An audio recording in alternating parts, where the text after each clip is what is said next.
ESPN studios secured by DFWsecurity.com. This is Sean and RJ on 105.3 The Fan. Swinging a drive deep into left field. Jankowski going back. This one's got a shot. It's just over the wall. Torkelson hits his second home run of the ball game.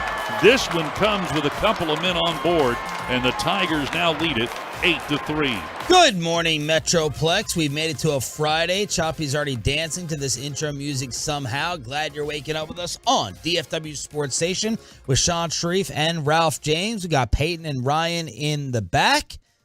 Happy Friday. Happy Friday. Wish I could say it's going to be a relaxing weekend. Yep. It's almost like I want it to be Monday again. Right. Just to delay this awful weekend that we have ahead of us of moving. What a, maybe on Monday I'll come here and I'll be able to say that was a mistake. Moving Not in. her. No. Moving in. Uh-oh. Already thinking about it. Breaking news sounder. The not hiring a mover. Yeah. But it happened so fast because she was able to get let out of her lease. Doesn't matter. So I had Tolos lined up for you. I have Tolos lined up already a year from now to move because I dread the process that much. Oh, yeah. And I saw the beating that it took on you early on.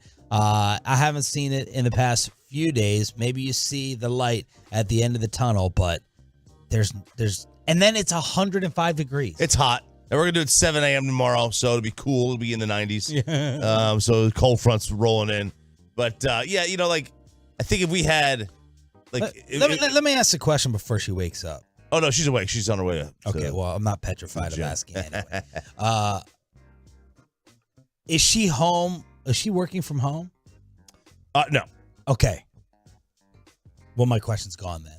Because I was going to say if she was working from home or if she was home the whole time, all the backs, what I would expect in my house, and I'll say this while my wife is asleep, I would expect all the boxes to be packed up. My only job would be to pick up the brown boxes and get them to the car.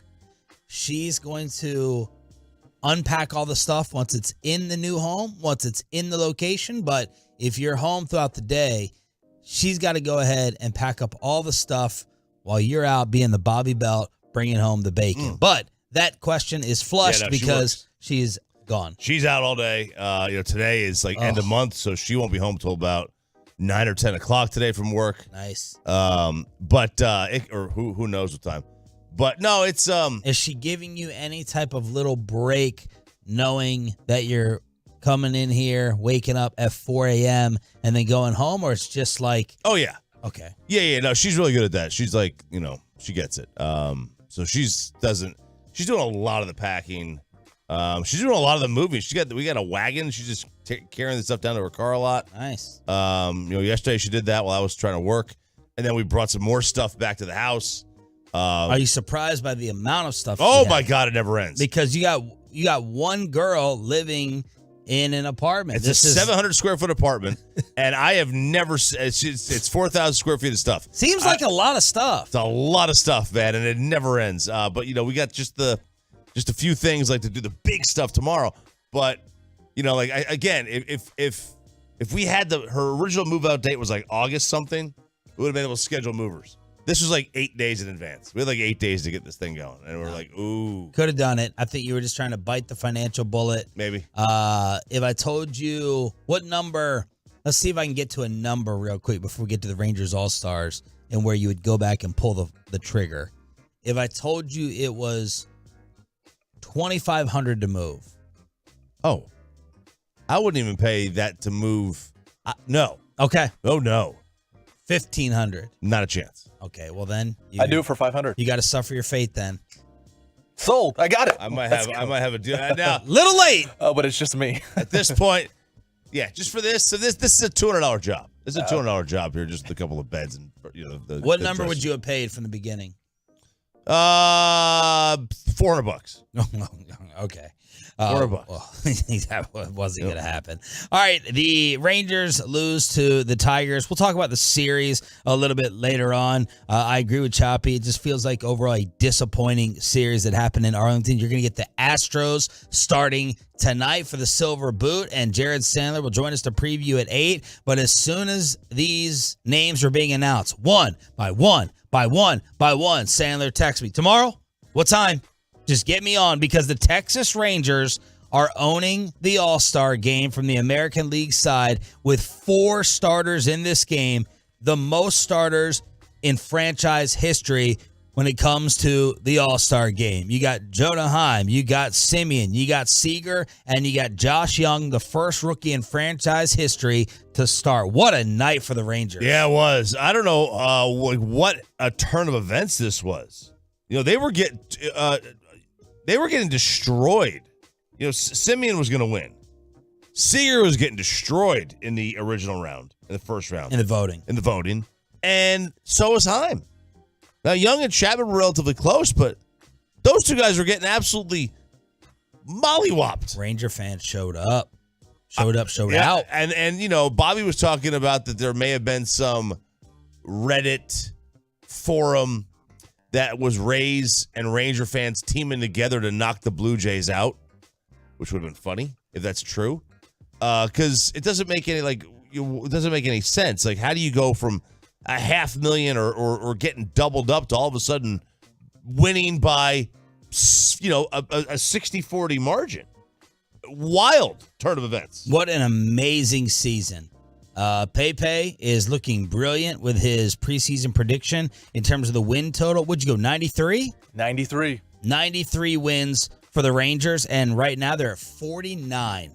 So they are well on their way. They're 5 games up on the Astros, 6 games up on the Angels, and just last night, these all-star shows, Jeff Passan and your ESPN insiders and MLB Network, it was basically a Bally broadcast. It was Rangers dedication because one by one, they had to talk about our team on the national scene. It was fantastic. It was awesome. And it's always great to hear these guys talk about a team and they have never watched all year. They're like, because when Jeff Passan gets asked to do interviews on national shows, what are they asking about? Shohei, Dodgers.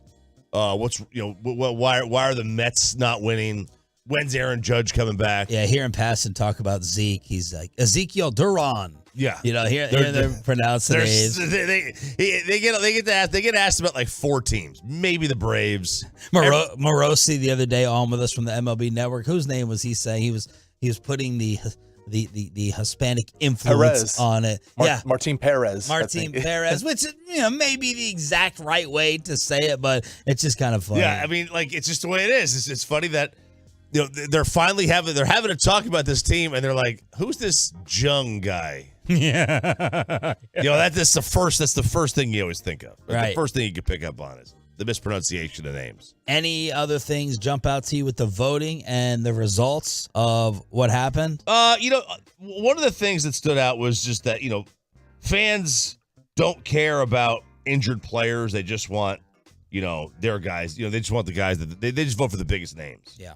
Like, Jordan, he's not going to, I don't even think he didn't get voted in, but Judge not going to be able to play in this game. He still got voted in. He's not going to be able to play. They just don't care. They don't care about whether or not you can play or not.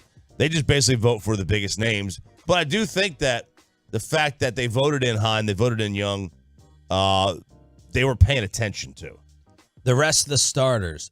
So I'll just give you the entire American League squad. You got Jonah at catcher, Diaz from Tampa at first base, Simeon, Seager, Young, the rest of your infield. That's amazing. Shohei, who homered again last night, along with Mike Trout and Arozarena from Tampa. And then you have Aaron Judge thrown in as well, who, at what point in time should Aaron Judge have been eliminated in the voters' minds with the injury? Having a nice season, but he's been gone for a while. He's been gone. He missed like a dozen games in April, and then he's missed basically all of June with various injuries and this ligament in his toe. It's just, it sounds bad. Previous high for the Rangers in terms of all-star starters was, well, I'll give you the year. You give me the names. 2012. They had 3. Hamilton, Yes. Kinsler. No. Beltray. Oh yeah, Beltray. Yes. Third, maybe a little tricky. Mitch Moreland. No. No. Power-handed power-hitting right-handed hitter. Power-hitting Oh, right-handed. Nelly? Napoli. Oh, Napoli. It was Beltray, Hamilton, and Napoli. That was the previous. I was like, none of those teams we grew up on had 3 all-stars starting with those offensive power teams. Like 2011 would have shocked me if we didn't have one then. I thought we did, but I guess not. Pudge and Juan for sure would have made it. And then I had to go back to the mid-'90s, late '90s, and see who was the first baseman. Because you had Clark for a second, then you had Palmeiro later on. Yeah, be interesting to see how they made that. So the Rangers lose the game, but they win the day and the night with the All-Star voting that came in. Kyrie Irving is visiting with the Phoenix Suns. We'll get to that at 6 o'clock, but some weekend advice since it's a Friday here on Sean and RJ. Be careful if you're flying. I learned this lesson in a very harsh way last week. It's apparently even worse today and this weekend. Don't be drinking Diet Coke either. And it's good news for the rest of us. It's a hot dad summer. A way to get your Friday started with Sean and RJ next on The Fan. Coming up in the next.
Durant again. Is it true or not? We got Tim McMahon. We got Adrian Wojnarowski. We have all the latest with NBA free agency starting today here on Sean and RJ. Glad you're waking up with us here on 105.3 The Fan. But if you are traveling to the airport right now or a little bit later on today, brace yourself. Hope you're not flying this weekend. Let me just say that. All right, so it is 4th of July. They are saying it's a record-breaking 4th of July travel. So don't count on those planes taking off on time. I didn't realize so many people travel for 4th of July. It's, because... Do your own neighborhood thing. You do your own backyard thing. It's like a backyard community gathering event. I didn't realize there was a lot of traveling, even though you are going to have, for many people... We should have done it. We're stupid. 4-day break, basically. Yeah. So it would have been a great time for they take a Friday off, they take the Monday, and they get the Tuesday off already. They'll go 5-day weekend for all we know. Yeah. But we did not do that. We're not smart enough. But hundreds of thousands of passengers continue to have flights canceled and delayed already this week. Since Monday, 24,000 flights have been delayed. More than 6,000 have been canceled. You had 8,400 flights on Wednesday that were canceled. New York's major airport, or major airports, with all of them had massive cancellations. It's not just a U.S. problem. 30,000 international flights have been delayed each day this week. Another 11,000 already were canceled by 7 a.m. Thursday morning. Bam. That's what got me. Yeah. 1 week ago, woke up, your flight to Mexico has been canceled. Yep. The FAA is saying this will be the heaviest travel day over the July 4th period. I'm sorry. Yesterday was the heaviest travel day over the period. There was more than 52,000 flights total. But, man, the amount of planes that are getting delayed or canceled. But why? Crazy. But why? That's the question. Well, so it's not weather related either. Okay. So COVID, people not going back to work still? Why are there so many people traveling? No, why are the flights getting delayed? Why are we having such problems? So one of the issues is that a lot of these new planes, not new ones. There's a lot of planes out there that aren't outfitted with these radio altimeters, like devices that measure height. They can't fly in limited visibility because of interference with 5G. 5G is killing everything, Peyton. It's 5G. Those iPhones, man. Those iPhones, 5G. That's expected to be up to more than 2 million people whose travel time this last year, nearly 2 million more than the record of 49 million in 2019. So we're going to have 2 million more people traveling than ever before. Yeah, it is. It's always been my sincere hope that the heads of all the airlines somehow suffer a catastrophic individual loss. Now, and staffing is a major issue too. Staffing. They're understaffed. Understaffed. Now, I don't like. So I was happy during COVID that all their business was getting destroyed, but ultimately, what ends up happening, the employees suffer, and then the rates get jacked up. Right? It's like trying to charge more for you going to a game. The parking is going to go up when the team is doing well. The concessions are going to go up, but all I can think about when I'm traveling and getting delayed and getting stuck is the head of Spirit, the head of Sun Country, the head of Frontier, the head of them, all of them somehow just suffering like I am throughout the entire day. It's awful. It is terrible. A friend sent me an article from the U.S. Department of Transportation that they're like thinking about enacting law that you just get a refund versus like the flight vouchers. The voucher. Like, just go ahead and give the refund. It's the right thing to do, but brace yourself if you're traveling and prepare for delays. Kendrick Perkins yesterday was supposed to be on. I'm getting ready for the NBA free agency shows and all the hype and all the drama. He's stuck wherever he is. He had problems with what was that, Kendrick? I think it was Delta. I think he had Delta issues. Oh, man. So he got stuck. There's you mentioned the voucher thing real quick. A lot of people say that they think that you can only get an X amount of money. They're entitled. They're like they're able to give you like up to 3 times the fare. But why would they? Well, that's your legal right. Like, it's not like it's the small print. You've just got to fight for it. You got to like know your rights kind of thing on that. There's people you can follow on like TikTok that have various things. If they lose a bag, you're entitled up to blank money, and they always try to lowball you.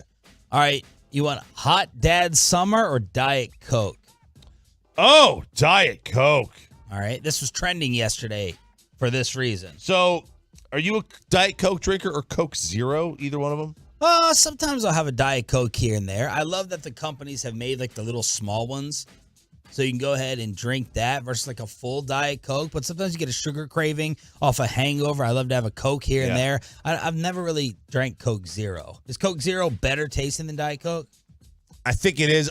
People say it is. I don't tell a major difference. Okay. People say it tastes way better. Pepe, you a soda drinker? I am. I mean, the only diet drink, diet soda I have liked is Diet Dr. Pepper. Of course. Of course it is. So, have you heard of aspartame? The artificial sweetener in these things. Yes. All right, so they are saying the World Health Organization is about to declare it a possible carcinogen or cancer-causing agent. Oh, really? No kidding. You mean the food item that is basically you can put on battery acid on your car battery to clean it off. Turns out that non-natural product isn't good for you. Oh. Shocker. Now, hang on a second. Let me throw a flag here. What year is this? 2023. It is 2023. Diet Coke was introduced in 1982. So you're telling me that just now we're getting medical evidence and scientific studies explaining to us that Diet Coke is bad? It seems to have taken a while. Hey, it takes a long time, to kind of find out the side effects of certain things that you put in your body. Oh, here we go. I mean, what did I say? What did I say? Well, you mean like vapes, right? Sure. Yeah, vapes, Choppy absolutely. Fauci. Takes a lot of time to figure out what's actually going in your body and what the side effects are now. So, anyway, Coke Zero, chewing gum, Diet Snapple, breakfast cereals, Bobby, ice cream. Wait, all these things have that in it? Aspartame is used in all these things. All right. It's also sold as NutraSweet, Equal, or Sugar Twin. Have you heard that? Okay, so they're saying that this is the first reported time where the World Health Organization is considering adding aspartame to one of these possible carcinogen categories. All right, so cut out gum, cut out Diet Coke, that blender you were going to buy to make your own ice cream. Oh, yeah. See you later. That's out. The Ninja Creamy. Did you buy it? Did not. So I told Sarah I was going to buy this, and she's like, no. She heard like reviews where it smelled like it was burning, like it was overheating. That means it's working. Could be, yeah. Could Creamy overtime. Ninja. It's working overtime. And that like the ice cream sometimes tastes like plastic. I was like, yeah, I'm out on that one. I don't want plastic ice cream. It's a good idea though. Vanna White has made her demands known now that Ryan Seacrest has taken over for Pat Sajak. Apparently, Vanna says that she's leaving Wheel of Fortune unless she makes at least half of what Sajak made. And he was making a reported $15 million a year. So those are the demands from old Vanna. Has anyone ever seen Vanna White like publicly? A TMZ shot, Never. A story of vacation. I've never seen Vanna White out in public. She goes home and I don't think she leaves the house. I've never. I was thinking of that yesterday. No time for jokes, fat girl. I've literally never seen her leave the house ever. So TMZ said her salary is $3 million. Now Pat's was $15 million. Here's the stunning thing. How old do you think Vanna White is? 60? 66. She has not had a single pay increase in 18 years. Ooh. 18 years. She was making $3 million 18 years ago, and she hadn't had a single pay increase since. She signed a Scottie Pippen deal. Probably a mistake. They're like, Oh, yeah. 20 years, $3 million a year. Bam! Sign Bam. me up. Yeah, I would sign up for that. I- Heck yeah, man. For turning some letters? Oh, baby. Yeah. Give it to me now. Now- But she wants that money. Do you think for their brand they have to re-sign her? Or it's like just wipe them all out? Get Kelly Ripa in there to flip them around. Oh, my gosh. I think they probably should re-sign her, at least to keep things consistent. Yeah. Until Seacrest gets his own kind of brand footing there. All right, so there it is. Everything you need to know to catch you up for the weekend. My mom says these CEOs have all their own private planes. They're not suffering. Yes, I know. I want them to suffer like deeper than that, Ma. I want like all their stocks to fail, or someone to break into their 401k or scam their computers, like something really personal to make them suffer. I know they're not getting on the same airplanes next to me. Why is Kyrie Irving apparently getting on an airplane for the Phoenix Suns? How do they have any money left? Is it an absolute 100% bluff? We'll catch you up with all the NBA craziness with free agency starting today, next.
ESPN studios, secured by DFWsecurity.com.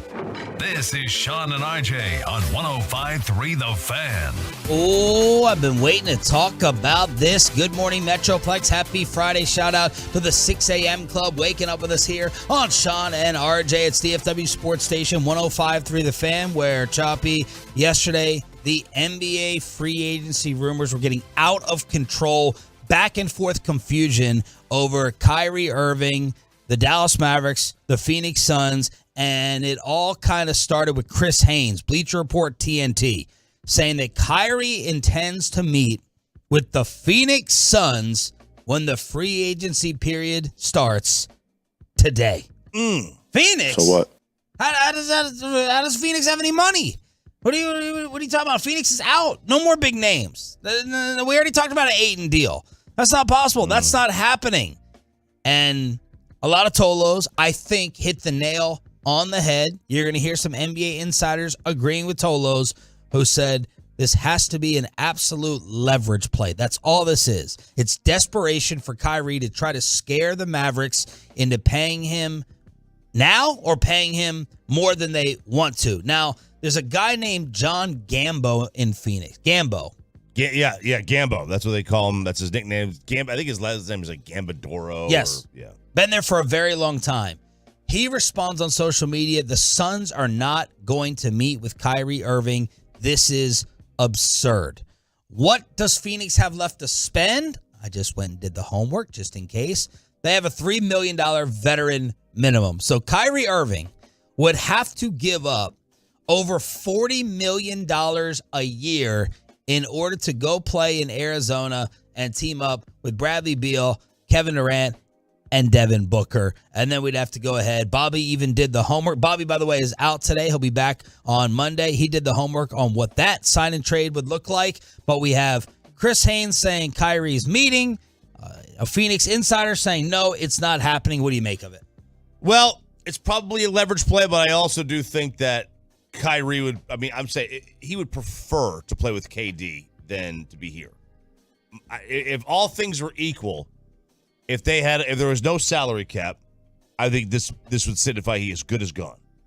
The only other thing I can think of is that there would be a sign and trade of some kind that they could do. That would obviously involve, they would have involved an Ayton at some point. But I think that's all this could be. It was, that's where he wants to be. He wants to play with KD, but making it work is going to be dang near impossible. Well, we thought he wanted to play with LeBron as well. Yeah. And it just seems like a desperate leverage play. Fortunately, the get right, Kevin Gray coming through with the monster perfect NBA guest list last night after all these rumors came out, and one of those guests was Tim McMahon with the latest. Listen, the Mavericks remain, I would say, optimistic. They feel like they've done everything they can to put themselves in position to sign him. And let's just be real honest about it. There are not other realistic alternatives. If Kyrie wants to meet with the Suns, that's great. What, is he going to go play for the minimum? I mean, seriously? Like, that's not a realistic option. You could, well, what about a sign and trade? Fellas, this I do know about the new CBA math. If you do a sign and trade, you are hard capped at $172 million. Devin Booker, Kevin Durant, Bradley Beal, add those up, you're already at $130 million change. You've got a roster to fill out. So what's Kyrie going to do? Is he going to take $15 million? I mean, so again, the Mavericks have treated him well. They've loved him up. Part of what you're doing in these negotiations as the Mavericks is trying not to make Kyrie feel like he's being disrespected, like he's being lowballed. The last thing you want is to owe Kyrie Irving $100-some-odd million and him be disgruntled. You can ask the Brooklyn Nets how that plays out. It's not pretty. So it's a very delicate situation, but the Mavericks are also trying to put together a team that has a chance, a team that has a chance to contend. Yeah. So that's the selling point, right? That's what I said yesterday. Yeah, Kyrie can make over 50. Kyrie, we need you to take a little bit less because, see, having the mid-level exception, I think, can save them from offending him. Hopefully, again, maybe this guy is crazy enough to go play for $3 million. Who knows? You never know. You never know. But that's the Mavs safety net. Yo, we won a championship here. you and Luka are together, that is the only goal. Anything less is a failure. We need to pay you $47 with $12 million to go and spend on a Bruce Brown or a Grant Williams and somebody else. But McMahon clearly is not viewing Phoenix as a legitimate threat. No, so this is, everybody says Phoenix only has X amount of dollars left. That's pre-tax, right? They could dip into the tax if they wanted to. That they could overpay. They could give him his full money, and they would just pay the luxury tax. Isn't that I don't know how that works? Don't ask me. First aprons, second aprons. We're talking about cooking clothing now. I know nothing about aprons. Aprons. Bed aprons. They have bed aprons too. Got to get one of those. Bobby's wife knows. Only one that knows about aprons. There you go. So it's like I'm sure they could go into the. You're talking about luxury tax penalty. I'm sure like the Warriors have been like this. They've been in the luxury tax forever. Well, he also said there's a hard cap. That's if they do a sign and trade. Yeah. You pull off a sign and trade, which would probably have to be done, and you got a hard cap. So the most he could make there is $15 million, and then they're capped out with all their guys, with 4 players, 5 players, with no one else available. Those 5 players would have to play 48 minutes for 82 games. Yeah, and those 5 players don't even like to play basketball. Like, they don't even play. Like, Kyrie's missed 20, 30 games a year. KD's going to load manage. Like, that's just the way it is. So it feels like Kyrie's camp is floating this rumor to try to get stuff started. We did not get Andre Drummond, as Mark Stein reported. Drummond exercised his $3 million option to return to the Chicago Bulls. Here were some of the other Drummond who would bring some rebounding here. Some other Drummond notes. League sources say Dallas' interest in Drummond would be dependent on a trade that has not yet come to fruition. Maybe that means that they were trying to trade or move JaVale McGee. I don't know. Drummond had some familiarity here. He was on the Pistons team with Sean Sweeney, current Mavs assistant. He was also on that Nets team with Kyrie. Bruce Brown was also on that Detroit team, but it's not happening because Andre Drummond is staying with the Chicago Bulls. So what was the money offer from the Mavs if he chose to stay in Chicago for $3 million? Tim McMahon was asked about the bigs. DeAndre Ayton, Andre Drummond, and the bigs that the Mavs currently have. So the Ayton situation, there was a time that I thought the Mavericks would be aggressive to go after Ayton. That's not the case anymore. You saw the names that Stein reported. Essentially, it's a deal where the Mavericks are saying, hey, if we can get off a couple of contracts that we don't like, or actually a few contracts that we don't like, then sure, we'll do it. But they're not like hot and heavy after DeAndre Ayton. Now, don't get me wrong. If a deal gets done, they'll tell you how much they love him, but they'll be lying to you. So the Mavericks need a stopgap starting center. That's what they need right now, assuming that an Ayton deal doesn't happen. And look, I know Mavericks fans are down on this guy, but Dwight Powell is probably going to be that guy, okay? And it won't be for the $11 million he was making last year. It'll probably be for significantly less than that. But Dwight Powell's probably going to be back with the Mavericks. But I think Dwight Powell would be a phenomenal fit for a stopgap starter / mentor to Derek Lively. Wow. $11 million mentor? I wouldn't be that much, but. Right. Ugh. I don't know. He was talking right to Bassick right there, the Dwight Powell fan base. But the main takeaway from that for me is the Mavericks are not in love with DeAndre Ayton. They would take him on a sweetheart deal, but they're not in love. It's kind of giving me some Christian Wood type vibes again in terms of the attitude and the commitment. But they don't sound like they're desperate to get an Ayton deal done. They would take one. Yeah. But he said Mavs fans are probably a little bit more excited about this possibility than the team is. Well, look, I mean, he's a name. Yep. People love names. Number one pick. Yes, he picked over Luka. People are enamored with names. You start getting names in here. I mean, because look, I was excited about this possibility. Very excited about it. Who are the big names the Mavs have gotten over the years? It's Kyrie, it's Luka, and one of them was a draft pick. We don't get a ton of big name players here. Now he's not on the level of like the biggest big names, but he's definitely in the NBA circle a household name. Bobby sent us last night, of course, his love of Mo Bamba. The Lakers waived Mo Bamba, declined the Malik Beasley option. So he said, look, since we missed out on Drummond, I'd be in favor of Bamba as a young value buy, high upside. He averaged 10 and 8 for Orlando in 21-22 and has shown some potential with his outside game. Okay, so the name that I'm a little leery of, and we need to do a lot of homework on, the guy who's getting all the attention is Bruce Brown, who nobody knew for the most part before Denver's championship run. Right. Bruce Brown, the Lakers are in love. Bruce Brown, Michael Malone, while hammered with his flat bill Rugie hat on stage, said he's not going anywhere. Bruce. What's going on here? Well, here's Tim. You don't remember that clip? Yep. Here's Tim McMahon talking about the Mavericks' interest with Bruce Brown. I mean, obviously, there's strong mutual interest. Bruce Brown's going to have options. He's going to have suitors.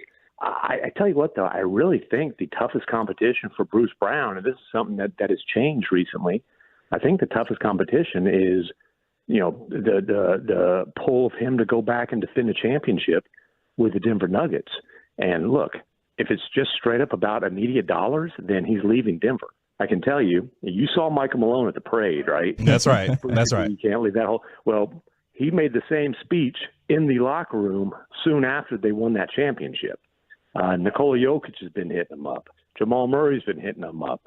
Aaron Gordon. So I think he's really torn about leaving Denver right now, and that might be the stiffest competition. Okay, so let me hear it again. Get loud. Get loud. So That guy's a coach in the NBA. I know. I think I heard he got a second Nuggets tattoo. I think he got a second tattoo after the championship. Really? I want to guess that one. Yeah. So I'm trying to be cautious here about Bruce Brown. Here's a second-round pick from 2018. He's been in the league for 5 years, and this year he had 11, 4, and 3. Now, Bassick would tell you, hey, that could be a $12 million player in the NBA. That's the mid-level exception. But what is Bruce Brown? I asked you to check on, does he have some type of amazing defensive metrics? He's a high-energy guy. Is he a lockdown defender at 6'4"? There are some stats that say that he is, and there are others that say that he isn't. Like, so on some websites, like NBA.com, they have their advanced leaders. His defensive rating was 3rd in the league. On others, he wasn't even in the top 15, 20, or 30. Like, it was just depends on what site you use for your defensive metrics. Yeah, is he just a guy? Is he a guy that we're falling for because of a playoff run? That's my biggest worry. That's my biggest concern. If you, like, kind of a rule of thumb for me, if you had not heard of the dude before the playoffs, probably not someone that you target. That you're basically paying for a hot month or two. Yeah. That's just not really how. I don't think that's really a great way to operate. It's like, they teams always do this. What always happens in college basketball? A coach of a mid-major pulls an upset. One upset. And they get a Power 5 job the next week. It's like, well, guys, what are we doing here? Yeah. Right? Like that's your basis? That's your basis on it? Okay. I mean, good luck. And I don't know if that was it or not, that was the case or not with Bruce Brown, but some of his defensive numbers do show that he was really, really solid. Other news throughout the association, James Harden is picking up his $35 million option, but it's for a trade. He and the 76ers are going to work on a trade to get him out of filthy, and the Clippers and the Knicks, according to Woj, are teams expected to engage. So James Harden is going to be signed and traded out of Philly, and the Rockets are trying to make a move. Bleacher Report says that they have the edge with Kyle Kuzma. There was also a report that they're the leaders for Fred VanVleet. This is Mark Stein. Fred VanVleet as well. So VanVleet, also Dylan Brooks. Stein said it'd be a surprise if Dylan Brooks and VanVleet didn't have agreements in place by today. So the Rockets are trying to say, screw this rebuild. We want to go get VanVleet, Dylan Brooks, and Kyle Kuzma to try to make some noise. Why not? Again, people love names. They're enamored with names. They can be past their prime. They love names. VanVleet, Kuzma, Dylan Brooks. Kuzma's interesting. Kuzma's an interesting one. I mean, I can give you a lot of reasons why not. That those guys aren't going to make any noise. That's not a playoff team in the West. No, Like, but you're looking try for to- depth. I'm looking to do it the right way and not give out bad contracts. That's me. Now, I mean, I don't want depth with bad deals. Like Kyle Kuzma, okay, he's a nice scorer. Van Vliet, he's an undersized scorer. Dylan Brooks, that's your boy. No, I know you support that signing. Again, if they sign Dylan Brooks, I will lay out on every NBA topic next year. If the Mavs do, I will not speak. I'm a competitor and I I compete. will not watch a single game. I will not watch a single Mavs game next year. But Kuzma, I was looking at those numbers. Boy, his shooting percentages were way lower than I expected. yeah, man. I thought he was like, the perception of him is like, man, this guy he can score a lot of points. Must be a great 3-point shooter. Must have a really good, field goal percentage. No. Oh, his player efficiency rating must be high. No, not really. It's volume. It's a volume guy. I think Van Vliet would be the better one. So those are the NBA rumors to catch you up for the 6 a.m. club here on DFW Sports Station. Marcus Simeon explains how the Rangers made All-Star history. The votes are in. Let's celebrate on the home of the Rangers next. But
by the personal injury lawyers Frankel and Frankel. Life is unpredictable. Accidents happen. Frankel and Frankel are the go-to attorneys for car and truck wrecks in DFW. If you or a loved one have been in an accident, contact the Frankels at 214-333-3333 or go to truckwreck.com.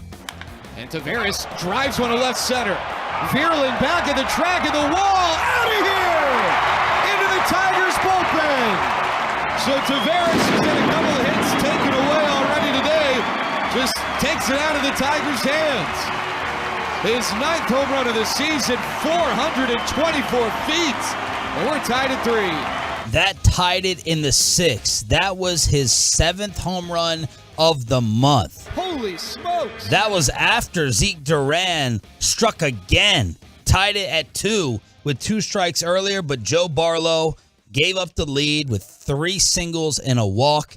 He left the bases loaded. I thought this was going to be meant to be for the Rangers taking this series against the Tigers. John King with a magical escape, a strikeout and a double play, and then King got blown up for 4 in the 8th. Game over. Tigers win, split with Detroit, and disappointment. That's a disappointment. I don't think there's any other way to put it. When you split with the Tigers, that's a disappointment. Now, granted, they had won 6 of 10 coming in this series. But prior to that, they had lost 11 of 12 and 13 of 15. They had a really, really bad start to the year. They started off like 2-10 or 2-9. And then they made their way almost back to 500. They were at like 26 and 28, and then they lost 11 of 12. But they struggled. They really, really struggled in that stretch. And now they've kind of gotten back to it. But man, this was not the way you wanted to end. They didn't end anything, but they're at the midpoint of the year now. Like this is the midpoint of the year now, basically around the league, and this is not the way you wanted to start your second half. And this was not Cody Bradford's fault. I mean, he had a ton of strikeouts yesterday. Now he gave up 3 in 4 1/3, but he ended up with 8 strikeouts. He struck out the side, and he was dealing against some hitters, but it was the bullpen that really lost this thing with Joe Barlow and John King. It was. It absolutely was the bullpen, and regardless of what happened in that inning with King, where he was able to get out of the bases loaded jam, he came back the next inning inning later, and maybe they left him in too long. But the bullpen has been a problem. It's been the struggle. It's been the key struggle for this team. It's almost like when the bullpen pitches well, surprisingly, they win games, and when it doesn't, they don't. So now a series against the Armpit with a Silver Boot preview coming up with Jared Sandler at 8 o'clock this morning. And, of course, you're going to hear it all tonight. 6:30 pregame, first pitch at 7 o'clock. They're 5 games up on the Astros, who have regained second place in the division. They've won 2 straight, 5-5 in their last 10. The Angels have lost 2 straight, despite Shohei homering again. Homered again. I mean, this team, they can't get out of their own way. They literally can't get out of their own way. Like Shohei does amazing things, they still lose. He'll allow 1 run over 7 innings, and they'll lose 1-0 or 2-1. Like they can't get out of their own way. And I'm just waiting. I'm waiting for them to make a decision on whether they trade him or they decide to keep him the entire year. So the Rangers lose, but they still win the day because they dominated the All-Star shows last night. A franchise-high 4 starters in the All-Star game with Jonah Heim, Simeon, Josh Young, first rookie in franchise history to start an All-Star game, and Marcus Simeon, who hopped on ESPN and was asked about getting basically the entire infield on this squad. First and foremost, we're winning. We're playing good baseball. You look up and down our lineup and you see, 6, 7 guys who are deserving. I think that we've got some guys who didn't play that much in the beginning that are playing like all-stars now. Obviously, our infielders have been playing every single day, but at the end of the day, we're playing solid baseball, and that's all we can ask for. What gave Marcus confidence in signing here and that this team could actually make some noise this season and surprise everybody? Well, I think, I listened to Chris Young and ownership and where they wanted to go. That this town was tired of losing. And CY's taken over. and done every single thing that he told me when we met in free agency. So, he's been awesome to play for as a GM. He's a guy who I faced and played against, in the major league. So it's pretty special and pretty rare. You have, a relationship with your GM, a guy who you competed against. And now that he's brought in Bochy and, the entire staff, Mike Maddox, all these other great coaches who work extremely hard, I think all the players, all we want to do is play as hard as we can for those guys. So there's Marcus Simeon on ESPN talking about the magical first half of this team. I don't think there's another way to put it. It's been magical. There's no way you could have predicted. Now they are exactly, they're on pace for 98 wins right now. 98. Peyton's going to win his bet. That's right. They have to. At this point,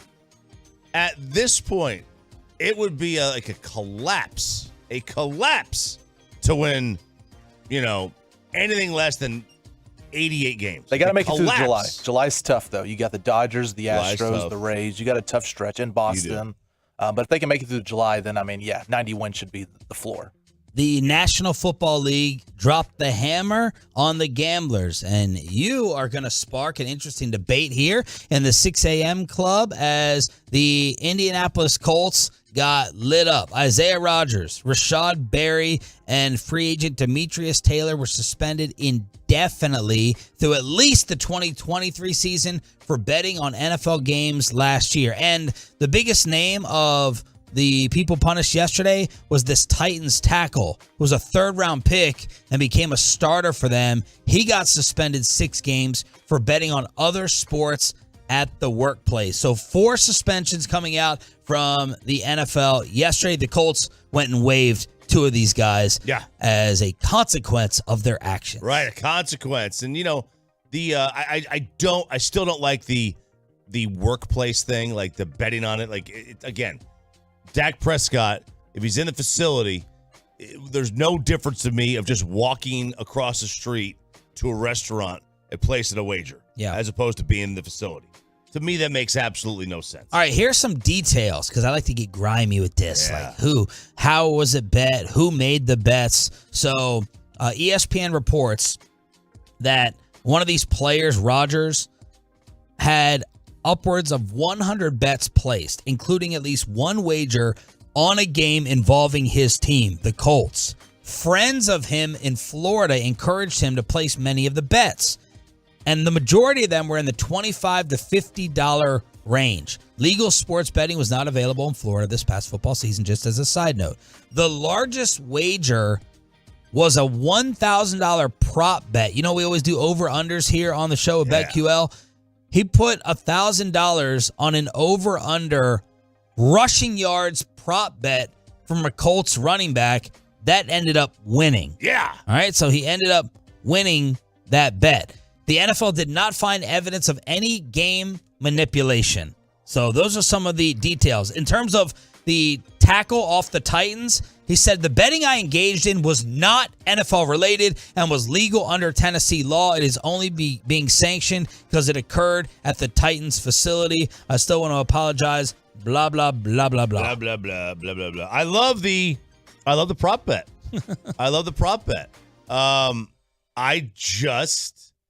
To me, that's not betting on your team. Well, it is betting on your team.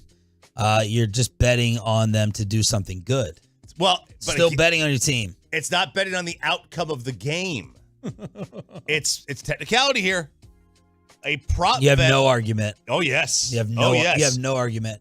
You did not bet on your team if you did not bet on the outcome of the game. You bet on an individual player prop, which has nothing to do with the team, the outcome of the game, which is the issue at hand.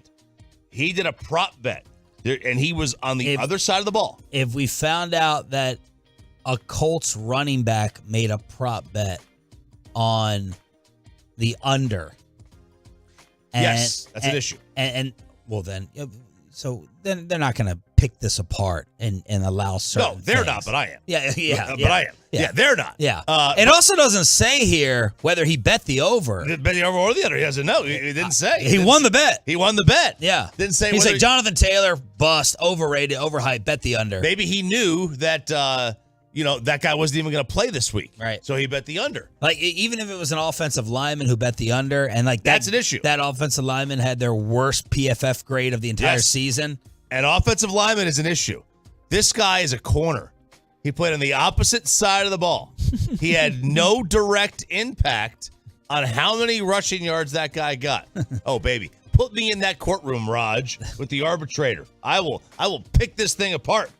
Baby, let's do it. I'm surprised it's not a longer suspension betting on your own team.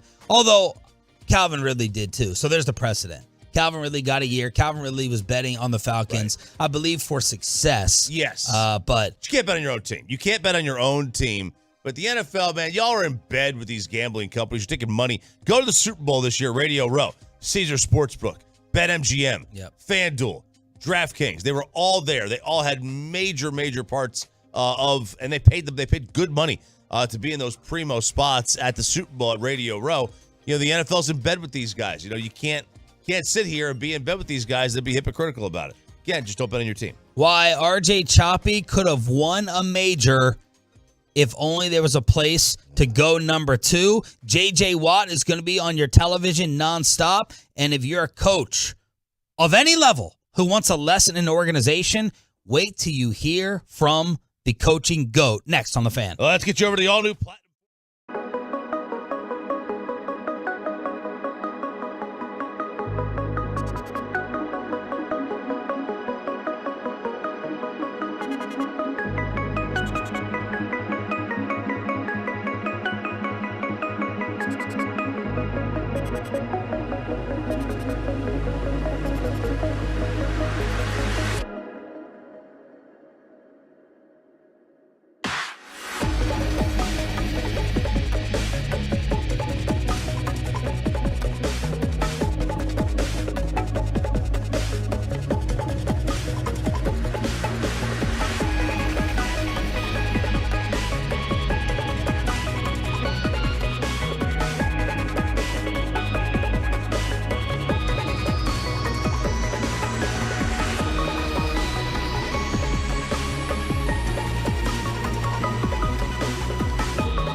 headlines at 7 o'clock. I feel like I should be doing some morning aerobics right here on the Fan Cam, Twitch, and YouTube. Our final Tolo giveaway of the week during the Expressway. It's commercial-free starting at 7:20. The Sandman will join us at 8 o'clock to talk about the Rangers All-Star Party, and Jared Sandler will also preview the Astros with the armpit against the Rangers. 6:30 pregame. First pitch at 7 o'clock tonight, but Ricky Fowler loses a major, costs himself a major because of his bladder, or was it something else? Well, this was not the major. This was yesterday in the Rocket Mortgage. Okay, so he had a shaky finish at the Rocket Mortgage.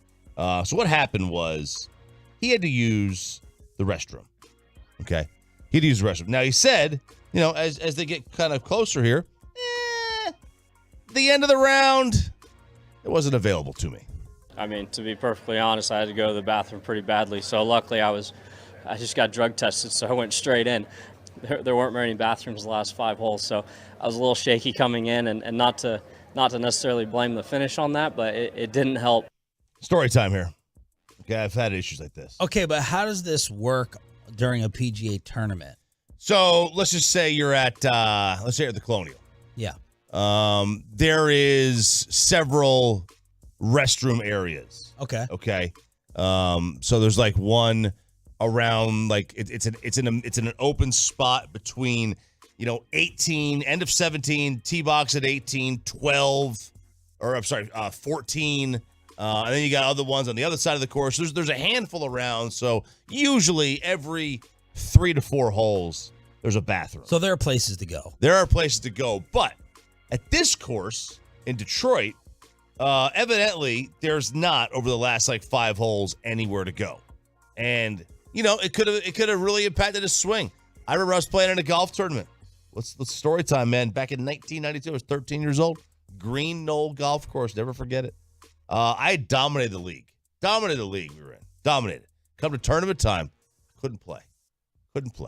First 8 holes, I think I was 9 or 10 over through 8. Awful. And I knew what the problem was around the 4th hole. I had the bubble guts. Okay? I had the bubble guts. So on the tee of 9, I couldn't make it. I could not make it to the turn. And there was no bathrooms at this course. On the tee of 9, I ventured into the woods. Took my pants down. Now, does everyone know you're taking a break and a delay? I said, guys, I got to go. No delay. I said, it'll be quick. Trust me. It was ready to go. It was in the chute. Okay, I was like the horses were ready to go. And I dropped down there. You're messy. And I unloaded. And I used my golf towel and I hung it up. Oh, no. Hung it up. Why'd you hang it up? That's a foul. To dry?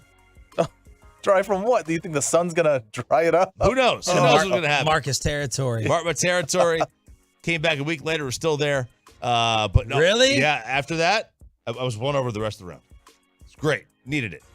I get it, Ricky. I get it. What happens? This happens. You got to go sometimes. The bubble guts got Ricky Fowler. The bubble guts got Ricky Fowler. All right, speaking of golf, you talk about timing. Maybe you need, this all could have been prevented, you, Fowler, if you were associated with Nick Saban. This Nick Saban assistant was on the McCready and Siskey podcast. Listen to the detail. Listen to the scheduling of the college football GOAT. Of my welcome to Alabama moments, when I knew that this place was different. We're going to Kiva Dunes to play in a golf tournament. And we have a staff meeting at 7:30 in Tuscaloosa. With the Kiva Dunes is in Gulf Shores, and we're going to fly after whatever. I figured, hey, we need to get out of this meeting at 10:15 at the latest, or he's going to be pissed because he's going to be late for the golf tournament, the press conference, the whole deal. Kirby comes into me and goes, hey, look, you have your bag packed and you have it by your door. When he says it's time to go, grab your bag and run to the parking lot. And I'm going, are you serious? And he's like, yeah. And he goes, you'll understand. Just trust me. At 10:57, 1 hour and 3 minutes before tee time in Gulf Shores, Alabama, which we are in Tuscaloosa, for those that are listening and don't understand geography, that's a long way away. Yes. He literally goes like this. He has his reading glasses on. He takes his reading glasses off real nice and calm. He goes, all right, boys. He goes, I told him we wouldn't be late. Let's go. And when he said that, the room scattered like cockroaches. The lights on. I mean, grown-ass men running down the hall, and he never broke stride. He is as calm as day, just got up, went to his office, put his stuff down, and just starts walking down the hall. We get out to the parking lot. There were 2 passenger vans, and a guy goes, offense over here, defense over here. They had a police escort and got us through town and took us straight on the runway. There were 2 jets cranked up with the engine down not on the taxiway, on the actual runway. They pulled us out. We threw the luggage. We got on. 23 minutes later, we landed in Gulf Shores. Same 2 setup passenger van deal. We pull up, hit my first golf ball at 11:57. 1 hour, 60 minutes exactly from sitting in the staff room to hitting my first golf ball. That's unbelievable. 60 minutes. That is unbelievable. All planned out, all coordinated. They get up and scatter. They're running out to the parking lot while he's just casually walking down the hall. Nice to know the police escorts are being set up for, good use. Good causes. Good causes.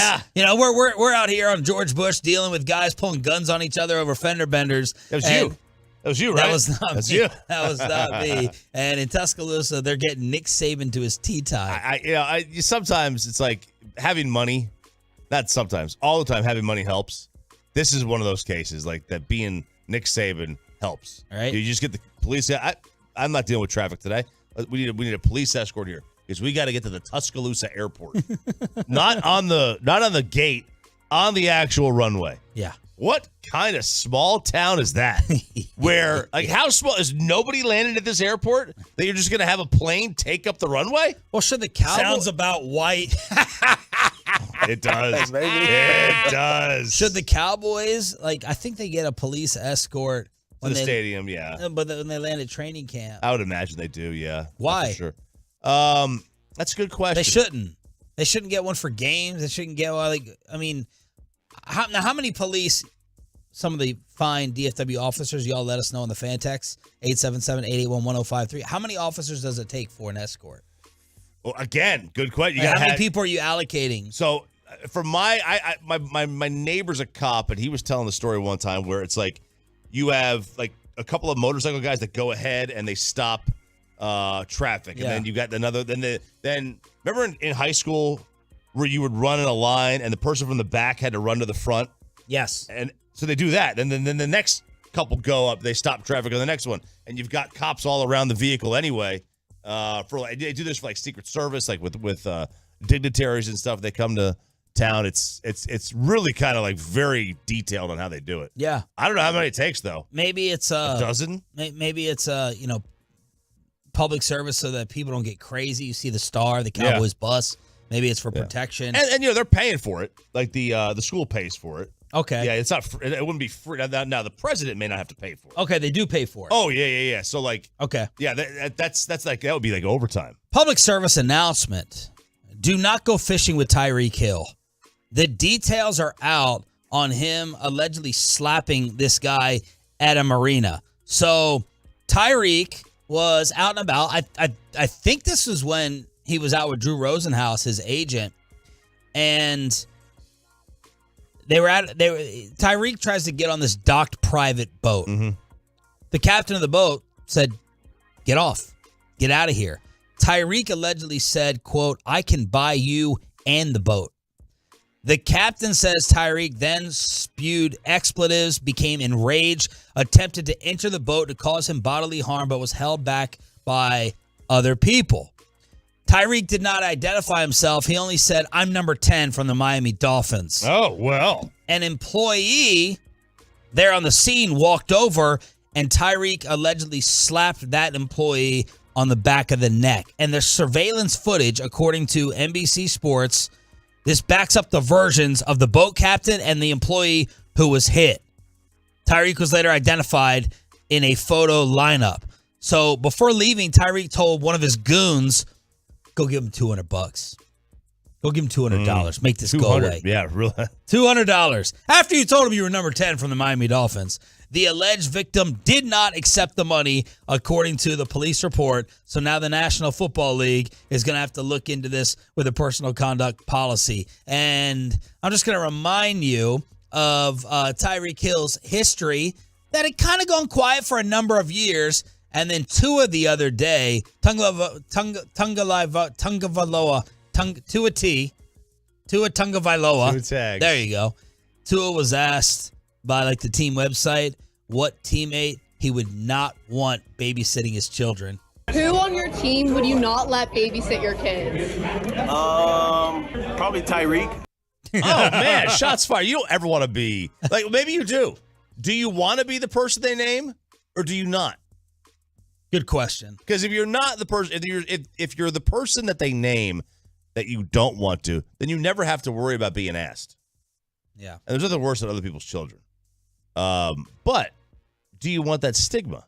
Right. Old, lame, conservative, cautious, It should be trustworthy. That's the positive. But here's Tyreek Hill, and I have no doubt that he's guilty of this. Apparently, there's surveillance footage trying to get on other people's boats and then slapping a dude in the back of the head. $200. Here, take this. Yeah. Go away. I hate that he's so good. So good. I hate that he's, so good. Maybe the most explosive receiver in the history of the NFL. He's such a dynamic weapon, but you can tell he's a jackass, and he is a jackass. He is. It's. I don't want to put this on him, but it's like he's a more with it Antonio Brown, right? He's just more. He's Antonio Brown without the crazy, right? He just spouts off. So that was him and Rosenhaus getting in a little bit of trouble. J.J. Watt. Oh yeah. Who many people thought was there was no in between with J.J. Watt. People either loved him as the ultimate man of the year for everything he did in Houston with his causes, or it was an eye roll towards being the lumberjack working out in the woods and Mr. Goody Two Shoes. Well, J.J. Watt is going to be on the CBS NFL coverage moving forward. So J.J. Watt going to be on TV. He'll be on the NFL Today, the pregame show. So he joined CBS Sports as their NFL analyst. Not bad. Yeah. Not bad for him. We have gone so far to the extreme on only just taking quarterbacks as announcers and analysts, really, as analysts, that, I think you need somebody from the other side of the ball every now and then to do this job. Is Kyrie Irving bluffing? Woj is going to tell you today's the start of NBA free agency, and it's a Texas Rangers party all morning long because of the All-Star results. Headlines to get you ready for your weekend next.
our fan studios secured by DFWsecurity.com, this is Sean and RJ on 105.3 The Fan.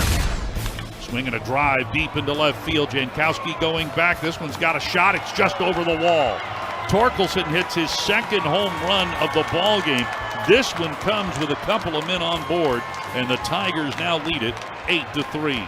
Yeah, things kind of fell apart at the end yesterday here on your home for Rangers baseball. Joe Barlow and John King end up losing this one as the Rangers with a disappointing split against the Tigers. Still 5 games up in the American League West. Good morning, Metroplex. We are here to get you set for your Friday and your extended weekend vacation here with Sean Sharif and RJ Choppy on your home for Rangers baseball. They lost the battle, but they won the war because yesterday the All-Star voting concluded with the starters, and the Rangers send four to the game to start dominating the infield. And Marcus Semien was asked, y'all gonna bust Nathaniel Lowe's chops for being the only one? I mean, they should. They really should. He let the whole team down. He's like, well, he got a silver slugger. You know, he did. He won that as well. But you have Semien, Seager, Heim, and Josh Young starting the All-Star game. You know, so awesome. It's almost as if they played yesterday like they all knew they were getting in. They were looking ahead to it. It was a trap game. They were just looking ahead to the All-Star selection show. That's all they were doing. If I told you before the year, I'm just trying to put into perspective how unbelievable this is that the Rangers would have every position in the infield covered for the All-Star game, or DeGrom made every start. Which one would you have believed more? That's how unbelievable it is. I would have believed that Dak takes and wins 3 straight Super Bowls. That's what I would have believed. Yeah. I would not have believed this one. Because, there was no way of predicting that Heim and Young. That Heim or Young would be the starters. Now, making the team, sure, fine. Anybody to be the starter, like, in order for a team to have 4 players start, not only do all 4 have to have great years, you also have to have the team have an amazing year because, if this team, let's just say this team was, instead of 49 and 32, 32 and 49, but these players are having the exact same year they're having now. They're not all making the team. They're not getting voted in. Yeah. Just not going to happen. So you would have, it took so much for this to happen. And then, you had to have the new rules in place where after the first round of voting, everything resets to 0. So the 4 starters are the most elected for a team since 2016 when the Cubs had 5 and the Red Sox had 4. These are the first All-Star starters for the Rangers since 2012. Josh Young is the first rookie to be elected as AL starter since Aaron Judge in 2017. The second rookie ever elected as All-Star starter at third base since 1949. It had not happened. So 1949? 1949. Young elected AL All-Star starter at third base. This is from John Blake. So if any of this is wrong, blame the Rangers head of PR. First rookie to be elected as All-Star starter since Aaron Judge in 2017. Second rookie ever selected as All-Star starter at third base. Yeah, so there it is at third base. That's great. The second since 1949. And Judge had like 30 home runs at the break in 2017. Like that was, you have to have a great year. You really do. To be a rookie, you have no. Josh Young had 0 name, and so did Jonah Heim. 0 name recognition around the sport 3 months ago. 0. Literally 0 name recognition around the sport. Like if you did not follow Baseball America, or you didn't read Kylie McDaniel's article every day, you had no idea who Josh Young was unless you're a Ranger fan. Yes. Not a clue. And very few people knew who Jonah Heim was. Because let's face it, I mean, he had never had a year like this. He had shown some flashes of certain things, but we talked about yesterday. His OPS plus was below league average coming into this year. So this is a remarkable season. And the hype and momentum continues with the Astros tonight in Arlington. 6:30 pregame, first pitch at 7 o'clock. How many Astros fans you think are going to be there? I mean, look, there'll be a fair amount. It's always a big series. They've got a ton of Astro fans that live here. We know that. More than St. Louis. We have liftoff. More than the Cardinals invasion. Which sounds crazy. You'd think it'd be more Houston, but there was a lot of Cardinals fans. I would say probably more. I mean, just there's so many Houston fans that live here. The TV ratings within the World Series are very, very high here because a lot of people from Houston travel up here. Conflicting reports on Kyrie Irving visiting with the Phoenix Suns as free agency starts today in the NBA. Chris Haynes, usually good NBA insider from Bleacher Report, says Kyrie intends to meet with the Suns. John Gambo in Phoenix, longtime Phoenix broadcaster, says this is absurd. They're not gonna meet with Kyrie Irving. Adrian Wojnarowski weighs in from ESPN. Kyrie Irving is trying to create a market out there, and it may just not be there for him. Certainly Dallas, I think, is going to try to show some restraint, some discipline in what they're willing to offer Kyrie Irving with an extension, a new deal in Dallas. It's going to be more than anybody else can offer him. And I think he's going to try to spend some time here trying to, again, manufacture a marketplace of salary cap space and teams that might actually scare Dallas into thinking they have to up their offer. I'm not sure that's happening. That'll be an interesting process as it plays out. I still think Kyrie Irving inevitably will return back to Dallas on a deal there to play with Luka Doncic. So this sounds like a fabricated leverage play for Kyrie to try to scare the Mavs to pay him more or pay him now. What? Give me the over-under. Let's just say he re-signs here. Give me the over-under 1.5 years before he requests a trade. Oh, man, I was thinking about 1.5. That's where I was setting the over-under already in my mind. Over, but barely. Maybe after the second year. It could be at the beginning of the second year. I'm saying the second year is like this upcoming year is the first full year. I would go slightly just past the over of 1.5 years, and then he tries to get out. By the way, what does Phoenix have available? Thanks to the Tolos for sending us this. Bobby Marks, friend of the G-Bag Nation, said, here's what Phoenix can do. Veteran minimum, that's $3 million.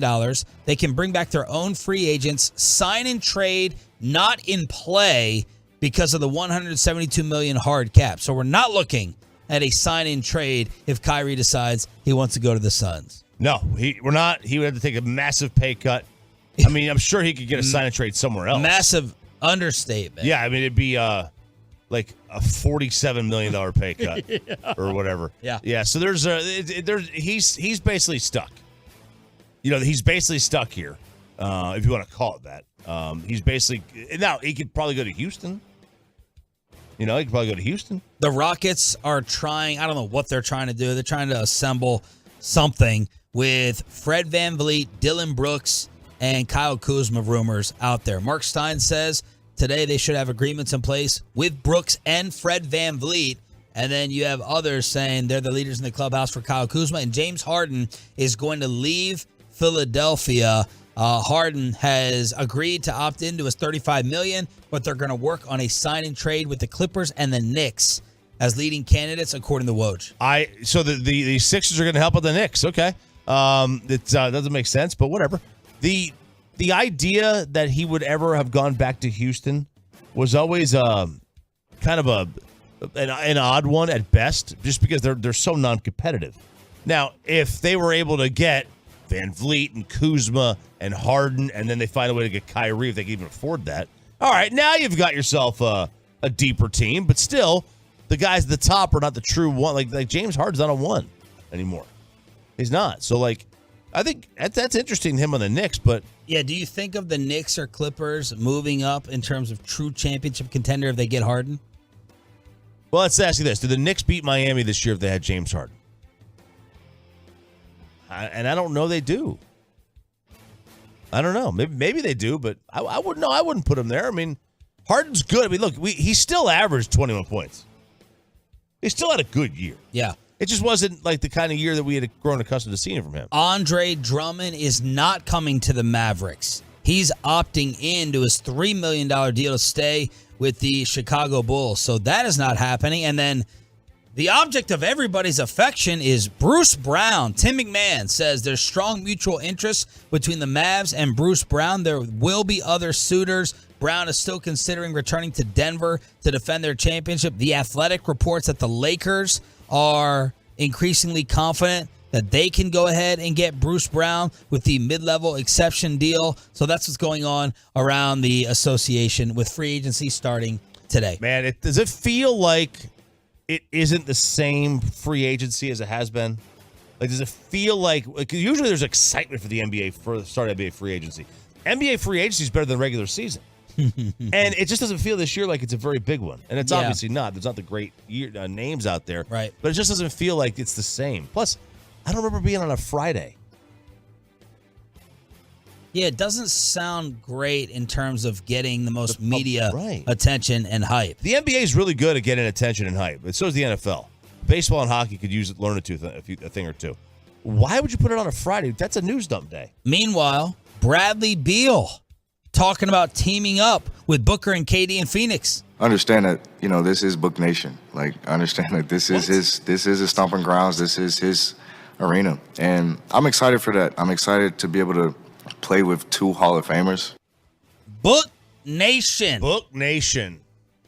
I don't know what that means. So is that like Dwayne Wade's world, even though LeBron was there, since you have Kevin Durant, who right now has higher status all time than Devin Booker? Was KD like, whoa, wait a second. What do you mean Book Nation? This is Book Nation. It's his team. It's his town. Book Nation. Durant's the best player, but they're playing in Booker's house.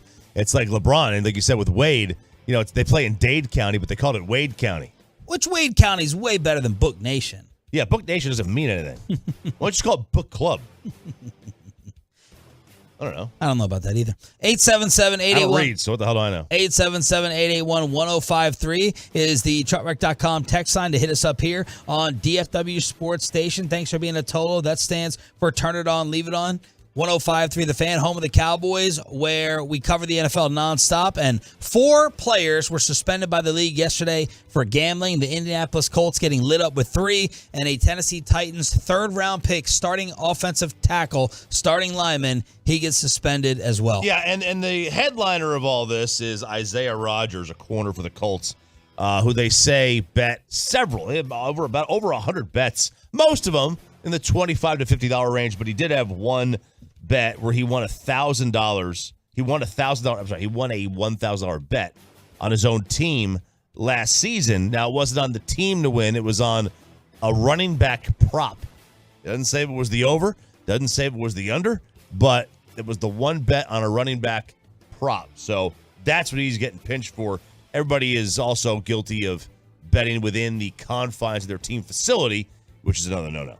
Will a legitimate star ever get lit up for this? Calvin Ridley's the biggest name.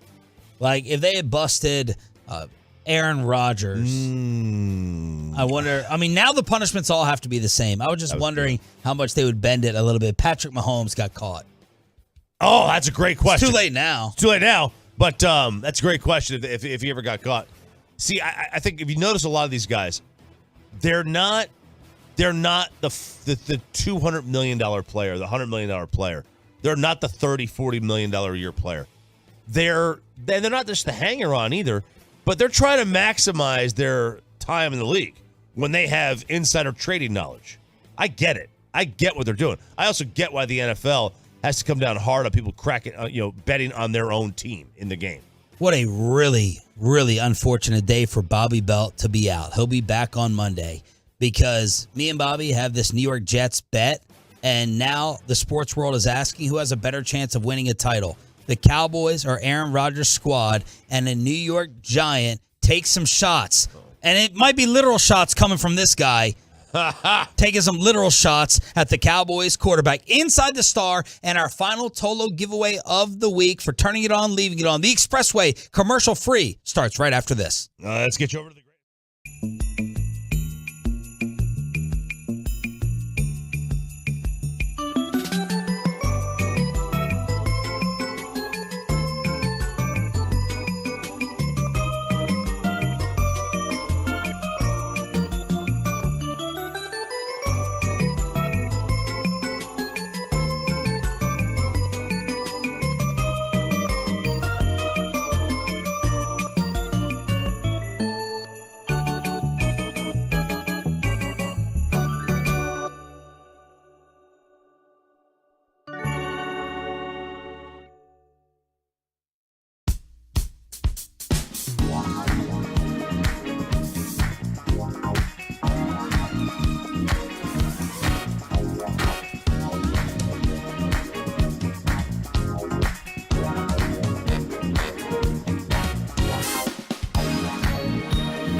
America's team, let us go inside the stars on 105.3 The Fan.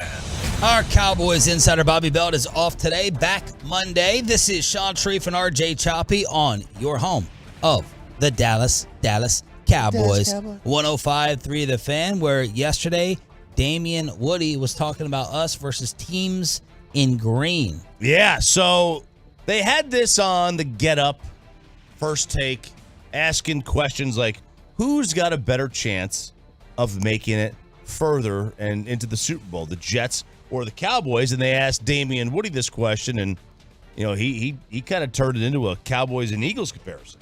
For me, when I look at the Dallas Cowboys, I look at a team that is quite honestly not that far off from the Philadelphia Eagles. They're going to have an elite defense. They got weapons on offense. They traded for Brandon Cooks to add another playmaker outside CeeDee Lamb. The biggest question, in my opinion, when it comes to the Dallas Cowboys, the play calling with Mike McCarthy, because he hasn't called plays since 2018, his last year with the Green Bay Packers. So just on the surface, the question, Cowboys-Jets, is kind of crazy because we have a much easier road. Cowboys-Jets, but he was talking about we're close to the Eagles. Yeah, but then he morphed into the Eagles, and you look, I mean, these teams are, there's a game difference between these two teams, maybe not even a full game. They came right down to the wire last year. Look, this whole thing is going to come down to two things. Can Jalen Hurts be a consistently dangerous thrower? Was last year for real? With the leap, is there going to be a regression, or is it going to take another year for the league to catch up? Right? Still, the league didn't catch up to Lamar Jackson. With the way that the Eagles run their offense, can you really stop this power running game with Jalen Hurts just running and throwing that sets everything up? Is he that legitimate? Will he continue to improve as a passer? And will the league have caught up in how to defend Philly's offense? That's what it comes down to for me. You got to figure that out. Those are things that we won't know until we get to the season. And plus, look, I mean, they're going to have games last year, and there were games last year. They won. They probably should have lost. They lost. They should have won. And that's going to flip. And that's going to flip for all these teams. The schedule's never the same. The league is designed to basically not have you be as good as you were the previous year. The caveat to that is when you have just an elite quarterback and you go out, you wake up and you win 12 games. Yeah. And there are a handful of guys out there in the league that are like that. We don't know if Hurts is. He hasn't done it long enough to be able to tell us that. Bobby believes absolutely not that he's not. Right. And look, okay, while Bobby's not here, do you think he's a legitimate DFW sports homer? Bobby? Yeah. For some. Okay. I think he's a Ranger homer. I think he's a Ranger homer. And a Cowboy homer. I think he's a Cowboy homer from the standpoint that he has to go in there. And they listen. Okay. And he doesn't want to. So you don't think, to use Slater's term, is he a fanboy that really gets under his skin when Jane says that to him? Yeah, he's a fanboy, but boy with an I. With an I? B-O-I. Boy. Street cred right there. Street cred right there, man. All right, so now the Jets question is what? Who's closer? Who's closer, Jets or Cowboys? And that was the question on the Get Up. Well, and listen, of course it's the Cowboys. For nothing else other than the fact that our road is easier. Yeah. Like, there's a really good chance that Justin Herbert never wins an AFC West. Yes. Like, think of that. Absolutely. There's a really good chance that he might fall into one. Yeah. Mahomes gets hurt, whatever. But like, Tua's a good quarterback. Aaron Rodgers is a good quarterback. Like, they're never going to win the AFC East as long as Josh Allen's there. What if it was just Cowboys versus Jets neutral field tomorrow? I think okay, because that's how they're answering it. Well, they're answering this as if Aaron Rodgers is the MVP from 2 years ago. Yes, everybody believes that Aaron Rodgers is still fantastic. Okay, so if Aaron Rodgers is still fantastic. No, I'm not asking you if caveats. Judging him is part of the difficulty of asking you the question. That is the difficulty because, I don't know. I'll have to go on I'll just go on the last year. Oh, be like Bobby. I'll be like Bobby. I'll be Bobby for now. So you think Aaron Rodgers is going to have a disappointing season, that he's more done than baller. That's what you're saying. I'm saying he is okay. I think last year, was not. Was that more of a sign or a fluke? He definitely is losing something. Okay, but he definitely played way worse than he should have last year. I don't think he was all in. I think mentally, physically, I think he was checked out of the Packers. I think he is re-energized. What does he have left, though? That's it. He's a late 30s guy. What does he have left? I think the Cowboys roster is generally better than the Jets. Jets got a good one, though. They got a really good run. They went 7-10 with crap at quarterback. I would probably lean towards the Cowboys because of continuity and the Rodgers unknown, even though I believe he's more of a baller than Dunn. That'll be part of my Bobby Belt bet. And then Plaxico Burress on the Carton Show, firing shots. Get it? At number 4. But he gets a little extra bump because he's on the Cowboys. He's on the Cowboys. Right? I believe he's reached his ceiling as a quarterback. You do? With the Dallas Cowboys. Do you think the Dallas Cowboys can win with Dak Prescott? They can win, but they won't win a championship with him. Okay. I agree with that. That wasn't mine. I agree with everything. I agree with everything Damian Woody said, and I agree with Plaxico Burress. Yeah, now look, the C.J. Stroud comment, part of that, where he said that his ceiling's higher than Dak, that part I buy. Because we don't know what the ceiling is for C.J. Stroud yet. We kind of see Dak. We at least know Dak's kind of in the vicinity of his ceiling.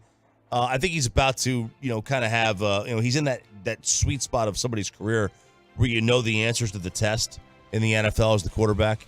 And now all of a sudden it's, okay, this game slows down for you. I think Dak's kind of reached that point in his career. So I think he will be better.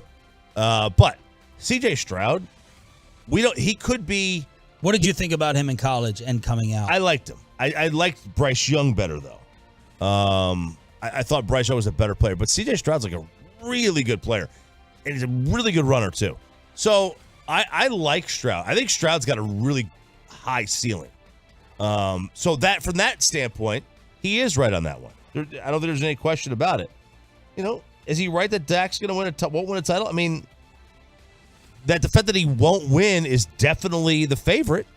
It would be an upset if he does win, because it's an upset if everybody wins. It's 1 out of 32.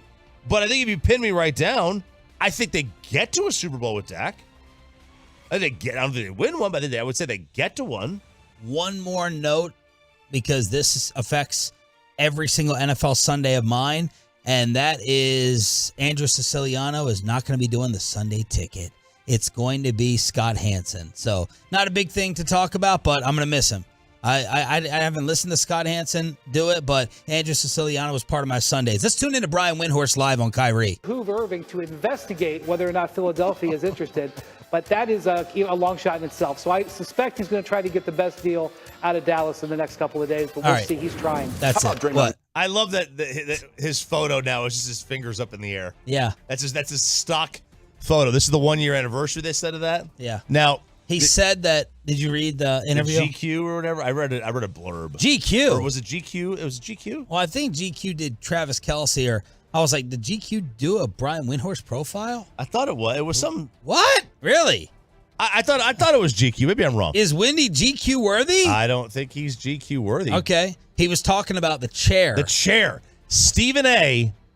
demands these elite level chairs. I didn't know they. But by the way, these chairs in here, not elite level. So Wendy's the only way this thing happened is because of these elite level chairs. I was able to lean back, because otherwise he would have fallen over. It was GQ Sports. It was GQ Sports, yeah. So he leaned back a little bit and put his hands up. Why? Why would they trade Royce O'Neal? What's going on in Utah? What's going on here? And it was just Isn't it amazing the things that can blow up? It's a clinic. I know, it's really amazing. That blew up out of nowhere, because first of all, it's 7:30 in the morning. Who's at home watching Get Up? Right? Who's doing that? Bassick is. People are on the way to work. Oh, maybe not. Who knows? But who's watching the show? Mikey, sorry I forgot to call you back in case you're listening yesterday. I look forward to the NBA discussion a little bit later on in studio. Right now, Jared Sandler, by the way, at 8 o'clock to join the Rangers All-Star Party and preview the armpit on your home for Rangers baseball. We're also your home of the Expressway Tolo giveaway, commercial-free, hooking you up for listening. All right, Tolos, that's right. Caller number 10 right now at 877-881-1053 wins a pair of tickets to see Shine Down along with special guest Papa Roach when they perform at the Credit Union of Texas Event Center on October 6th. Get tickets and information now at livenation.com. That's caller number 10 at 877-881-1053. Okay, every single Friday, we do a little cleanup, the leftover stories we didn't get to throughout the week. We call it emptying the junk drawer. Did you know that Benjamin Franklin invented the junk drawer? Junkin! All right, Choppy. Hot Dad Summer. Yeah! This is the new trend? This is the new trend. You know, why not? So we've had Hot Girl Summer. We have had Isn't it always a Hot Girl Summer? Should be. What's the difference? It should be always a Hot Girl Summer. Well, now it's Hot Dad Summer. And this one girl started this on social media, one by the name of Lauren Corbett. And she is going after hot dads. She is going after dads, particularly ones wheeling a stroller. Ooh. She's a dadvocate, she says. Dadvocate. She believes single fathers have, quote, unlocked the most carnal biological nature to protect that a man can unlock, which women can smell. They can sense it. They can sense this. So she says they're attractive to young single women. Why? Because at the end of the day, most women want a man who holds all these characteristics of a good father. So getting to see him in action, they love that. So she's 31. Yeah. She is after dads pushing strollers. I'm not buying it. Oh, okay, what do you think ladies, what draws more of your attention? A guy at the dog park, Gavin Spittle? Guy at the dog park with the little cute pup? Or Katy Trail Ice House, a guy is drinking a cold one with his baby stroller right next? Or walking in the park with just him and the baby? Are you like, oh man, I need to get some of that? Yeah, so see, the thing is like, I'm not buying it. Generally, my assumption is that if you're pushing a stroller, you're probably taken. Okay, but my wife taught me this, and I do this now with everyone. I just look at your ring finger. Oh, for sure. All right, if you don't have the ring finger and, you've seen this woman has seen this attractive guy in the park 3 times, no woman next to him, no ring finger. Are you attracted to him? Really? Yeah, that's fair. Now you're probably like, oh my gosh, this is so sweet. He's got the responsibility. Yep. But I'm interested from the female Tolos. And if it's true, I'm more than willing to give my son to Peyton for a weekend to go around Rockwall and see if it gets him more attention. Could you imagine? My boy's good looking enough to draw the attraction. I don't know whether his temperament would help. But he's a charmer with strangers. I mean, he'll run to you and get in a car real quick. Yeah. From the 682, give me a cold beer and single dad. I'll take both, please. Wow. All right. A survey reveals that 60% of women are open to dating single dads, signaling that this Father's Day might last all summer long. What do you think is the higher percentage? Women willing to date single dads or guys willing to date single moms? So I think there's a difference. Because Peyton has ruled out the single mom in his dating search. So my nephew. You haven't experienced any of the work. You have never met the child of a girl that you've dated, correct? I said no. I say let's hang out, and she goes, well, the child, which I understand, but I'm just making fun of it. Okay, it's like a lot of work on her end. Yeah. Right? Yeah, because in this situation, it was just her in the picture, not the dad. So yeah. All right, so from the 469, I have identical twin daughters. When I'm walking around carrying both of my arms to get good looks. Ooh. I was a single dad for 4 years before I met my wife. Trust me, it works. Wow. Let's see. I'm a new dad for about a year. Women stop and approach me, try to make small talk. Yes, single dads are automatically attracted from the female Tolos. Oh, I got a Saturday off now. Peyton, tomorrow morning, you come by. 10 a.m. I'll give you 10. Let you sleep in. Pick up my kid. And you take him out wherever you want, for the day. Windstar, all right. Oh, it's a secondhand smoke like he's in Chicago. Yeah, right. And then you see if it picks up the ladies. Bam, there you go. Let's see. So single dads. So the guys are confirming this. Yeah, the guys and some of the girls. Let's see. I'm a new dad. Women stop at approach. We try to make small talk. I never had as many beautiful women during a stretch that I did when I was a single parent for a few years. Wow. Yep. There you go. So I just need a kid. I just need to find a girl that wants to have a kid, and then we'll break up, and then I'm single with a kid. So no, you need a child. But I need to be single, right? Obviously. Yes. Yes. So I need to find a girl that's willing to have my baby. Yeah. We split up. Break up with her. Yeah, it's a Yes. great plan. Then you go on your dating run. Oh yes. Yeah, you I'm got ready now. to use someone for the baby. What a great plan. In between. So like my nephew, Tindy Hands, we call him Tinder Fingers. He loves. See, I think the difference is women might like to date single dads. He loved going on Tinder for single moms. Loved it. Yeah. Because that's how Bobby got his wife. Basically. What was it? What they said? They said some phrase in Jerry Maguire. I can't remember. But you gain the affection of the child, and it makes it really difficult for the mom to break things off. Oh yeah. Because if we're keeping it real, I think the way a lot of guys think, ladies, don't get mad at me. I probably shouldn't even have started down this road. A lot of guys feel you have to lower your standard a little bit. Guys do or girls do? Guys are thinking that hot single moms have to lower their standard a little bit because they have the child. You know what I mean? Yeah. That they're a little less desire. You can smirk all you want. You know what I'm saying is the truth. I preach the truth. that they have to lower their standard a little bit because they're not as desirable as having zero quote unquote baggage. I know I said a lot of bad buzzwords in that. That's the way guys think.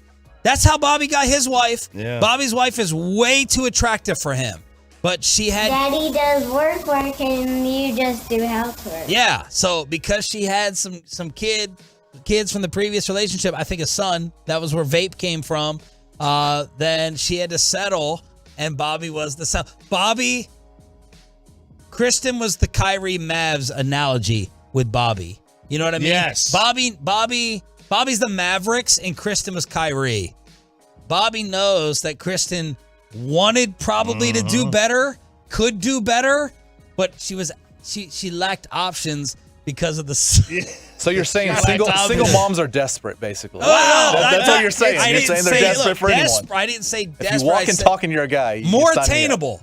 maybe a little more attainable. That's single moms generally. So that's a theory. In my case, my ex-wife, she was the primary caretaker for my children. She had primary custody, so I had them on the weekends and such.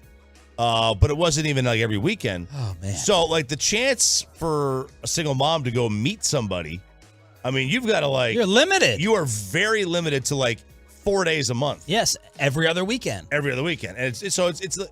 They made the lower the standards. And look, for those that are getting worked, I don't know how many are getting worked up. I'm not looking at Twitch right now, my biggest fan club on Twitch. But there are girls who say, who's gonna want me now? I got 2 kids and I'm single. Oh my gosh. That's the way. That's a theory. That's what a lot of guys think. I'm just a bad guy who's got to convey it. 877-881-1053. Truckwreck.com, text line Spittle texted. Option 1 doesn't work. They talk to the dog at the dog park.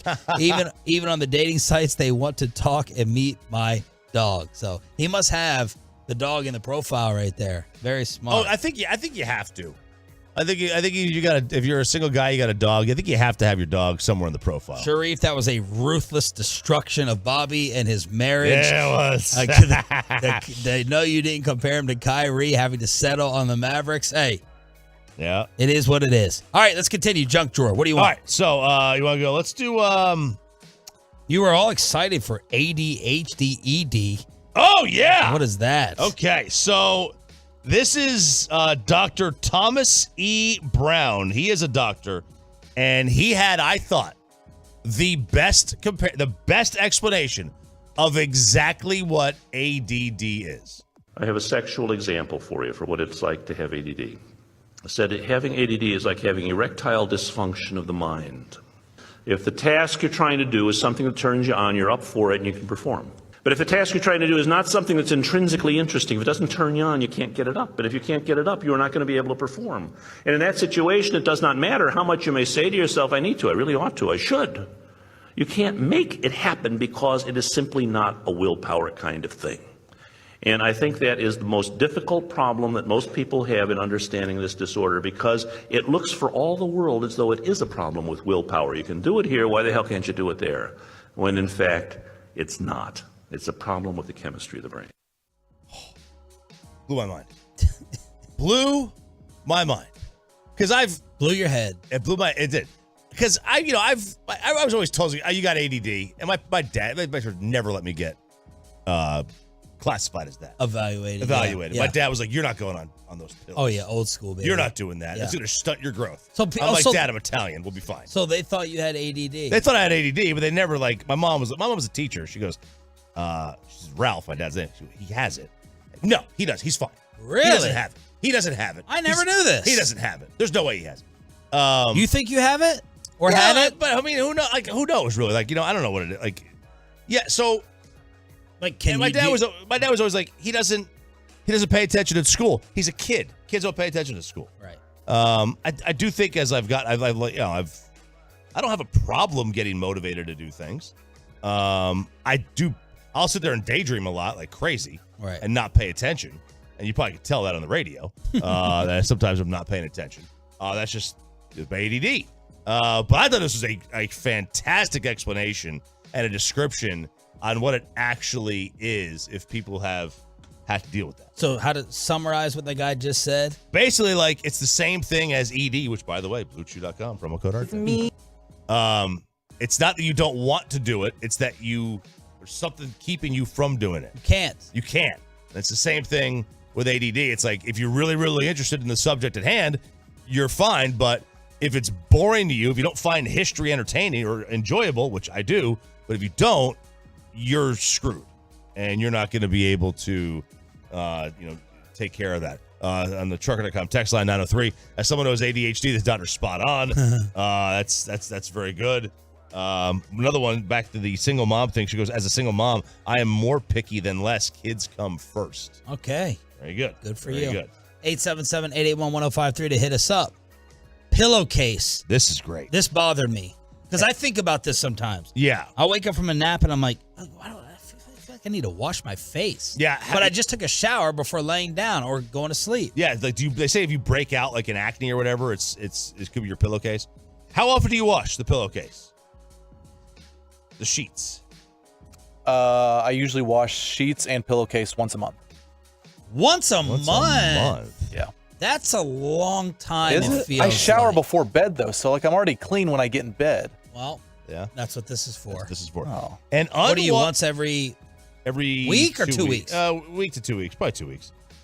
And unwashed. Now we kind of split times between my place and hers, so that we may go a little bit longer because we're not doing it every night. But now that she's moving in, like today, we will do more often, I'm sure. An unwashed pillowcase could harbor 3 million particles of bacteria after just 1 week, which is, wait for it, Peyton Russell, 17,000 times more than the average toilet seat. No. Prove it. I don't believe it. The analysis included cleanliness data for mattresses, linens, and pillowcases, as well as a breakdown of the potential pathogens lurking between the sheets. Experts warn that a pillowcase specifically should be changed routinely more than just once a week or month. No one's dying. Is it reasonable to believe that your butt cheeks, because serious question. Eric Chiafalo just said a giant Sandler, holy smokes, to today's junk drawer. Is it reasonable to believe that your butt cheeks are cleaner than the cheeks on your face? I think there's reason to believe. Oh, they're covered for one. They're covered. Now, if you go around, I'll take this, and Sarah gets on me for this because I will go. After the show, I'll go to the gym. A lot of times, what happens? I get to the gym, a little rumblage. You gotta go sit on the toilet seat, and then I would go home, and then I would, maybe if I go to use her restroom or my bathroom before I get in the shower. Yeah. Now I just took all the toilet seat from the gym and put it on my toilet seat. Right. And then she sits on that, and now all of a sudden, you know what I mean? Yeah. So that there is that. But generally, like, everything's spraying in your face all day. Germs, bacteria, allergens. Yeah. And then on your butt, it's covered by your pants. Yeah, I do feel greasy sometimes after waking up, and I'm like, is this pillowcase nasty? I could see that happening. Matthew Edwards, Sean can't talk about anybody's spouse being too fine for them. Whoa! Whoa! Shots fired, man! Shots fired at me, Matt. Let me go look up. Let me see. That was a compliment, though. Yeah, it's a compliment to my wife. It's an insult to me. Oh, he's calling you ugly. Okay, that's fair. That's a half and half. That's fair. Yeah, he's insulting me, complimenting the wife. All right, let's continue with the junk drawer. So wash the pillowcases a little more often. All right, what is the worst thing you've ever seen a person do on an airplane? Pick their feet. We've seen somebody. There's been video of someone drying their underwear with the fan up top. Oh, you know, I haven't personally seen anything. To me, it's the person who doesn't turn off their text ringer. You may have been on the plane with me. I can't remember who I was flying with. And when we land and you check your messages, ding, ding, ding, ding, ding. Then they text back the person, pick up time, ding, back. Da-da. Shut off your ringer. Yeah. Shut up. What are you, such a lame loser? You have to prove you have friends who are texting you. We all have text messages come in. We all tell the pickup person that we landed. We all check in with our loved ones. Ding, ding, just zero regard. Zero regard for anybody else. Their stupid phone going up. But I haven't seen anything that made me stop in my tracks. I will say this, on the last flight going to Cancun, a couple of people were so wasted and so drunk, these morons didn't realize people were in the bathroom, and this one woman was trying to literally rip the door off. Like, everyone is watching this numb nuts, like, wrestle with the door for like 2 minutes, not realizing the red vacant was on. Finally, I had to step up. I was like, ma'am, someone's in there. Oh, I'm sorry. I realized we were on this runway for so long and there's unlimited drinks. And then another person did it. So I haven't seen anything crazier than that. I've had a lady knock at the door. Like, I guess someone's been in there too long, and Yeah. they've gone up and they've knocked on it. And I'm Yeah. like, okay, come on. Now, if it's someone who works on the plane and they're concerned, you need to get back in your seat because you're getting ready to have some bumps or you need to buckle up. But these drunk idiots who don't realize when the door's on, I mean, they're like MacGyver trying to like break into the top corners and fold it in and karate chop it. You know how the door folds? Yeah. And I'm like, what are you doing? Yeah. So, like, some people are coming in on the truck.com text line, walking barefoot, clipping their toenails, breaking wind. Oh, that's disgusting. On a plane. And you said people do that more on a plane. They do that more on a Science. plane. I do. 30% more? Yeah. 30% more. That's people are bringing smelly food on an airplane. It's very inconsiderate. Well, how about this lady? Oh, man, my wife wouldn't even take fried chicken on the plane. I was like, good for her. What was that noise? What was that? It was the junk drawer the intro, ran out? Yeah, it ran out of time, so it restarted back, and I didn't, Okay. I mean, segment's going good. She wouldn't end well. She wouldn't even take fried chicken on the plane. I said, man. babe, no one will get offended. No one gets offended by the smell of fried chicken. No, it's the onions that get you, or the other stuff. But like, I saw somebody bring ribs on a plane once. Oh, that smells good too. So how about would you this eat lady? Ribs on a plane. It's just a very messy thing to eat on a plane. This is a 14-hour flight to London. This was on a passenger shaming thread. Oh, how long did Brad Sham think that was? 4 hours. 4 hours. So this Reddit poster on this passenger shaming website found this. A woman at 30,000 feet in the middle of a 14-hour flight didn't get up and use the restroom to do this. She did this in her seat. She brushed her teeth in the seat and was spitting it into the cup. Oh. By the way, those are clear cups they use on these airplanes. They're clear. And she's sitting here brushing her teeth and then hocking up right into the cup. It's disgusting. There's a photo of the cup. Oh, this is nasty. On an airplane. Although, I will say, at least you know that they're going to have good breath. My wife, I'll take a little sip. My wife tried to blame me. She's like, she hands me a breast strip when we land in Dallas. And I was like, I'm a little offended. I'm like, what's this for? She's like, well, I got a whiff of something. I said, it must be the person next to you. It's not me. So that's what made me think of this. She always will she'll carry these breast strips, and she handed this to me. At least this person, is brushing their teeth. That's true. But getting up, man, once you see a line of 5 or 6 people just waiting in that bathroom, I'm terrified to go in there. I go in there and I could win the Olympics with a Carrie Strug balance beam routine of not touching anything on the sides. I got to get a tissue to press the flush button. I don't want to touch the sink to turn it on. I am terrified looking at the people who have gone in that restroom, and I know they're just spraying down everything. So maybe people don't want to go and brush their teeth in the restroom. I can see that. I can see that. It's very cramped in there. Yeah. For one, and you don't want to use that water. Is how about if a shoelace touches? Like I wore sandals on the plane. And I was get rid of the shoes. walking in there with sandals. I wanted to burn them. Yeah, you've got to get rid of those shoes. Light them on fire as soon as if they touch the floor of the men's room or the restroom in the airplane. No doubt about it. And by the way, people are saying this is like the worst weekend to fly. So if you're heading to the airport, be prepared to get screwed like I do continuously because things are getting delayed, shut down, and flight crews are not showing up. They are. Just a heads up. Staffing issues, tons of flight delays. Be prepared. All right, last one here. This is right out of Ocean's 11. Someone posed as a Las Vegas casino owner.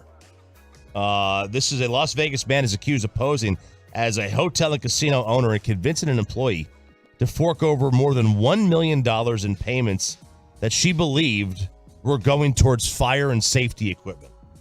An individual from the hotel security office found this and said an unknown person had contacted the casino cage where the money are kept and claimed to be the owner of the hotel. They requested $320,000 for an emergency payment to the fire department. These payments were made in $314,000, $350,000, and $500,000 in addition to 3 small deposits. The total funds lost $1.17 million from the hotel. That is right out of Ocean's 11.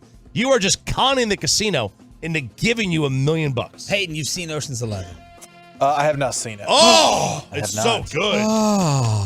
I've seen Apollo 11, but I have not seen. I think isn't Apollo 13? Yeah, it was a joke, but all right. It was a joke. I felt you were maybe joking.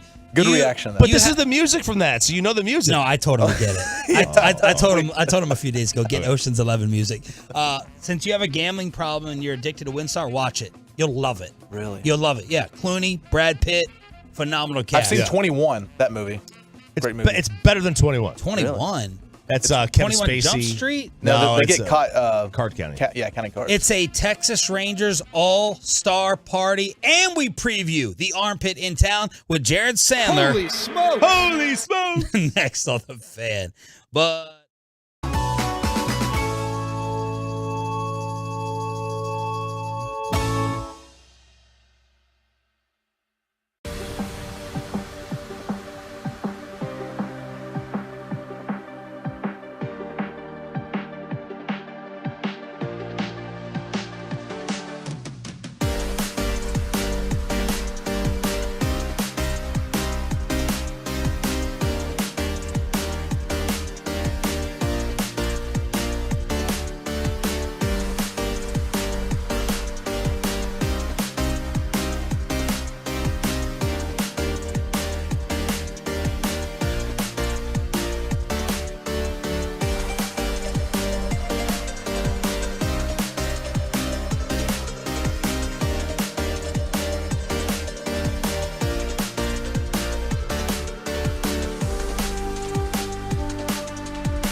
Fan Studios, secured by DFWSecurity.com. This is Sean and RJ on 105.3 The Fan. And Tavares drives one to left center. Vierling back at the track of the wall. Out of here! Into the Tigers bullpen. So Tavares has had a couple of hits taken away already today. Just takes it out of the Tigers' hands. His 9th home run of the season, 424 feet. And we're tied at 3. And his 7th home run of the month, but it was not enough. Man, it looked like a pretty good crowd yesterday for a 1 o'clock game. You heard it in the background. Maybe it was all the KMC fans that were out there. The Rangers lose to the Tigers. They get a split. Feels a little disappointing, but they win the night by being the story of the All-Star game with a franchise record high 4 starters dominating the infield with the game that's going down on July 11th. We celebrated with Rangers play-by-play voice Jared Sandler joining us here on Sean and RJ 105.3 The Fan. What's up, brother? What's up, guys? So I'm doing intermittent fasting, and I know it's working / kind of consuming my mind because I had a dream last night. A buddy and I were going to get some drinks, and then we were going to go to White Castle. And that buddy is a guy named Sean Sharif.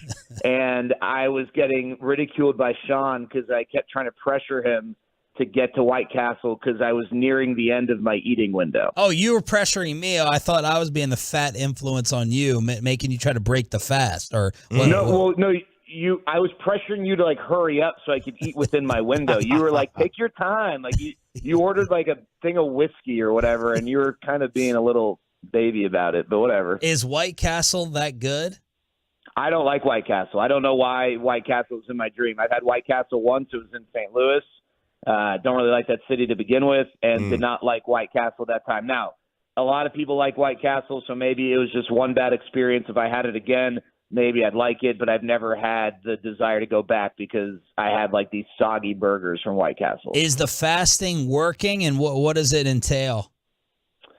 So I think it's working. I only can eat within an 8-hour window. And the reason I'm doing this, A, it kind of fits with the baseball schedule. B, it's very tough for me to eat healthy during the season. So this is one way to kind of try and neutralize that a little bit. And I'm not good at like just saying, hey, I want to be healthy and leaving it at that. I got to have some sort of a goal or challenge or something that I'm working towards. Like it's like a competition. And so the challenge of being able to eat within just an 8-hour window is, I guess, motivating for me right now. So my window, I make my window later. Some people do the early window. It can be any 8 hours, but I usually go from about 3 to 11. That way I have, I guess, like a super late light lunch, and then I can snack in like the 5th inning, have a little bar, and then have dinner before the game. Okay, wow. Very nice. What were you thinking last night as one after another, bam, bam, bam, bam, the Texas Rangers were getting announced as all-star starters? I was thinking about how 2 years ago this team lost 100 games. Last year they had a disappointing season, losing 90 games. That's why the team has the 4th pick coming up in the draft, and how in such a short time this team is now the story of the All-Star game thus far. And I don't think it's going to stop with these 4. I think they've got more All-Stars coming. But how awesome is that? And you think about the 4 All-Stars they have. One was acquired by way of a trade, Jonah Heim and the Elvis Andrus deal. A lot of people thought at the time it was the Chris Davis trade just because he was the most recognizable name. But Jonah Heim and then maybe even Dane Acker were the 2 guys the Rangers most coveted. You got 2 guys starting. They were big free agent signings 2 off seasons ago, Corey Seager and Marcus Semien. And then the 3rd baseman, Josh Young, was drafted. So you got 4 all-star starters acquired by the team in 3 different ways. And that's how you build a championship team. If you look at the teams that have won championships over the last few years, they're not just good in one area. They're good in multiple areas. And this is a team that is starting to develop a roster that has been built in multiple ways. But how cool is it that, people are talking about 4 all-star starters, the first time that this has happened in 7 years or 8 years, I think, that a team has had 4 starters in the All-Star game. And they might even have a 5th because the way it works for Adolis Garcia, who, by the way, got robbed, should have been a starter, is if the players vote him high enough, then he would get the spot that is currently occupied by Aaron Judge, since Aaron Judge won't be able to play. So who else do you think could be added? Well, I think Nathan Eovaldi should be an all-star. I think that there's an outside chance that John Gray gets added. I think the only thing working against John is simply that the Rangers are going to have other all-stars. And, you can't just put 9 guys on the all-star team. Adolis Garcia will be an all-star. And I don't think Ezekiel Duran or Leody Taveras will make it right away. Maybe if guys drop out, but if you look at Ezekiel Duran's numbers, I think it's really tough to just totally ignore this guy as an all-star candidate. I mean, he's got the same amount of plate appearances as Corey Seager. He might not have some of the counting stats, but he's 4th in batting average, 9th in slugging, 8th in OPS in all of Major League Baseball. So, I think Will Smith and Josh Sborz are going to be victims of all the other all-stars the Rangers have, but they definitely are putting up all-star type numbers. But the guys who I think for sure will get in are Eovaldi and Adolis. I think that you should definitely strongly consider Leote, Dane Dunning, Josh Sborz, and Will Smith. But again, I think, like I said, I think they're going to be victims of the fact the Rangers are going to have a dearth of all-stars to begin with. Jared Sandler joined us here on The Fan. Was this all Ranger fans voted, or like did enough national people, vote in Jonah Heim? Like I think that was the most surprising one, him and Young, because they weren't household names 3 months ago. No, you're right. Let's take a second and salute Rangers fans. I don't think it's easy for any fan base to withstand a 6-year run in which a team is really not competing for a playoff spot. I think that is very tough in baseball. I think it's a little bit easier to bounce back in the NFL. If you go 2-14 one year, chances are you've got a super exciting draft pick to get you fired up about the next year. And if you start the year 4-0, everyone's going to be, just goo-goo. It doesn't work that way in baseball. Over 6 years, when you're not really contending for a playoff spot, including the last 3 seasons in which they certainly were not contending for anything, it's very tough, for a fan base. And so salute to Rangers fans for voting. Salute to Rangers fans for outvoting the country of Canada with 3 of those infields. But no, I'm serious. I mean, that's Toronto has a huge advantage of that. And then Adley Rutschman is a stud. Adley Rutschman is everything that, I think he was made out to be when the Orioles drafted him a few years ago. He is also propped up by Major League Baseball as, one of their golden children, right? And I'm not hating on that at all. He is someone that, he's got a great personality. He's going to be great for the game. It is very tough to dethrone a guy like that. And Baltimore's having a great year too. It's not like he plays on a stinky team. So, yeah, I agree. The Jonah Heim win over Adley Rutschman, that's got to be Rangers fans. And that's awesome. I think it's great. You don't just do this because of only your fan base. Obviously, they're getting recognition around the league, around the country from baseball fans. And at the end of the day, guys, it's not like Rangers fans stuff the ballots for guys who don't deserve to be there. All of these guys absolutely unequivocally deserve to be there. If any one of them did not win this phase 2 vote, then the lesser player would have gotten in. Not you can debate long-term this guy or that guy, but for this year, the guys who got in for the Rangers absolutely deserve to be in. And frankly, so does Adolis Garcia. It's kind of a crime that he didn't get voted in. Well, let me give you your props real quick for Zeke Duran. As I remember in the preview, you said, I like this guy. There's just something about this guy. He was your guy to look out for. Why did you like him so much? And just talk about what he's like in the clubhouse. Because every game they ask Emily Jones, did you talk to him? Did you ask Zeke about what type of day it is? And he responded, it's a great day, as always. Is that how he is behind the scenes? He's happy. He's smiling. He's always having a good time. His teammates love him because he's such a joy to be around. He gets in the mix, and everything, ping pong tables, joking around. They had a team dress up for the last flight. He dressed up as Prince. He was like a dead ringer for Prince. I mean, it was awesome. He is so much fun, and he's got that youthful energy, guys. I think that there's something to the fact that this team has 3 guys 25 and under who are big-time contributors in the lineup.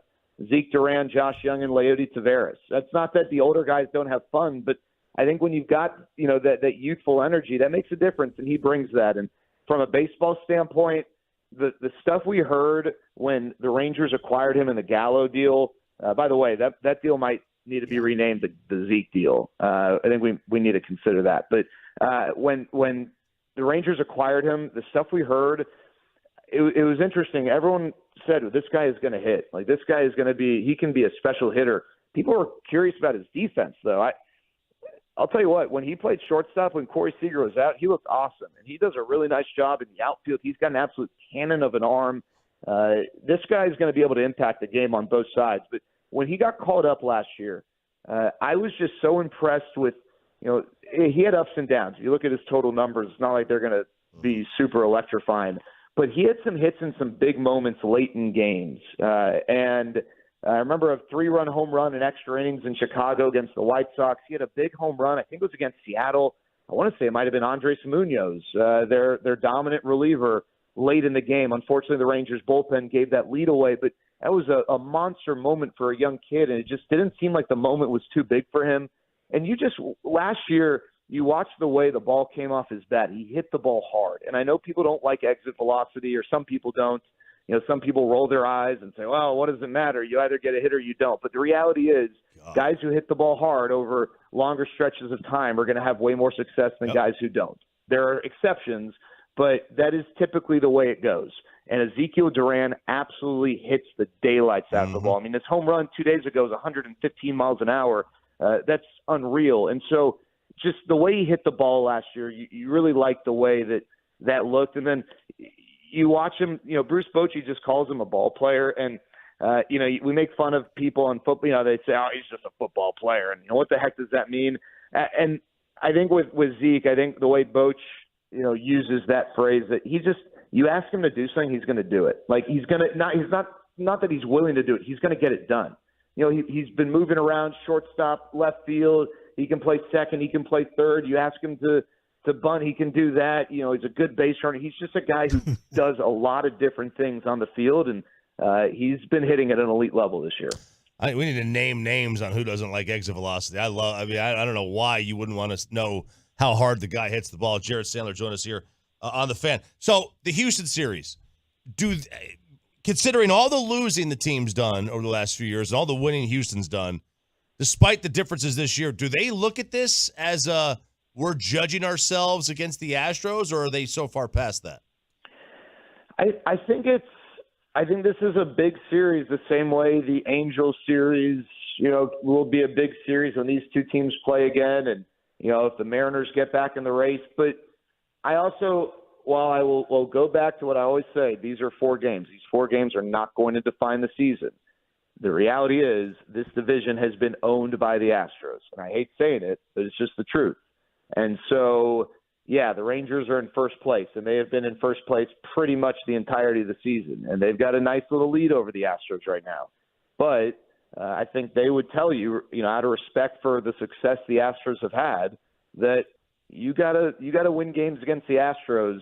And when they took 2 of 3 from Houston in Houston earlier this year, it did feel a little more significant than just 2 wins and 1 loss, right? Because they've had so much difficulty beating Houston in Houston. And they've had more success in Arlington, but still not a ton.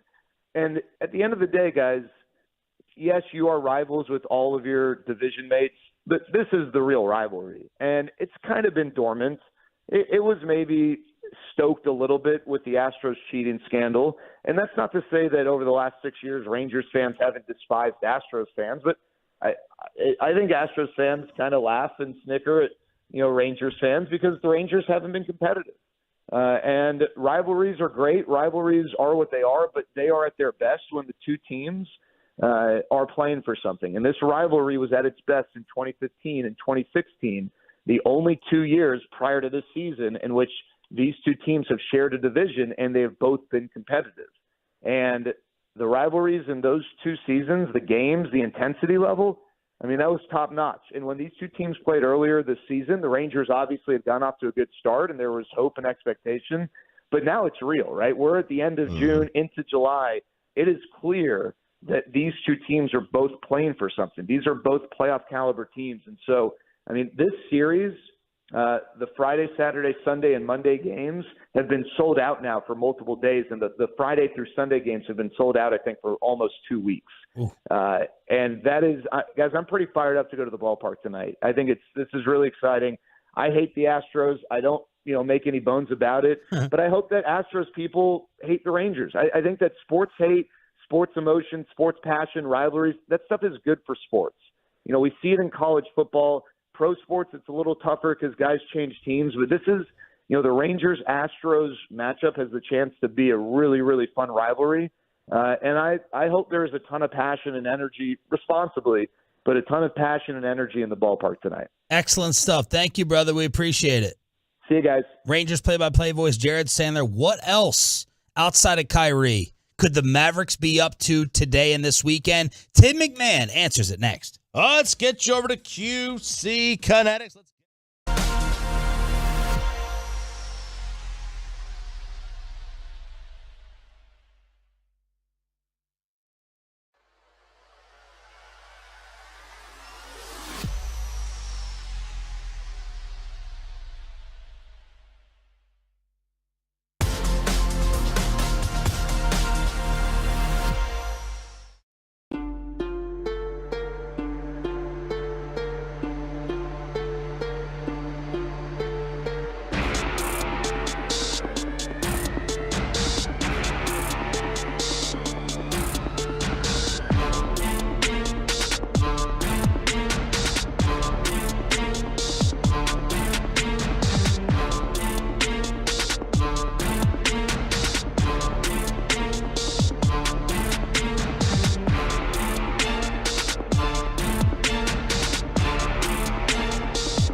Life is unpredictable. Accidents happen. Frankel and Frankel are the go-to attorneys for car and truck wrecks in DFW. If you or a loved one have been in an accident, contact the Frankels at 214-333-3333 or go to truckwreck.com.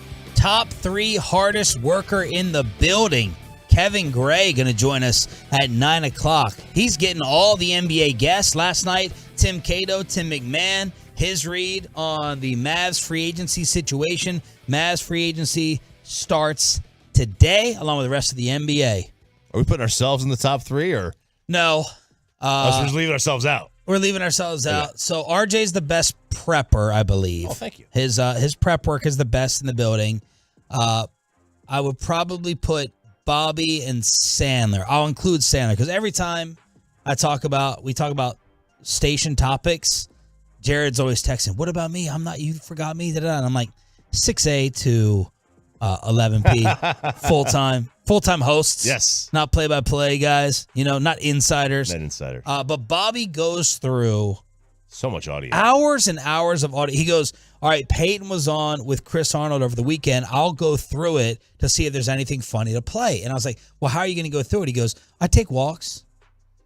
And I'm like, so you're just going to listen to 3 hours of their show replay? Great show, by the way. To maybe come up with, well, we didn't play any parts of it, did we? To come up with 90 seconds of audio? 90 seconds of audio, or like the receipts segment he did. He's going through yesterday. It sounds like really bad time management. It's Bobby and Jared. The reason you want those guys working under your roof is they don't have hobbies. Right. Their hobby is work. Their hobby is the show.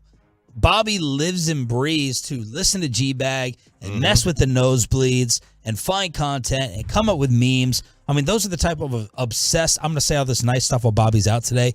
Those are the type of obsessed employees you want. And Sandler's the same thing. The amount of crap that Jared and Bobby do, like outside of quote unquote work hours, is really mind-boggling. Like, I thought I had a pretty good work ethic. These guys are psychos. But Kevin Gray on Twitter, he's nonstop. When I wake up from the nap and I want to know the NBA news, I'm just going to KG's account. He's texting me at 11 p.m. and midnight. He's getting Tim Cato, Tim McMahon. So we got to get KG on the Zoom at 9 to talk about what is going on. But you're the best prepper. Thank you. Sean Sharif, RJ Choppy here on DFW Sports Station 105.3 The Fan. So Tim McMahon was on. By the way, Sam Amick from The Ringer reporting that the Clippers' big two would be okay with James Harden coming there. Harden opted in to get signed and traded. And the Clippers and Knicks are apparently in the running. Amick reports that Paul George and Kawhi are okay with James Harden joining them possibly in LA. Tim McMahon with the very latest. Yesterday, Chris Haynes said Kyrie, he's going to visit the Suns first. What? What the hell? That's what I tweeted back in response. How is that possible? Phoenix doesn't have any money. How is that possible? And then a Phoenix insider said, that's not happening. It's absurd. Tim McMahon, last night on The Fan. Please set the record straight. Listen, the Mavericks remain, I would say, optimistic. They feel like they've done everything they can to put themselves in position to sign him. And let's just be real honest about it. There are not other realistic alternatives. If Kyrie wants to meet with the Suns, that's great. Is he going to go play for the minimum? I mean, seriously? Like, that's not a realistic option. You go, well, what about a sign and trade? Fellas, this I do know about the new CBA math. If you do a sign and trade, you are hard capped at $172 million. Devin Booker, Kevin Durant, Bradley Beal, add those up, you're already at $130 million change. You've got a roster to fill out. So what's Kyrie going to do? Is he going to take $15 million? I mean, so again, the Mavericks have treated him well. They've loved him up.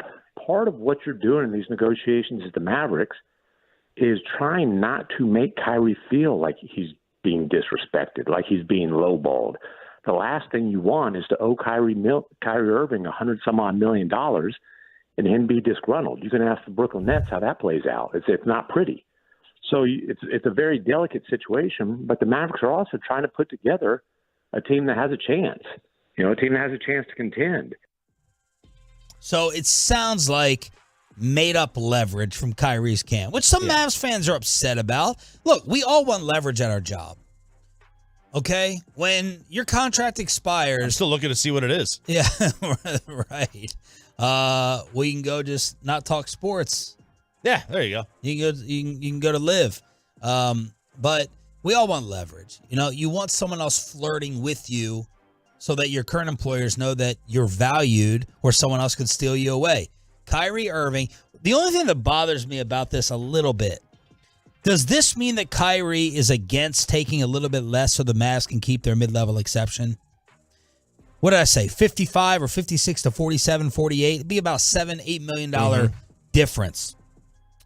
And if Kyrie is just doing this to make the Mavs pay him the most, that bothers me because that says Kyrie doesn't care about them adding another piece, a Bruce Brown or somebody else. Now, look, a lot of people, RJ Choppy included, Bobby Bell would say, get yours.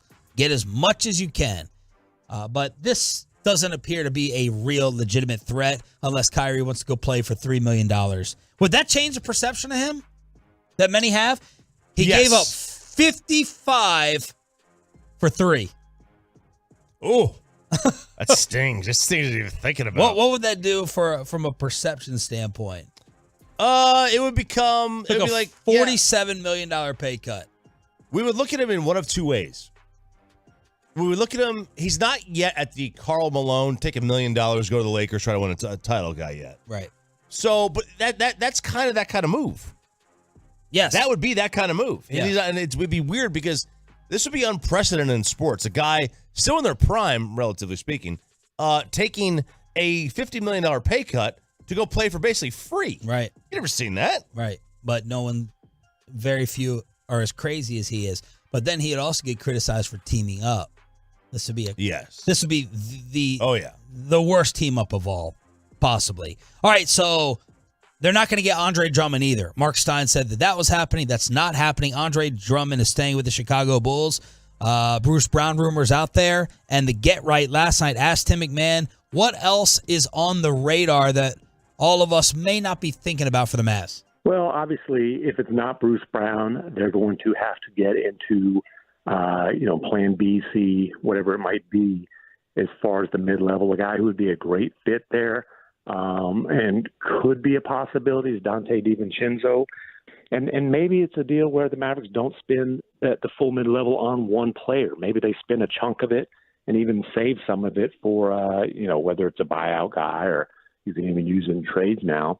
Like a guy like a Taurean Prince for at a lower price point. But obviously, priority number one, they've been very clear about, that's to get Kyrie Irving done. We'll see how simple that is. Maybe it plays out for a little while. Maybe it doesn't. I never thought that DiVincenzo would even have this long of a career or be valued. Dante? Yeah. He was a good player at Villanova. I am surprised too. 6 I thought years. he was a try-hard guy. Yeah. But he's turned into a halfway decent player. 6 years in the league. His career average is 9 points and 4 rebounds. So 10 points, 9 points coming off the last 2 seasons. That's way better than I would have expected, man. I mean, that's a serviceable role guy. Really, really serviceable. All right, 877-881-1053, truckwreck.com text line to hit us up here on DFW Sports Station. And you're finding some evidence. Oh, maybe we can save that. Okay. Maybe we can save that for not going all in. A little warning. Do not go all in on free agency. All right. Weekend plans. Pepe, let's start with you. Are you doing it tonight? Are you doing it again? Oh, baby. We're going back. Whoa. I got the confirmation from a couple of the homies. They said, let's do it. They told me yesterday, they were like, Peyton, I've been itching because I haven't been with them for a couple of weeks now. The last time me and this group went was a couple of weeks ago. So they were like, I'm itching. I'm like, let's do it. I'm down. I'm up big right now. I'm up. Been on a win streak. We're doing it. And so that's tonight. On Saturday, tomorrow, it's the 4th annual Pepe Summer Bash pool party at my place. So the homies come over. We drink a little. I grill some burgers. Yeah. What was the eye roll part? The eye roll part is... Was that I named it? No. Or that it was 4th annual? Nope. Oh. Ooh. No invite. We didn't know. You were not invited? You want to come hang out with me and my crew? There's a reason I go to you first for weekend plans. you have the most interesting entertainment life. So you and your friends are by far and away the most fun people to hang out with. Oh, okay. Are you kidding me? Okay. Are you kidding me? Wow. And did you invite Ryan? He's in the same room with you He's every day. busy. He's busy this week. He's busy. So I don't think he sounds. It doesn't look busy. If you want some burgers, I mean, we can get you a spot. There's still some open I don't slots. take sympathy invites. You don't take I don't take pity okay. invites. I don't take pity invites. I'll take a pity date, but not a pity invite. Yeah, I'm cool so with that. you're just gonna go to WinStar and leave. You're not gonna stay over. No. Unless I have a free hotel room, I don't stay. Okay, and then tomorrow, the 4th annual. How many people are gonna show up? You think, and how many women?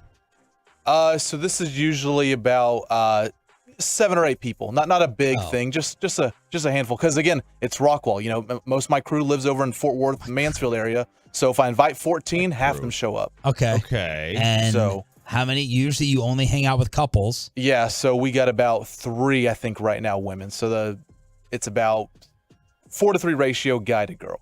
Okay. Now, are these women spoken for? All of them? Yeah. Okay. You wouldn't invite no, because they're all Katie. taken. They're all you wouldn't taken. invite Katie over. No, she's busy. Katie Trail's busy? Yeah, she said she's busy. Okay. Honest. Okay. Okay. All right, so there it is. The 4th annual Pay Party. Choppy will be hopefully finishing up the move. Yeah, baby. Move. 7 a.m. bright and early, right before the weather really heats up. Yeah. Hope to get this thing done and then enjoy the pool the rest of the weekend with finally moving in. Should we try to keep below the belt going without Roberto? Ooh. Where does this Cowboys roster rank throughout the entire league? Let's try to keep it alive for Bobby. Next. Let's get you over to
The great Sean Sharif. Don't make me take off my belt. Don't make me take off my belt. We're not. Well done.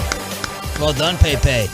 Bobby Belt is out today, back on Monday here on your home of America's team. Sean Sharif, RJ Choppy with you on 105.3 The Fan. Who did all this work with these Ranger signs? We're putting Rangers on the cornhole boards. We got a Jonah Heim sign in here as well. Did you see all this? I noticed the Heim sign. I didn't see the other one on the cornhole board because it's blocking me. Oh, look at that. Very impressive. Little fatheads, huh? Very impressive. By the way, I see a report from Dan Graziano that the Titans and the Patriots have offers on the table for DeAndre Hopkins. So a little slow-moving market for D-Hop. I'm sure he's surprised by that. Ugh, imagine the quarterbacks he's had to play with. I know.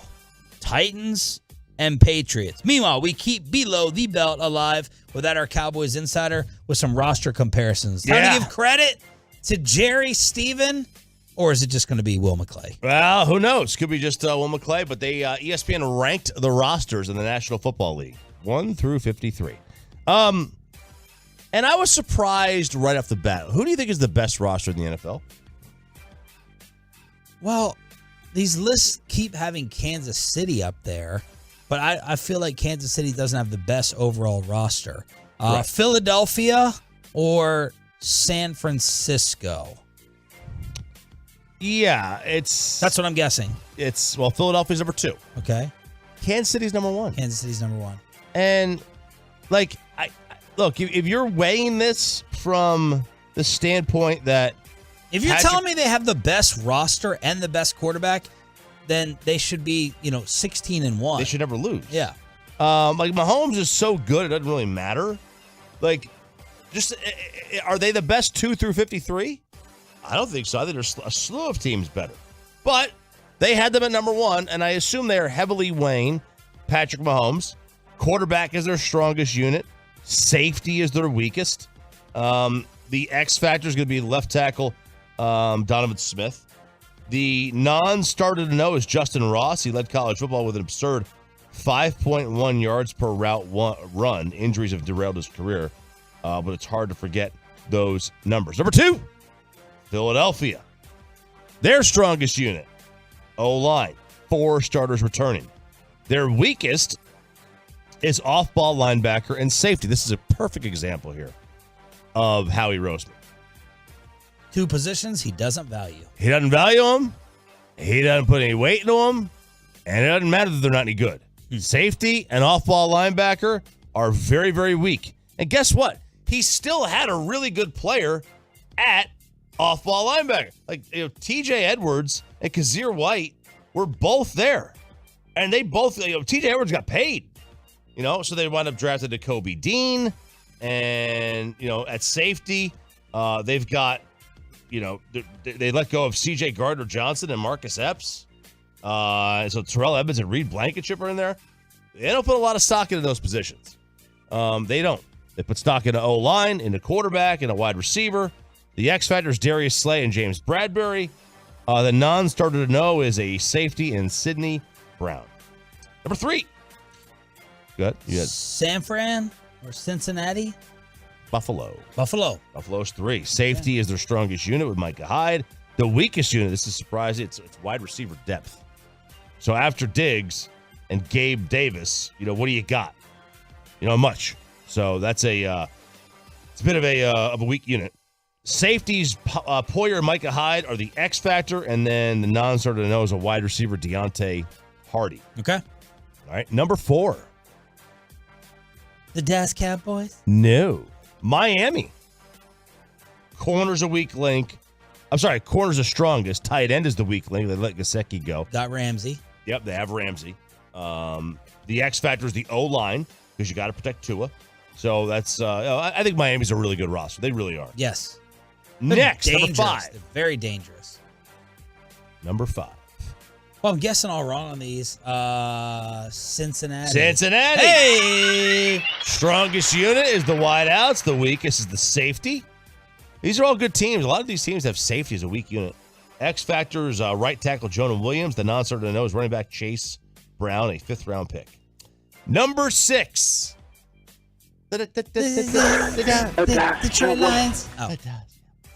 Edge rusher's the strongest unit. Micah Parsons began his career in a hybrid role, but Edge rusher's the strongest. Yeah. Okay. He has settled in as one of the best edge rushers. His 30% pass rush win rate. Best among edge defenders in 2022. Tank Lawrence should be the top edge on most defenses, and this unit also returns from quality depth. Something that needs to be said, the Cowboys are in a top 5, top 6 on this list every single year.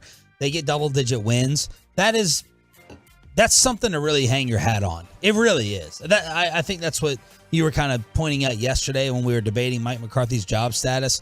Whether you want to give the credit to Jerry, Steven, here's the way I break down the credit. I give Will McClay the credit for evaluating the talent. I give Steven the credit for managing the finances with the talent. And I give Jerry the credit for letting the other two guys do their thing. That's the three-headed. That's the three-headed. Yeah. I don't know if it's a monster. I know Jerry, that's the least amount of credit, letting the other guys do the actual work. But I don't think his ego is as involved as it was, in the 90s. But they always have a really good roster, and that roster usually produces 11, 12 wins. That's what the goal is. Yeah. So That's where it starts. If you look at this and so edge rusher's the strongest. The weakest is the weak link unit on this team is linebacker, interior D-line. Interior D-line. Oh, shots fired, Mozzie. They've struggled to solve its defensive line problems in recent years. We can't anoint Mozzie as an impact player before seeing him in a game. There's hope for the unit, though. Osa, Neville, Hankins, Bohanna, Chauncey Golston, perhaps Fehoko. X factor for 2023 is it a player or a unit? It is a player. Brandon Cooks. Close. Not Gallup. Stephon Gilmore. Yeah, same free agent class. Deion Sanders, according to Bobby. He has never allowed more than 1.2 yards per coverage snap in a single season. Wow. All right. And has allowed 1.0 on an average in that span per next gen. He isn't just consistent, he offers upside. He has 2 seasons with a minus 30 EPA allowed, most notably his 2019 season. A good to great Gilmore takes their defense from threatening to scary. The non-starter to know is Sam Williams. The second-round pick only rushed the passer 141 times last year, posted a 20% pass rush win rate. Nice. Not win weight. Said it well. At edge when he did, according to analytics and NFL Next Gen. That would be ranked 12th at the position had he qualified. So it's a good roster. Yeah. It's a good roster. Now, this is also, part of this is, this team. And this is according to who? ESPN. So they've had one of them. How do you have one of the most talented rosters over the last 15 years, which they have? Yeah. And you've got nothing to show for it. And I think part of that is that, they are very focused on overall talent, with a less focus on positional value, whereas Philadelphia is the opposite. And Philadelphia has gone to the Super Bowl twice in 6 years, and they've kind of maximized that with Howie because they don't really care about talent. They care about the positional value. And I just think that, it's a little interesting way that they sit there and the differences between those two. The Chargers are 7. Yeah. It's wherever the Chargers are, we got to be lurking. Wherever we are, they got to be lurking. Edge is number 1. Interior defensive line is number 2. Is the weak link for them. Their X factor is Kellen Moore. Ooh. Does it say anything about him in it? Yep. Says this team has the roster to be a top 5 offense or better. Under Joe Lombardi, that never materialized, and the question now is whether Moore can unleash Justin Herbert and this offense's true potential. 8, San Francisco. Front 7 is the strongest. O-line is the weakest. With the terrible Deebo Samuel, according to Roberto. That's right.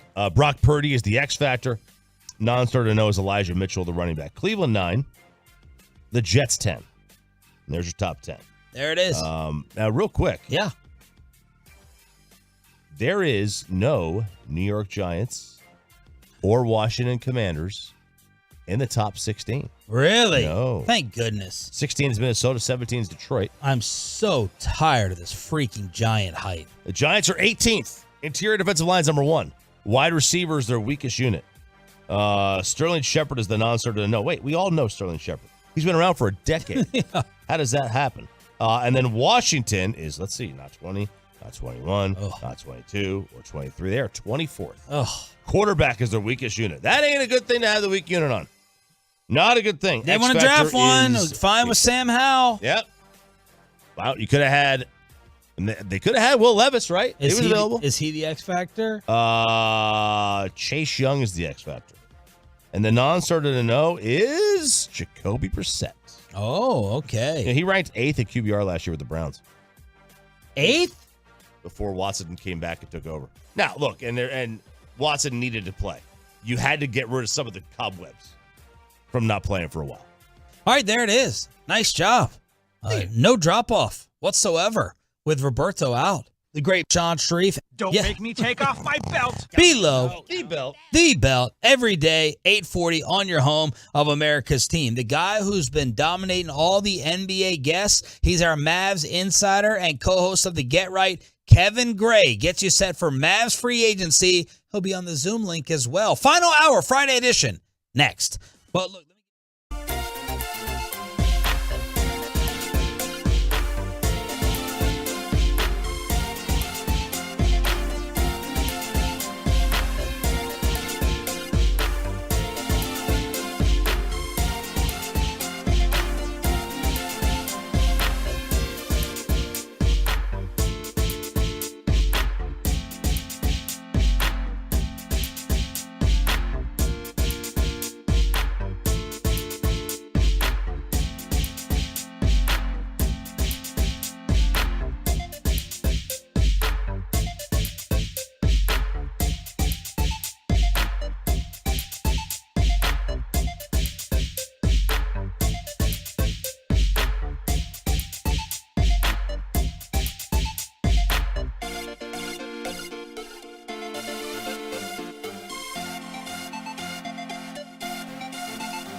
Fan Studios, secured by DFWSecurity.com. This is Sean and RJ on 105.3 The Fan. Final hour fist pump time on the Fan Cam, Twitch, and YouTube. And we have our guests doing it as well on the Zoom link. Sean Sharif, RJ Choppy with you. Bobby is off today. He'll be back on Monday. And look, since we can't get any national NBA guests. No, we can't. We may as well get the guy who's hoarding all of them here at the radio station. And he is co-host of the Get Right, Kevin Gray. Before we get KG on, here's Adrian Wojnarowski with the very latest on Kyrie. Is he meeting with the Suns? Is he not meeting with the Suns? Free agency starts today. Woj with the latest.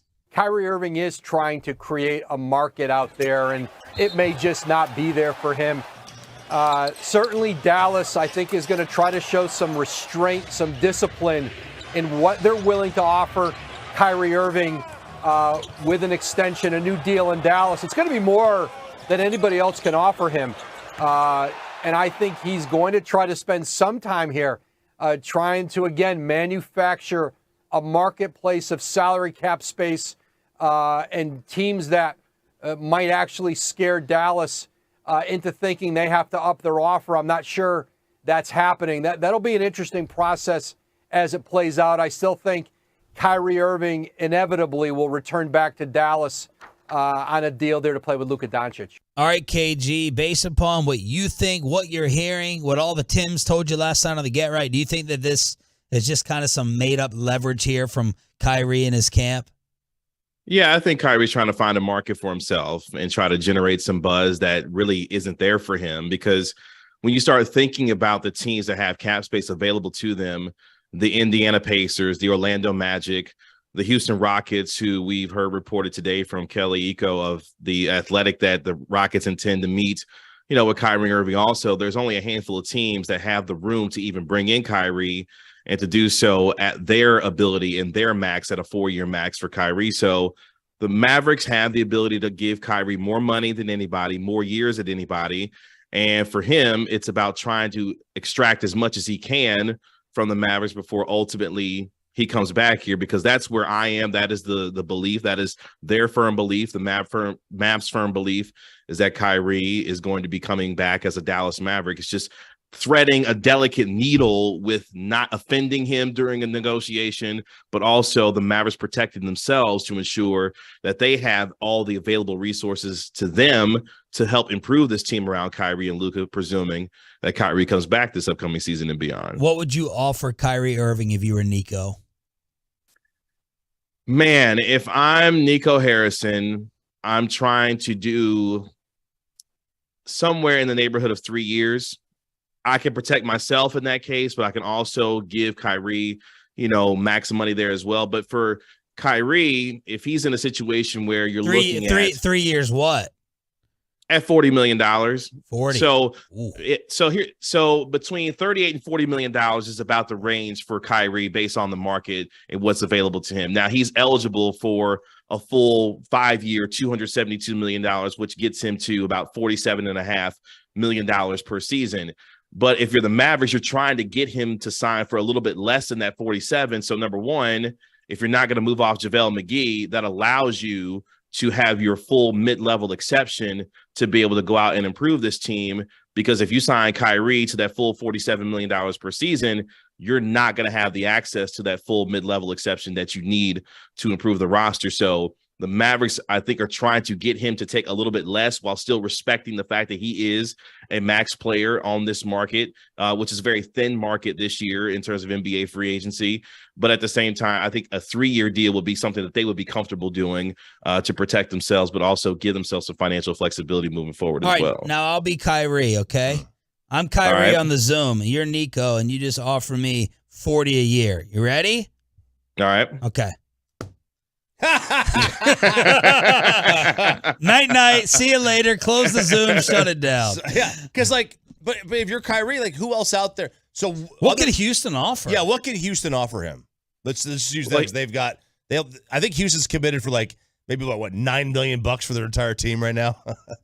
Well, yeah, they can offer him a full 4-year max, which I believe is at about $210 million. So that's the most that they can offer him based off of their salary cap situation and what they have available, to them. There's reports that Dylan Brooks and Fred VanVleet may be going there, as soon as today, once free agency officially begins at 5:00. But they can offer him that full 4 years to come there. Now, if Kyrie decides to close the Zoom meeting, as Sean did, Nico can tell him, well, go find it somewhere, because we've heard reported that the Mavericks are not going to help facilitate any kind of sign and trade for Kyrie. He's going to have to find a team that can absorb him without any help from the Dallas Mavericks, and there really is no one that can do that. Now, if he wants to go play in Phoenix for the vet minimum of $3 million, okay, be my guest and go do that. Right. But other than that, yeah, there really isn't a place where Kyrie can go and maximize his financial potential and the years that he is looking for to be able to secure his future going forward. Kevin Gray, host of the Get Right, joining us here 105 through the Fan. Okay, so do you think it's a smart move that they wouldn't facilitate a sign and trade? Let's just say he decides he wants to go to Houston. They wouldn't even entertain one? I think that's posturing. I mean, because what they cannot do is allow for the second year in a row a dude to walk out the door for nothing.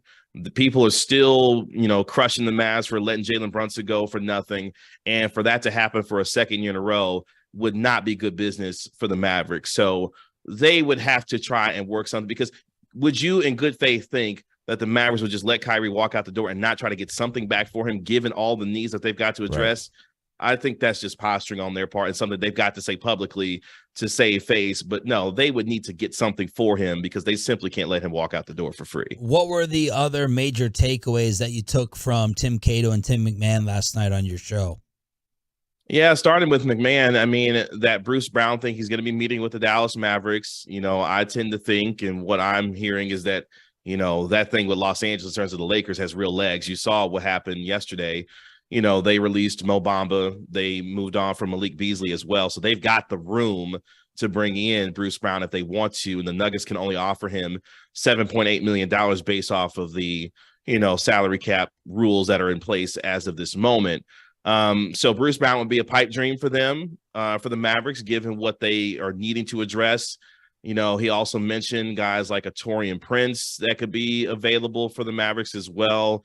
Dante DiVincenzo now is looking more and more like he's headed to go play with his fellow Villanova brethren in New York with Jalen Brunson and Josh Hart, who opted into his deal to stay in New York. So DiVincenzo may be coming off the board here, pretty soon and going to New York. So the Mavericks feel confident in their abilities to re-sign Kyrie Irving, number one, their abilities to try to make some things happen in terms of that mid-level exception, whether it be a Grant Williams, somebody of that nature. I mean, exactly. I know Chop will be extremely excited to see a Grant Williams in a Dallas Maverick uniform. So they have some options there, but really this starts with getting Kyrie Irving done and getting him locked in so that they can make some moves. And then what can you do to possibly move off of a JaVale McGee and his contract if you feel like you have to sign Kyrie to that full max? That way you can have your mid-level exception. So there's still some combinations of things that they can do to create some room. But again, it all starts with Kyrie at this point. We overrating Bruce Brown? I don't think so. Now, people will say, well, he's a little bit smaller guard, obviously, but he can defend multiple positions. And the length that he provides at his size is something that the Mavericks need. And more importantly, he's another ball handler and creator who can go get his own bucket as well. So there's a lot of things that a Bruce Brown can provide based on the needs of this team. The question is, are you willing to utilize that full mid-level exception where his market may be even a little bit above that to try and convince him to come to Dallas? But no, I don't think we're overrating Bruce Brown at all. Hell, you saw how Mike Malone's been trying to keep him there in Denver. Well, he wasn't sober saying all that. Well, to McMahon's point, even before then, this team is motivated to keep him. Now, maybe he re-ups for the 7.8 and then cashes in a little bit later on to run it back to try to win a championship. But no, they want him there, and they know the value that a Bruce Brown brings. So, no, I don't think we're overrating Bruce Brown given the skill set that he has. Kevin Gray joining us from the Get Right here on 105.3 The Fan with the start of NBA free agency today. What was your take on the way this DeAndre Ayton deal supposedly fell through? I mean, based off of what I know and what we're hearing, I mean, it made sense for the Mavericks to go ahead and say, all right, we're not going to do anything that includes having to bring Josh Green into it. And from the Suns' perspective, yeah, I'm not trying to take on JaVale McGee's contract either necessarily, given they've been there, kind of done that with him, in the past. So the Mavericks need a stopgap center to start this upcoming season. We saw the reports with Andre Drummond, possibly becoming a Dallas Maverick before he, opted back in with the Chicago Bulls.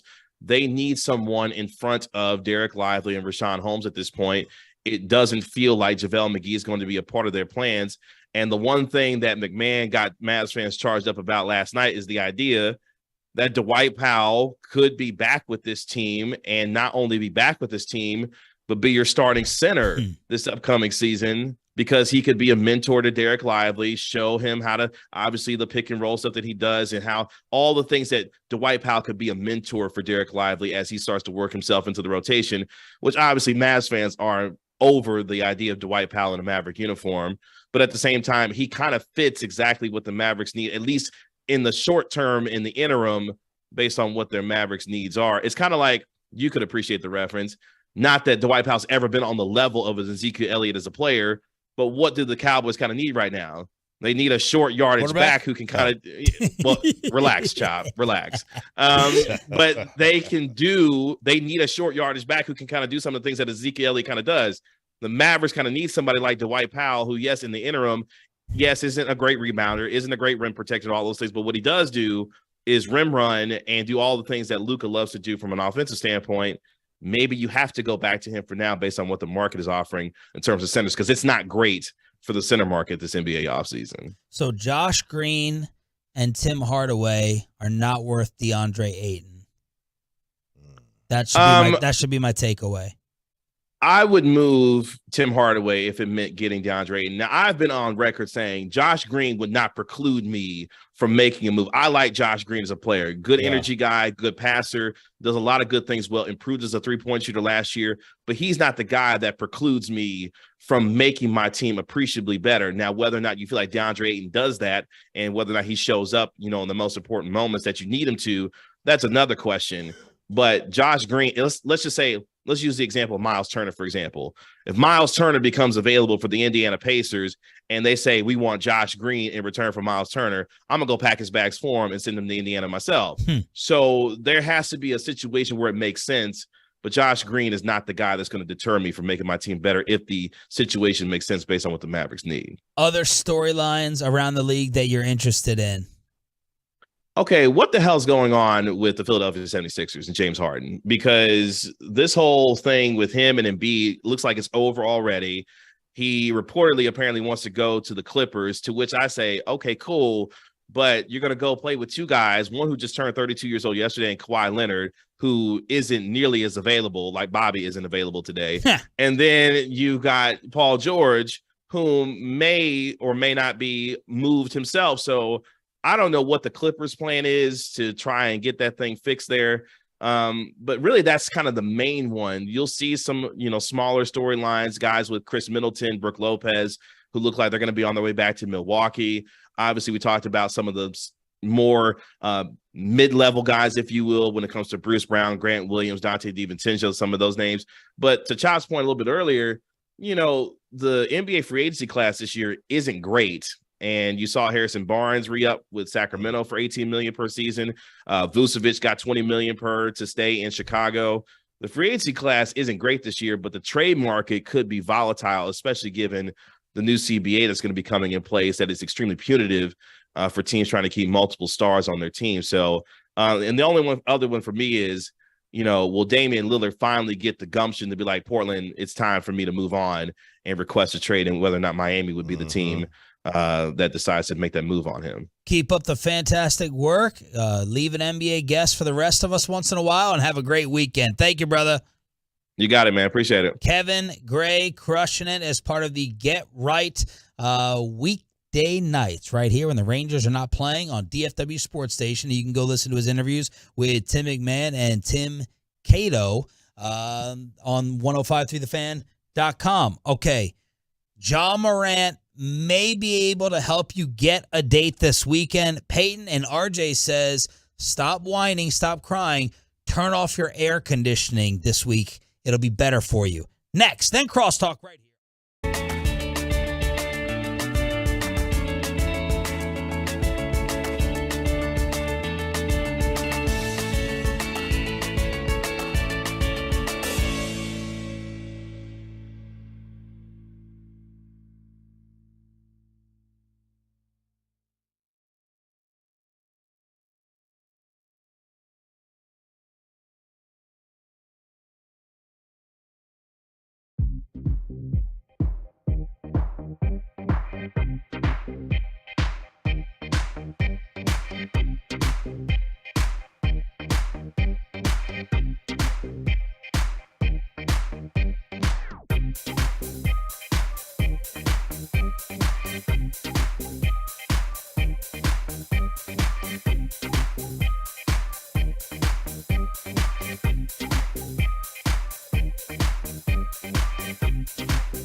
accidents happen, Frankel and Frankel are the go-to attorneys for car and truck wrecks and DFW. If you or a loved one have been in an accident, contact the Frankels at 214-333-3333 or just go to truckwreck.com.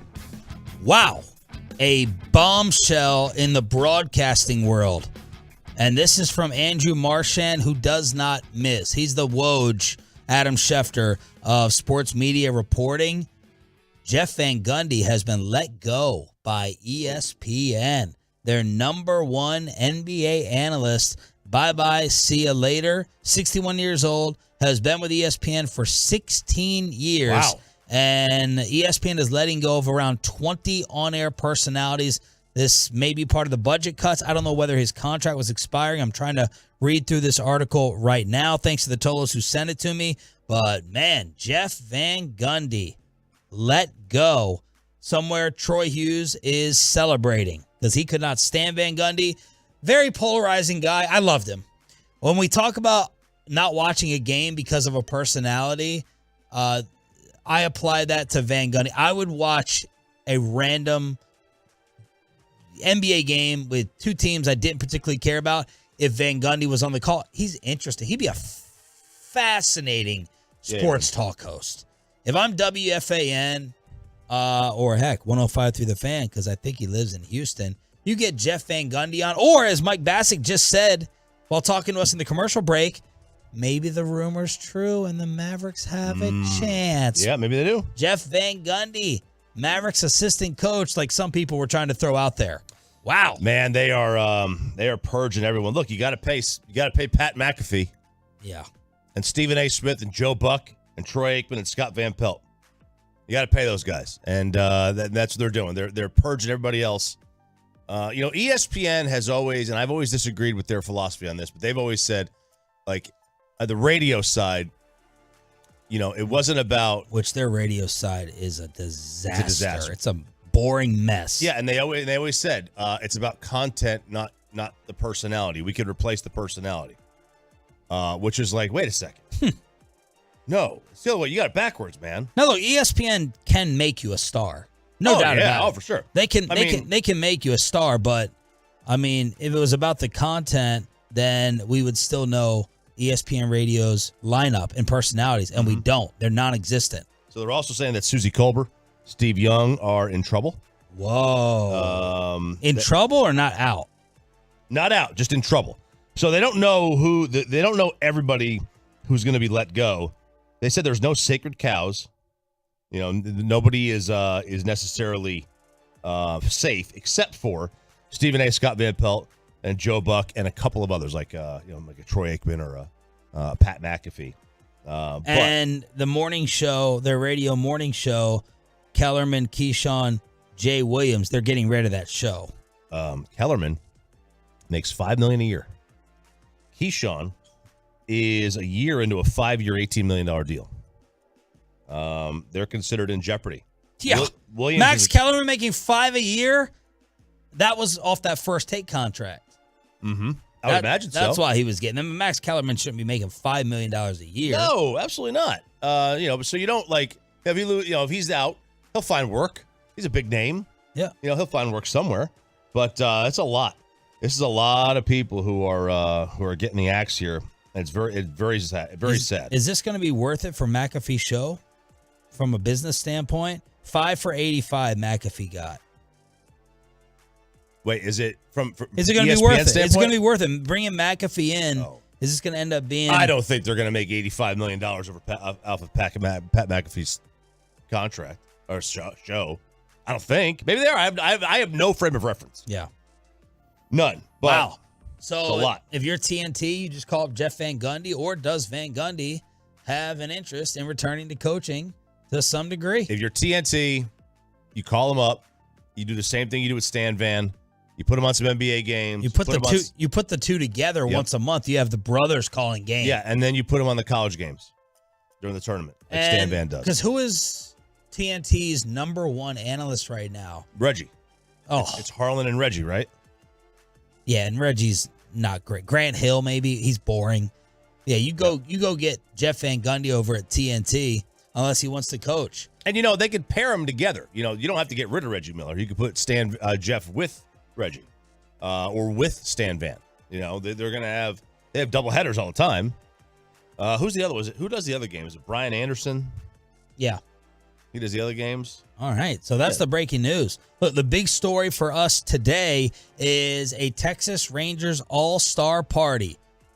4 starters dominating the infield with Jonah, Simeon, Seager, and Josh Young, first rookie in franchise history to get the all-star start. Yesterday, Marcus Simeon hopped on ESPN and talked about the Rangers being the story of the night. First and foremost, we're winning. We're playing good baseball. You look up and down our lineup and you see 6, 7 guys who are deserving. I think that we've got some guys who didn't play that much in the beginning that are playing like all-stars now. Obviously, our infielders have been playing every single day, but at the end of the day, we're playing solid baseball, and that's all we can ask for. And they are playing solid baseball. Except for yesterday. They have revealed the uniforms. The All-Star Game uniforms have been released. It's in Seattle. Okay. Look at that. They're using the Seattle colors. Looks like, is that the American League is going to be wearing the light green? Yeah. And then the National League is going to be wearing the blue. So Okay. they basically look like Seattle Mariner uniforms. I think it's a cool little look. These are for this will be for the home run derby and such. But yeah, it's like the Seattle's nature, forest, oceans, topography. It's all gonna be kind of intertwined within the uniform. Final question for Marcus Simeon. What made him believe that this could be a destination? What made him believe that the Rangers could actually turn things around like they've done this year? Well, I think, I listened to Chris Young and ownership and where they wanted to go.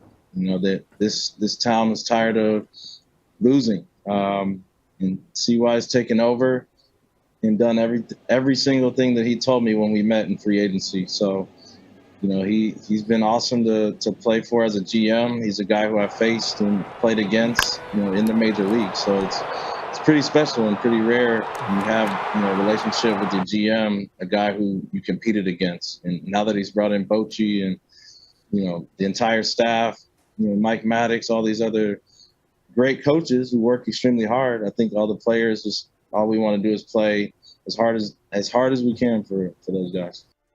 So not only are you the story of All-Star Selection Thursday night, you get the Astros. Does this feel bigger than the Rays series? Actually, I think it feels smaller. Smaller. It's almost like, we talked to Sandler about this, and it's like, does this series, is it a judging series? Are you judging yourself against them because you've been so bad for so long and they've been so good?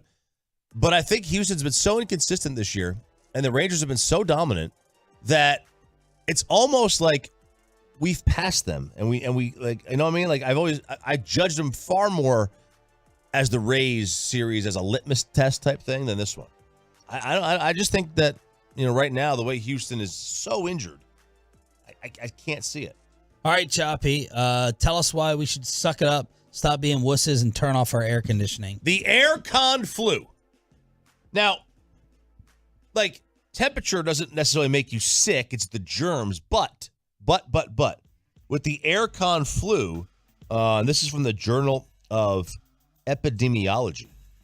There's some science to support air con sickness that being in air conditioning, if the unit has not been maintained or is in a poorly ventilated building and you don't change your filter, you get all kinds of sickness and diseases. Because what happens in the summertime?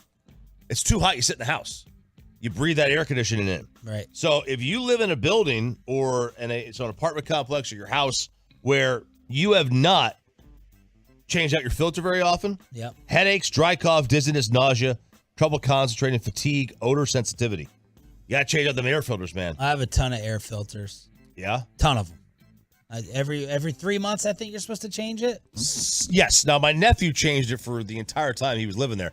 I don't even know what size my air filter is now. I got to go up and look. Finding the size for mine was a little bit of a chore. Yeah, I go up there and look. It was. So I got to change that. I'll probably change it this weekend. Especially all the packing and the moving. She's moving in, so there's going to be all kinds of dust there thrown around. But, yeah, it's called the air con sickness. And it's basically just, there's types of pneumonia that can be caused just by air conditioning. Well, I don't care. You want to get Legionnaire's disease too? You get that too? I'll take any disease that you got for me if it means keeping the AC on. I got in a pretty heated discussion with my buddy's wife on vacation because my forehead, that's the first thing that goes with me. It's the forehead sweat. I don't get Bobby's Yoo-hoo armpits and his white T-shirts, that disgusting sight. And I'm like, why aren't you sweating as much? And he goes, my wife keeps the house at 76. And I was like, oh, that's disgusting. That's disgusting. And she's like arguing with me. And I was like, look, I'm just telling you, if you lived in my house, it would be at 70 degrees. I'm not sleeping at 7. But his body has been conditioned now. It's acclimation, yeah. It's like when I landed at DFW, the 103-degree temperature didn't smack me in the face. I'm used to it. Yeah. But still, walking outside, I'm not used to humidity. Walking halfway up the street in Mexico, I had to turn around and take a shower. I was taking 3 showers a day. Oh. It was awful. So, man, I got to have the AC. Got to. Yeah, it's sometimes it gets really cold in the house. And the fans. And the fans on. Usually it's at like 68 to 70, but now where it's over 100 degrees, it doesn't work. It never gets down that low. It can only do, 25, 30-degree difference. Now, do you have 2 thermostats? Yeah, up and down, but there's only one unit. It's got a... do you find that it's safe? Okay, it's only one unit. So it's one unit, but 2 thermostats. So it's got a transformer, like a breaker in the middle where it's a 2-zone. Okay, does that help you saving? Because I think so, because I keep the upstairs basically off. Right, because I've never had 2 thermostats, and I'm like terrified. So upstairs, I never go upstairs really. My kid goes upstairs to take a 30-minute shower. 30. I know, right? So I bumped that up to like 76, 78. Right. Downstairs and it's pretty well sectioned off, so it doesn't drift down. And then you got some dating tips. Jaw date instead of J date for Peyton. People pulling guns to get dates. Yes. On How Facebook. about this? Not advised. Not advised. Oh, no, this is definitely not advised. This guy, this is a shoot. It's not who I am. An Indianapolis woman was checking her mail. A man robbed her at gunpoint. He then asked if she had a boyfriend. And while pointing the gun at her, told her to connect on Facebook. He went home, accepted the friend request, and DM'd her for a date. Now, who says romance is dead? Is that a way to get caught? Well, it's a good way to get caught. Yeah. I mean, it's a good Unless way it works. If it works, then... Yeah, maybe she did. Well, she did. There's some women who would be turned on by this. 100%. It's like those who want to date the Ted Kaczynskis and the Kevorkians. Who is the Ted Bundy? That's a pretty hot first date story. Oh yeah, it could be. I could totally see that's a hot first date story. Yeah. He wanted to get her attention. I mean, is there anything more romantic, ladies, than a guy risking jail time just for a date and pulling a gun on and you? Pulling anything more? Who says chivalry's dead? All right, so not this content disclaimer, not advice of the Sean and RJ show Best for and this worst weekend. of the weekend on Monday. On Monday. I'm in jail. You'll find out, Peyton. Crosstalk led by Mikey Bassick and the return of Kevin Hagelin. Crosstalk to finish out the week is next.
All right.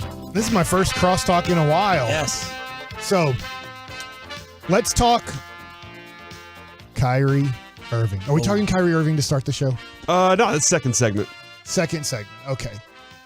Guys, Kyrie is taking a meeting with the Phoenix Suns in LA. They're all flying out there and I don't know. But how do you guys feel about now, this the Suns insider Gambo? Yeah, I say this ain't happening. He said right? it's not happening. It's absurd. So do you think that there will be a meeting tonight in LA with, I'm going to assume, Kevin Durant being one, and maybe even Booker being two, and whoever else for the Phoenix Suns, I'm assuming their owner.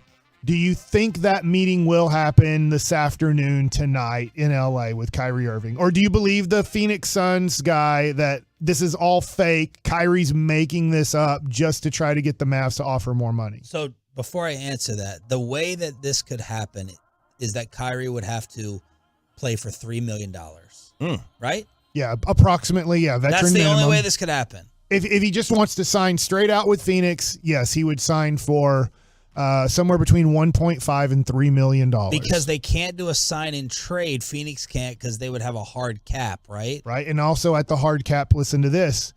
If he signs, because some people would say, okay, fine. He wants to be there so bad. Good, Kyrie, sign there. You can only give him like a 10% raise because where they're at cap-wise if they kept that same team. So even the next year. So Kyrie then could sign for like $3.3 million the next year. So he can't even go there for a year and then have some sort of bird rights to get him to $50 million to make up for the money he lost in this year. So my answer is no, then that meeting will not take place. But you can engineer like a 3-team deal or some such.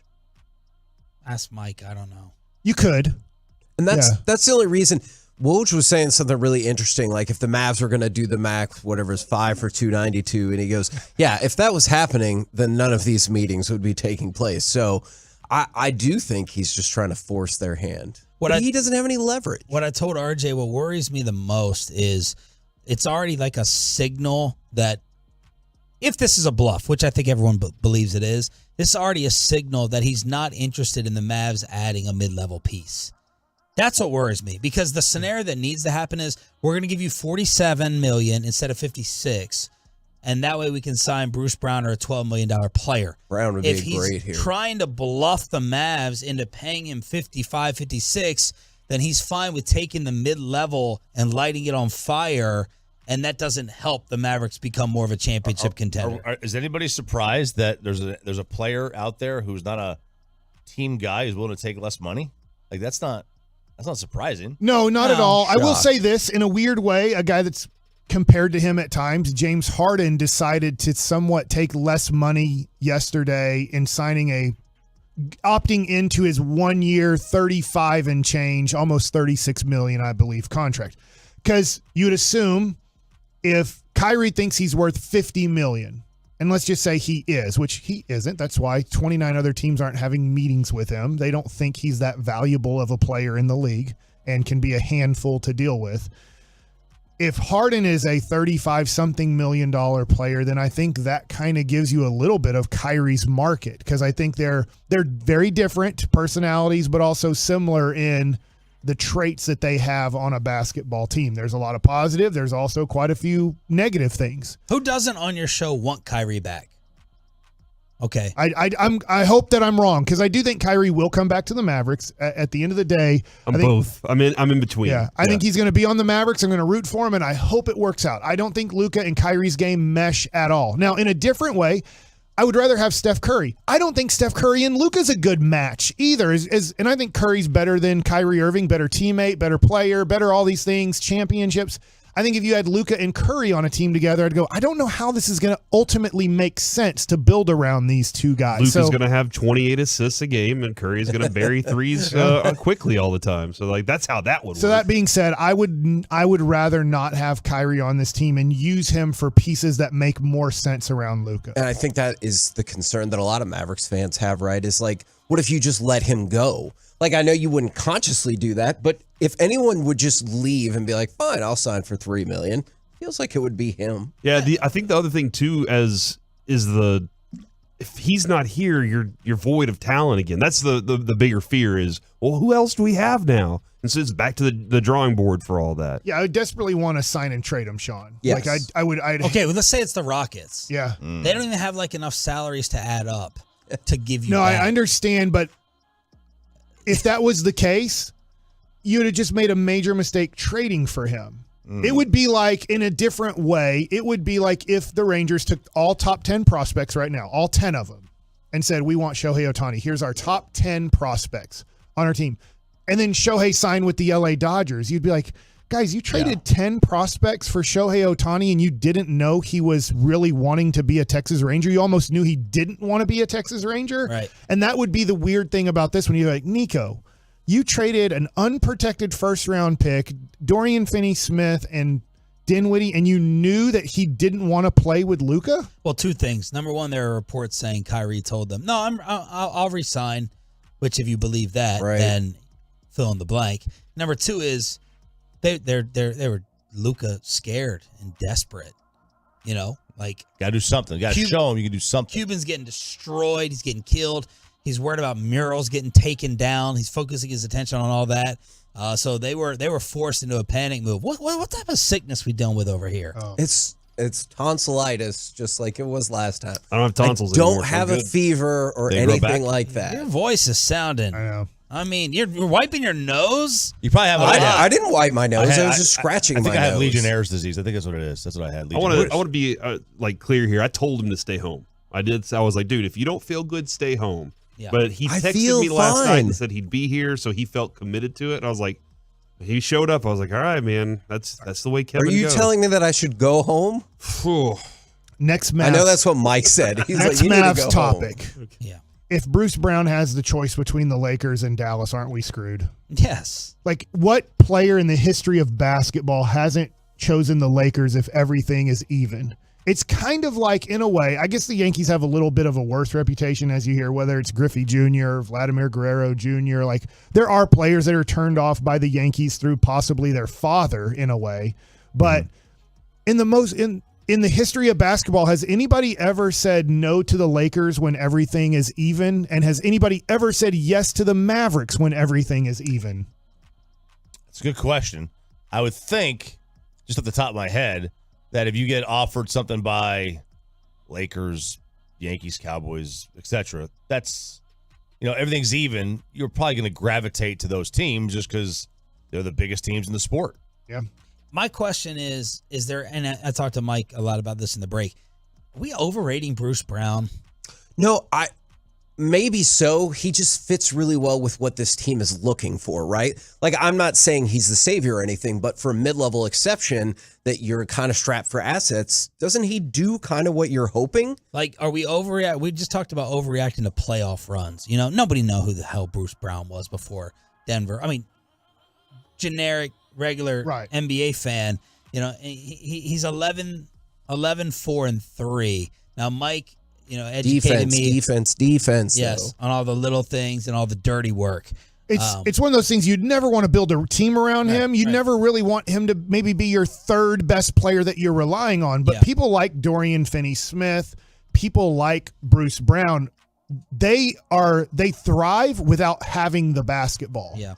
And you have to have, especially in the NBA today, besides, I would say the Golden State Warriors, almost besides one team in the NBA, everybody plays isolation. One guy has the basketball the whole game. So that means there has to be three guys on the court that are happy and satisfied with almost never touching the basketball. Did you hear McMahon on last night? I didn't. I got a clip for you. Okay. Peyton, we saved this right from Michael. Cut 8. Tim McMahon on the Mavs bigs. So the Ayton situation, there was a time that I thought the Mavericks would be aggressive to go after Ayton. That's not the case anymore. You saw the names that Stein reported. Essentially, it's a deal where the Mavericks are saying, hey, if we can get off a couple of contracts that we don't like, or actually a few contracts that we don't like, then sure, we'll do it. But they're not like hot and heavy after DeAndre Ayton. Now, don't get me wrong. If a deal gets done, they'll tell you how much they love him, but they'll be lying to you. So the Mavericks need a stopgap starting center. That's what they need right now, assuming that an Ayton deal doesn't happen. And look, I know Mavericks fans are down on this guy, but Dwight Powell is probably going to be that guy, okay? And it won't be for the $11 million he was making last year. It'll probably be for significantly less than that. But Dwight Powell's probably going to be back with the Mavericks. But I think Dwight Powell would be a phenomenal fit for a stopgap starter / mentor to Derek Lively. So what did I say yesterday, Corey, about Dwight Powell? Exactly what he just said. I don't want him on the team. I think it's like John Daniels, for example, intentionally traded Michael Young for very little, so Ron Washington would stop playing him. He wasn't very happy that Billy Bean move. He wasn't very happy that he was stopping the progress of Michael and Jerks and Profar at the time, because those were the guys that John Daniels really wanted to play, and Ron Washington didn't. He really wanted Michael Young to play, and honestly, Ron Washington was right. That month, Michael Young in his last month as a Texas Ranger, I remember batted like .320, but it didn't matter because John Daniels had a vision and a plan that he needed, and what was stopping was Ron Washington playing Michael Young, so he sent him to Philadelphia. And so I think in a way, not that Jason Kidd loves Dwight Powell, but I think Mark Cuban, I think it's his third favorite player in the history of the Dallas Mavericks. I really do think it's Dirk Nowitzki, Luka Doncic, and Dwight Powell. Dwight Powell is a professional. He's going to come to work every day the way you want him to. He's going to have the right attitude. He's going to be all of these things. So for Derek Lively to see the way Dwight Powell comes to work, besides the 20 minutes before the basketball game where he D's around with Maxi Kleba, besides that, he is a great role model. He just shouldn't play in the basketball game. Facts. Yeah, because you don't want him to. That's why Houston wants him. You want Houston's him to follow. Houston's like, hey, this guy's not good at basketball, but he'd be good at showing our young guys how you show up to work, how you show up to practice, how you prepare for a game. But not how you play the game. Right, but not how you play. So there it is. I mean, I do think Dwight Powell, I think he's going to be Udonis Haslem. I think he's going to be here for another 10 years. Wow. I think at age 40, we will still have Dwight Powell on this team. Let's go. All right, coming up next. Let's go. 4 hours of Dwight Powell. Yeah. Hard working. Please, but no. really crappy? No. Next No. on 105.3 The Fan. The K&C Masterpiece is on.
by DFWSecurity.com. It's the KNC Masterpiece on 105.3 The Fan. Up just a little bit from all y'all on the right, y'all need to back up, bro. Y'all need to back up. Like, we're not pros. We are not pros. Back here on the KNC Masterpiece on 105.3 The Fan, that's Patrick Mahomes telling everybody on the golf course, back up, we're not pros. And that's basically this show. They won, right? Yeah, sure. Yeah, that sounds great. I think they did. They're the golfing bunch. We are the KNC Masterpiece. I'm Corey Majors. Kevin Hagelin is back, ladies and gentlemen, for everybody that missed him. And then also, even if you didn't, yeah. We also have Mike Bassick in the studio with us today. I'm sure Mike is very fired up about all the basketball stuff, and we're going to fix the Rangers at some point. And we have Reggie. Guys, we got 4 All-Stars right out of the gate, and that's badass. I was with my son last night, and he let me know I forgot that they were announcing it, and he goes, hey, ESPN's doing their show. And they start off with National League, and then they go to break, and they go to American League. And we were jumping up and down like we won the lottery. Like after first base, and they're like, it's Simeon. And we're kind of like, all right, yeah, we knew that one. Yeah. That's no problem. And then they got to Seager, and we're like, we're pretty sure. But they're like, yeah. Then we got to Josh Young, we're like, man, we don't know. And we both like stood up and high-fived each other like they just drew the lottery ball for the number 1 pick. And they're like, oh, gosh, I can't believe we just got 3 of the 4 infielders. Catcher, there's no way, right? I'm almost thinking to myself, if it was too tight of a race. If it was David Stern, I know it would have been rigged. Okay. Like that guy was rigging everything. Mm-hmm. But when I was like, okay, there's no way they're going to let 4 of the 5 infielders be Texas Rangers. And they go, Jonah Heim. Like, yes, we did it. That is the freaking All-Star game is the Texas Rangers. I love it. Yeah, it is really cool to see all of them get that. And now whenever they run out on the field during the announcements, it's going to be Texas. It's going to be Rangers jerseys. Well, I guess it's going to be that. Have y'all seen the new one? Have y'all seen the new All-Star jersey? It kind of looks like the ocean, Mike, and everybody, there's a split of some people love it, some people hate it. Here's what I hate. This is my opinion, Kevin, is I hate that they just don't wear their team's jersey. Yeah. I like it better when the guys are wearing their team jersey. The NBA All-Star Game is a little bit different. I get where they have done that before, and maybe you need a little bit more of a cohesive look. So when you're passing the ball, even though nobody's really trying in the game, so it doesn't matter. We know. But in Major League Baseball, I just really liked when I was growing up, whether it was Buddy Bell or Ruben Sierra or Julio Franco, I loved in the highlight that they were wearing their Texas Rangers jersey with their Texas Rangers helmet. Yeah. This might sound weird. It just makes it so much easier as a fan of not your team to identify your guy. Exactly. Because, like, I don't know how much you're looking at, Jonah Heim plays for the Rangers, versus you just see him and it's like, hey, it's a Rangers jersey. It's a way to sell another jersey, right? Like that's what we see all the time. That's why so many other franchises are like, hey, we got to create a new jersey in football and stuff all the time. The Broncos have re-innovated. The Cowboys, though, they're like, hey, ours are just ours. The Cowboys are like, ours are great. These aren't I great. like them. I think they look cool, but I I like understand. The National League one I understand people that think that they aren't cool looking. They're very Mariners. Mariners. And, they're hosting it in Seattle. So next year, Kevin, we'll have very Texas. We'll have very Rangers whenever we host the All-Star game. All right, I did want to kind of discuss this because I just saw John Heyman post, and he said, here are the real All-Stars, the way that it should be. Oh. And he said Jonah Heim and Simeon were what he would have put in the All-Star game and not the addition of Josh Young and Corey Seager. Now, Kevin, yesterday we discussed, hey, man, Ken Rosenthal's theory on why Bo Bichette deserved it over Seager was that yes, Seager has better numbers, but he also missed 5 weeks. But he missed 5 weeks and has better numbers than this dude. That being said, the one thing that I have seen is this is a perennial hit leader, Bo Bichette. He deserves that as a young player. I'm happy Seager got it. I'm happy for the whole infield there. I think in a way, I understand where he's coming from, but Seager has been the best shortstop in Major League Baseball. Besides, he did miss 5 weeks, but all of his numbers, OPS, batting average, RBIs per game, runs per game, like everything, if you look at a per game status, way above everybody, even including Bo Bichette. I think the good news is Bo Bichette's going to be the backup shortstop. He's still going to make the team. So that's, I think, good in a way. Now, like for Adolis Garcia, I'm afraid he's not going to make the team. And I know that he's leading the American League in RBIs, but when you have 4 starting All-Stars, I think Eovaldi's going to make it. And you get to 5. You start looking at, I think there's 30 players on the team now. Mm-hmm. Yeah. There's 30 All-Stars because there's 15 guys have to represent an organization. So now you're down to 15 other guys. Well, the Rangers probably will have 4 other guys if you include Eovaldi. You already know the Angels have 2 in Ohtani and Trout. And you just start looking at the numbers and you start whittling it down and you're like, I just don't know if Adolis. Now, there'll be injury replacements for like Aaron Judge. I don't know if Yordan Alvarez will make the team. Then they'll take him off the team. I don't know how that will go, but that's what I thought Adolis' path was, like injury replacement. Yeah, and maybe that ends up being the case. Quick side question: I'm not saying like Seager or Simeon are there, but do you think some players get to the point where they're like, I don't really care that I got named an All-Star? I think late in their career, possibly, but like Altuve being hurt actually really helped him. Ever since the whole deal with cheating, that Correa and Altuve the last 2 years have refused to go to the All-Star game. Yeah. They fake an injury on Sunday or Saturday before the All-Star game and go, I just can't play in it. And because of injury, I'm not even going to travel, I think, to really get booed because they have to announce everybody on the line. And they know once they announce their name, it's just going to be 95% booing of those guys. So I think like for Altuve and Correa, I don't think they'll ever play in another All-Star game the rest of their career, even when they make it, because like I don't want to have that hate on me at a national event like this. I think when you're young, like you're Josh Young specifically, you're like, hey, like I get to do this. This is awesome. I finally, I'm here already. So you're excited about it. I think like when you're older, Kevin, my thought on this is you start to get revered a little more.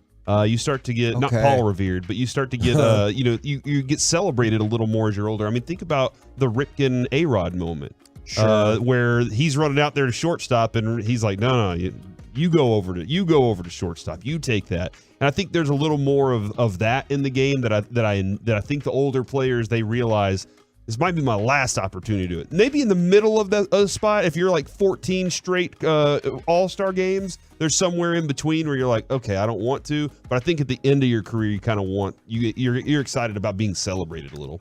And for Josh Young specifically, super cool. First rookie starter in the history of this franchise. This is amazing. That's unbelievable.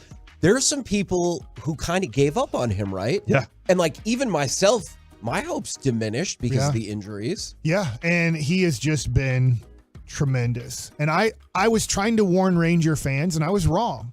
I was trying to warn Ranger fans before the season started, please don't give up on Josh Young if he gets off to a rough start. I'd give it up, yeah. Or if possibly they had to send him to the minors because of how tough it was going to be an everyday player in the major leagues at third base. Even last night on the ESPN show, they talked about how below average his defense was last year and how many general managers around the league this year have said the most surprising thing about Josh Young to us is his defense, is that he's considered an above average defender at third base because pretty much, I think it was Jeff Passan, I believe, was on the show with, I can't remember the guy's, the black outfielder's name that played for Philly. And I think he played for the Rangers for a second too, that was doing the show on ESPN. It's not Godwin. I'm sorry, I'm drawing a blank. Text in if you were watching the ESPN show on the guys that were analyzing the All-Star game. But they were just talking about Josh Young and how all the general managers around the league that they talked to were like, yeah, he's a below average defender. Yeah. And now this year, you're to the All-Star break and Passan's called around and stuff and said, man, it's amazing. The most amazing thing to me is the general manager saying, I can't believe how good Josh Young is defensively from last year. Because of that, do you look at Josh Young and you're like, no, dude, this is one of the guys we build around? Yes, I really think so. Now, there's still a whole second half. That's the tough thing about the All-Star game. Sometimes you look at All-Stars on Baseball Reference, like, how did he make the All-Star team? We go, how did he not make the All-Star team? And there's so many more games left to change your numbers. But yeah, I do think Josh Young is a guy that you can pencil in here for the next 5 years and hopefully longer than that. And go, this is a guy who's going to be in the heart of your order playing third base every day. How many more of these All-Star appearances do you think Jonah Heim will have? I'm kind of curious on, did he get this year because Tampa Bay and Texas teamed up against Toronto, or like is he deserving and on a trajectory to be a star catcher in this league? If I had to guess right now, I hope I'm wrong. I would say this is it. Because Rushman, because he's in the same, and he's got a big profile already, and people love that. Yeah. I hope I'm wrong. Do you agree, Mike? Or are you like, I'm looking at his numbers this year, they're great. It's tough because he is young enough that he'll have a good 5-6 more years, I think, in his prime to do this. Salvador Perez is getting older. I think that's going to be really tough on Adley Rushman. It'll be interesting if they kind of like Salvi and Adley make it, which usually they only take 2 catchers. So that was a tough one for Adley Rushman. They might kind of look at Salvi more. It's like, we're just going to use him as a DH for one at bat. We're not going to put him behind home plate. That's kind of when you talk about the veteran guys. I think sometimes veteran guys like, man, I'm happy to be here. Awesome. Hey, if you just want to give me an at bat to give my legs a little bit of a rest, I'd appreciate that. And usually the manager will respect that from a veteran guy. Is Dusty Baker the manager for? I believe so. I believe it's whoever won the league last year. So Kevin, as we discussed a little yesterday, it's probably in Dusty Baker's best interest to have Jonah go about 8 or 9 innings in this game. Just wear him out during the break. I can guarantee you he'd be like, awesome. Hell yeah. I realize what you're saying, but he would do that. And luckily we're playing indoors. The thing about Jonah Heim, too, that really helps his career being a Ranger is the new stadium. Yes. Whether you like it or dislike the new stadium, it really helps out your catching position that you won't really fade. Last year he faded in the second half, but he had never been an everyday catcher. This is his first time to be an everyday catcher, but I think he has possibilities to make all-star teams again, but then I have to start looking at prospects. Adley Rushman was a 1-1. What I mean by that is first round, first pick. Like Henry Davis is probably here pretty soon for the Pittsburgh Pirates. As long as he does pretty good, and he is doing pretty good coming up to the major leagues, he's probably going to get a lot of hype too. When you're the number one, it kind of opens your eyes. You already know who Henry Davis is if you're following baseball because you're a number 1 overall pick. Yeah, I'm looking at Simeon, and like it well deserved for the first half of the season that he put down. It also speaks to the leadership, the leader he is on this club specifically. Sure. And how like the mindset of Michael Young, it's we play 162, I grind, and we do it this way, and that pays the results for you, and it just kind of it represents all the work he's been putting in. He gets the payoff for it, and maybe we keep swinging around on this on the other side of it. Now I guess Kevin, I have the question on bullpen. How many? Is it all of the bullpen that's going to get in, or is it just one guy? On ESPN this morning, the Rangers have the second best ERA for starting pitchers in the American League. I don't know who's first, but it just said Rangers second best ERA in the American League for starting pitching this year. Rangers 12th best ERA in the American League for relief pitching. Oh, that's bad because there 15? So there's 3 but teams doesn't worse. It feel like there's only 11, right? And we're the 12th worst. Yeah, it does kind of feel like that. I did hear Jared, he was like, look, there's a possibility that he said that Will Smith could get in, but because of all the Rangers that they already have, he was like, it's going to make it too difficult to try and squeeze that. Could he get, this might sound weird, could he get sucked down at all by the rest of how terrible the Rangers bullpen is? Is like, I'm going to take somebody from the Rangers bullpen? Isn't their bullpen terrible? It could be that way. Now, I think... Did I say that weird? I feel like 877-881-1053 if you thought what Kevin said was weird. But sorry, push down would have been a better way to say that. But I think Reggie started writing on it. So. Right. But I would say for Will Smith, he's just going to get caught up in the numbers when you have to start adding these bad teams like Detroit. You just played Detroit. You tell me who we've seen so far in that 4-game series who's Detroit's all-star, and you know that guy's an all-star, right? Like you're like, I don't know. Yeah. I honestly don't know who's an all-star on the Tigers, but we have to put one on the team. Sure. I don't know who the all-star is for the Oakland Athletics, but we have to, like that guy Rooker who got off to a good start. He's horrible now. And how do I know he's horrible? Because I picked him up about 4 weeks ago for fantasy baseball, and he can't get a hit to save his life. Real pain. So, like, he was the guy that if you were talking about mid-May, you'd have been like, well, this will be the all-star representative for Oakland, which will push an outfielder off of the team that deserved it. Yeah. So you just have to look at bad teams and start going, I don't know, I have to put a Tiger on here. I have to put an Oakland Athletic on here. I have to put a Kansas City Royal on here. And so that's where it gets kind of tough for guys like Adolis.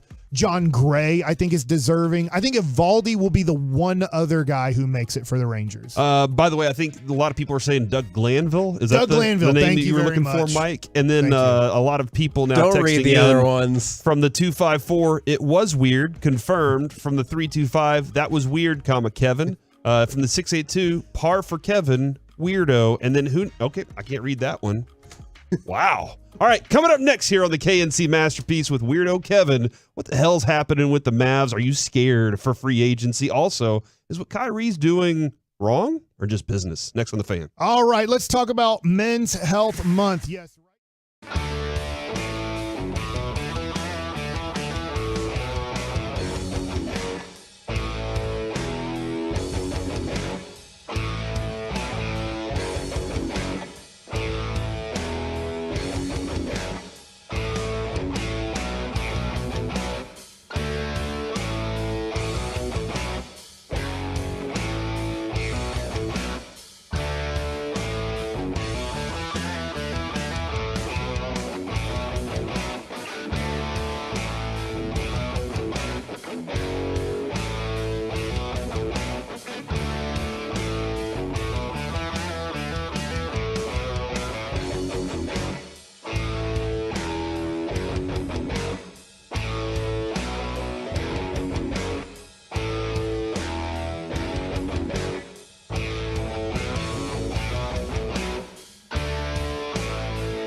1053 The Fan is brought to you by Frankel and Frankel.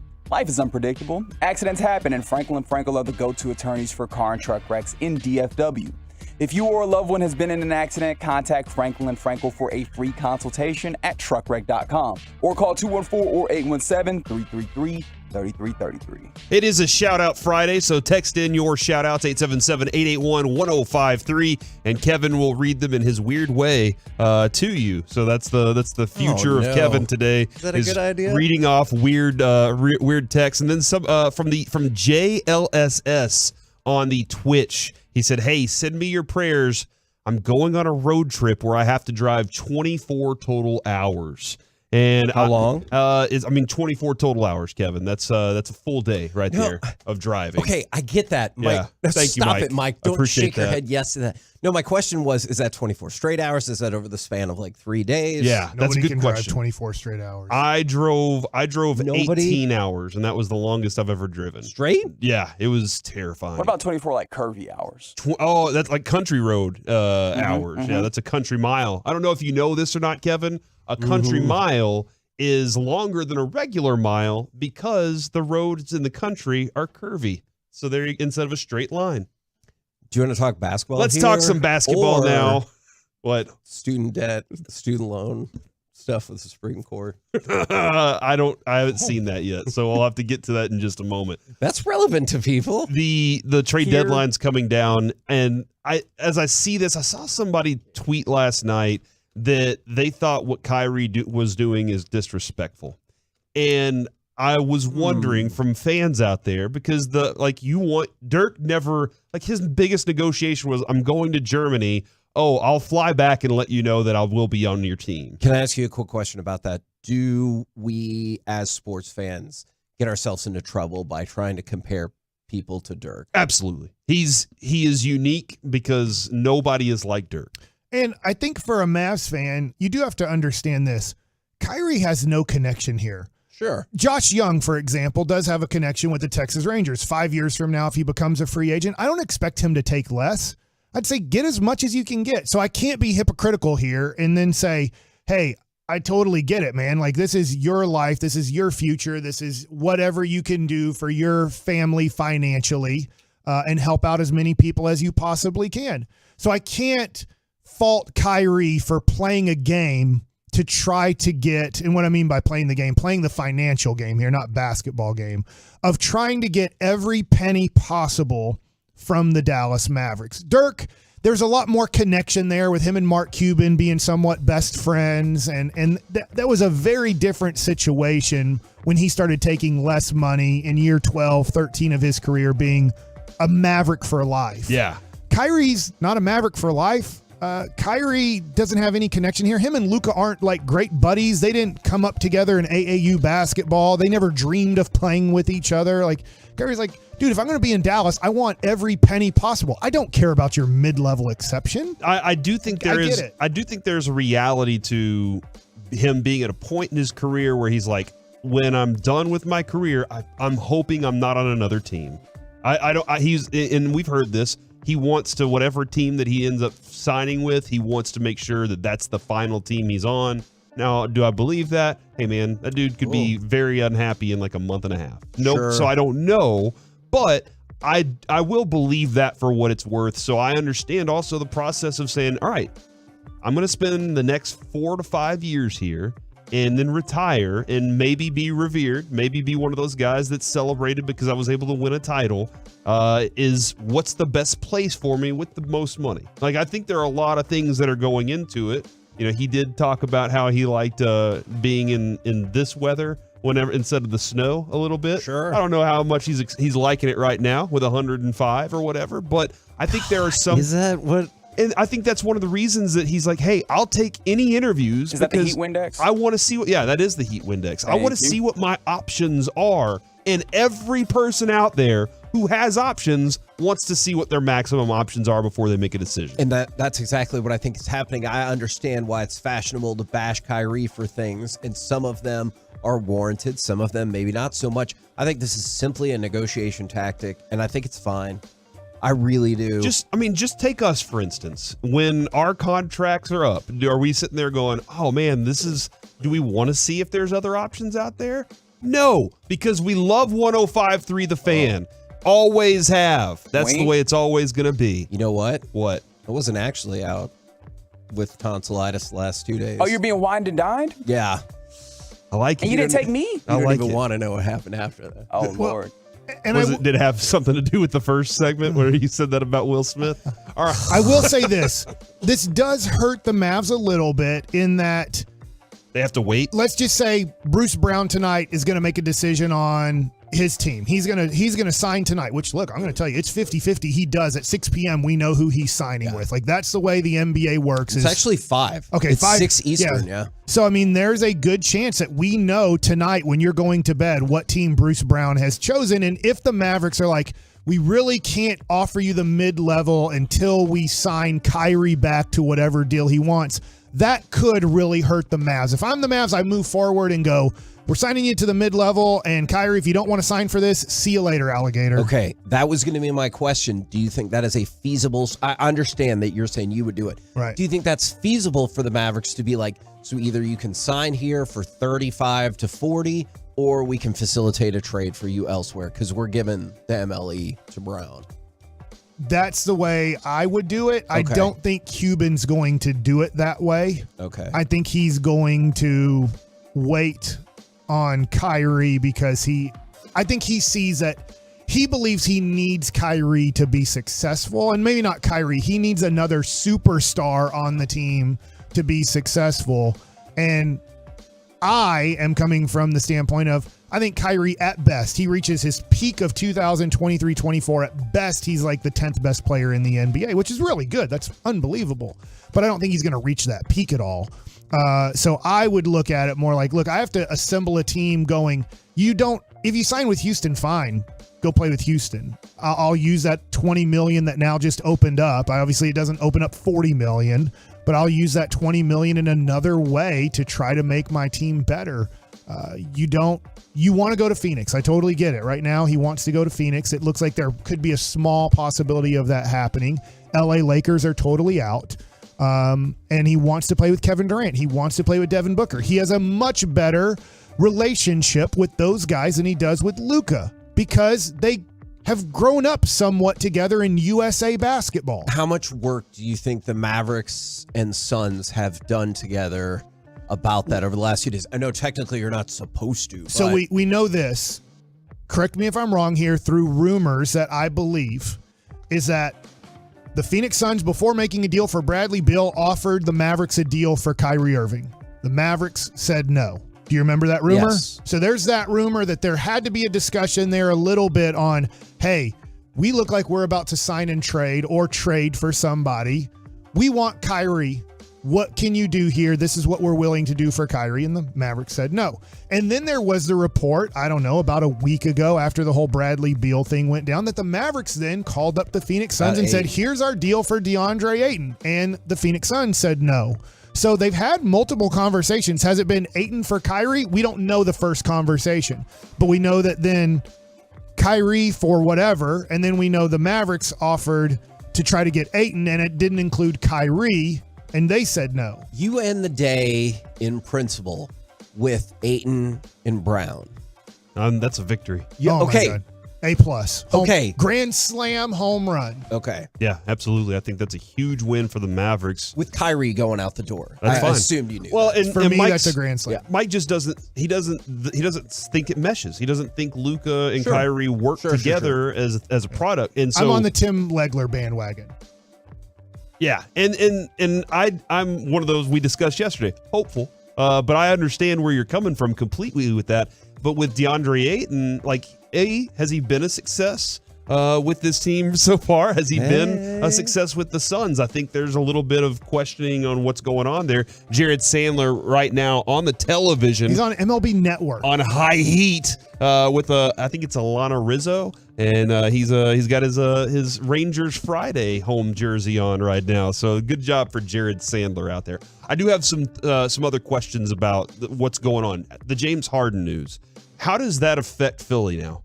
How does that affect what their plans are going to be if James Harden is pushing his way out and wants to leave there. Yeah, supposedly it sounds like they were prepared for him leaving one way or another, Right. either opting out, and then I guess maybe he kind of did them a favor theoretically by opting in and like streamlining the process of setting up a trade. I think it showed that he doesn't want to go to Houston.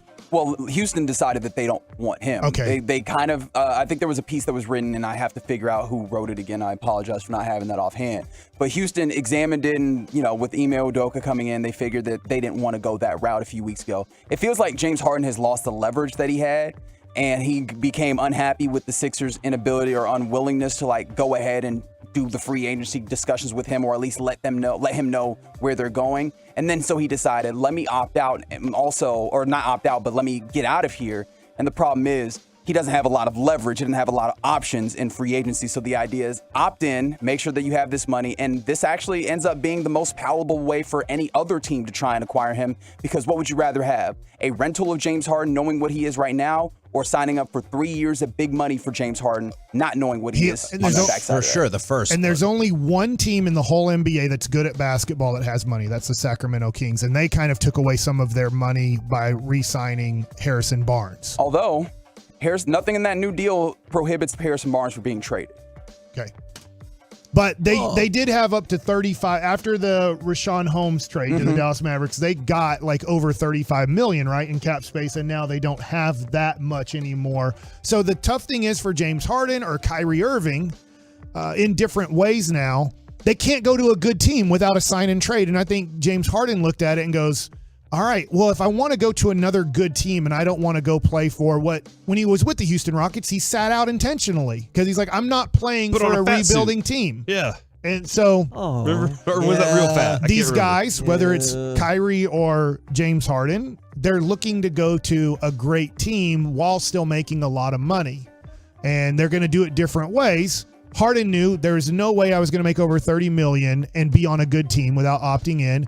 And I think, from what I understand, Kyrie will take less money. I'm not 100% sure of this, but I've asked somebody who's in the know. Play for somebody. Is that he will take less money possibly to go to Phoenix. Not $3 million a year. He wants $50 million with the Mavs. He's probably not going to get $50 million with the Mavs. He's probably going to get in the low to maybe max out mid-40s to start his contract.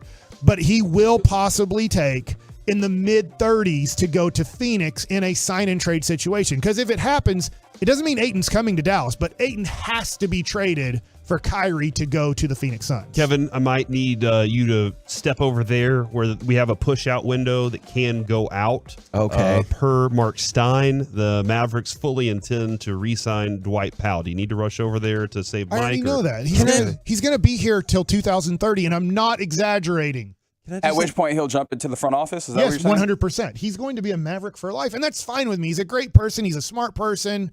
He's a horrible basketball player who tries really hard, and he does all the little things that you would want. But he's going to be a Maverick until he doesn't want to be a Maverick. In Reggie's point, he'll probably be Michael Finley when his career's over. Did anything that happened, I think yesterday with Mark Stein, calling to question? There was some how weird much stuff. in the loop he there was is. some Brian weird Windhorst stuff that kind of happened he was there. Like, Andre Drummond is coming to the Mavericks. He Lock did it in. say that it relied on Drummond not or turning down the option. He did say that yesterday, so that was something, but it was kind of weird. Can we have Dwight Powell just turn us down then? That would be awesome if he was just like, nah, you know what, guys? He's too nice of a guy. All right, he's 24 to 30 minutes a night next year. It is a shout out Friday from Jeff. Shout out to my daughter Chloe, who is sitting beside me at work here delivering dirt in my big old truck. Wait, is she delivering dirt or he's delivering dirt? Yeah, that is child labor, and I'm proud of it right now. We just find out how old. What's that? We don't know how old his daughter is. Yeah, let us know how old your daughter is so that we could be legal. From the 817, shout out to Whiskey Myers going to concert tonight at Dos Equis Pavilion. Why would you do that, Kevin? I saw them at Dickies Arena. They put on a fantastic show. Have an awesome time tonight. Just really need to clarify. I meant in terms of child labor laws, not anything else whatsoever. I need to stop saying dumb things toward the end of segments. Well, Kevin. Or in general. Coming up next, it's Baseball Nuggets with Mike Bassick. Rangers, Astros, next on 105.3 The Fan. Coming up in the next G-Bag Nation.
This segment of the KNC Masterpiece on 105 through the Fan is brought to you by Classic Chevrolet.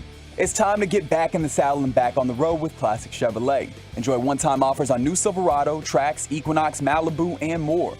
It's their way of tipping their hat for those on a tough road, but those that haven't stopped driving. This is Texas. This is Classic Chevrolet. Relax and enjoy the difference and find new roads. Back here on the KNC Masterpiece on 105 through the Fan, Kevin, we did get confirmation on Jeff and Sanger's daughter. We didn't get her age, but she is number 7 of their 12 kids. Holy crap. And she doesn't mind hanging out with dad, and she's very much a side seat driver. So I want to know how they get all those kids places, because I did some volunteer stuff with somebody who had 9 kids. Oh my God. And he bought a bus and was in the midst, like a school bus. I've seen that. And was in the midst of like tricking it out and stuff as more of a family vehicle. that is a very hipster thing to do nowadays, Kevin, is get the bus and just go live on the coast somewhere, bro. He also said his wife didn't want to have a 10th kid because that'd be weird. Yeah, that's a bridge too far. What? Okay. 9, reasonable family size. Yeah, 10, no. like, what are you doing? I'm sure that guy would be like, 12's a lot of dang kids. It does, once you've gotten past 2, it's too many. All right. Once you've got, trust me. Text line 877-881-1053. Somebody with 3. It's 2. I mean, just think about it. Mike has talked about this. He doesn't know how he can handle it. Mike, it's time for baseball nuggets with you. All right, so Rangers lose yesterday. They split the series with Detroit. Not the best outcome of the series, but it obviously wasn't the worst either where you lost the series. I seriously thought we were going to win yesterday. Late in the game? Yeah, late in the game and actually going into the game, because you lost the first one, but you'd seemed like you'd built up a lot of momentum and it was going to end with a 3 out of 4 that we had all hoped for. Yeah, unfortunately, the pitching didn't do great. Nope. The hitting had opportunities, but when you start going the hitting, well, okay, why didn't you guys score 9 or 10 runs? Well, that's not the easiest thing to do. I know how good our offense is, but it's like, way to go, guys, way to not score 9. Yeah.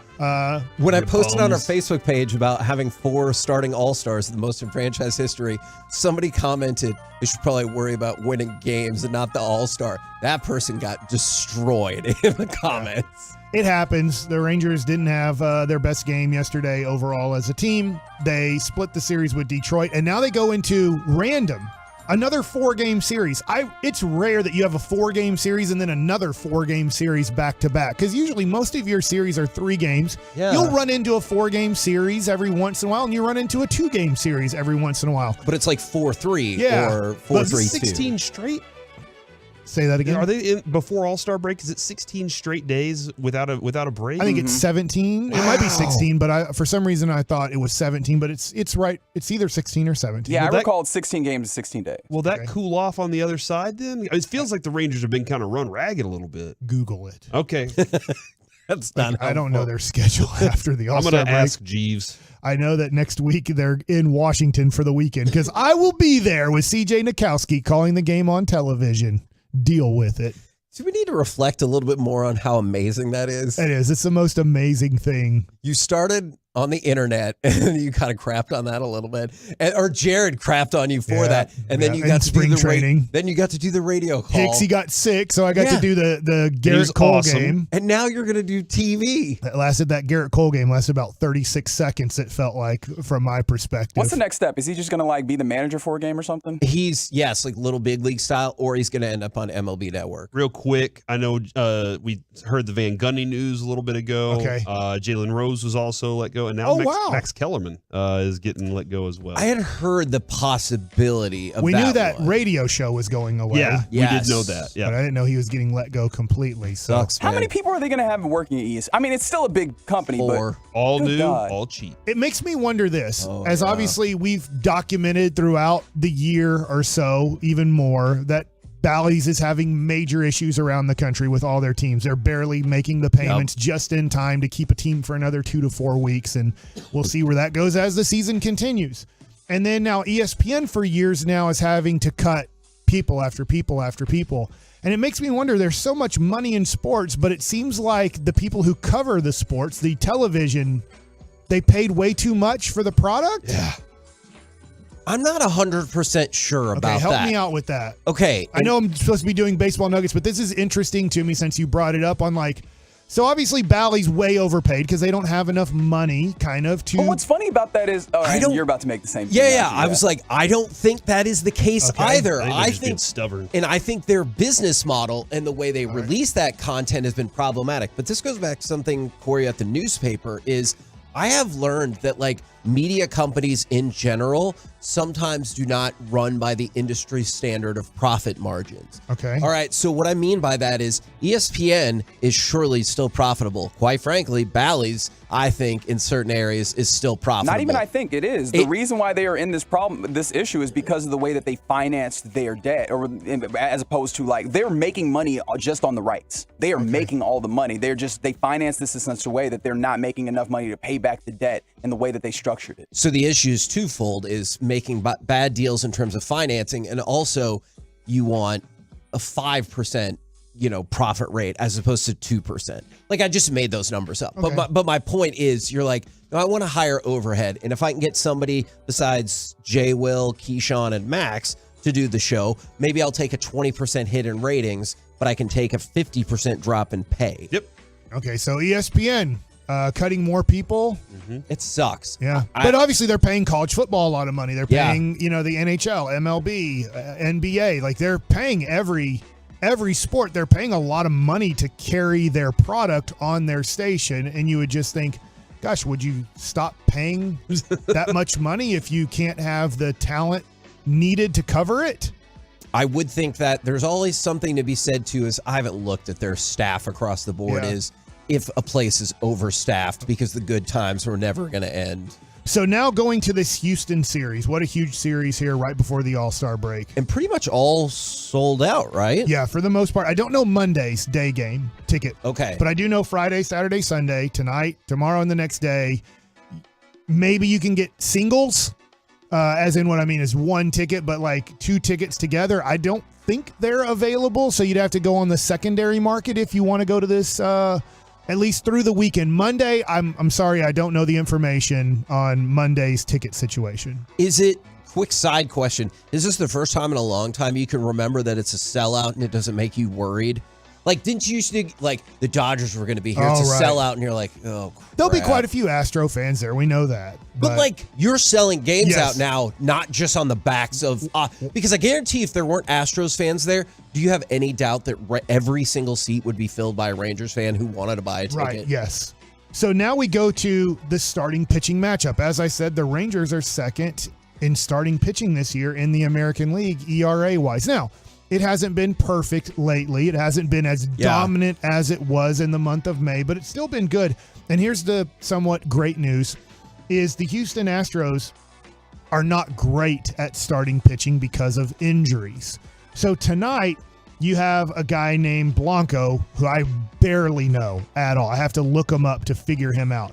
Last year, he pitched 7 games for the Houston Astros. Those were his first 7 games ever in the major leagues. He had a 7.11 ERA. Ooh. And this year, he has 13 games pitched, 4 games started, and he has a 4.63 ERA versus borderline all-star Jonathan Gray.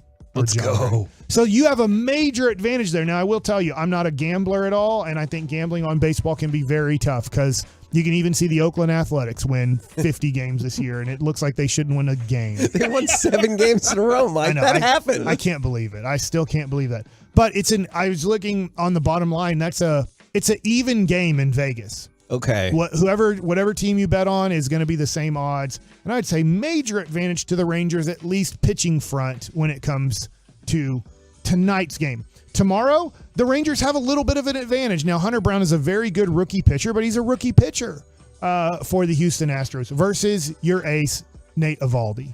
So you give the next check mark to the Rangers on Saturday's game. And one super positive going into this series, I thought, is that it's great that the rest of your contenders in the AL West have slumped about the same time you have. Now, the next one on Sunday, you're in trouble. They have, to me, the best left-handed starting pitcher in the game. And I know McClanahan's in Tampa. I get there's other ones. But they have Valdez versus Heaney. Yeah. So when you look at that matchup, I have to give a big check mark over to the Houston Astros on Sunday. And then you get to Monday's day game, which will be at the ballpark. So if you want to come see us again, we will be there, same place. as we were yesterday. You have Christian Javier versus Martin Perez. This one's tough for me because Martin Perez is great at home. And he's had also 3 really good starts in a row.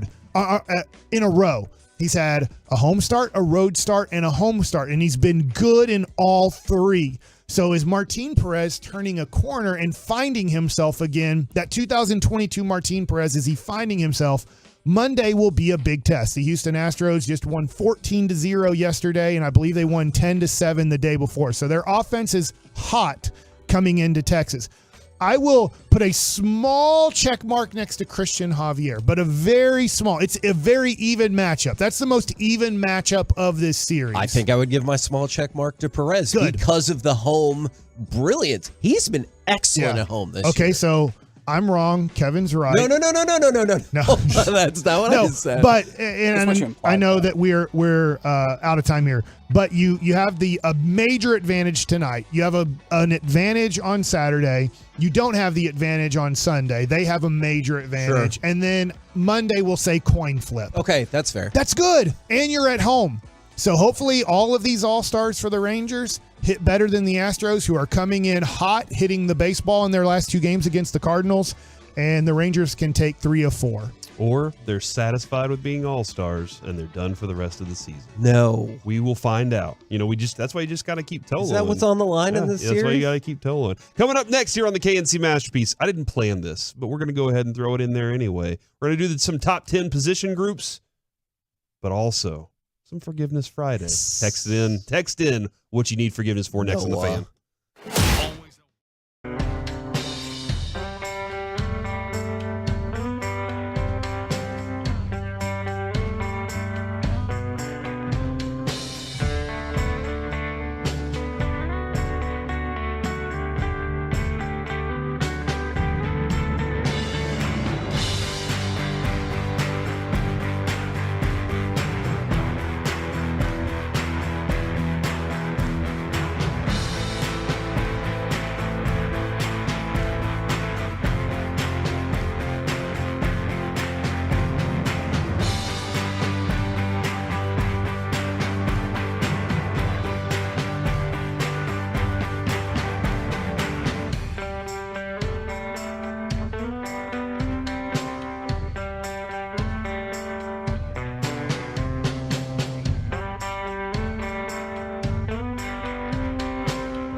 Fan Studios, secured by DFWsecurity.com. It's the KNC Masterpiece on 105.3 The Fan. Hey, we're back here on the KNC Masterpiece on 105.3 The Fan, and it is time for some Forgiveness Friday, ladies and gentlemen. 877-881-1053. You can text in what you need forgiveness for. Anything that you've done that's like terrible and awful. Go ahead and do that right now. By the way, Kevin, I don't know if you saw this last night, Mike. Our friend Gambo in Phoenix tweeted out about 16 hours ago that Kyrie will not meet with the Suns. So I don't know if things have changed since, but Kevin, I trust Gambo. And if you don't know, like every time we would go out to the Phoenix area for like spring training, and obviously this last year, the Super Bowl.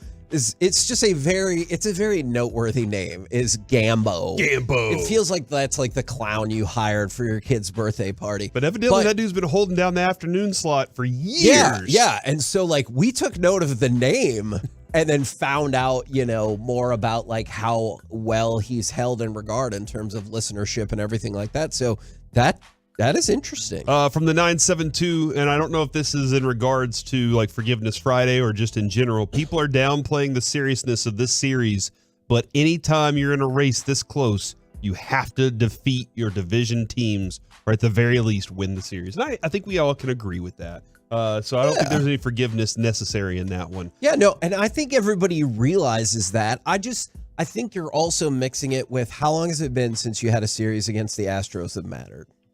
Very good. Yeah, it's been a while. So I think that's like, not that anyone's taking this for granted, but I think people are also stoked at, hey, the Astros are coming to town and it means something. Yeah, no, absolutely it does. And it feels good that that's happening. And that it's not just that it means something to them and you're trying to wreck it. It actually means something to both of them. Yes. And you're both trying to win. For sure. From the 817, I need forgiveness for being a Tolo a little too much. I don't think that's actually, you're doing fine. You're doing perfectly fine. Okay, I agree with you, but we should just double check to make sure it's like not negatively affecting. Like, let's say he's married and his wife is like, if you don't stop listening, you can listen up to 10 hours a day or something like that. Right. Otherwise, we're going to get a divorce. And he's like, you know what? F you. Turn it on, leave it on. Like, yeah, she needs to be a Tolo too, Kevin. But couldn't you just have like a conversation? I don't want people to like wreck their lives because of how great we are. I do. Do you? Okay. Like, why wouldn't we want people to commit to us? 100%. 110%. Okay. I do. 150%. Okay. So, but make her a Tolo as opposed to just be like, I guess we're getting a divorce. Yeah, I guess that's the next step here. But you still don't seem super jazzed about that. I just want them to just go for it, baby. From 903, my buddy needs forgiveness for being a moron. He's been arguing with me all week that Michael B. Jordan is Michael Jordan's son. Look, he could play him in a movie. Michael B. Jordan can do anything he wants. And if he wants to become Michael Jordan's son, I bet he could. Well, but otherwise, they're not related. I don't know what's better or worse here, but during the playoffs, when my son had friends over, they were calling Jimmy Butler Jimmy Jordan during the game. Yeah. That's the rumor. It's very similar to the Tatis internet rumor that started. And how like everybody's like, hey, Joe Buck. This is what's going on. There's a suggestion that Jimmy Butler is Michael Jordan's son. It's interesting. From the 817. Some dumbass lady made me lose my hat in the water because she lost hers. It's a long story, but I found her Yankee hat and it's extremely comfortable. I need forgiveness for wearing it. I kind of want to hear the rest of the story, I do too. Yeah, I really want to know like why she made you lose your hat, but you found her hat. I think they're asking forgiveness not for wearing her hat, for wearing a Yankees hat in particular. And I understand that, but Do a you hat is a grant them hat. forgiveness? Didn't you wear a Cardinals or a Blue Jays I hat? did have, well, my kid played for the Blue Jays. No excuse. And Mike, whenever your kid plays for a team, you get whatever gear it is, It's a right? great looking hat, too. Yeah. All right, so your son plays for the Lakers. You were in a We're Lakers hat. quitting basketball.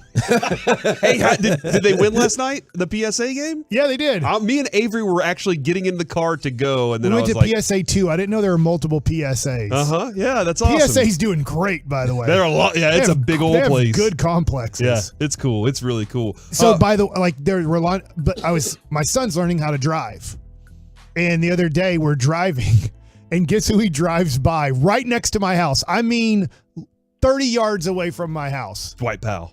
Rolando Blackman. Oh, cool. Because he kind of started to say it. Yeah. Also, and I was like, should we stop the car? Yes. And then I'm like, no, we're learning how to drive. should have stopped and talked to But him. old Ro Blackman down at, he's in the Bishop Arts area. It was awesome. Side note, because of what Mike did, I feel like every person in the history of the world who's ever told a story about driving and done the steering wheel has the steering wheel too big. Yes. Also, why are you moving the steering wheel that much? What are you doing? You swinging? Yeah, I saw a dude this around morning driving in a Suburban, and I was like, man, his alignment must be terrible because he was just, and it was straight in a line. It wasn't going anywhere. From the 682, I need forgiveness for losing $5,000 in the past 2 weeks because of betting on the Padres with a baby on the way. I should be saving. My girl doesn't know though. 5,000 what? Oh, dollars. And also, units. The biggest problem you're going to run into is the hiding when it gets found out, right? Yeah. Oh, that's a good point. Yeah. Do you believe when someone says, if you would have just told me? Yes. You believe them when they say that? I believe a percentage of that. Okay. I'm not saying it's 100% is like, you get amnesty for everything. Like I'm not saying that whatsoever. But I do think like in most cases it'd be 25 to 30% easier. Okay. Do you not? No, I think that's fair, but how much does that 25 to 30% actually matter? That's a good question. In some situations, probably not a lot. You went from screwed to you're definitely still screwed. From the 817 as well. This is Shout Out for Shout Out Friday. Shout out to Kevin for coming back to work. There was way too much fun with Corey and Mike, and he had to put a stop to that. That's right. Hold on. I feel like we have to be more serious without Kevin. I do though, too. Honestly. No, actually, that's true. Yesterday we had a Tolo come up, and he was like, "Hey man, you're doing a great job. I appreciate you. I know you guys love Kevin too, but y'all are doing great." And I was like, "Yeah, but I have to be serious when Kevin's out, and that's not fun for me. Like it's more fun whenever I just get to goof around and Kevin has to be serious." Yeah, Kevin loves, that's the thing that's great. Kevin loves being serious. So it's like, you do all the serious stuff and we'll goof around. Yes. So, hold on. Could we not all be serious to a certain extent Absolutely if I'm not. here? No. Why would we want that? Who would want that? 877-881-1053. Who would want all serious with Kevin around too? Me. I vote that. I would want Is it because that. the boss talks to you about it? Is that what it is? And you're like, hey, Man, I'm being serious. It's I'm not the going to other lie. guys. There's been a couple times I made reference on air. I was like, hey, when he comes down here, I don't want to be in this conversation because it's not my fault. Do you have any submissions for Forgiveness Friday? I do. It's Baby Noah. All right, look. That angel. Yeah, he's delightful. Do you still like him? I love him to the end of the world. I still like him a lot too. Okay, He all right. does not like his life right now because he is sick. My wife said to me yesterday, she goes, I have never, ever seen you get sick like in this last year. And I said, You've been sick like multiple times in the last year. Yes, yes. Why? Because of Baby Noah. When he gets sick, I get sick. Do you rub your face against his face all the time? All right. How's this happening, dude? The answer to that is yes. He's licking the snot right out of his nose? The answer to that is yes. And if I'm really going to be honest with the situation here, there's a couple other things that you should probably know. He actively likes to put his hands in my mouth. Oh, no. And you allow it. I do. Not only do I allow touches it, everything. His favorite thing, because he's still teething and everything, is to take my hand and put it in his mouth and chew on it. So I'm not saying it's all Noah's fault. In fact, isn't it? He's a baby. You're the adult. I know, but I have trouble saying no to him. You say it to Mike all the time. Yeah. No. You just did it right there. to our nieces and nephews and baby Noah. I could say no to Brandon like that. But he wants to chew on my hand. He likes to put his hands in my mouth. And so that's probably part of the issue. But I never got sick Damn it. But I never got sick before Baby Noah came along. So Baby Noah needs to ask for forgiveness for making me sick. It might be an entire Kevin for Masterpiece of the Week Please today. forgive me for this, but this is from via Chris B. Hayes. There's been a misunderstanding. Kyrie Irving is meeting with the actual sun to get more insight on the whole flat earth thing. That is from NBA Central parody. It's a really fun one to follow. It's but the actual sun. I mean, if there were one player in the NBA that was going to take a real meeting or attempt to with the sun, isn't that who you would pick? There's no doubt. I feel like it'd be someone more eccentric. Although he's no longer because my brain immediately went to like Rodman or like Metta World Peace, but they're no longer in the league. Who's the most eccentric player in the NBA right now? Is it Draymond?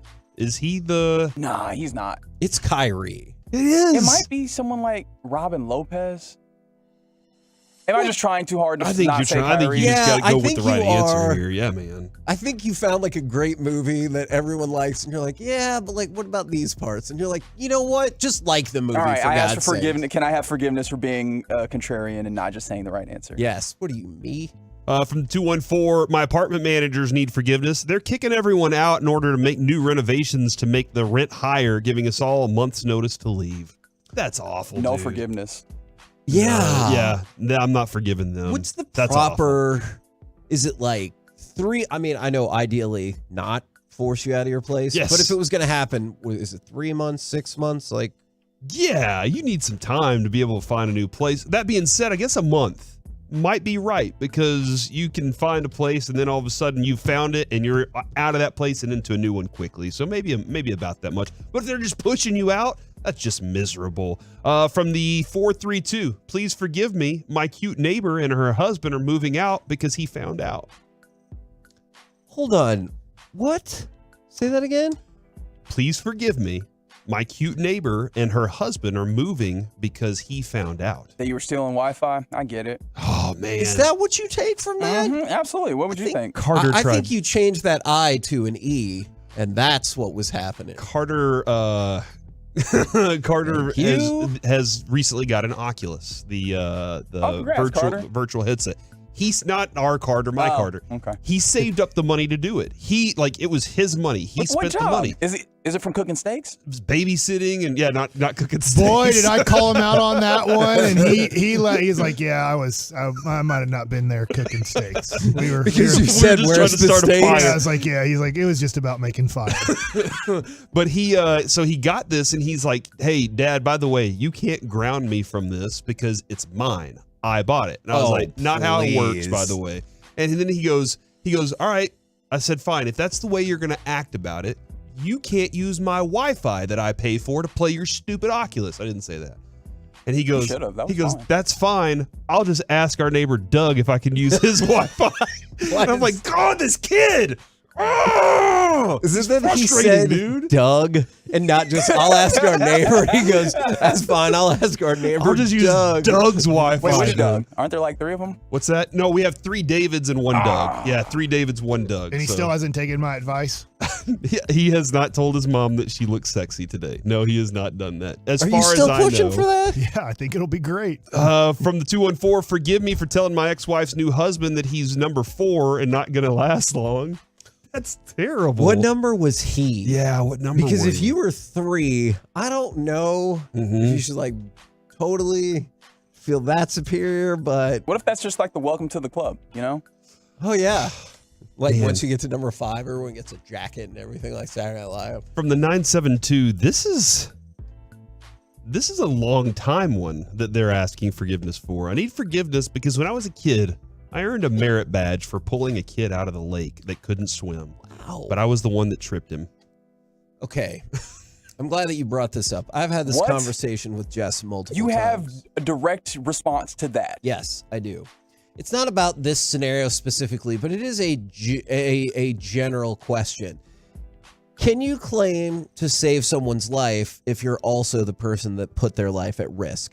Like, I'm not saying you held a knife up to someone's throat and then you didn't kill them. And you're like, I saved your life. But like, if you put them in that predicament. Yeah, like, can you say you saved somebody's life if you pulled them from their burning car if you ran into them and smashed them into the side of the median. Do you get to take credit for that? I think so. You still have that on your resume. Like you did. Okay. You didn't just stand there and watch it burn. You good. did something about it. So I do think you get the credit of it, but you also have to include I was also the reason that they were there. You're at a karmic net neutral. Yeah. But you did save their lives still. Yeah. Like that is a fact. Yeah, I think that's the way that one rocks, man. Good question, though, Kevin. Yeah, it was I like a great that. question, in fact. And that was a great Forgiveness Friday, everybody. Coming up next, there was a couple of Tims that were guests last night on the Get Right. We got to hear what they were saying last night next on The Fan. Nighttime on The Fan means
segment of the KNC Masterpiece is also brought to you by Frankel and Frankel. Life is unpredictable. Accidents happen, and Frankel and Frankel are the go-to attorneys for car and truck wrecks in DFW. If you or a loved one has been in an accident, contact Frankel and Frankel for a free consultation at truckwreck.com or call 214 or 817-333-3333. Back here on the KNC Masterpiece on 105.3 The Fan. Mike tried to say something to throw me off right before we came back, but Kevin, guess what?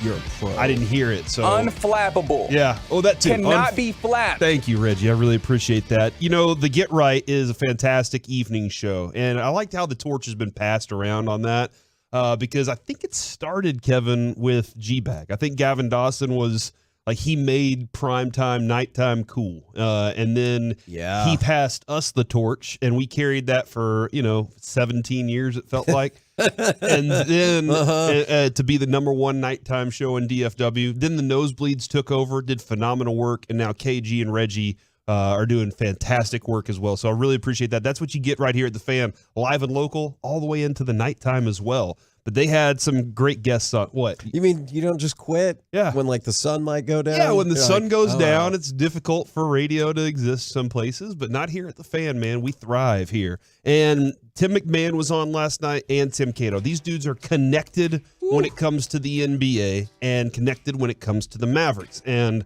I think this is where you get a lot of good information. And Reggie, you asked this question. Do you feel like you need to ask questions for the rest of the media, or are you interviewing and your curiosity is why you ask these questions? I'm personally asked questions for my personal curiosity, but why I asked you guys the question in the break is because sometimes I neglect the idea, or sometimes in my brain I'm like, yeah, I feel like I already know that. It's like everybody doesn't know that, and I don't know what that person might have, so I personally need to get better at asking the question, even if I feel like I know the answer. One time, Kevin, somebody told me, ask this question because it's going to get you national headlines. And I said, I don't care about that. Yeah. I'm a local show. All I care about is what our audience here wants to know. But then all of a sudden, because we're talking to Jerry anyway, it's gonna get a national headline. So we've gotten there. All right, let's start with, I'm most curious. Let's start with Tim Cato. I'm most curious about our goal with DeAndre Ayton. And you guys asked about Ayton last night. I believe Phoenix made a decision not to trade DeAndre Ayton. I believe that decision was made. I do not think that they are interested in re-engaging in trade conversations. I also believe that the terms of the deal, yes, it can happen after July 1st starts, once the new CBA kicks in. But I think that the deal that the Mavericks want to make, with JaVale McGee included, which would, again, help them in terms of freeing up that full exception and the pursuit of their, targets that they may or may not actually be able to pursue. I believe that the Mavericks would be better off making the deal before tomorrow night starts. Because of the CBA, because it kicks in, because the new CBA has more restrictions on the salary matching of different deals. It goes down from 25% to, I believe, 10%. So it's much harder to trade players whose salary is not very close to each other. And so if it hasn't happened now, if I'm checking my phone right now, no tweet about it. So we're still in the clear. If it doesn't happen before tomorrow night, I definitely do not think it's going to happen. But I also think Phoenix made the decision. I do not think that they're going to re-engage in any Ayton trade. And I'm not even sure for sure that they were going to do it anyway. Mm-hmm. I think it was a lot about finding out, gauging the interest, conversation. Yeah. Is it time to trade Ayton for a deal less than his nominal value that he should be viewed with, but this is his actual value right now? Are you guys done with the DeAndre Ayton storyline then? That makes me think I should be.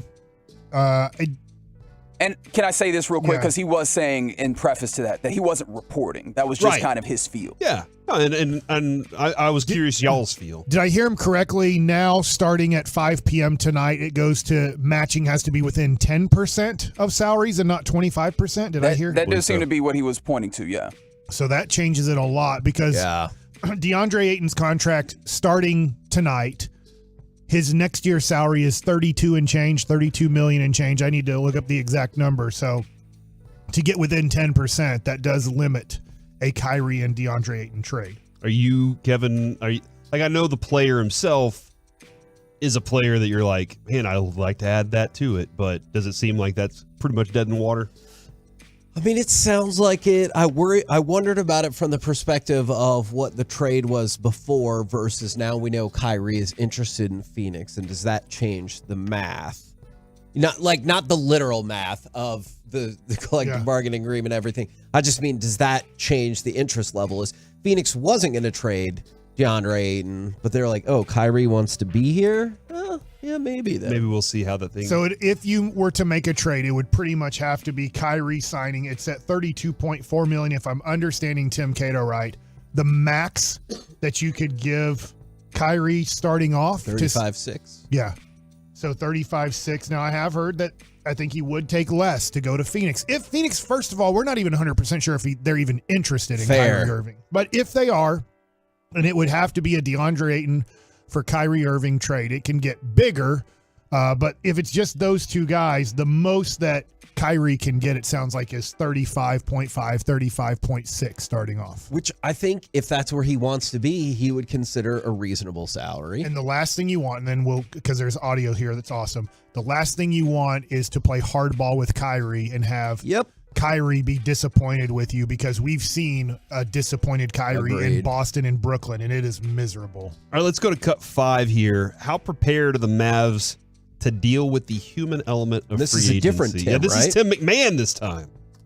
I mean, absolutely. It's part of the consideration. And I would also make the point that it's one of, if not the primary strength for Nico Harrison. I mean, Nico is a guy who has relationships with players, with agents, with people throughout the league. And Nico is a guy who, part of the reason that he has strong relationships is he is known as a straight shooter. He's not a guy who has a reputation for blowing smoke up your butt. But one reason that Nico was so successful with Nike is because he's really good at not just managing people, but establishing relationships and dealing with people. And again, that's one of the things that was very attractive whenever they decided to give him the general manager job. Man, that's an interesting thing, because Kevin, when we watch Air, what's Sonny Vaccaro? It just seemed like he had this natural feel for whoever's in the room. I can convince them of what I need to. And I'm not saying that we look at Nico and think he's just some buffoon. Because obviously he did something right to get to where he was at Nike. Very easy product to sell, it seems, to a lot of players. But at the same time, we haven't seen him have a stroke of genius yet here as the Mavericks GM. Or has he? Has he had a couple of different strokes that you've been like, oh man, that's a good thing? I guess I would argue, do you not feel like we saw that during the draft? I do think the way they parlayed things on draft night was a stroke of genius. I would say so far he has been a master on draft night. He saw Jaden Hardy fall, and he was like, you know what? I'm going to trade 2 second-rounders to go get this guy. I really think he can play in this league based off of what he did in high school and a little bit in the G League. And the other day in the draft, a week ago, he said, I really believe that this can work. Getting Derek Lively, trading down, getting an extra pick, getting a guy in Omax Prosper that I really like, and who knows what Rashawn Holmes is going to be as a Dallas Maverick, if he's even going to be a Dallas Maverick. But I give him a lot of credit so far. He has totally changed the perception of the Mavericks over 2 decades. It's been 2 decades for the most part of the Mavericks not caring about the draft. So his 2 drafts have been, to me, very well thought out and executed. So then is it just when we talk about the Mavericks limitations, it's mostly the poor contracts previously done, or Mark Cuban will step in at some point and mess things up? I mean, look. Is that the obviously, so we think Nico's good. Obviously, I am not the world's biggest proponent of Mark Cuban when it comes to basketball strategizing. Yeah. But I think the issue is when you talk about that draft last year, which I'm with you, and the draft this year is did we complete the follow-up move? Because I feel like maybe last year we didn't complete the follow-up move, and we'll see if he completes the follow-up move. Everybody has strengths and weaknesses. One of my mentors, Norm Hitchkiss, he would talk about John Daniels. What was he good at? He was good at bottom feeding in free agency. He seemed to be pretty good at that. And then trading like prospects to get something that you might have needed. But then he wasn't good in other things, right? There's strengths and weaknesses to every general manager. And we know John Daniels because he did it for over a decade. We don't know Nico that well yet, but we're starting to find out it looks like on draft night he has some strengths. During trade deadlines, during free agency, we can't make an assumption yet on if he's good or bad at it because he hasn't done anything that we're like, over the top, yes. Yeah. Or, oh my God, this is the worst thing you've ever done. Yeah, I do think, we talk about the Cowboys and how their strategy is very much we draft, we pay our drafts. We pay the guys that we draft that are a part of our brand. And when I was listening to Jared this morning when he hopped on with Sean and RJ, I thought this was a really good point. Look at our all-star team, our all-star guys. How did you get Jonah Heim via trade? How did you get Josh Young via draft? How did you get Simeon and Seager? Free agency. The Rangers, I don't know if it's Daniels or Chris Young, pushed a lot of this too. He said, we're going to be good at all of it. We're going to be good at all of these things, and that's how we're going to build the championship team. And I think that is what the really good teams typically do. Can I ask the question on Cut 8? I don't know what Tim McMahon's going to say here, so I'm really interested on Cut 8. Well, obviously, if it's not Bruce Brown, they're going to have to get into, plan B, C, whatever it might be, as far as the mid-level. A guy who would be a great fit there. And could be a possibility is Dante DiVincenzo. However, I think it's more likely that he ends up joining his old buddy and all of our old buddy, Jalen Brunson in New York. The Villanova Knicks at this point. Yeah, right. But listen, hey, Josh Hart joining up with Jalen Brunson worked that awfully well. And the fact that Josh Hart opted in, that allowed the Knicks to preserve their full mid-level. And so why would Josh Hart do that? Well, to create space for Dante DiVincenzo. I'll just say that's kind of the theory, the strong theory around the league. And maybe it's a deal where the Mavericks don't spend the full mid-level on one player. Maybe they spend a chunk of it and even save some of it for, whether it's a buyout guy or you can even use it in trades now. Like a guy like a Taurean Prince for at a lower price point would make some sense for the Mavericks. And, we can throw a bunch of darts and go on. But I think you're really looking at those type of things. But obviously, priority number one, they've been very clear about, that's to get Kyrie Irving done. We'll see how simple that is. Maybe it plays out for a little while. Maybe it doesn't. You think it's going to happen tonight? I keep hearing DiVincenzo linked with the Bulls as well. Yeah, I saw that this morning. Yeah, if that does anything for you. I will be shocked if Kyrie signs tonight with the Dallas Mavericks. I think he's going to end up signing with the Mavericks. That's your question, Corey. I'll be shocked if Kyrie doesn't play this out over the weekend. Yeah. To just Kyrie it up. And you think they're going to wait on all other potential moves? Well, that will dictate the way that they go because, there's cap ramifications. What his number ultimately is dictates the way that they use the MLE and all those other things. You're okay. I want to start this by saying you're right. I guess my take is I don't necessarily think that is the way it should be because I think Kyrie has he has a very limited number of places he can go to get anywhere near the amount of money that he wants. And so personally, I would forge ahead. Whether it's, you want to play hardball with Kyrie Irving? Actually, I in terms of the final number, I want to be able to use my mid-level exception. And if my full mid-level exception. And if he doesn't see how he can still make a lot of money, then he ain't the guy for this team. Logically, that makes sense. But this is why I asked the question about the human element. It doesn't work with him. You have to work on the chemistry, and you have to work on the human element side of that. And how much do you want a maybe somewhat upset Kyrie Irving going into a deal with your team? Yeah, it's not going to work. You're right. And that's the circular logic part of this that is driving me insane. Yeah, you're both right. Yeah. You both have great points. But we can't achieve both of those. We're dealing with a somewhat bipolar-ish player. And that's really tough. And that's why I don't want him to be a Maverick for a long time. Next on the KNC Masterpiece, it's time for some gridiron gravy. This guy, who's not even a favorite, thinks that he's going to be Defensive Player of the Year next on the Fan. All right, Tolos, let's talk about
piece on 105 through the Fan is brought to you by Classic Chevrolet. It's time to get back in the saddle and back on the road with Classic Chevrolet. Enjoy one-time offers on new Silverado, Trax, Equinox, Malibu, and more. It's their way of tipping their hat for those who've been on a tough road, but those that haven't stopped driving. This is Texas. This is Classic Chevrolet. Relax and enjoy the difference and find new roads.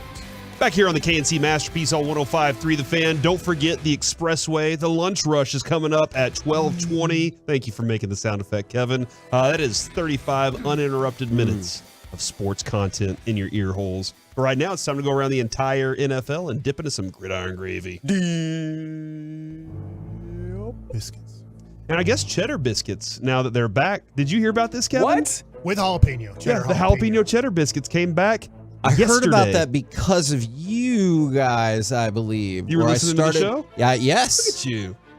I will be there tonight. Okay. Tonight. Well, you should probably leave now then, right? That's fair. Good shot. It didn't say customer service was going to get better. Just said people in Chicago figured out we actually like things a little bit differently down here than we do up there. Did they take it away just so they could bring it back as a special item? No. Like the McRib? I think they're like, this is a stupid product. Oh, okay. This makes no sense. Jalapeno cheddar biscuit. This can't be good. And they're like, took it away. You think Jerry was? Here's how I feel it goes, because we saw it was back via an announcement by the Cowboys. Yeah. So I'm presuming, Mike, here's what happened. Jerry was Toloing, and he was like, "The hell's going on?" And so he called up to Chicago, and he said, "Mike Baskey just told us that there's no cheddar biscuits. I demand to have them back." And they were like, "Yes, sir." I wonder if he eats Whataburger, because on that whatever the HBO thing, he was eating McDonald's. He was salting McDonald's. No, remember though, he said he was standing there. He's like, I send you to Whataburger 5 times a week, don't I? We got one around the corner. He could probably make that happen. I was listening to Kevin, Corey, and Mike. Shortly after Colts defensive end Rashad Berry and cornerback Isaiah Rodgers were suspended indefinitely for breaking the NFL's gambling rules, General Manager Chris Ballard cut the two of them and said, "We are turning over the roster here. Yeah. No place for that." Okay. This feels very much like what did Jimmy Johnson tell someone to go on the asthma field? Right? Like, this feels very much like you draw a hard line against somebody that you can afford to. I'm interested if anything would happen. Not that I think it would, with Cam Robinson, because he's a bigger name. Exactly. By the way, did you see how much his suspension's going to cost him? Cost who? Cam Robinson. No, I have not. $3.55 million. Ouch. Now, 6 games? 4 games. How much did he make in the gambles, in the bets? You know what? I do not have that information. Is that how you would weigh that out? Dude, think about it. If it was going to cost me $3 million and I made $6 million. You don't get your body beat up for 4 games. Yep. Now, I wanted to see what you thought about this in the gambling space. Because, I think we're all pretty fascinated by that. Did you see what Jonathan Jones, the cornerback for the Patriots, said? No. He said, "I understand rules are rules, but I can risk my life so that my team wins, but I can't risk $1K on my team winning." I see where he's trying to go with this, but I think it's a bigger deal than it's not the NFL cares about you winning $1,000. Right. This is another portion of this, Kevin, because a source told ESPN that friends of Rodgers, who were in Florida, encouraged him to place many of the wagers, the majority of which in $25 to $50 range. Legal sports betting was not available in Florida last season. The largest wager placed was $1,000 on a prop bet on a Colts running back. That's one of his teammates. That's not fair.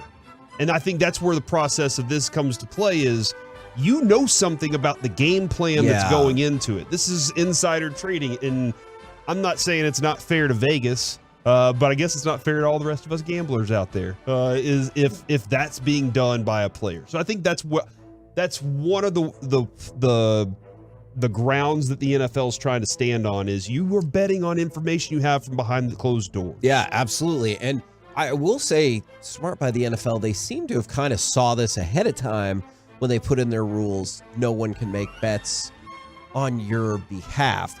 So I understand the frustration. Look, if I'm going to be really honest, what I would tell Jonathan Jones is, hey, dude, I hear you. It's not fair. But keep in mind, the NFL is thinking about all the millions and tens and hundreds of millions of dollars they're going to make on casino sponsorships and gambling over the years. And they can't let you make $1,000 bet to bring into question the legitimacy of their sport. Kevin, I did have a question here. Cam Robinson's is a PED, not gambling. Oh, his isn't gambling? Yeah, it's violated. Oh, so my bad. I didn't know if you were like, hey, let's base this off of, I'm sorry. let's see how they go with the gambling stuff. I'm sorry. Gotcha. And you know what? You're right. Just blame it on being sick. Yeah, bro. I can't. I'm going to break. Yeah, you can. Who said that you I can't? guess I could. I'm going to blame it on reading comprehension because Is it Noah's reading comprehension? No, we're still working on that. Were you reading something from USA Today? No.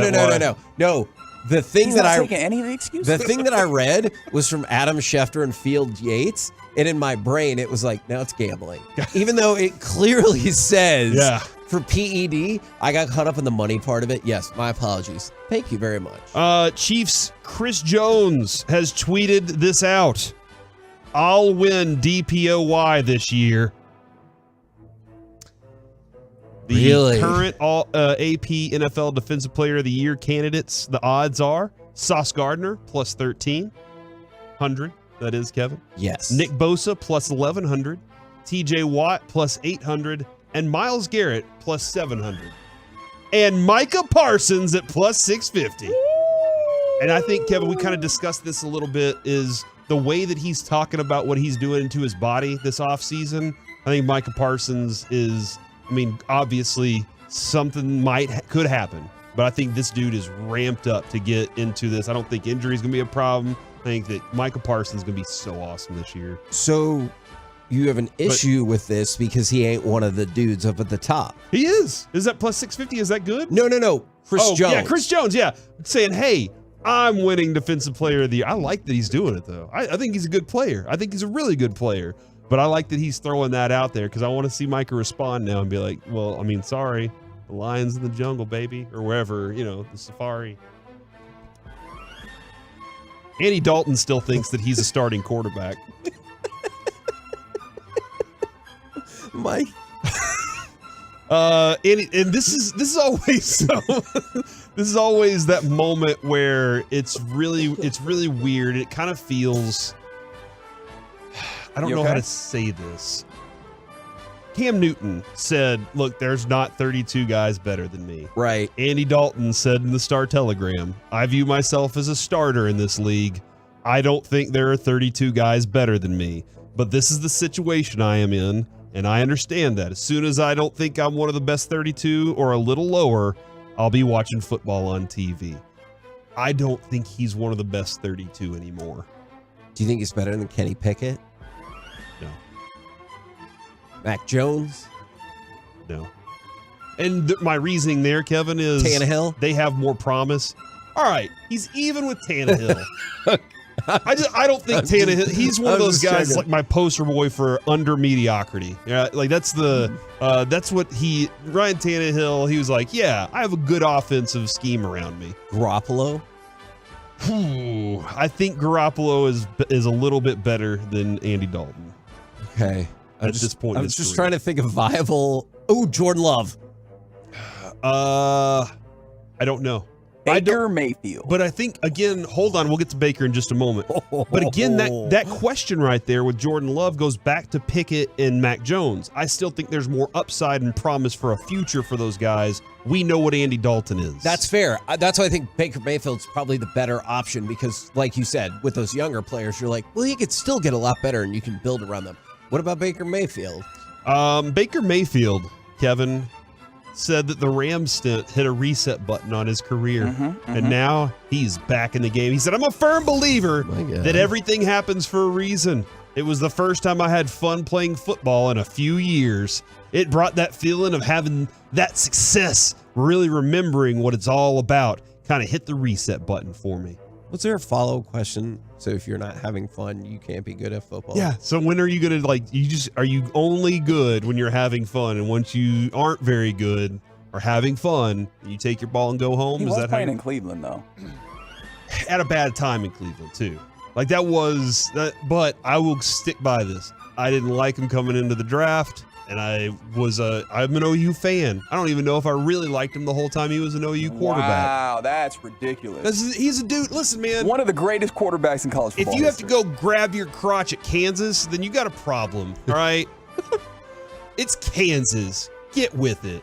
You're going to beat them anyway. You don't have to just kick them in the face while you're doing it. And then Nick Chubb has said that he doesn't think that his numbers or his production will go down with Deshaun Watson being out on the field. He said, I'm not worried at all. I can't control what I can't control. When the ball's in my hand, I have full control, so I'm not worried about anything. I know this would be a terrible idea, Corey, but wouldn't you legitimately laugh out loud if he goes, yeah, I mean, but he's probably going to get suspended again, right? Oh, my God. Like, I see how that would be a terrible idea, but it would make me chuckle for sure. And then from the 682, so Corey was bringing up DVOA the other day when ranking QBs, but thinks Jimmy G is only better than Dalton, a little better than Dalton. I don't even know if I know what DVOA is, to be honest. If I brought it up, it was on an accident. Coming up next here on the KNC Masterpiece, it's time for the Combo Platter. National Zoo and Aquarium Month. What's the first thing you want to see at the zoo or aquarium? Plus your sports opinion next in the Fan. We have your latest Dallas Stars offseason news on Spits and Suns. Available on the Odyssey app or wherever your favorite podcasts are found. This Odyssey Sports Minute is brought to you by Bosch Power Tools.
DFWsecurity.com.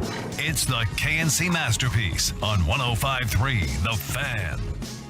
We are back here on the KNC Masterpiece on 105.3 The Fan, and it is time for the combo platter, ladies and gentlemen, as you are getting ready to go get your lunch on right now. The combo platter, there are two rules. One, you got to give us a sports opinion. Okay. Two, first, have fun after that. All right. What? But the most important part is it's National Zoo and Aquarium Month. Did you know that? Yes. And here we are, the last day of this month. I knew that. Or the last day of this month. Does that mean I have to go to a zoo and an aquarium? Yeah, today. Oof. Lucy went to the aquarium in Atlanta on last weekend. She had a really good time. There's my picture, Kevin. Look, there's a picture of Lucy at the aquarium. I liked it. I don't know if that's great for radio. Yeah, radio, but notoriously a visual medium. We also have appreciate Twitch you and sending it YouTube to out there me. for all the people. Yeah.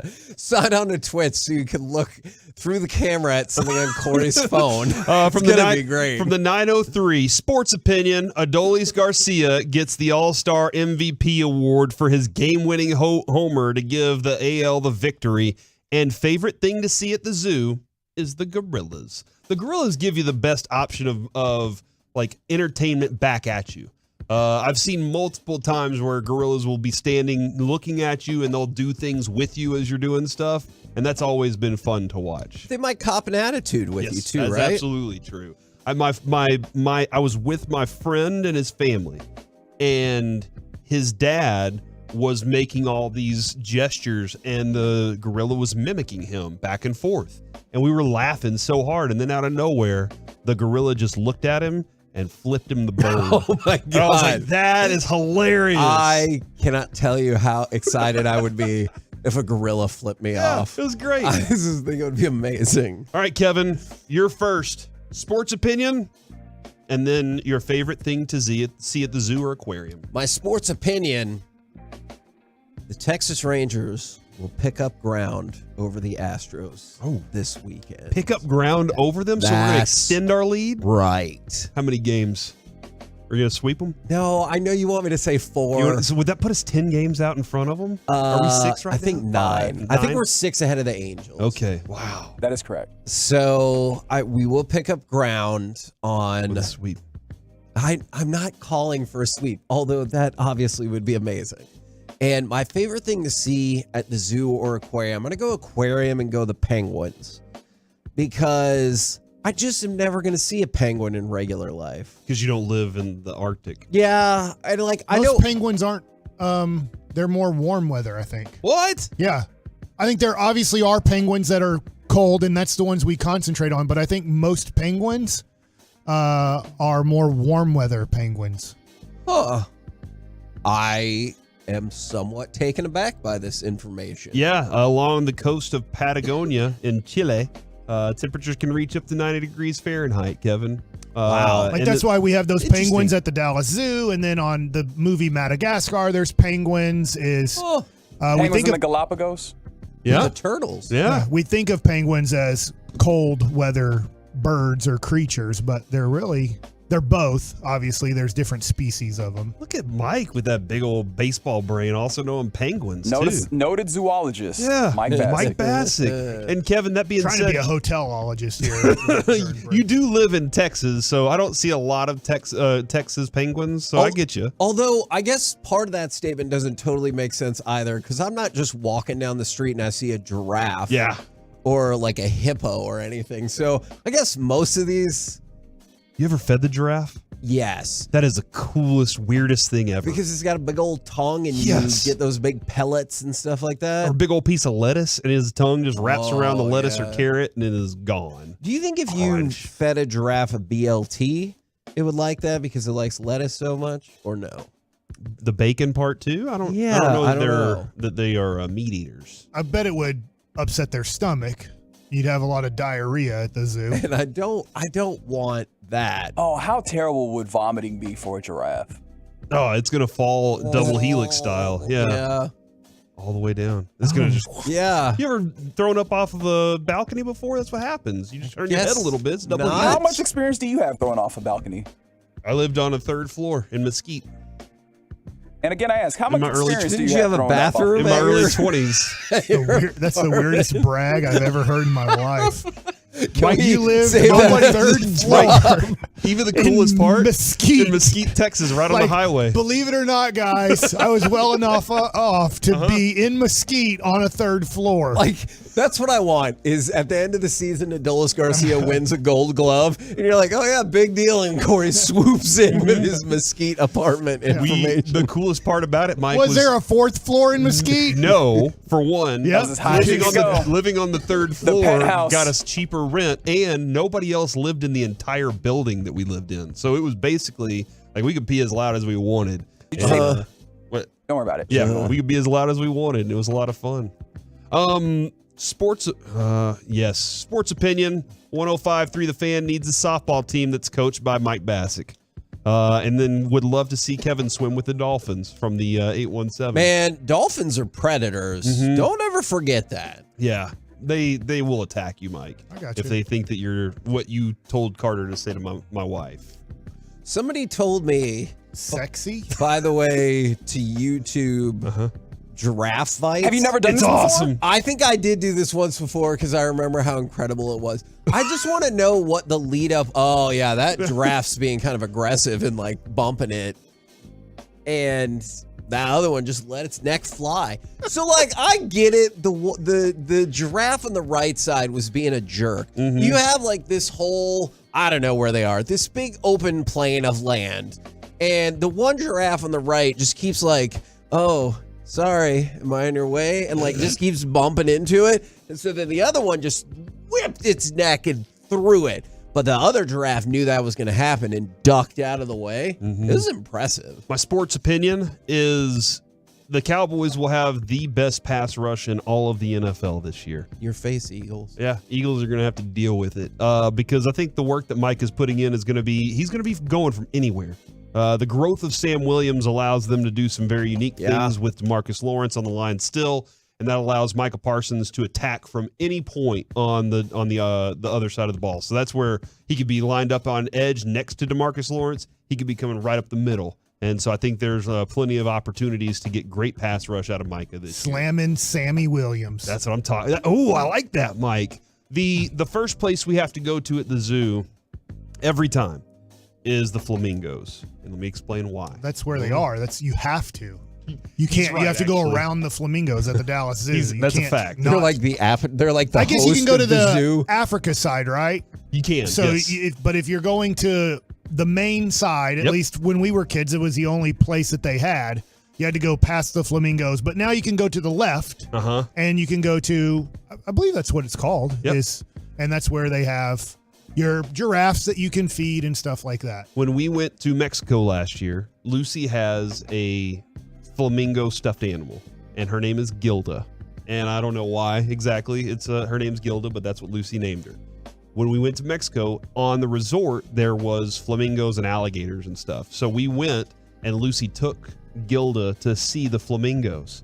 And she was just talking to the flamingos, and I just thought it was the cutest thing. And then this year, we went to Memphis, and while we were there, we went to the Memphis Zoo.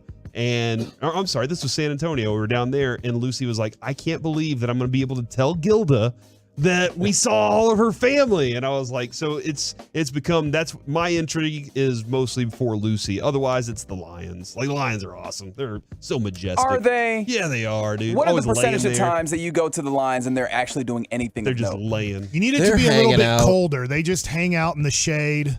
Unless they're trying to kill one of the females, and we just weren't there for that awesome. Well, not awesome. That was Dawson, right? Dawson was there for that moment where the lions took over. The two male lions said, "You know what? We don't like this female lion," and they killed her. Shut up! Right in front of all the kids and everything. This is a good 7 years ago, I bet. At this point now, You should ask him about that during crosstalk.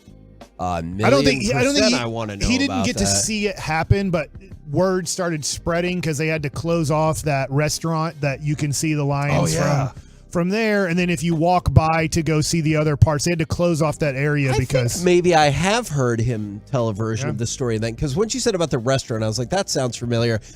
Sometimes I do get animals' general frustration is because especially people go to the zoo and they're like, this lion's not doing anything. Well, how would you feel like, Mike, if someone showed up to your house and says, hey, Say something bad about Dwight Powell. That's do it the now. bullpen. Actually, he would do that every That's time. That's true. That's how we feel about the bullpen when you're in there. You're just a They're like, caged. "Hey." You're kind of like a caged animal in there, as everybody's trying to talk to you and get you to throw them a ball or a bubble gum or whatever it is. And how'd you guys know I was going to talk about Dwight Powell in this part of the show? Mike, what is your combo platter today? All right, so combo platter is this. Obviously, free agency starts in less than 5 hours, and I'm sure G-Bag Correct. Nation will be covering you. I'm going to guess What a fun show. by 6:30 they will have named 5 to 10 players who have already signed. Whether they re-signed with their team, like Dwight Powell will, or whether Dante DiVincenzo signs with the New York Knicks, which most likely he will do immediately to start off free agency. So I think you'll get that coverage here on 105.3 The Fan from 5 to 6:30 until we take you up to pregame with the Astros and Rangers. I think when we come back on Monday and we've had Friday, Saturday, Sunday, where the majority of free agents has signed and the majority of major trades have happened, I think we're going to be really disappointed with the Dallas Maverick team. I think Dwight Powell is going to look like a guy who's going to play the majority of minutes at center, along with Derek Lively, and maybe you look at Rashawn Holmes taking some minutes there, but we're going to look at it and go, no, like, most likely Dwight Powell will end up starting the majority of games. He's going to be there, and you're going to look at Tim Hardaway Jr., and you're going to go, he's probably going to get 30 minutes a game with the Dallas Mavericks.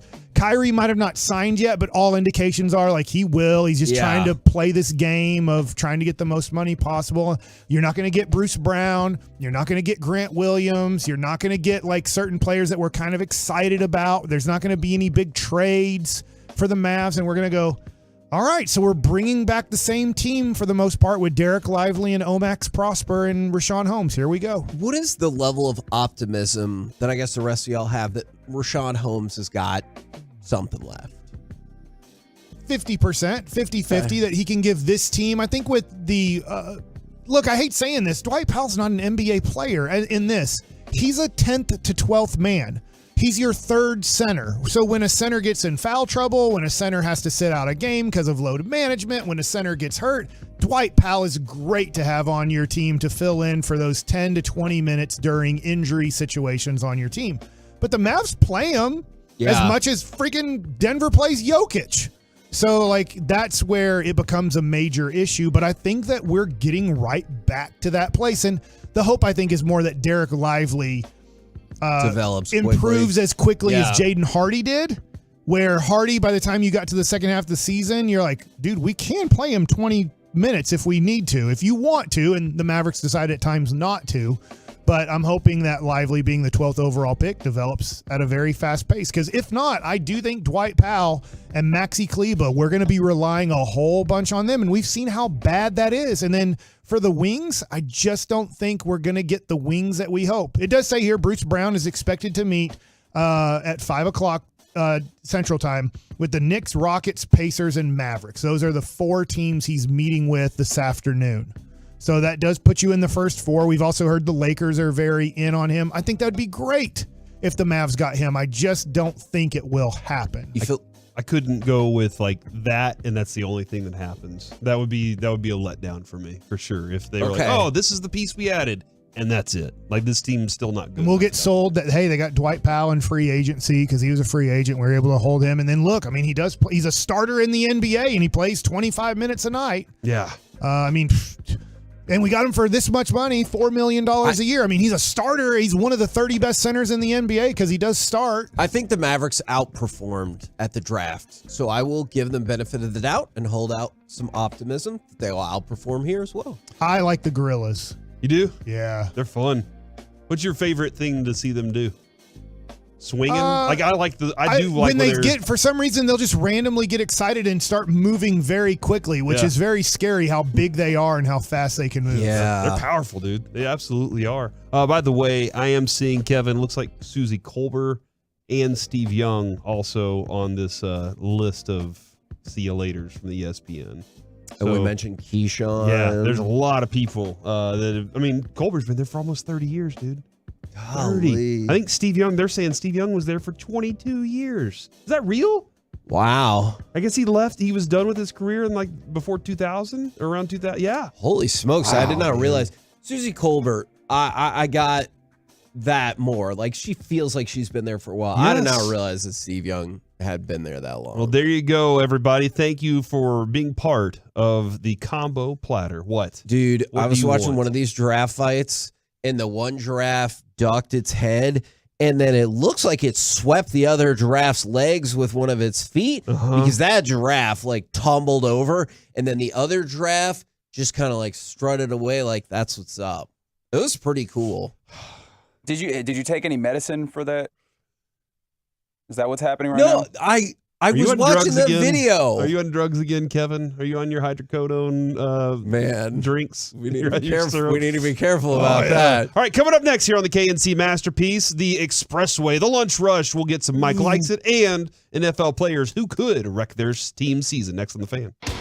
Are you ready for some commercial-free KNC Masterpiece? Yes, of course. It's happening next, all the way until 1, right here on the Fan and the Odyssey app. If you're within 10 years of retirement, listen up, because I know you're seeing what's going on with the stock market and you want answers. This is Sean Sharif sitting here with Jeff Jr. of Trades and Wealth. Jeff, is there anything we can do to offset our losses? Well, you might be surprised that there is. If your goal is income in retirement, you may qualify for an upfront bonus of up to 25%.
Y'all hanging out with you, and it's time for the Expressway. It's the Lunch Rush. 35 uninterrupted minutes of sports content in your ear holes.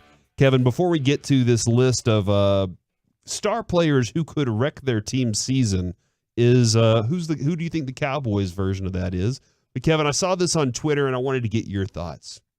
You're a hot take guy. You're a hot take artist. Is that true? You were the one that told me what a hot take like really was back in the day. Oh yeah. And I wanted to get your thoughts on this. Somebody said, unpopular opinion, fireworks are overrated. I saw this on Twitter, and I wanted to get y'all's thoughts on this. 877-881-1053. Are fireworks overrated? I disagree so hard on that. Interesting. Mike, you kind of wanted to smile. He looks indifferent to fireworks. As my kids have gotten older, I feel like I've kind of been like, yeah, okay, fireworks, whatever. Okay. But when they were younger, I was like, hey, look at the fireworks, guys. Aren't these awesome? Yeah. Now I'm kind of like, whatever. Because they're not that into it anymore. So I'm kind of like out of it too. Professional fireworks displays are not overrated. Individual, like really good going ones? and purchasing them and doing them yourself, wild overrated. Disagree a lot on that as well. Yeah, like the risk of you know what's going on, JPP. How comfortable is your life that you need to go and create that risk? I love it. It Maybe was it's when I just was younger.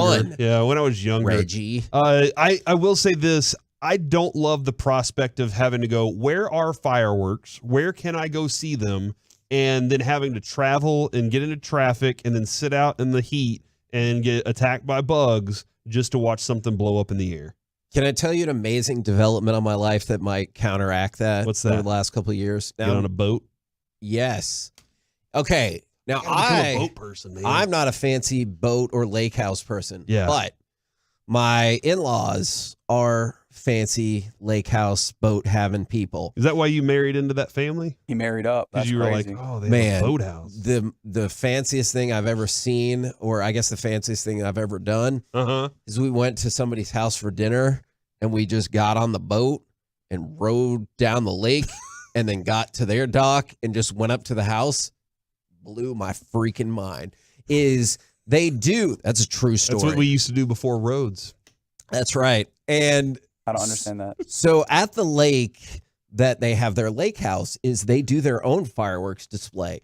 And you don't run into the same traffic situation. Like there are boats nearby you and everything, but it's not like, oh, I got nowhere to go. I'm stuck right here. And so it's amazing. And you can see the fireworks go off like almost right above your head. I know it's not exactly like that.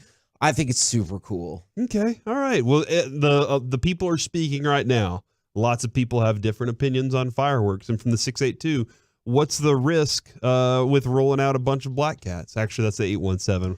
So I think the issue is it's not just that. I have seen when fireworks go wrong. So like many a person, now when Brandon and I shot off fireworks, allegedly, is we did it more responsibly. However, in my younger years, I 100% saw two people have a Roman candle duel.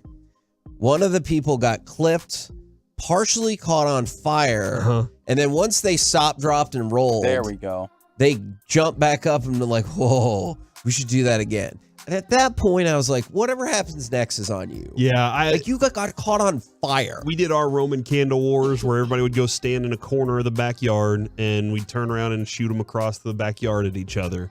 And my buddy he was like, mine's not working, guys. I don't know what's wrong. Oh, So famous last words. Pointed the Roman candle at his face and like put his eye up to it. It was like, oh, it's my not God. lit. And then he blew on it just a little bit to ignite that sucker right into his eye, and we had to take him to the emergency room. Does he and it still was have stuck. both of his He eyes? has both of his eyes, fortunately. Oh Like I my don't know how God. he was able to close it in time, but he was dealing with no eyebrow and no eyelashes for about a few months there.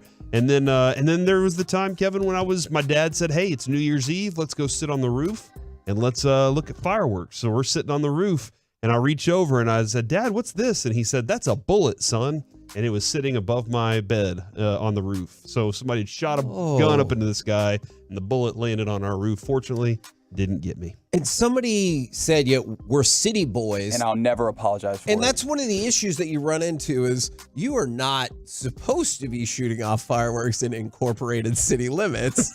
And I will admit, I laughed so hard, and I appreciated Brandon being honest, is on July 4th, this is years ago, back when we lived in the apartment, somebody ripped our satellite dish out of the ground. And so we had to go report it to the office.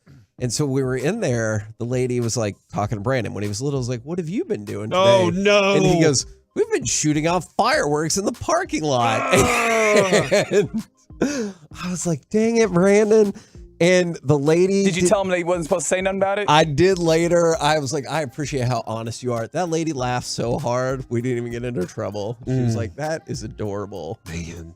A friend of mine also has a farm in Nacogdoches, and his birthday's July 3rd. Mine's on the 1st. So we would always go to his farm, and we would just, 20, 30 of us would just stay there for the week and hang out. So on 4th of July, we'd collect a bunch of fireworks and go light them. And because it was his farm, he was part of it. And because it was my birthday time, he was like, you and I, we're going to shoot the fireworks off.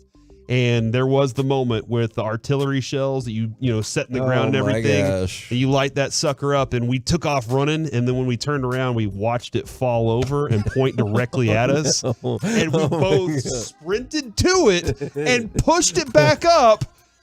Why would you not just like run a bunch of out idiots? of the way? So, why would you not?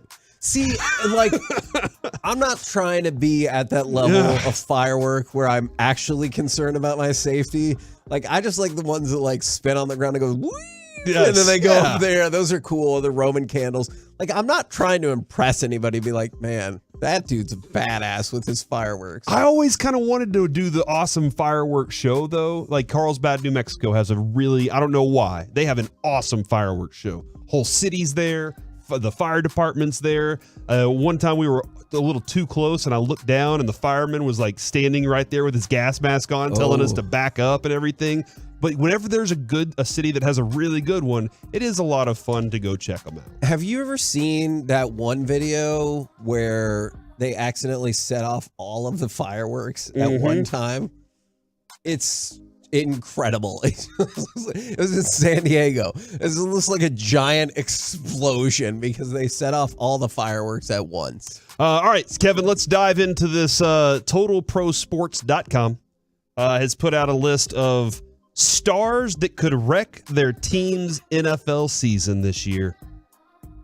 And Kevin, Dak Prescott is listed on this list. I mean, most any quarterback probably makes sense. I don't think anyone's worried Mahomes or Burrow are going to ruin their season, but it's because Dak is good, right? If he wasn't good, who cares? You'd be like, well, he's not ruining our season. Nobody thinks Ryan Tannehill's going to ruin their season more than just because they don't like him. They're like, well, because he's not that good.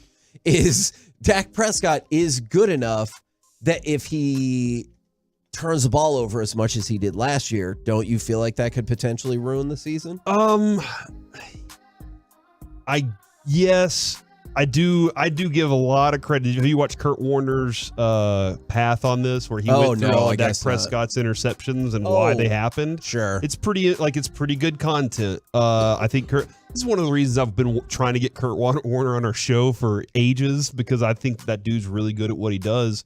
And he points out, there were flaws in the system, flaws in the way that it was drawn up, and then flaws in the fact that some guys didn't catch them. But at the same time, Dak does get a lot of the, you're the quarterback, you're going to get the hate for it. You're making lots of decisions on the fly. You gotta be better no matter what. And that's something that's got to change. I do wonder how Mike McCarthy goes at that this year. I wonder how he combats interceptions. If an interception pops up in the middle of a game, how does he combat that? Does he say, we got to go away from it? Or is he like, you know what? This is our quarterback. We got to run with it no matter what. Do you hate the idea of attacking it if it's just fundamentally not working? I feel like that's an old Cowboys playbook. It's the Tim Hardaway Jr. shooting method. Got to shoot my way. I just got to shoot my way out of this slump, guys. Yeah. Everything's going to be okay. I don't think that Dak Prescott's going to be the reason. Now, he's going to catch a lot of blame this year, no matter what, if they don't win the Super Bowl. No, I'm definitely with you on that. And just for the record, I want to say, I'm not saying that the Cowboys season is going to fail because of Dak. Just he's a guy that you would be like, if the season fails, who do you think it's going to, like, Dak or Micah, or it's like going to be your better player. Yeah, as opposed to the offensive line was inept. Yeah, like one of the ones I thought of was Nick Bosa. And it's not because Nick Bosa is a spare or anything like that. It would just be like an injury concern. And if you ran into an injury there, San Francisco is building so much around the idea that, like, hey, our roster is so good. Who cares what's happening with the quarterback? And so, like, if you ran into an injury to somebody like your defensive player of the year, well, then that could ruin your season pretty quick. The Broncos are on this list, Kevin, with Russell Wilson being the star. It has to be Russell Wilson. Think so? Last year it looked like you would take Ryan Tannehill over him. Sorry, I keep picking on him. Do you think that there is any way that the same Sean Payton who got Drew Brees, who was already a good quarterback. Drew Brees, in college, was a really good quarterback. Yeah. And they figured out how to use him later in his career, but they won a Super Bowl with that guy. Do you think that Sean Payton can fix Russell Wilson? To a certain extent, I do. To the extent of getting to the Drew Brees level, I do not. You think that time has passed for Russell Wilson? I do. Yeah, that's fine. I think that you might, if you are a fantasy football player, you're going to have a lot of fun with some of these receivers that they have. You're going to be pretty excited about it. But I do think that there are still some shortcomings when it comes to what they did offense. It was miserable last year. So there's a lot to fix there. Deshaun Watson is on this list. I mean, look, and this could be for a variety of reasons. Hopefully he doesn't run into any more trouble on the legal front. Yep. But I think the concern, right, is that what if it wasn't just rust and stuff last year? Like, I think that is a valid argument is, he still had rust on him and everything. What if you find out that wasn't it? Mm-hmm. Like, what if you're just like, he gets better, but not to the level he was on a losing Texans where he was a team. magician, and he was the only hope that they had. That would be hugely. You find out he can't play in a good offense. It's like, no, he needs chaos around him in order to survive. And you guaranteed his whole contract. Yeah. That is going to be hugely problematic. I don't know if I feel like I saw Odell Beckham Jr.'s name on this, and I just don't know how is he going to wreck. How would he wreck the Ravens' year by just not being good? Yeah, and because getting hurt quickly. Yeah, and Lamar Jackson. He's supposed to be a savior there, and when his lower half, whatever part it is, gives out on him again, then it's going to be like, dude, we were really counting on him to really help out the passing attack. And in that case, don't you think the Ravens ruined it by putting too much into what Beckham is capable of? Yep. That's what I think too. Also, I don't agree with this. Chase Young, I think the Commanders have ruined their own seasons. Agreed. Right? They're more than likely gonna be themselves, and that's a problem. If you're counting on Chase Young to be the dude this year, why? Like, what is that based on? Yeah, 3 years ago. Absolutely not. Yeah, based on what you saw in college 2 years ago. Yeah, in early in his rookie season. I guess OBJ can wreck an entire locker room. I didn't really think about that. Yeah. T.O. did that. While he was great on the field, he was able to get about half the dudes in a locker room to be on his side. And honestly, that locker room a lot of times wasn't strong enough that somebody would stand up to T.O. if something was going to happen. And a guy like that can really destroy a locker room. Mike, you've been in clubhouses where I'm sure there's that one dude that's gravity pulls a lot of people to him, and all of a sudden he's in a bad mood. Now everybody's in a bad mood, and that kind of ruins everything for you there. Derrick Henry could ruin Tennessee, though. I think that's an absolute fact. Their quarterback play is not strong enough to go through with it. They have to have Derrick Henry on the field because that's what that entire offense is built around. Do you think they'll look back at any point this season and be like, darn it, I wish we would have traded him? Derrick? Yeah. Probably not.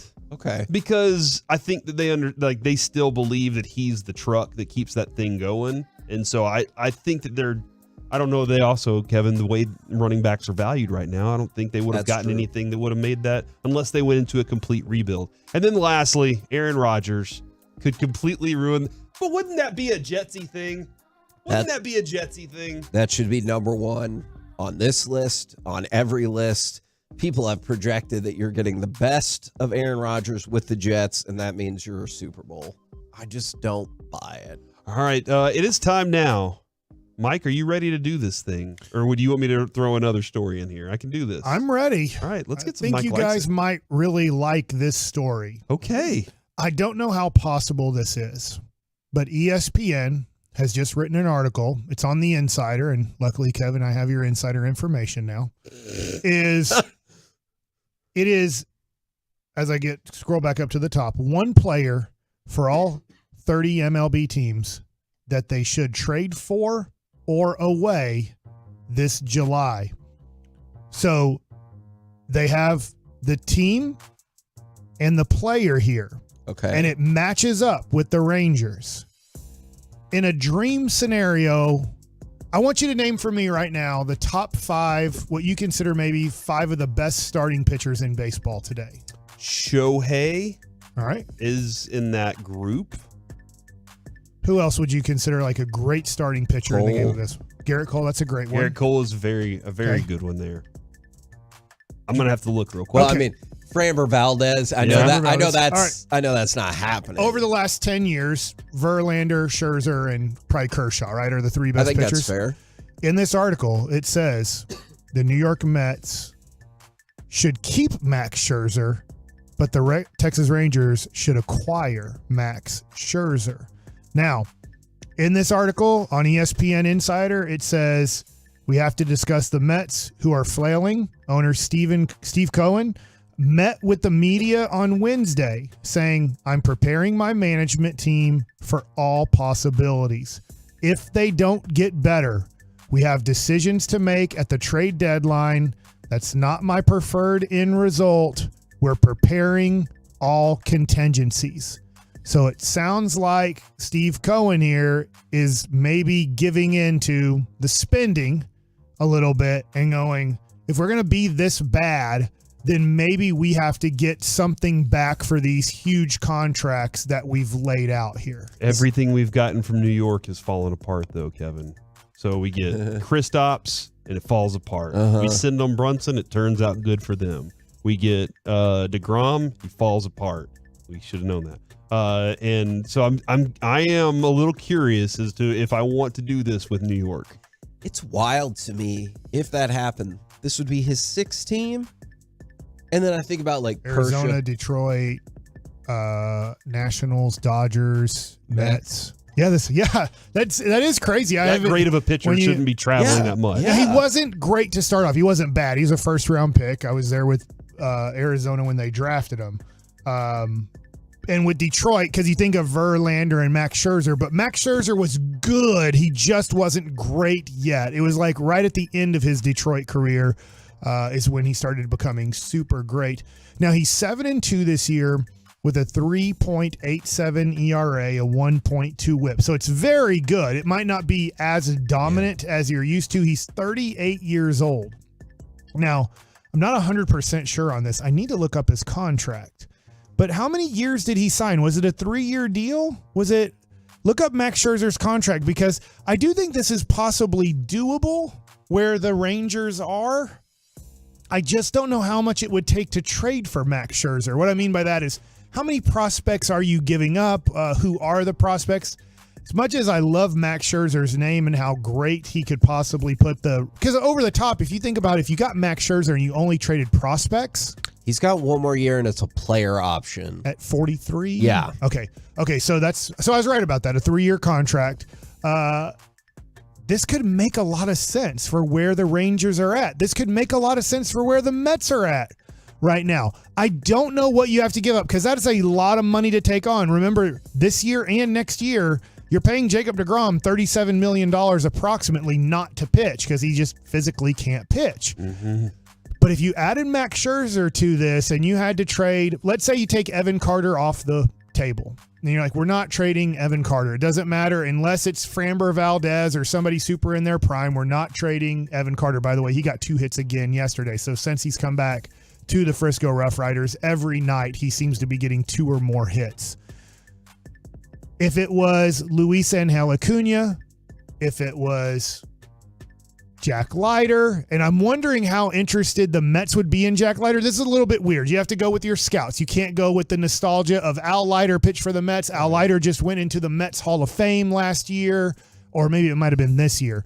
But if you were to take some of your top-end prospects, let's say 3 of them, would you guys be excited about adding Max Scherzer to this rotation? If you did that, I think the rest of the league would lose their water. Like, I think that they would be like, what are we, this team, you already put them on alert with the DeGrom signing and Eovaldi. And then you had this opening to the season you had. I think the rest of the league would just be like, crap, they're the favorites, no matter what. And by the way, I did forget, we did get Ezekiel Duran from New York. That hasn't fallen apart yet. All right, now I'm in. Okay, so yeah. So hold on, you're saying that if everything that we get from New York, since it turns out like Duran, we're okay? Ezekiel Duran's been awesome. I would love it, Mike. You have a legitimate ace again, which I think you have 2 really good pitchers. Yeah. But this is a dude that he can give you a 1 or a 0 in a playoff game, and he does for 9 innings. For whatever it's worth, he does bridge the gap between now and when DeGrom comes back. Like, assuming he picks up his player option, which I would assume. I assume at $43 million at his age. The reason you don't do that is when you're Justin Verlander and you win the Cy Young. Yeah. It doesn't look like Max Scherzer's in Cy Young contention this year. He's not having a bad year. For an under 500 team, he is 7-2. So that means he's giving you a great opportunity to win every time he takes the mound. His ERA is definitely below his standard. A 3.87 ERA for him is below his standard, but if you got Max Scherzer, I just think this community, this Texas Rangers fan base would explode with having 4 starting All-Stars. Nathan Eovaldi most likely will be an All-Star. Who knows? Maybe Adolis Garcia makes it. Maybe John Gray, who's starting tonight, makes it. So there's other possibilities of a few other guys. You mentioned Will Smith. Maybe there's a small possibility he makes it. If you were to add Max Scherzer to this rotation, and remember, we talked to Bruce Bochy, it's going to be interesting what they do with Andrew Heaney the second half of the season after the All-Star break. Because you're going to need to scale him down some, right? And so I'm just wondering if you do trade for a starting pitcher, I think that Andrew Heaney will be the guy to go to the pen to kind of limit his arm, and then maybe he can bounce back into the rotation. So I got a question, Mike. Yeah, go ahead. I'm going to go back 5 games on Scherzer. Yeah. 11 hits, 5 runs. Yankees, 7 hits, 6 runs. Astros, 4 hits, 1 run. Phillies, 7 hits, 2 runs. Brewers, 7 hits, 2 runs. Is he Max Scherzer right now? Is he still that dude, or that's why they would consider trading him. If he was still a 2.2 ERA, striking out 11 guys per 9 innings, and like his record is his record. You can't really do much better than 7-2. But this is why he's considered tradable right now. And 1, their team is doing bad. 2, he's not pitching to the standard of he might be the best pitcher in baseball. Yeah, like the 1.5 but ERA what you're guy. Getting for him, and I'll be pro Max Scherzer here, you're getting a guy that you know has been through the battles. You're getting a guy who is tested in the playoffs, who's shown the ability to throw big-time games against the best pitchers in baseball and outduel those guys. Can he still do it? I think that's a great question, Corey. That would be for Chris Young and right now the organization to start having conversations on, which I'm sure they probably already have. Hey, we looked at the Mets. If they decide to get into conversations about Max Scherzer, how interested should we be? What should be our package? Financially, you have to talk to Ray Davis and say, Ray, if we add him to the team, that's approximately $20 million the rest of this season and $43 million next year. We don't know if he's opting in or opting out. Are we trading for a guy that's going to want to hit free agency again next year? Are we trading for a guy that's going to give us another year? Because I would assume if you're trading for him, you want that next year that Jacob deGrom's not in your rotation. Definitely. So there's a lot of conversation to have if you're Chris Young with Ray Davis, with Bruce Bochy. I'm pretty sure Bruce Bochy and Mike Maddox aren't going to say no. I also have to go back. Maddox was the Washington Nationals pitching coach at some point. Yep. I think he was there with. I think he was there with Max Scherzer, right? So there's a relationship there. So here's the other deal. Sometimes with moving teams, yes, a lot of it has to do with your talent. A pitching coach's job is to put together a solid game plan, especially for your starting pitcher. They're the ones going over all the work on the lineup that you're facing. They're going over all the work you're putting in. They're going over your strengths and the other team's weaknesses according to their lineup. Max Scherzer might or might not have a great relationship with Maddox in putting together game plans that really work for him. Obviously, Max Scherzer's getting out almost everybody he's faced in his career. I don't want to put it on just Mike Maddox made him great. Maddox was there 16-17, and in the 16 season, Scherzer had a 2.96 ERA, and in the 17 season, a 2.51. Okay, so this is just something I'm throwing out. ESPN threw out. I've heard a few other rumblings, but not from like the Texas Rangers, not from the New York Mets. Obviously, there's rumblings that Buck Showalter was going to get fired here at the All-Star break. Steve Cohen has kind of tried to put those to rest. We always know the vote of confidence isn't the greatest vote. It can be bad. I do think Buck Showalter will be the manager throughout this season. I think if the Mets are going to make a change managerial-wise, it'll be in the offseason. It just looks like the Mets season is going to be lost with all the money spent, right? You have to be, if you're Steve Cohen and you put in all of this money and you're paying penalties to have this team and you're going to finish around 500 or worse, you're probably going to want to make some major changes. And then going and saying, we need to spend more money on this team usually is an answer that the owner's going, no, I spent on Lindor. I spent on Verlander. I spent on Scherzer. Go down the list of other guys he spent on. I've spent so much money on these guys.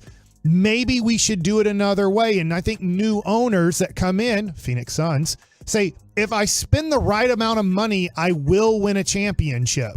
And then you come to the realization as an owner, crap, whether there's a salary cap or not a salary cap, just spending does not mean success. Yeah. So that's just interesting following that. I want to get to this. I've held this all week. I have my buddy Zach Sorensen, who I played minor league baseball with. We were in Arizona Fall League together and roommates. He's a great guy. He used to work for the Texas Rangers for a second. He's the Atlanta Braves mental coach. So I want to play this on Steve Nash because I thought this was very important, and I just wonder if Luka Doncic will think of this. And this is the mental coaching of Atlanta Braves mental coach, my former teammate, former major leaguer, Zach Sorensen. Every time he goes to the foul line, he shoots 5 or 6 free throws. Obviously only 2 of them really count. But the NBA's all-time free throw percentage leader always takes several imaginary shots before getting the ball. Okay, he says it helps him to not only visualize the ball going through the net, but also gets his brain and body prepped for the upcoming motor skill. So his routine is this. Before the ball is thrown to Steve Nash, he, without the basketball, visualizes himself shooting 3 of them, and with obviously all 3 of them going in. Without the ball, he grabs it. He pretends like he has a basketball in his hand, and he actually watches himself make 3 free throws. So he doesn't necessarily do this with his eyes closed, but he just goes through the process of shooting it and making it. So I didn't know this stat. So in the NBA, and Zach Sorensen, it's the Hard 90 podcast. I recommend it to a whole bunch of people. It's a 5-minute podcast every day, and it's different mental skills to help you in life. Yeah, you can use it for basketball, baseball. Obviously, he's a baseball guy, but you can use it in all different ways of life.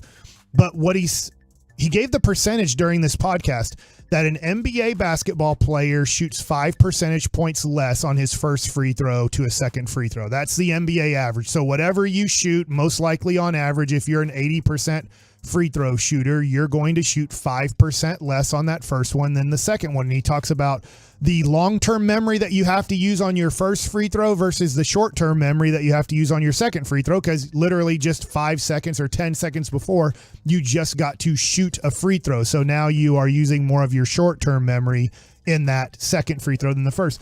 I'm wondering this on Luka. Luka is a very inconsistent free throw shooter at best. Agreed. Steve Nash is the greatest ever. Steve Nash, through this, was a 90% free throw shooter on his first free throw in the NBA. He was a 91% free throw shooter on his second free throw in the NBA. I would love for it's a 5-minute podcast. I'd love for it to get past to Luka Doncic through the Dallas Mavericks. I know that they have Donnie Cockstein. He's amazing. We've talked about him a whole bunch because he used to be with the Texas Rangers too. But this Steve Nash, shooting a free throw, 3 free throws before he shoots a free throw every time he went to the free throw line. I'm wondering how much that could help Luka Doncic in his maturation of becoming a great player, because here's Steve Nash, and don't talk to Kyrie Irving about it because he'll just say Steve Nash is a moron. But Steve Nash as a free throw shooter is arguably the greatest of all time. Well, what made him the greatest of all time? This is one of the things, visualizing 3 free throws going in before he even shot the first free throw every time he went to the free throw line. And I think Luka could use this, and it could help him. I remember seeing Dirk do this plenty of times. I've seen lots of really great free throw shooters do it. I've also seen some bad ones do it because they're trying to figure it out. But I am a huge fan of visualization. Like that's a Phil Jackson like mantra is we visualize before games, and I think that's it's a huge factor. If you see yourself do it, you can try to. Would do you what have ever guessed that it's 5% lower on your first free throw in the NBA? That there's that big of a variance on your first free throw versus second free throw every time you go to the line? I definitely would not have. What do you visualize for the next segment? Man, I visualize myself in the C block. As my son said, just go to the party anyway, dude. That'll be gangster. Next on The Fan. It's out of here.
app.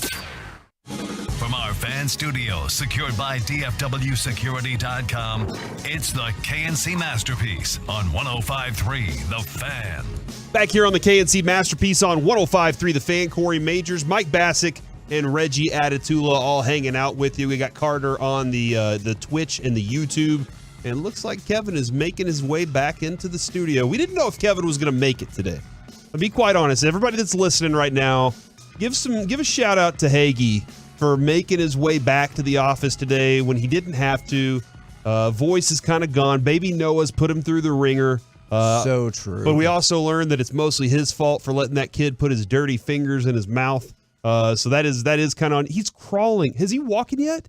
No. Okay, so he crawls around on the ground where most of the germs on this planet are, and you're like, let me eat your hand. No, he just puts his hand in my mouth, and he's a baby, and that's how he plays. Mm-hmm. Gotcha. All right, man. Well, Kevin, I want to get into the C block right now, so let's get after this. Hit the music, Reggie. I forgot there's no music. The top 10 offensive. Man, we've been doing this segment for a while. What's the story? Well, Reggie once told me, how much effort is it going to take?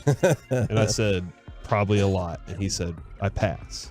Right? Fair. Is that kind of... Still do. Okay. I did see this from CBS Sports this week, and I was like, hey, I do want to get to this at some point before we get into this really interesting story about going to a party.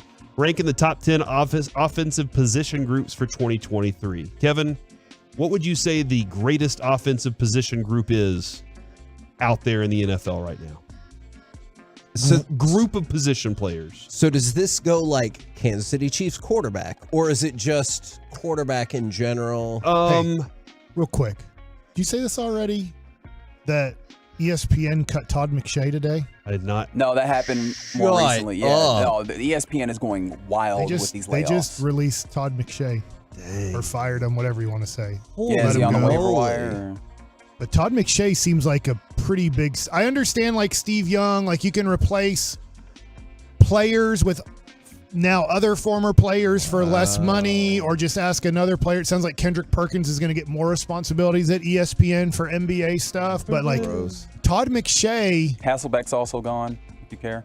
Yeah. I mean, it's like, wow. Todd McShay seems like a pretty big piece over there that they just let go. Go ahead. Sorry. No, man, thanks for keeping us up to date on that. I'm very interested in the future of like what direction they go. Are they like, hey, we're just going to hire a bunch of young kids and pay them less?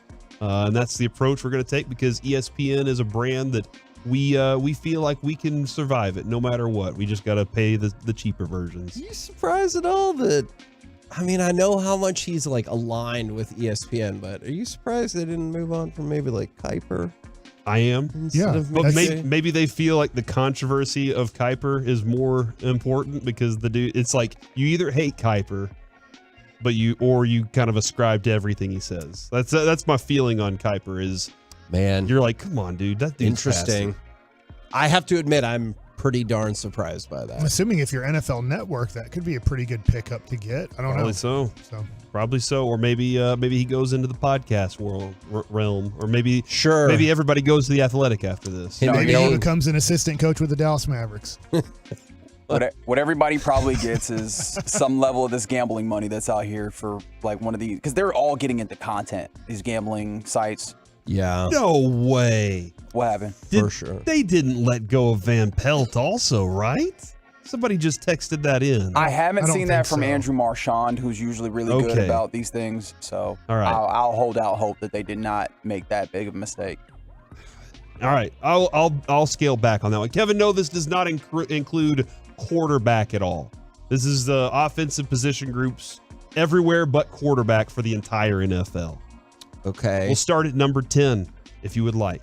Do you want to guess, or do you want to? No, I'm excited to hear this. Number 10, the Falcons' backfield.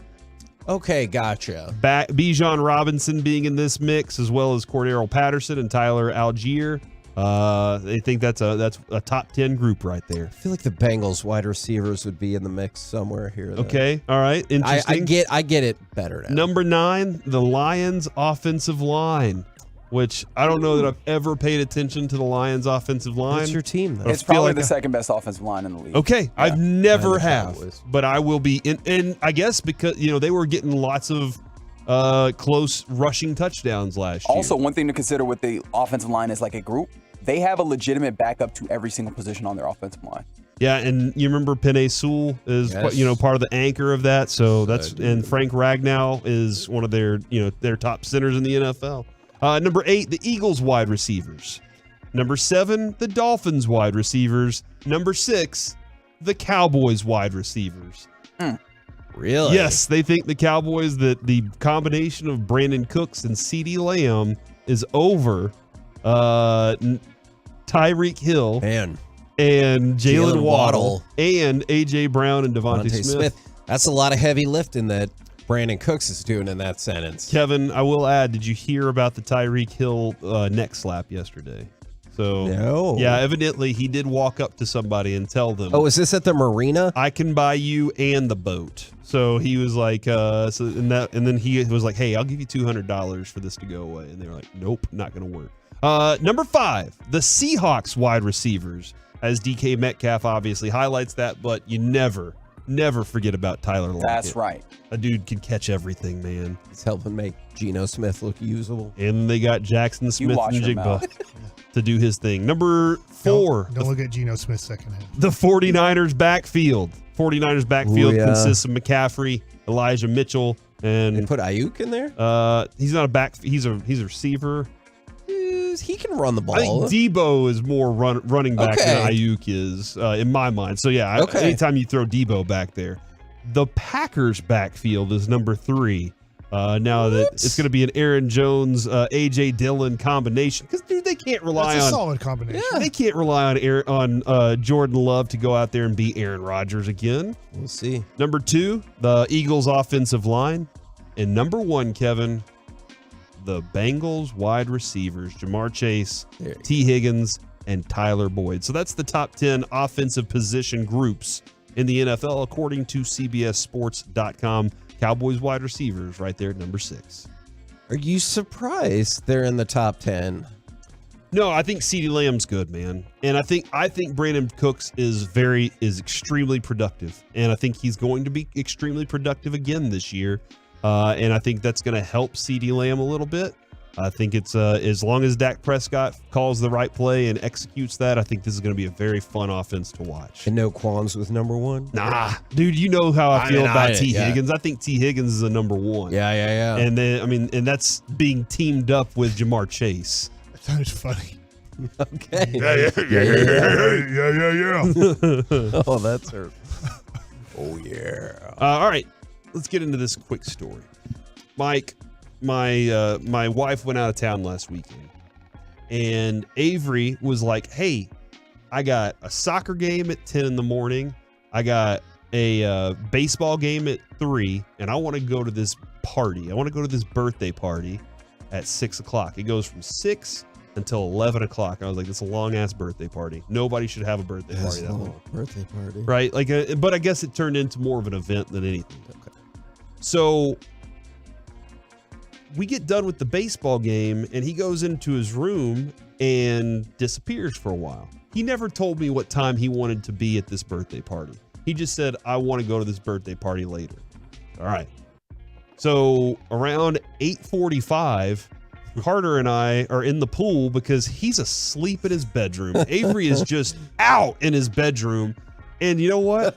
I may not have really completely wanted to get out and take him to this birthday party, so I just let him sleep a little bit. That may be on me a little bit too. But he, again, never said, Dad, I need to be there at 6. I need to be there at 7. He just said, I want to go to this birthday party. So in my mind, it goes to 11. Show up casually late if you want to. He comes storming out of the house into the backyard. Me and Carter just playing in the pool, and he's like, y'all never woke me up. Why didn't you wake me up? I was like, first off, you're a big boy. You have an alarm clock on your phone. You can wake yourself up anytime you want to. Don't be blaming me. At which point, he's stumbling through his mind going, I guess you're right about that. This is on me. And so I said, all right, if you want to go, I'll take you right now. And he's like, all right. So he went and got dressed. When he got dressed, this was at like an event center. And so I was like, are you dressed appropriately for this birthday party? Because he had a backwards baseball cap on and some Nike sweatpants and a shirt. And he was like, it doesn't say anything about dress. There's no dress code. Like, all right. So we get in the car, we back out, and I'm like, all right, I'm going to put directions in to get to this place. And he goes, I RSVP'd to the wrong phone number. What? So he sent his RSVP to somebody completely different on accident. He got the thing and it said RSVP to this one number and he RSVP'd to another number. Now my question here is, do you then just go to the party anyway? Or do you say, screw it, I'm not going now because I'm not technically, they didn't know I was going to be there. Because my middle son, Carter, my Carter, not our Carter, he said, he's sitting in the back seat and he goes, just go to the party anyway, bro. That would be gangster. And I'm like, I don't know. Carter just cracks me up. Why is your son like this? I don't know, man. Reggie, you've been around him plenty of times. You know he is a unique individual kid. But he was like, just go to the party anyway, bro. Just go. And it was just funny to see the younger brother sitting in the back saying, just go, man. It'll be gangster. I don't know if showing up to a party you didn't RSVP to qualifies as that, but if you're also late. He did not go. Oh. He chose, like I was telling him, dude, I'll take you right now. Just go to the party. And he decided not to go, and we went and got ice cream instead. But what is your approach to that? Whenever you see RSVPs, do you always respond and then follow through on that? I think I do, just because it is agitating when you're on the other side, right? Mm-hmm. If you're planning a party and you get a whole bunch of maybes or whatever. Because you don't know exactly what you're supposed to be doing there. How am I supposed to plan for this? From the 817, you go and you blame them for having the wrong number. You're like, hey, you're the one that had the wrong number. Does that mean everybody at this party just showed up despite the fact that they RSVP? Also, how did he figure out he RSVP'd to the wrong number? Did he go back through his phone? He looked at the invitation on his phone, and then he looked at the number he sent to, and it was one digit off. It was one digit off, and so he was like, so he texted the girl's sister and was like, hey, is it still okay if I come to the party? And she never responded. Still never responded to any of it. So I was like, well, I think that's kind of an indication, right? Like at that point, that's a little bit of an indication that they were partying, you weren't there, and it's okay. But I'm one of those that if I RSVP, I'm gonna be there. But I don't like the RSVP process. I don't. What does that mean? Just if you're gonna throw a party, just show up, dude. Just if you want to show up, how's that it's person fine. supposed to plan for the party? I'm not even planning. I'm just it's BYOB. It's all, bring a cake if you want. We'll have 6 cakes. Yeah. If I'm throwing a party, just show up with something. I'll be happy. That's how I party though. I don't know. Anybody else? I have literally never RSVP'd to anything in my life from the 682. You make life more difficult for people. See, well, okay. Maybe that's the case. All right, coming up next, guys, it's time for Masterpiece of the Week. But also, is this the most exciting play? Next to the Fan. 100,000 watts of crystal clear. First place Rangers.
lost that soda, and it's brought to you by Frankel & Frankel. Life is unpredictable, and accidents happen, and Frankel & Frankel are the go-to attorneys for car and truck wrecks in DFW. If you or a loved one has been in an accident, contact Frankel & Frankel for a free consultation at truckwreck.com or call 214 or 817-333-3333. Back here on the KNC Masterpiece on 105.3 The Fan, getting ready to dive into some Masterpiece of the Week. It's a lot of people's favorite moments of their entire week, so we got to get that action for you. But before we do that, I was looking at this from Shams Charania, and Mike was just talking about this. Kevin, sources, the NBA Board of Governors will vote on July 11th to approve 2 changes that will begin with the 2023-2024 season. In-game penalty for flops resulting in technical foul free throw. That's a trial basis. And a second coach's challenge award if the first challenge is successful. Gentlemen, what do y'all think of these 2 votes if they go through? I mean, on the foul part or the flopping part, please. You hate flopping? Yes. Isn't that pretty universal, I hope? It's just, it's kind of a weird space I guess the referee is going to be the one that decides if he flopped or not in real time. They get to decide that. Do they go back and watch it? Does that make the game longer now? Does it drag more? And will flops, I know it's a technical foul, but will they say, you know what? I don't even care. Will players go, I don't even care. I stopped the play, and that was the most important thing at that time. It just matters what the technical foul means. Yeah. 2 technical fouls and you're out of the game. You have to go back to the locker room. Yeah.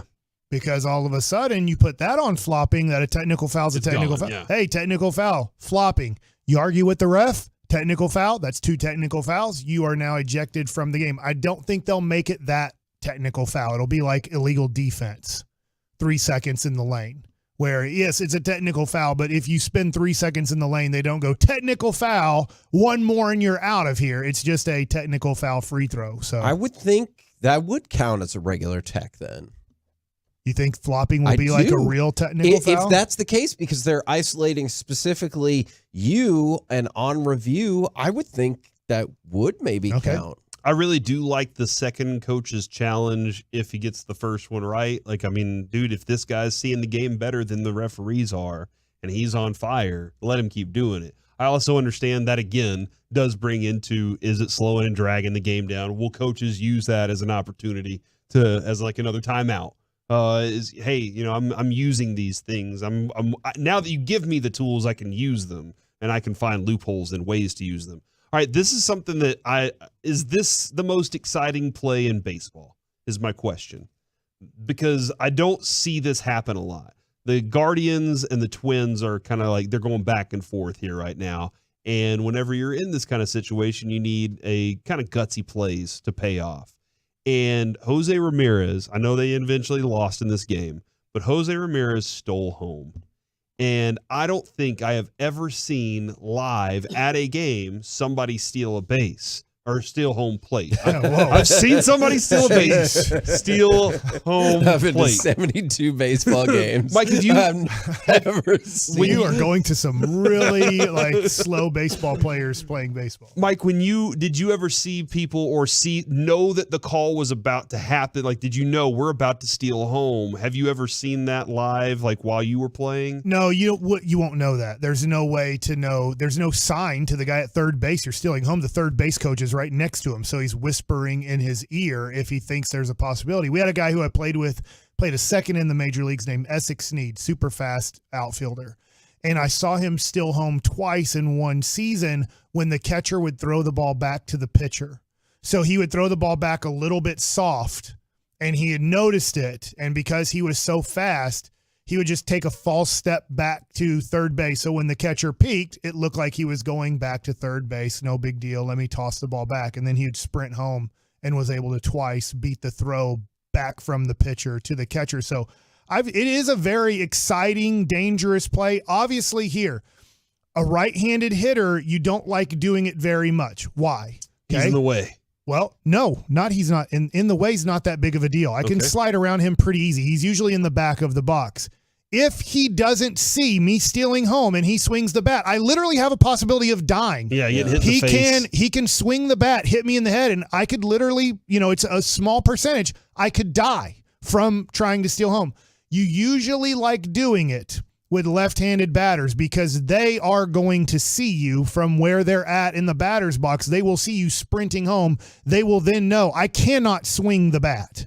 So a right-handed batter, there has to be a feeling or a sense, which is rare, that they know that you are stealing, and there's no sign. Mm-hmm. There's not going to be a sign that we're going to steal home on this one. It has to be a feel of that I'm going to be able to do it. But you have to do it in a way where the batter, if he's a right-handed batter, there's a sense of when he's coming home, he's going to know it, and he's going to step out of the way or make sure he does not swing the bat. There are a couple things here, Kevin. Like I feel like Elvis did it once while Beltray was there, and I could totally see those two like communicating, hey, we're seeing this. There's no communication. But I want to make sure in there's the dugout, zero communication. You're not in the dugout going, Zero we're communication. watching this, and All we're right. seeing that this guy Corey, does this. you're up to bat, runner on third base. You get paid millions of dollars to knock guys in.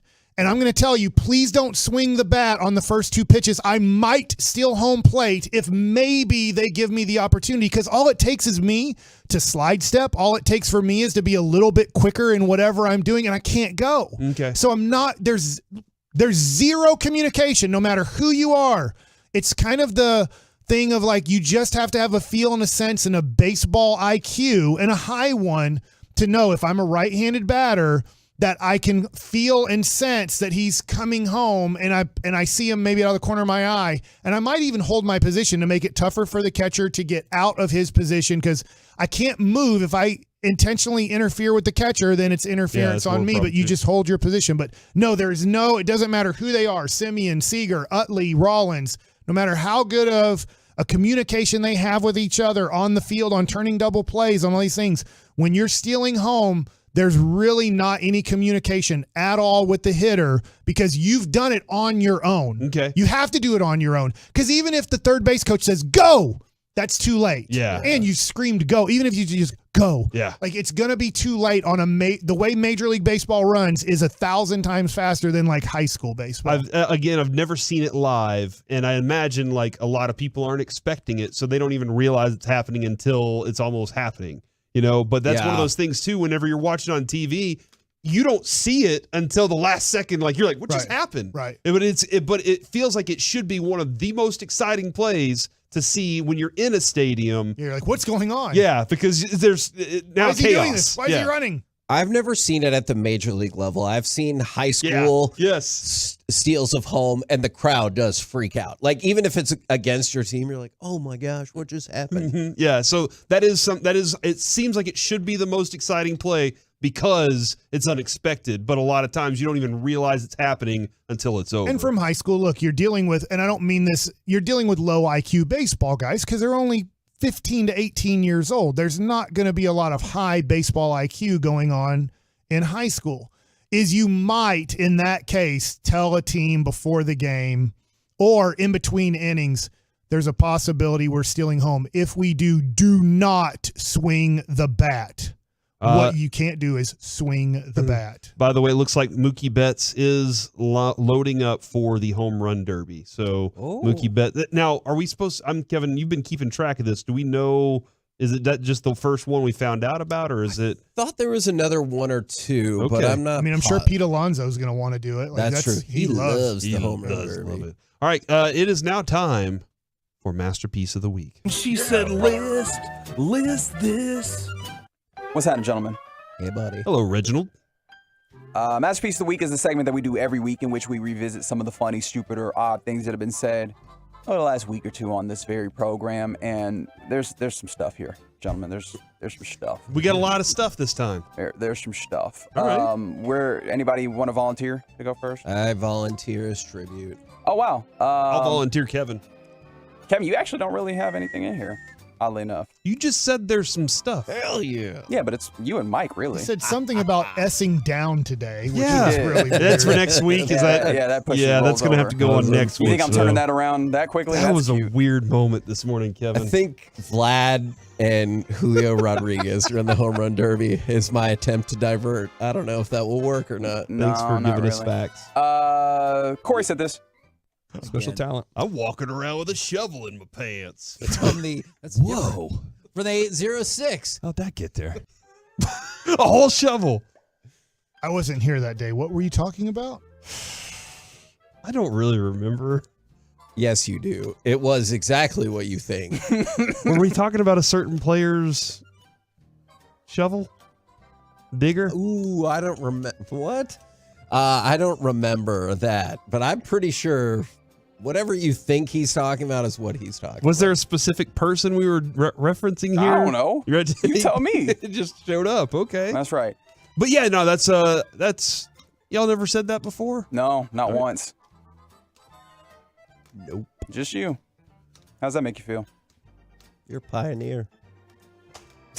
Gonna need that shovel. I'm gonna need that shovel, yeah. All right. Mike made a funny noise and I liked it. Oh, I caught you, but you drank the drink. You're dead. Right. I knew you were going to do this to me. You drank the drink. You're dead. Why did you drink the drink if you knew that was going to happen? I don't remember that conversation at all. I think we were discussing somebody in this conversation was poisoned. Yes. And Kevin, do you also know where we're going here? Go ahead. The word cult help you here at all? Oh, is that what it was? Yeah, he was talking about a cult. Oh, Mike was talking about being in a cult. Which is fascinating, though, because he still drank the drink, despite the fact that he knew that he knew that he was going to get poisoned, but he drank it anyway. That sounds like a bad decision. Yeah, I wouldn't make that decision. Still don't remember that. That's concerning. Well, maybe this, I don't know. I was about to say this will help, but it won't help. But maybe you'll remember this better, Mike. Golly, I don't know if you should be doing Rangers on television if you're going to act like that. Boach just said they couldn't keep it up. You send him a Facebook message and fart on him. There's a lady who farted on me. It was weird. Yeah. She said I should. I do remember that. She's like, I don't know what I said that upset her so much, but she was upset as a Rangers fan that I'm way too critical on the Rangers. And I'm like, gosh, I feel like you haven't heard me talk about the Mavericks at all. But I don't know if it's possible to go back and listen to the beginning and the country way in which he says Rangers. Tail end to the Rangers. Golly, I don't know if you should be doing Rangers on television if you're going to television on television. Television. Ooh, that's my front runner. Do you now. think Bochy responds to his Facebook messages? No. Chance in hell. Is he on Facebook? Didn't he tell us that they like load some stuff up for him on Netflix? That's right. Somebody loads up his Netflix. Yeah. For him. So I'm gonna go out on a limb and say no. I'm gonna look and just see if he's on Facebook. Fantastic. While you do that, Corey, the conversations that you've been having over the last couple weeks, I'm concerned. That is just start, finish. It is a giant hose, though. Okay. They All right. they literally walk in with this thing. It looks like an aardvark nose, and then they suction out all the stuff that you put into the. Yeah, it's into the what? It's the porta potty cleaners. Oh yeah. It's huge hose. I haven't seen the hose, but I just remember you having that conversation. You hear it, right, Kevin? I hear it. Thank you. All right, fantastic. I hear it. What? Have y'all ever seen the porta potties get cleaned? No, Can't say that I have. Really enjoy Mike saying he hadn't seen the hose. That's what you said. The porta potty hose. Oh my God! I don't think you should call them that. No. I don't want to see it either. Now I hear it. There it is. Now I hear Fantastic. it. Okay, that's Okay. funnier. They're just hanging around the porta potty. Hey, Daddy. All right. Is that too far? I'm sorry, that might have been too far. All right. We'll blame that one on sick brain. Yeah, that's fantastic. While we recuperate on that, how about Derek Holland getting involved on the Masterpiece of the Week? What? Isn't it I've seen paper-based? that. Yeah. We have a lot of people with talents in their mouth. What? I don't know. The ability to sing. Mm-hmm. The ability to make the sound of a sousaphone. Like the police academy guy. Yes. He has tons of talents in his mouth. That's true. Lots He of can make a lot of That different actually noises. makes a lot of sense to me, which is probably not great. Do one of the sounds that he does. See? Mouth talent. Yeah, that's right. That should be in the draft. What's your mouth talent? Oh my God. Micah talks a lot of trash. He does. I was gonna say that'd get you in trouble, but we've seen some of the questions that NFL teams have asked players. Mike said this. $1,000 baseball. All right, back to wankers. Okay. Oh yeah, we didn't do wanker of the week this week, Kevin. That's right. I'll take the loss on that one. Add that to the list. My Is that apologies. Wednesday? That's Mondays. Monday. 'Cause it's wanker of the weekend. Who I knew was it the had a wanker? W in it, and Wednesday is the one day with I W. think in Monday it. we're going to be at the ballpark. I don't know if that Short show here. All right. Get your short shows.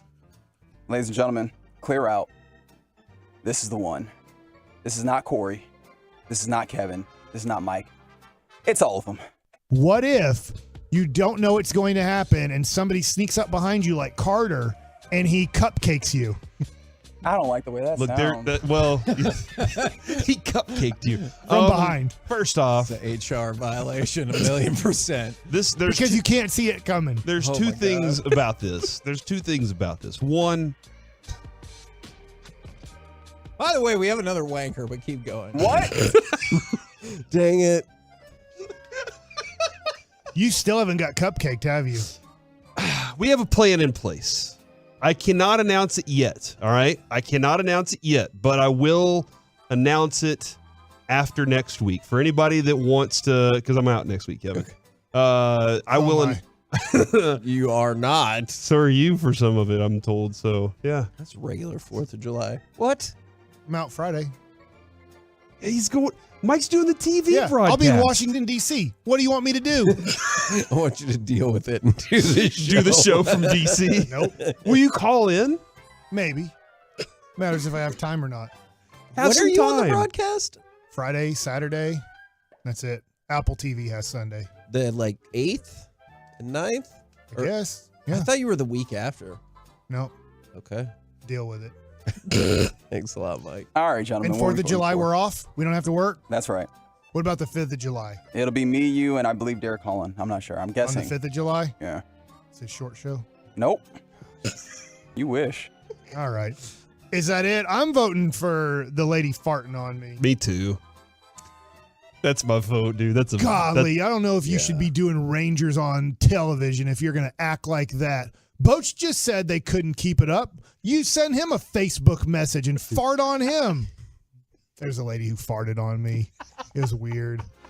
Because it sounds literal when you say it and then go, it was weird. That's good. And that, ladies and gentlemen, masterpiece. Or hold on, are you voting, Reggie? I don't care. It's fine. Did you? That's the one you Yeah, voted that's for? who I was going to vote for, All right, that's and the you winner. need to care, Reggie. All right, there you Who go. said- who's going to make me? That's right. Take it to break. Coming up next, it's time to chit chat with the fellas from the G-Bag Nation. Next on the fan. Michael G gets helping you beat the.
This segment of the KNC Masterpiece on 105 Through the Fan is brought to you by Classic Chevrolet. It's time to get back in the saddle and back on the road with Classic Chevrolet. Enjoy one-time offers on new Silverado, Trax, Equinox, Malibu, and more. It's their way of tipping their hat for those on a tough road but those that haven't stopped driving. This is Texas. This is Classic Chevrolet. Relax and enjoy the difference and find new roads. Reggie for that. KNC Masterpiece. Getting ready to talk with the fellas from the G-Bag Nation, brought to you by D&M Leasing. Gentlemen, how is you doing today? Excellent, Majors. How are you? Man, better than Kevin, as Kevin is going to have his tonsils taken out, it sounds like, at some point. Yeah, I don't know that for a fact, but it is not off the table either. I think you get to eat a lot of ice cream. Ice cream, go for it. Ice cream. Go under the knife, bro. Just do it. I heard the recovery for an adult is miserable. Trust me, it's miserable. I had it. Yeah, it was. But while I did it, I also had some polyps removed from the nasal cavity. So I had all sorts of problems going on. Just pussing everywhere. Cool. Just everywhere. Yeah, it was gross. So yeah, but I should have done it at a lot younger age. Yeah, had I known. Maybe I should handle my son differently. Yeah. So here's the deal with Kevin. He lets his child put his hands in his mouth. Yeah. Not his own hands, baby hands that have been crawling around on the floor. You avoid it? He will put it on in his mouth, and then he'll discourage it when he does it because it seems to bring him such joy. And their hands I'm the same way, Hagee. Okay. See? Yeah. I have a hard time believing you can deny a baby. You know. Me too. Maybe a little bit more sanitizing of hands and feet, but I mean, at that age, they're just they're trying to interact in whatever way. And especially because he's in crawl mode now. Yeah, so I'm sure he's grosser than usual. Do you follow? No, yeah, you can't do anything about it because they're all over everything, and you can try to be like, okay, I'm going to wipe your hands, but then it just becomes too much, and you just have to just be like, okay, this is just the way it's going to be. You just trust your immune system at some point. See, sometimes it falters. For the entirety of my life, so you have to get your tonsils out. I have trusted my immune system, and it's worked great. This last year, since Noah's come along, you are stronger and faster than that baby. All right. Once his hand starts heading towards your mouth, you just take your hand and say, no, you push it away. But that's the physical part. The mental part is when he looks at you or if his lip quivers. And I'm like, oh, man. Yeah, fine. Just stick it in there. Kind of sound like a teaching moment to me, Hagee. Yes. Thank you, Broadus. It's a great opportunity to be like, we don't do this. There's no books for this, but you kind of have common sense. People's mouths. These are people that have kids old enough that they've forgotten the relentless pursuit of a toddler. That baby is relentless. Yeah. You just hand them an ice cream, denied. and then they can go do stuff. That's what, like, take your ice cream and go do stuff. Yeah. We can't have ice cream. There's toys they could chew on and things like that. They don't have to be messing with you. Yeah, he might chew on my hand sometimes too. Maybe the most interesting thing though is that Broadus told us about his foray into tonsil. Tonsillectomy. Yeah, that happened. My brother Bruce was 7. I was 8. He had to get his tonsils out. My dad looked at the doctor and goes, "Hey, can we just go ahead and throw Brian in there too?" Your dad's a genius. No, this is what you did. This is what you did in the 70s. You got 2 for 1. This is what you did in the 70s. You rode around without a seatbelt. You smoked cigarettes on a plane. And just threw kids in. Yeah, for voluntary surgery. Like Dad was trying to get a deal. Like Blue Cross. Like, maybe I get a 2 for 1 deal here. Yeah, he did. So yeah, I got my tonsils out. That's amazing. But it helped. Broadus had an ACL surgery he never even needed. A lot of you things. Serious? I don't think I've ever heard that story. No, I didn't have that. Okay, all right. Did you see that look he gave Jim? I fell for it. I absolutely fell for that one. All right, guys. So we did do. It is National Zoo and Aquarium Month. So we did a combo platter where we discussed this. Last day, love a good aquarium. Dawson, your story of at the zoo popped up in the conversation because flamingos are my favorite because Lucy loves it. Mike loves to see the gorillas. You happen to be at the zoo when maybe one of the most terrifying things happened. A lion murder occurred on a day. What was this? It was about 6-7 years ago, something like that. We could Google it. But yeah, at the Dallas Zoo, we're back there in the safari area where they have the elephants and you can go to the giraffes and the zebras and stuff like that. And of course, they have the cats. And when we came across to the lions, there was one lion standing at the top of the hill, just staring at all of the people, and all of the other lions were behind him, like down this hill where the view was obstructed. And we're like, well, this is really weird. This one lion's just standing up there. And he kept going like back to the group and then coming back to the top of the hill and like looking around. We're like, okay, well, let's come back later, right? So we take off the rest of the zoo. And as we're coming back, I don't know, 30 or 45 minutes later, through that area, everybody is being escorted out of the big cat area and the safari area. And what was happening at that time was cat murder. Was the lions had ganged up on I think it was multiple males against a female. Yep. Yeah. I don't know if this feels longer than it actually was, but in November it will be 10 years. Wow. since that happened. Yeah. So that other lion was the watch lion. I believe so. Yeah. Lions are my favorite. I love them. Really? That's sad. That's They did not like that lady. She must have been holding out on him. Oh my gosh. Damn you, Nala. You can only be tired every night for so long. Good Lord. I got your aspirin right here. Do you think the zoo would be far more interesting if they let the animals cross over into the other areas? I don't know, because I would never be. Oh, you mean? I thought you meant out into like the human area. No. Like around. They get to walk around like into the. They go into the hippo area. Yeah, the lions and gorillas are commingling. Today we let the tiger out of its cage. I'm not talking about the crowd. That would be kind of interesting. I was like, I'll never see it, Broadus. I don't know, but yeah, probably. Yeah. But wouldn't this kind of incident happen way more than right? That's what I'm saying. I mean, maybe it would, but you kind of get a little bit of reality, what goes on there. That's why we like Broadus, because he asks the good questions. What do you guys got coming up on the showgram today, Dawson? Pure Gold, as always, thanks for asking, Corey. We do have Chuck Cooperstein coming up at 4, free agency hitting at 5. Of course, right out of the gates here at 2 o'clock, we'll be talking about all the latest reports and speculation, innuendo, conjecture. We're talking about if Mike is going to survive the weekend. That's another thing we're going to get into. Your mic's off, Mike. At 5 o'clock, you guys will report the new 3-year contract that Dwight Powell gets from the Dallas Mavericks. He's going to make it because he gets to go to D.C. and call the Rangers Nationals series. So he's got to get through this weekend so he can go do that. Where do you think Bruce Brown's going to go?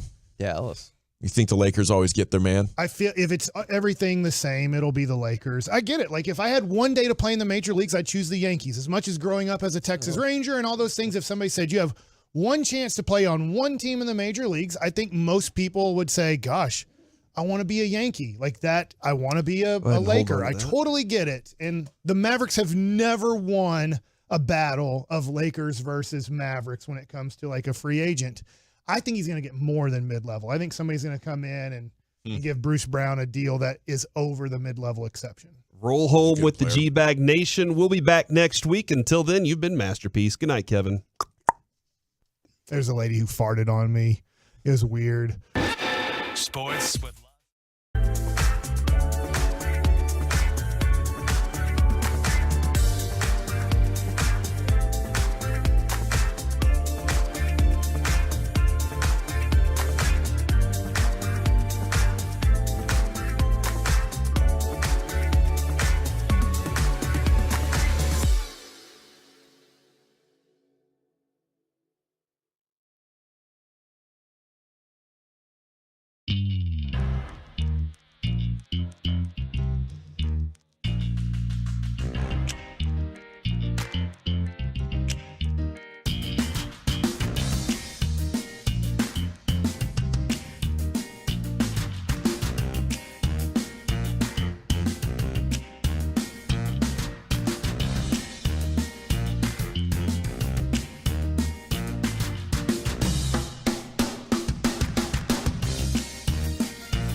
Fan Studios, secured by DFWsecurity.com. You're rolling with the G-Bag Nation on 105.3 The Fan. Here we go, Hour 1, G-Bag Nation on 105.3 The Fan. I hope you're having a nice little Friday. It's not a bet payoff Friday, but it's an NBA free agency, and that comes up at 5 o'clock. The floodgates will be open, and we'll be considering a lot of the Mavs options and reporting on the very latest between now and then and after. Okay, there's Brian Broaddus, former Cowboy scout, NFL executive, Emmy Award winner, #1 influencer on Cowboy social media. He's at Brian Broaddus on Twitter. Lucius Alexander is over there in the pin cup at Master Control. Happy Friday to you, sir. There's Wolchuk and Chiafalo. And Carter Freeman is coordinating your video. Along with you, we are the G-Bag Nation here on 105.3 The Fan. It is here once again, gentlemen. It's a Friday. How the hell you guys doing? Oh, dude, this is a big Friday too. This is a be on your P's and Q's Friday, boys. This is a let's try not to get butt cracked over the next 4 hours. Okay. That's the challenge of the day for all of us Prison here. rules. Okay, prison rules for sure. Because we're all going to be excited, of course. The free agency period begins in under 3 hours now. It's going to be an extravaganza of news. Let's be professional about this. Let's hold our water a little bit. I'm excited, and I don't know. I feel very indifferent when it comes to this Kyrie stuff. Like, to me, all that matters is the Mavericks are able to get an asset for him. Like, if he re-signs, awesome, great. Otherwise, a sign and trade and just go ahead and get some pieces back. I don't really care if Kyrie stays or goes, as long as it's just not, I'm signing with the Rockets and go bleep yourself, Mavericks. You're not getting anything. Okay, yeah, I certainly get that. I'm totally on board with you when it comes to that. I don't know, like, even when we made the trade for Kyrie, it was like, yeah, you get him, and then I'm sure their plan is to keep him, but there are all other alternatives here. And the idea of keeping Kyrie on a huge max contract isn't overly settling, because you know that can just combust on you at any time. Yeah. So him, it's not an end-all be-all either for me. But yeah, if they get left at the altar Jalen Brunson style, and then he's getting nothing, but that just can't happen because he's not leaving for $3 million. He's not leaving for $6 million. Well, Houston's got the money to throw at him, so that's the only reason I bring them up. But yeah, otherwise it seems like the Mavericks are in a pretty good position here. Okay, Houston's a good place to start. The latest rumor I'd seen is there's like a verbal agreement that Fred VanVleet is going to take that bag, but if he does not, then they would be a player for Kyrie Irving. And we've seen things change very quickly around this time of year in the NBA, where you think somebody is signed, sealed, and delivered, and the next thing you know, he pivots and things open up differently. And, you know, we could see that kind of development. I'm with you. As long as Kyrie Irving just doesn't leave for nothing, I'll be happy with however the Mavs approach it. If they say, man, Kyrie is so amazing, we want to build around him and Luka, I'll be like, yep. And if they say, well, you know, Kyrie doesn't necessarily match our timeline, he's a little bit older, there's some injury history, and we're going to sign and trade him for a couple of other starters, maybe a young asset, I would love that as well. Just don't let Jalen Brunson happen again. I mean, if you let that happen in back-to-back off seasons, there will be no doubt you're the worst front office in all of basketball. And if I'm Luka Doncic, I'd just be shaking my head and counting the days to leave. Right. That's the only thing about letting, if Kyrie did end up leaving, like, how much does that frustrate Luka? And that I don't know, but that would be the one thing that would, if I was the Mavericks, like, just in an effort to keep showing Luka, hey, we're all in on this and we're trying to win right now today. But other than that, I think there are other scenarios where you don't have Kyrie and you look back in hindsight and you feel great about it. Yeah. Yeah. I think that's probably, you know, where this thing is headed. Okay, James Harden to the Rockets, I guess, isn't possible because Ime Udoka, their new head coach, when he got aboard, he just halted all those plans. And I don't know why. I think James Harden's a really good player, but you know, Ime Udoka does not have him in mind when it comes to building a winner down there. You know, could they pivot towards Kyrie? I don't think so. The Clippers are the team that James Harden wants to go to, though. And it's unclear how they're going to put that together because they will not want to part with Paul George or Kawhi Leonard while also trying to acquire James Harden. I don't even know if that would work. My head's swimming just thinking about that as a possibility. I've seen some mock trades for it, and they can absolutely make that work. They'll end up sending over a decent amount of picks and a decent amount of players. They got like 5 veteran dudes on the relative young side that I think the Sixers would be down to take. Yeah, I think it was Marcus Morris, Batum, and Robert Covington were the 3 for Harden, and that was what Bobby Marks was putting up there, and that worked. So it was like 3 for 1. There were no picks involved. Oh, no picks. Did the Clippers have any picks? They have a couple since the Paul George deal. Yeah, they have a couple, but they're I think a further down the line a little bit, and it's just like maybe 2 of them. And it just doesn't look like if you're the Sixers, the deals that Bobby Marks put on the simulator, who of course is with ESPN front office insider and has joined us several times, friend of the show, for when it comes to the Sixers and the Clippers and the Sixers and the Knicks, none of them make sense for Philadelphia. It's basically like, all right, we're moving on from James Harden, and we're getting back a bunch of role players that may or may not be any good. Yeah. I don't think, if you're trading a superstar, it's a good time to be doing that at all. That might be why in Portland it appears that, they might decide to head in a direction of just seeing how it could work out with Lillard and their young players. And I think if I'm a team right now, I'm holding on my star player until we start to get offers. And I tell them, hey, listen, I know you guys might be used to dictating where you want to go and when you want to go, but the reality now is the market's not tolerating that kind of thing. That's franchise suicide for us to basically just give you away for borderline starters. I'd say no deal. Yeah, the only advantage in that point is just, I guess, the salary dump of the expiring contract for the Sixers. But I don't know if Nick Nurse and company are trying to do that when they're doing their best to try and keep their own Joel Embiid happy enough to remain a Sixer and not do the force his way out thing.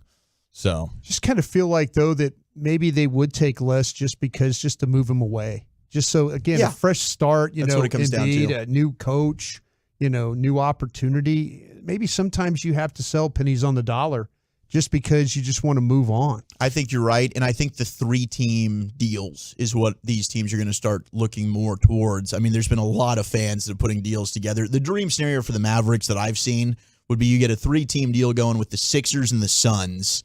The Sixers get Kyrie. The Suns get Tobias Harris, and the Mavs end up with DeAndre Ayton and Tyrese Maxey. And I don't think that's realistic. At least for Tyrese Maxey, I don't see the Sixers wanting to move them, but I'd be having a freaking celebration. I follow a lot of people in Philadelphia that cover that basketball team. Maxey seems like one that they really talk about a lot. Yeah, he's great. In a good way. I think they love him. Yeah. Be interesting to see what Philadelphia wants to do. At some point, if everybody wants to leave, they might just see how many young players they could get. And trading away Harden instead of letting him dictate where could get you picks, and Embiid could definitely get you a big haul if they did want to tear that thing down, and Maxey could as well. And if the Mavs could benefit, that's the player that I'd want out of those 3. Looks like CBS Sports is talking about how it'll be Dallas and Phoenix that Kyrie will meet with, and then it'll be Miami, Houston, Lakers, and Clippers. Okay. Meetings will be in Los Angeles and in a few cases remote. That's from Bill Ryder on CBS. What do you guys think about this report that the Mavs want to show restraint here as they approach this contract? Is that the right thing to be doing? I think so, because the last thing you want to do is somehow you make an offer to Kyrie that he thinks is lowballing or not fair, and now you've all of a sudden turned him off. And we know, talking with Nick Friedel and some of the people that have covered Kyrie, it's a day-to-day thing. You never know how Kyrie's feeling. You never know emotionally where his head's at. So I think it is in the Mavs' best interest. Kyrie knows what he can get from the Mavs. Sit back. Let's see if anybody else actually steps up or if this is just kind of a bidding war. We're trying to raise the price up. I think they still hold all the cards here. Yeah, I don't know. That's interesting how you interpret show restraint, because I felt like, maybe that would mean they're going to try to keep the contract low. Me too. And not get extravagant with an offer. Right. And I see, because I think that's the sort of thin ice that you're walking on here is, and if you do really value Kyrie Irving, then you're not looking to lowball the guy. If he's a superstar, treat him like a superstar with your offer. Or risk, laying brick 1 in really ticking him off. When he left Brooklyn, it didn't all come to a head at once. It was building over a couple of years of him feeling disrespected. And if you do that, even if you get the signature, you might enter the relationship heading in down a bad path. Yeah, and being that Nico Harrison and Jason Kidd know him so well, I think they will, that relationship will help cushion some things. But I think the easy way to do it is to, at the bare minimum, the offer to Kyrie is whatever it is that still allows you to keep your full mid-level exception. And that should be able to be pretty explained clearly to Kyrie. We're not here to disrespect you. You're still getting a fair, $40-something million, but we want to be able to keep our full mid-level exception so that we can go get potentially a Bruce Brown or whoever it is that they want to go get. Or multiple guys. Are we overrating this relationship that Kyrie has with Kidd and Nico? In a way that, to me, if you had a really good relationship with the guy, this should have been buttoned up. No, I don't think so. Yeah, I don't think so either. I think their presence is why things are going pretty smooth. I think it's smart business what Kyrie's doing. I just feel a little bit frustrated that if we have this relationship, that, hey, everything was fine for him. The team, it ended up poorly, they fell apart at the end. But to me, if you have a relationship with somebody and he was okay, I think the Mavs went way out of their way to make him feel super comfortable. He didn't have to deal with a lot of the media problems he deals with in other places. Everybody was super positive. I went out to several games myself, live, crowd interacting with the guy. He was into it, coaching other guys up. These kind of things, when you start going out and seeing other things, when you can have the max deal with your current team, that's a red flag for me. I think it's a great point, and it's something to keep in mind, Brian, but we don't know what they're offering. And what if him and his agent are getting feedback that this offer is going to be in a set of parameters that's a little disappointing to him? Yeah. So this is a reaction to what the Mavs offer is about to be.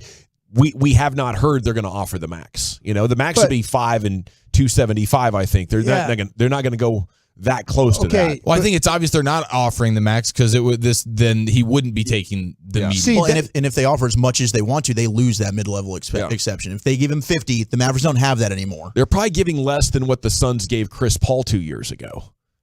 They're already getting a significant discount because of Kyrie Irving's history. And I can't blame the guy for feeling like, well, damn it, this might be my situation, but I'm not just going to take this laying down. But that's why I asked you guys about, we're kind of talking about this relationship that Nico and Kidd have. Yeah. It's not helping us right now. Well, you know how sports relationships go, right? It's all family until you start talking contract. Yeah. And now, the smart players, that have good agents know that you don't fall for that crap and just take what they're giving to you because they say we're friends. See, the thing that I worry about is the Mavs tend to mess up any type of front office deal. When they think they have something done and something buttoned up, oh, no, they're not going to leave, this and that. And then things start to happen. My faith in that is not good right now. I think you're 100% right. That's where, we could talk about all this stuff with Kyrie and he's trying to get leverage and all that.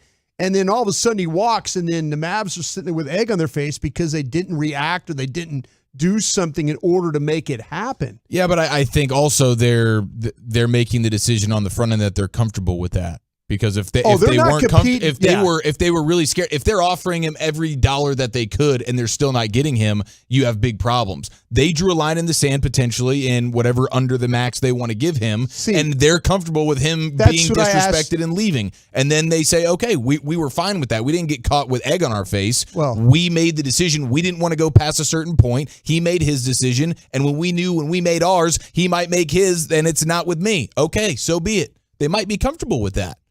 See, I'm okay. I'm okay with the situation because I don't think they're competing against each other, against anybody. I know he's taking all these visits and stuff, but if he signs for a lot less somewhere else and stuff like that, and all that stuff, you could throw that all out the window then about Nico. Oh, that would be an embarrassment. And Kidd and all that they have relationships and all. I don't want to hear that anymore. No, I don't want to. And you're right about that. When it turns into contract, everything kind of flips and goes another direction.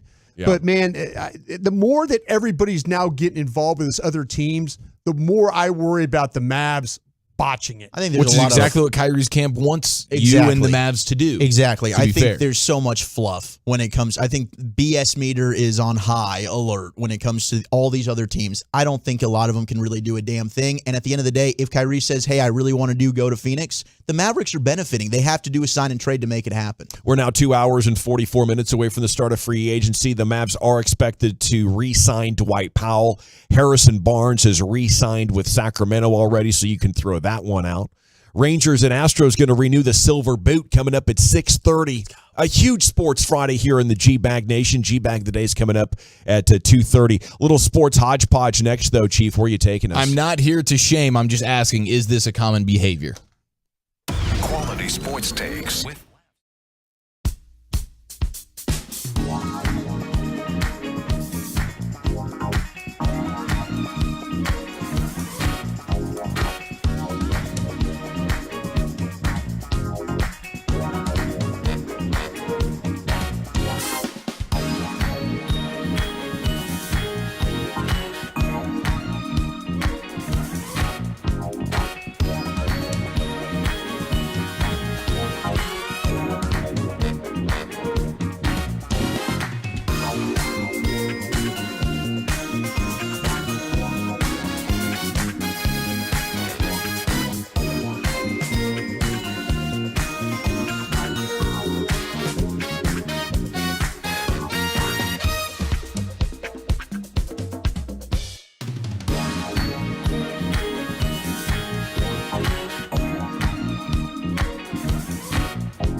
Learn more. All right, welcome back, nation. Salute to the TV personalities at ESPN that were relieved of their duties today, 22 of them, including some of the most popular people. A segment here is Sports Hodgepodge with Eric Chiafalo. It's brought to you by the Frankels. There's a reason you need a special license to drive a big truck, so companies that hire drivers and put them in a big truck should be held accountable for what happens when one hurts you. You need Frankel and Frankel. Consultation's always free. Truckwreck.com. Here's Eric.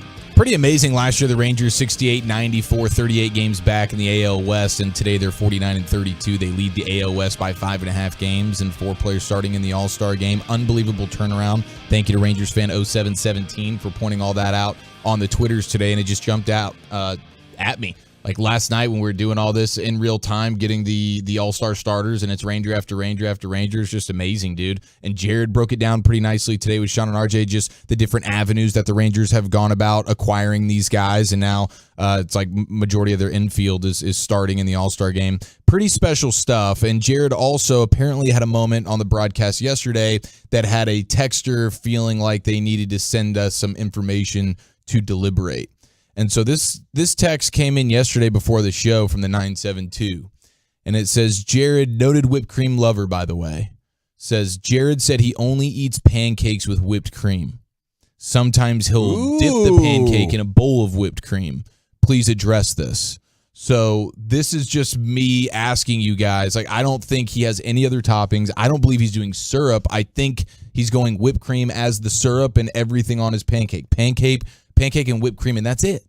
Well, I know for a fact I'm going to be doing some pancakes, French toast, waffles with syrup and whipped cream. This sounds outstanding. I'm going to give me some Cool Whip here at the store probably tonight. Oh, dude. Yeah. Wow. Okay, so wait, is that I don't think I've ever done this. Whipped cream with your pancake situation? Yeah, I've never done this. You never got a little smiley face on your I used pancake? to love the happy face that they'd give us as kids at IHOP, man. Right. The chocolate chip pancake with the smiley face and the cherries for the eyeballs. Maybe you had a strawberry nose or something. Hell yeah, man. I have seen people do this where like the whipped cream is enough for them, but I got to put some syrup.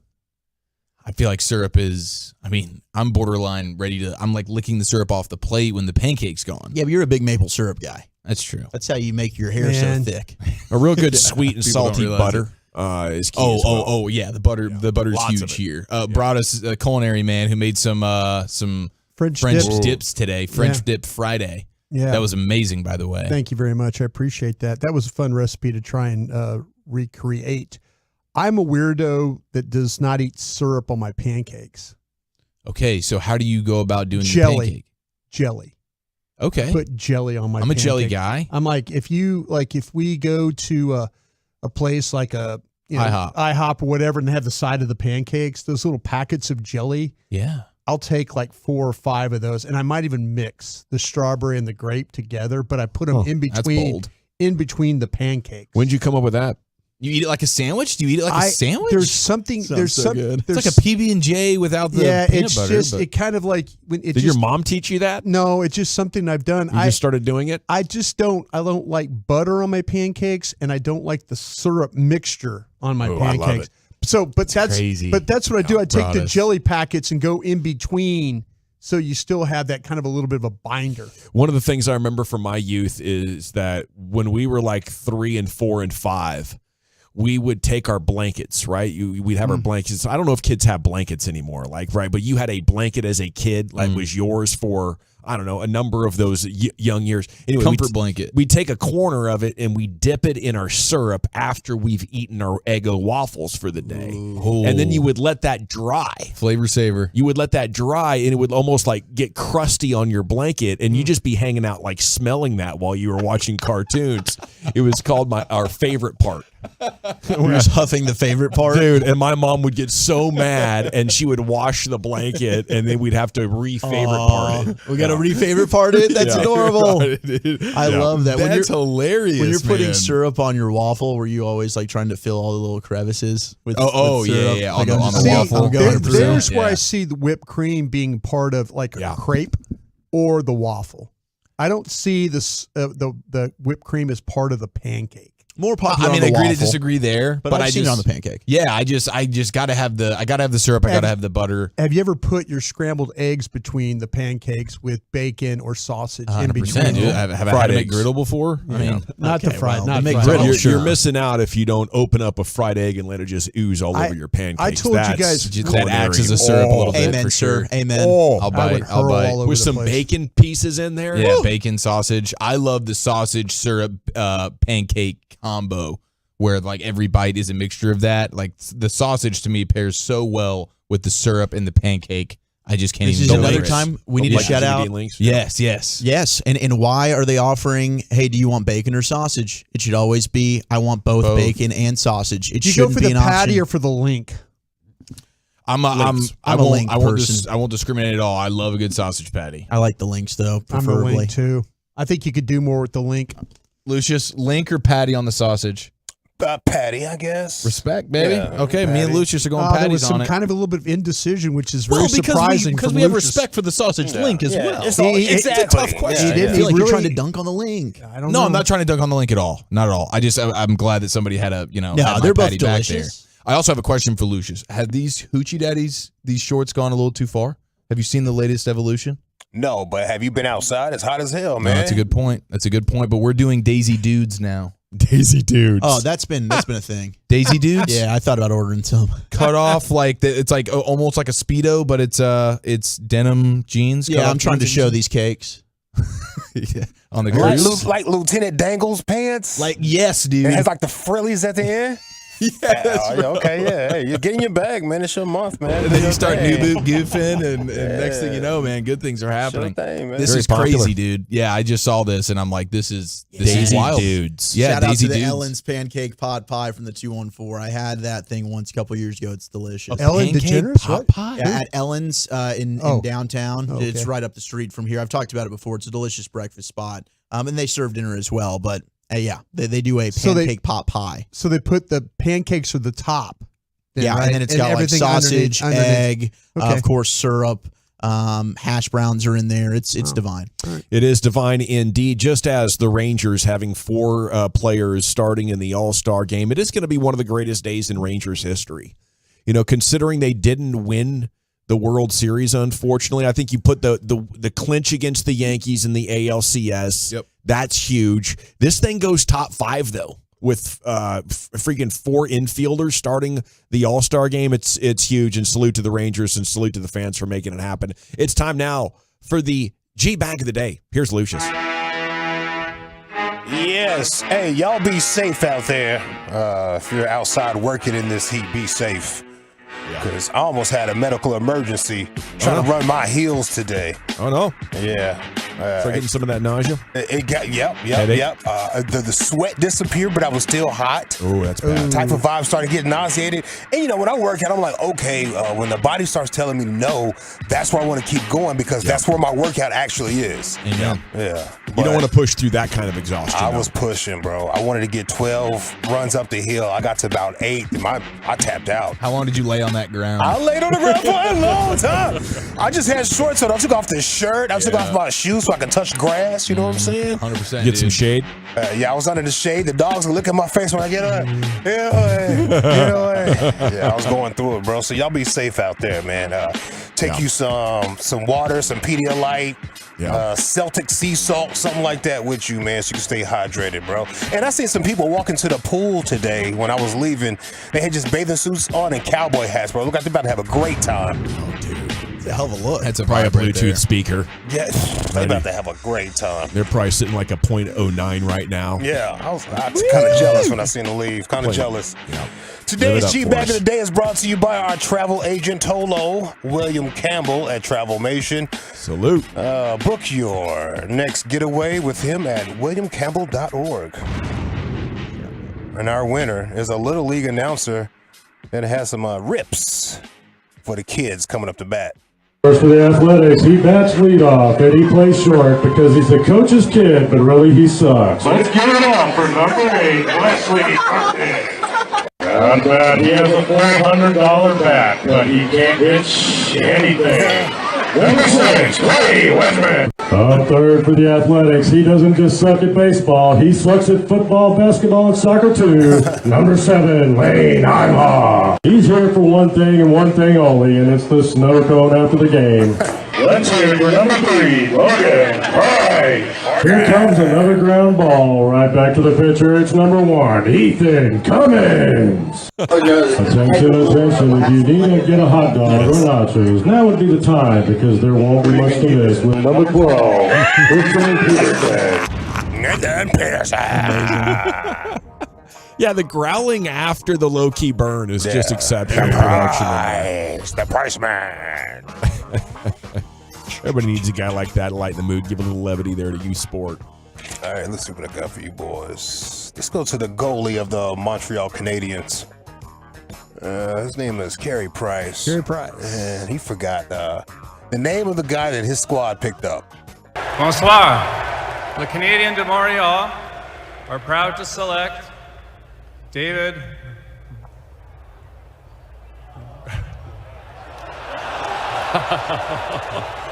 Amendola. We planned it that way. David Reinbacher. Yeah, sure. David Reinbacher. Reinbacher. I'm sure Mrs. Reinbacher appreciates it. Yeah. Sounds like an He enforcer. actually, the kid stood up. Like they showed him, he stood up and he was kind of waiting, and he was kind of looking around. There's only one David. Come on. He didn't know whether he needed to sit down or not. He was kind of thinking, "Oh, they got my name. Okay, here I go." Right. Yeah. I'm the one. I'm Reinbacher. Don't you know? I'm the Reinbacher. It's Friday vibes, man. Yeah.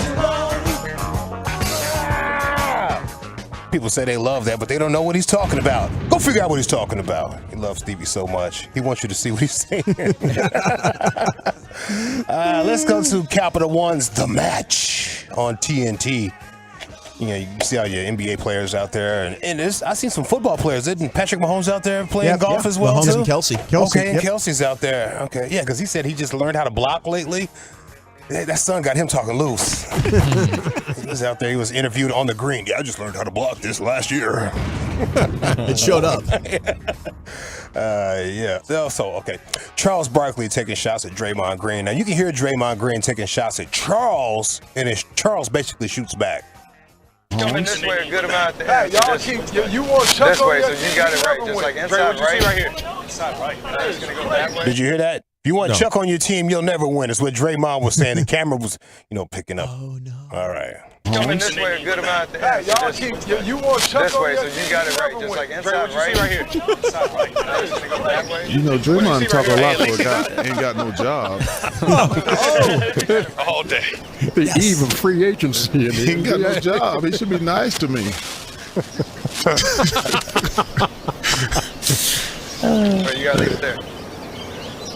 Just leave it off to the side. Just Maybe you can break some news for us after this putt goes down there, Draymond. Yeah, Dre, you going to Detroit on the red eye tonight, or you going back to the Bay? You going back to the Bay? Man, that might be what the match needs to make it watchable is live Draymond Green. I heard he was the MVP of the program for sure. I totally forgot that it was on until we got off the show and started seeing clips. And there was one video of Mahomes, like they're about to tee off. He's like, guys, I need you guys to move. We are not professionals. I do not want to hit you with this tee off. I think that the match is kind of done for me. Yeah. I like enjoying it through the G-bag of the day. Right. Yes. Lucius gives us the highlights. Lucius, you watch it to find a clip and bring it back to us. Thank you for your hard work. Report to us on Monday. Just give me the cliff notes, Lucius. Make me laugh. All right, let's go. Last one here. Former MLB player Jim Edmonds. You guys ever heard of Jim Edmonds? Yeah. Yes. Okay. You know where he's working at now? No. St. Louis Cardinals broadcast. Okay. All right.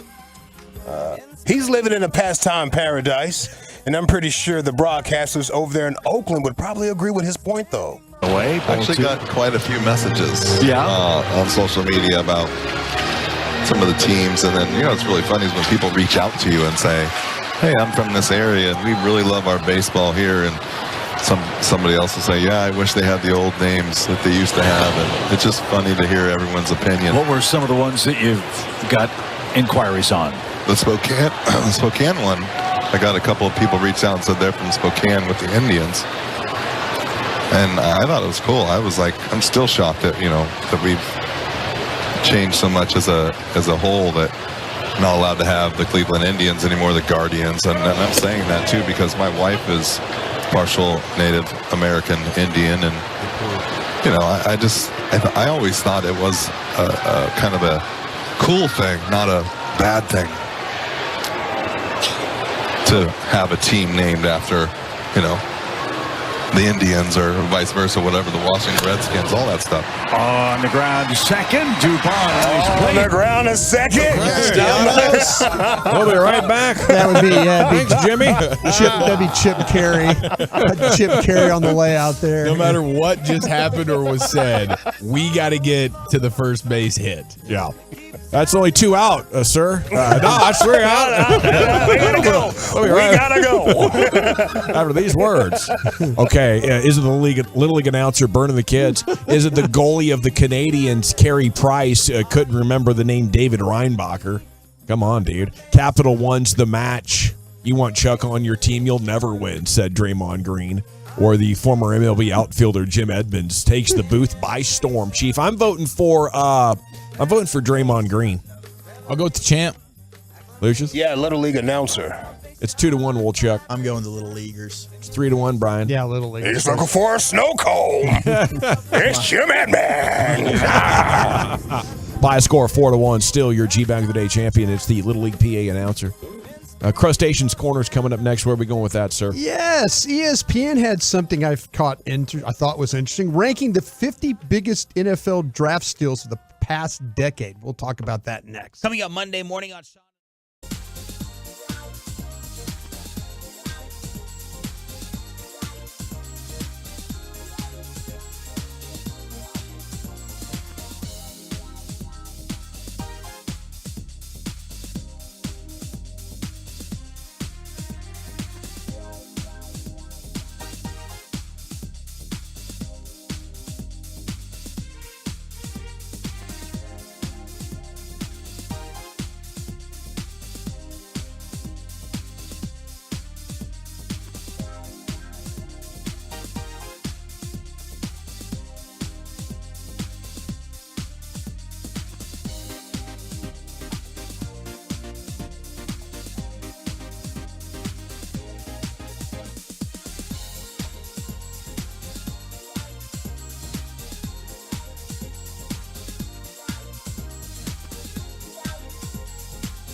Thank you, Lucius. It is the G-Bag Nation here on 105.3 The Fan. Yeah, that heat's no joke. Abby had heat exhaustion like last week. It's still messing with her. Like, she goes out and tries to exercise and just gets tired super quick and starts complaining about all the same symptoms.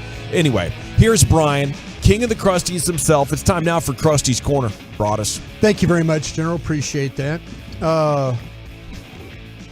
ESPN layoffs, that Todd McShay, scout guy, Yeah. Oh, that one hit home for you, huh? I just hate, I know the guy works hard. I mean, you might not like his opinions or, don't agree with, but man, it's a lot of work, doing that stuff. And so, I mean, he's, high profile job, that's, and ESPN, I mean, they were really kind of the originators of these scout guys, with Kuiper and stuff, but I hate to see anybody lose their jobs, but especially people like in that scouting community, stuff like that.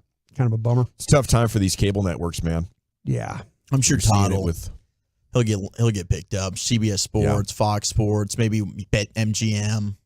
One of these. I mean, when you do draft stuff though, and you're working for ESPN, there's not a lateral move. Yeah, he could do like the college football. He does the sideline stuff. He's like sideline SEC network, or I don't even. That might be ESPN. Yeah, you're right. That's an ESPN thing. Something like that, though. There's some avenues. I feel bad for anybody losing their job in this business, but the fact that, because I kind of understand what he does. It's a lot of these people when they're on air, you're like, oh, okay, well, that's what you do. I think Todd's good too. I do. I think he's got it. Like you say, you don't always have to like his opinion, but he at least he'll put his name on it. That's for sure. All right. I mentioned this in my tease that I'm trying to get better at, but I'm really not. ESPN did a deal, speaking of ESPN, ranking the 50 biggest NFL draft steals of the past decade. And I was wondering as I went through, I'm like, are there any Dallas Cowboys on this particular list? And this comes from our friends over with Matt Miller and Jordan Reed. And they came up with 50 names. And I found it kind of interesting. And the criterion they used was first rounders were not included, even if they were taken late on day one. Undrafted free agents were also excluded since the list would skew in that direction. And to qualify, a player must have been drafted in at least 15 spots, roughly half of a round later than he should have been. And that's just the floor for this exercise. And they don't have any 2023 picks in this because they haven't even played a game yet. But don't tell Blacksco Burris that. No, don't tell him because CJ Stroud is a massive steal. Would you like to guess who they feel like, just to guess, who they have as the number one? This particular player was drafted in 2013. Not Russell Wilson. He was 63rd player drafted overall.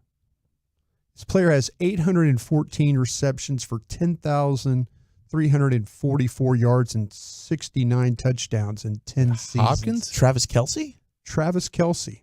Nice, dude. Good number pull. one. Cincy, yeah. Number on their list. Wow. So the Chiefs have the GOAT they've drafted in the last decade and the single biggest draft steal. Well, there's of the probably last decade. another one that they got, I think, too, on here. Chris Jones. Number two. This player was drafted 165 in 2016. 598 receptions for 8,340 yards, 63 touchdowns, and Tyreek Hill. Hey, that's another Kansas City pick. Yeah, that's number crazy. 2. My goodness, that's a good way to kick off a dynasty. No doubt, huh? That was John Dorsey, my old buddy from Green Bay, drafted him. Was he the general manager? He was general manager. He traded for Mahomes. Why did he ever leave Kansas City and go to Cleveland then? He got let go. They fired him. He got fired in Kansas City. He got fired after drafting Mahomes, Tyreek Hill, and Travis Kelce. Yep, he got fired. Andy, he brought Andy in there too, and Andy and Veach got him. They moved on. They got him out. They moved him out of there, and he hired Veach. Yeah, hired the guy that replaced him. That's interesting, dude. I can't believe he was out of there. Yeah. Boy, it's tough to get to the top, isn't it? Sure is, and stay there. John, he couldn't duplicate it in Cleveland. That's for damn sure. It just couldn't pull it together. Number 3 is this was the 53rd pick in the 2014 NFL draft. This particular player had 769 receptions for 9,637 yards, 87 touchdowns in 9 seasons. So what round was he? It was number 53. The second round. Oh, okay, this is it's a wide receiver. Devontae Adams. Devontae Adams is absolutely right out of Fresno State. Fresno's putting out some good players. It's number 4 real quick, and I'll get to the Cowboy guys here. So I just want to kind of get through the top 5 or so. This wide receiver was drafted again, number 69 in 2017. Nice. He's got 508 receptions for 6,329 yards, 46 touchdowns in 6 seasons. This player was at a school that has a colored turf field. Oh, it's a Boise State guy? Actually, Eastern Washington. Be Cooper Kupp. Oh, wow, yes. They play on red turf. It was there. red. Where did he get picked? Number 69. Okay. Yeah. And the final one for the top 5, and then we'll get into the Cowboy ones. This running back was drafted 45th overall in 2016. Oh, this is Derrick Henry. This is Derrick Henry. Yeah, that's the Cowboys had a chance there. Was that now? Who did? That was the Zeke draft. Zeke draft. They took Zeke in the first, and then they could have taken Smith in the second. second. They could have taken Ramsey at Ramsey. Yeah, they taken Derrick Henry in the Henry. second round. Yeah, and then got Henry in the second round. That'd have been a draft for the ages. It really would have. All right, let's talk about your Dallas Cowboys. Actually, 3 of them make this list. 3? Well, I know one. 3 of the top 10. They're 3 in the top 10. 3 in the top 50. Oh, in the top 50. Okay, top 50. That makes more sense. Yeah. So, this particular player was drafted 135th Okay, I know. In 2016. 24,943 passing yards with 166 touchdowns, 65 interceptions, 352 rushes for 1,642 yards and 26 TDs in 7 seasons. Dacky Dak. Cooper Rush. Cooper Rush? Yeah. I like the way you play this game, Dawson. That would be Dak Prescott. There were questions about accuracy and footwork surrounding Prescott when he was coming out of Mississippi State. Actually, there was more questions about his ability to practice well. Like he was a gamer. He was not a good practice player. That was the biggest question with him. But then they said after a preseason injury to then starter Tony Romo, Prescott claimed a job as a rookie and never looked back. The fourth rounder was the Dallas's first rookie starting quarterback since Quincy Carter in 2001. Jeez. And he won Offensive Rookie of the Year along with helping the franchise secure the number 1 seed in the NFC. So he was number 6. Freaking legend. At number 38, this player was drafted 51st in 2020. 169 tackles, 17 interceptions. Trayvon. Trayvon Diggs. Absolutely. Former receiver Diggs was still relatively a new cornerback to the position during his time at Alabama. His talent was evident, but his technique needed work. How does that make you feel? How does it make me feel? It just makes me feel like they have no idea what they're talking about. Those comments. Bleep this list. He's number 38. And the final player on this list for the Cowboys at number 44. He was drafted 34th overall in 2014. Keep going. He's amassed 386 tackles, 54.5 sacks, and forced 9 fumbles in 9 seasons. After 2 seasons at the Blue Turf. Right. Tank. This is Friend of Tank the Lawrence. program. Yeah. Lawrence landed in the second round, served as a reserve his rookie year. He took over full-time starting role in year 2 and became a consistent presence off the edge for the Cowboys. Did they move up for him in the second round? They did. They moved up. They traded with I believe it was the Commanders. Wow. Commanders or the Eagles. It was somebody in the NFC. I heard he was really hoping to get back on the G-Bag Nation next year. Yeah, I'm sure he is. I'm sure. See. It's their guy Tank right there. That's it. Back 3 for guys more in the fun. top 50 all-time steals for your Dallas Cowboys. Thank you, Brian. Krusty's Corner every afternoon, 2:40 here. It's the G-Bag Nation on 105.3 The Fan. Woolchuck, what do you have coming up next in the NFL news of the day, sir? Gronk is talking baby Gronk. We got a former Cowboy getting his own documentary, and DirecTV customers should be very happy. That's next on The Fan. Shoot, yeah. I look forward to that. Also, want to take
Fan Studios, secured by DFWsecurity.com.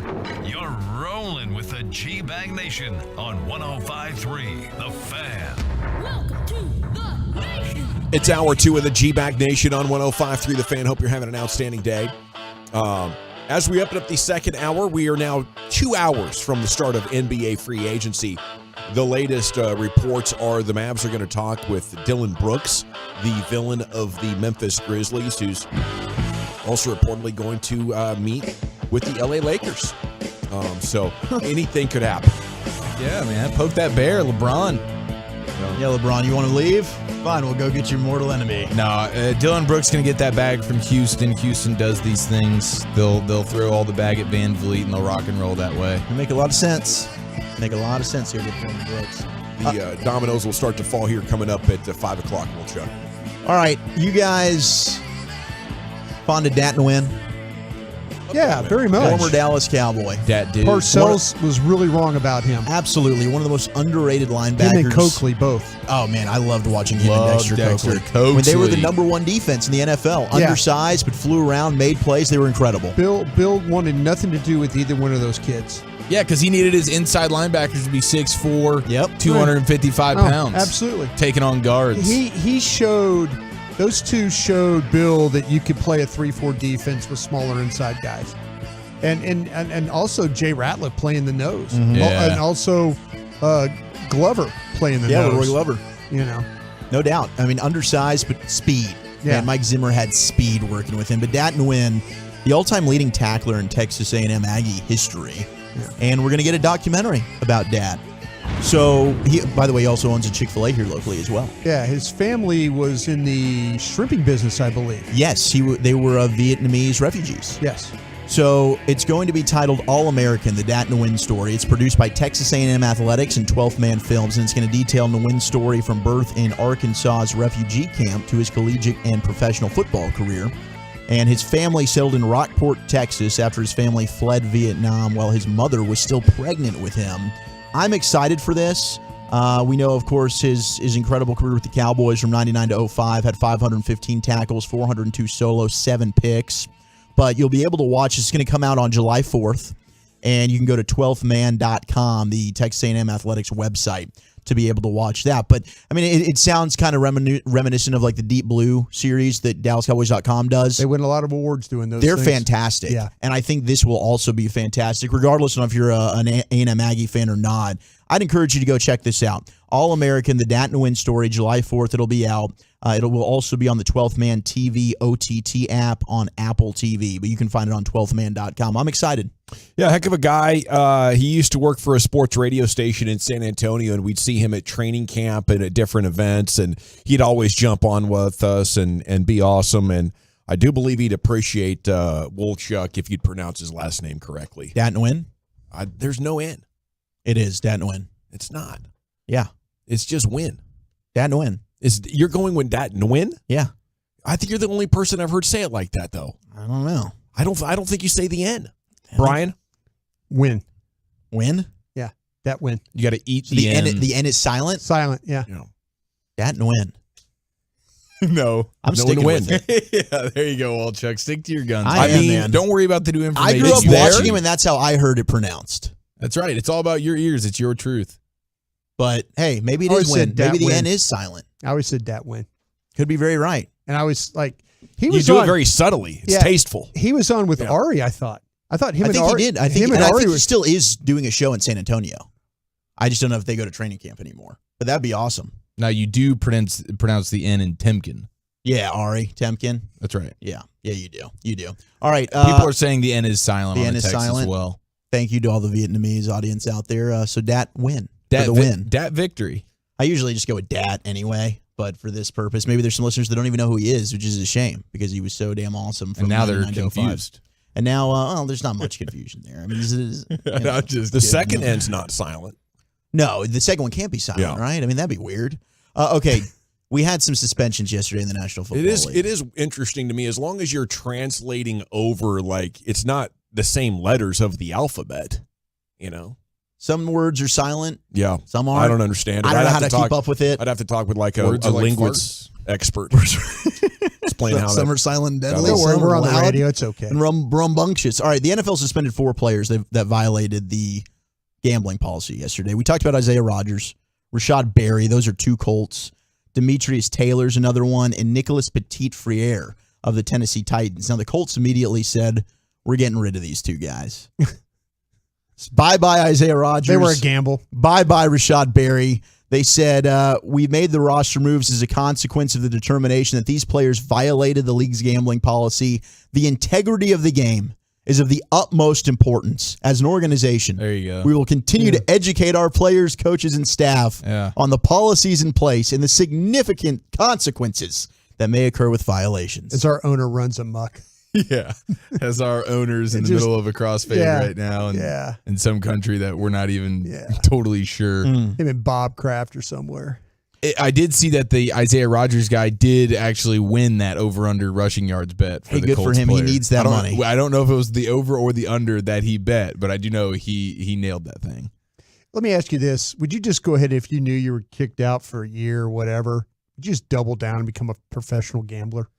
I don't know that. Just move to Vegas or move to Atlantic City or move someplace and just become a professional. Listen, as long as you have self-awareness and you really are that guy, then hey, sure. If you got lucky on a bet because you knew something, because you were on the team and you knew something about the player that you were betting is under or whatever, that doesn't mean you're gonna end up crushing it as your main source of income. Well, that's what I'm just saying. Would you try? No.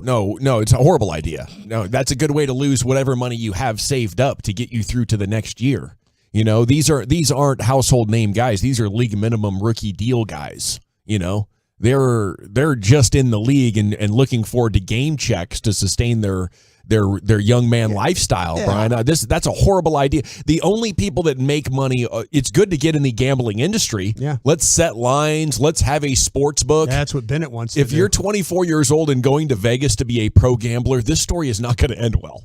You know, there's a couple David Negreanu's out there and a Phil Ivey. That's it. He might be, and millions that failed. He might be good. He might be good in football. You know, like gambling on football. Maybe. But he got caught. He got caught. If you were good, you wouldn't have to bet on your own team. He knew what was going on. Oh yeah, you can bet on the other teams because you're just that good. I tell you what, you got enough buddies. You got buddies around the league. You are a complete idiot. You have no judgment. If you are guilty of this, you're an idiot. You have no business trying to manage a bankroll to try to become a successful sports gambler. It's amazing. I'm getting a lecture from a guy that got carpal tunnel syndrome he's using his feet to like bet. Yeah. I tried a voice dictation mouse as well. They call it poker finger or whatever? Yeah, pretty much. Yeah, I think that's what online poker finger? Yeah. It was horrible, man. It ran into my armpits and my shoulders. It was terrible. He's still recovering to this day. Poor guy. He's got it's a terrible idea. That was actually better for his health than giving up drinking. Hey, one of my old buddies, though, he was in our little poker crew. But he's playing in the geriatrics. He's playing in the event right now, the World Series of Poker main event. Yeah. Oh, very nice. Dude, so you're playing with some big dogs. Good for him. Hope he crushes. Can't believe wins. he gave that up, man. Yeah, you should try it out. Get back in there. Maybe you can earn some coin. 10 grand, right? I would get back into playing poker. It's just not sustainable with young kids. They demand your time. Well, one of the Patriots is really not thrilled with the NFL for doing stuff like this. It's Jonathan Jones of New England. He said, I understand rules are rules, but I can risk my life so that my team wins, but I can't risk $1,000 on my team winning. I can't bet on my own team to win. He's fighting back on this with the NFL. Some of these players are pushing back. We should be able to bet. Didn't Jonathan Jones have something else? He called somebody out for something the other day, right? And it happened to him? Yeah. What was that? Come on, help me out, guys. I think that's Jack Jones because it was Jackass Jones. Remember? Jackass Jones was trending. I thought this was wasn't Jonathan Ass Jones. It's very similar. You know, it's like the silent. We don't call people John Asses. We Jonathan, call them Jacks, Joes. Who the hell knows? Jimmy's and Joes. And that win was win silent. You know, the end is silent. But he's a winner. Yeah, he is. Cam Robinson was suspended 4 games for violating the NFL's PED policy, so that's a loss for the Jags. They're not going to have their top tackle for the first 4 weeks of the season. And then Gronk was partaking, of course he was, in Barstool Sports Beer Olympics. He's out there with the Bussin' with the Boys crew. They're talking about the baby Gronk situation that has absolutely blown up over the last couple of weeks. Here is Gronk talking with the fellas about his thoughts on baby Gronk. I see you guys beefing right now with baby. Yo? Rock, baby. Oh, baby. Oh my God. You're getting serious, man. You're getting Because there's too much, bro. You're Yes. blowing a gasket. Like 4 weeks ago, my brother told me, I was like, yo, did you see Baby Gronk yet? He goes, did I see him? I go, his dad hit me up 500 times already. He goes, don't do anything with him. The dad is so annoying. And then this was like 5-6 weeks ago. And then all of a sudden, 2 weeks later, it's coming out everywhere. Everyone dropping my it. brother are dying laughing. We're like, Yes, bro. I mean, it's awkward. Yeah, it's to the point where it's awkward. It's too far. You know, the only person that can really stop this is you. Yeah, we're gonna have to. I'd like to please I ask for should. cease and desist I for Baby should. Gronk's dad. You're right. Whatever product you're promoting. You're fine. We are ceasing and desisting. Cease and desist. Baby Gronk's dad. Yes, bro. Baby Gronk's dad. He is maybe the only one that could stop this, though. Yeah, could you do a cease and desist? Maybe. I don't know. You're a parody of Gronk as Baby Gronk. You're using his name? I don't know. He might be in decent legal standing there. I'm not sure. I just hope the dad got the message here that it was a good bid. Hopefully you've made a little bit of money and maybe it's time to wrap it up a little bit. Maybe see how the kid develops there and make a name for himself. Like a real big jackwagon here, man. Oh yeah, that's what everybody says. And sometimes when the world calls you out, the world's being a hater and they don't understand. But I don't think that's the case here. I don't either. And I hope that Gronk does get involved in this. Go ahead and put an end to this because I think this little boy is hating life right now. I don't like it. Yeah, I think he'll be hating it more probably later. The older he gets, he looks back at all this. Gosh. Absolutely. And the more it continues, I just think the worse it's going to be. Shout out to J.J. Watt. He's going to join CBS Sports as an NFL studio analyst. We talked about that last week. There was a little bit of a bidding war for J.J., but on a day where we're getting a lot of firings from ESPN, J.J. Watt has a job, and he will be a studio analyst for CBS Sports. I'm excited to see how J.J. can do. I think he's going to be really good. Do you think he'll be critical? You think initially he'll be critical? He's seems like a very friendly guy with everybody. He does. I don't know how critical he will be. Like if the Texans start off awful, will he be critical of the Texans? Kind of a thing. I wonder. It'll be interesting because didn't Troy, when he first started, he got a lot of pushback for being too Cowboy. You can't win. You can't win. And now he's gone completely the opposite, where he's very negative when it comes to the Cowboys, and it might be on purpose. I don't know. With J.J. Watt, if you're in that studio, I think you have to be because you're talking about them all. You're talking about all the teams. I think you just got to be fair, right? Yeah. A lot of players take the approach that I'm not going to say a single negative thing about another player. That's what I worry about. And you can be good. You can be good while doing that, but dang it, you got to work super hard to provide insights if you're going to avoid all of the criticisms that fans are tuning in for. Fans can't see a lot of the fine detail of why a play's breaking down or why a player stinks. And as an analyst, it's your job to do that. But I do think he holds himself to a really high standard. Yeah. And I think guys coming into the game now are getting really good coaching and the bar's been set high. I think that the NBA players are far better at being more critical of their own than the NFL players are.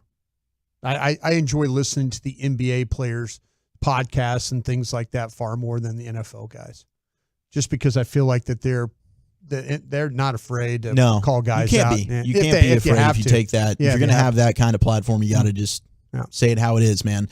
NFL Red Zone channel is now going to be available on DirecTV after an agreement with NFL Media, which means after listening to Andrew Siciliano, he's done.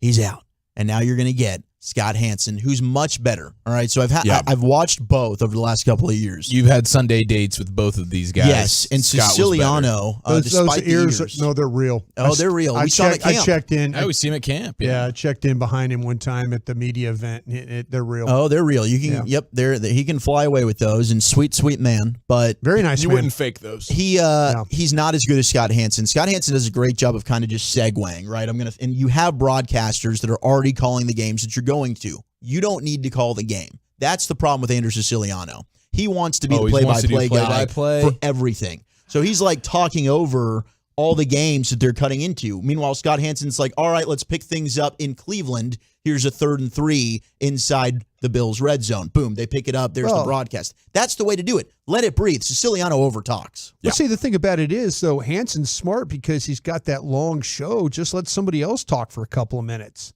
Right, take a little break, grab a glass of water. Take your leak and stuff. Yeah.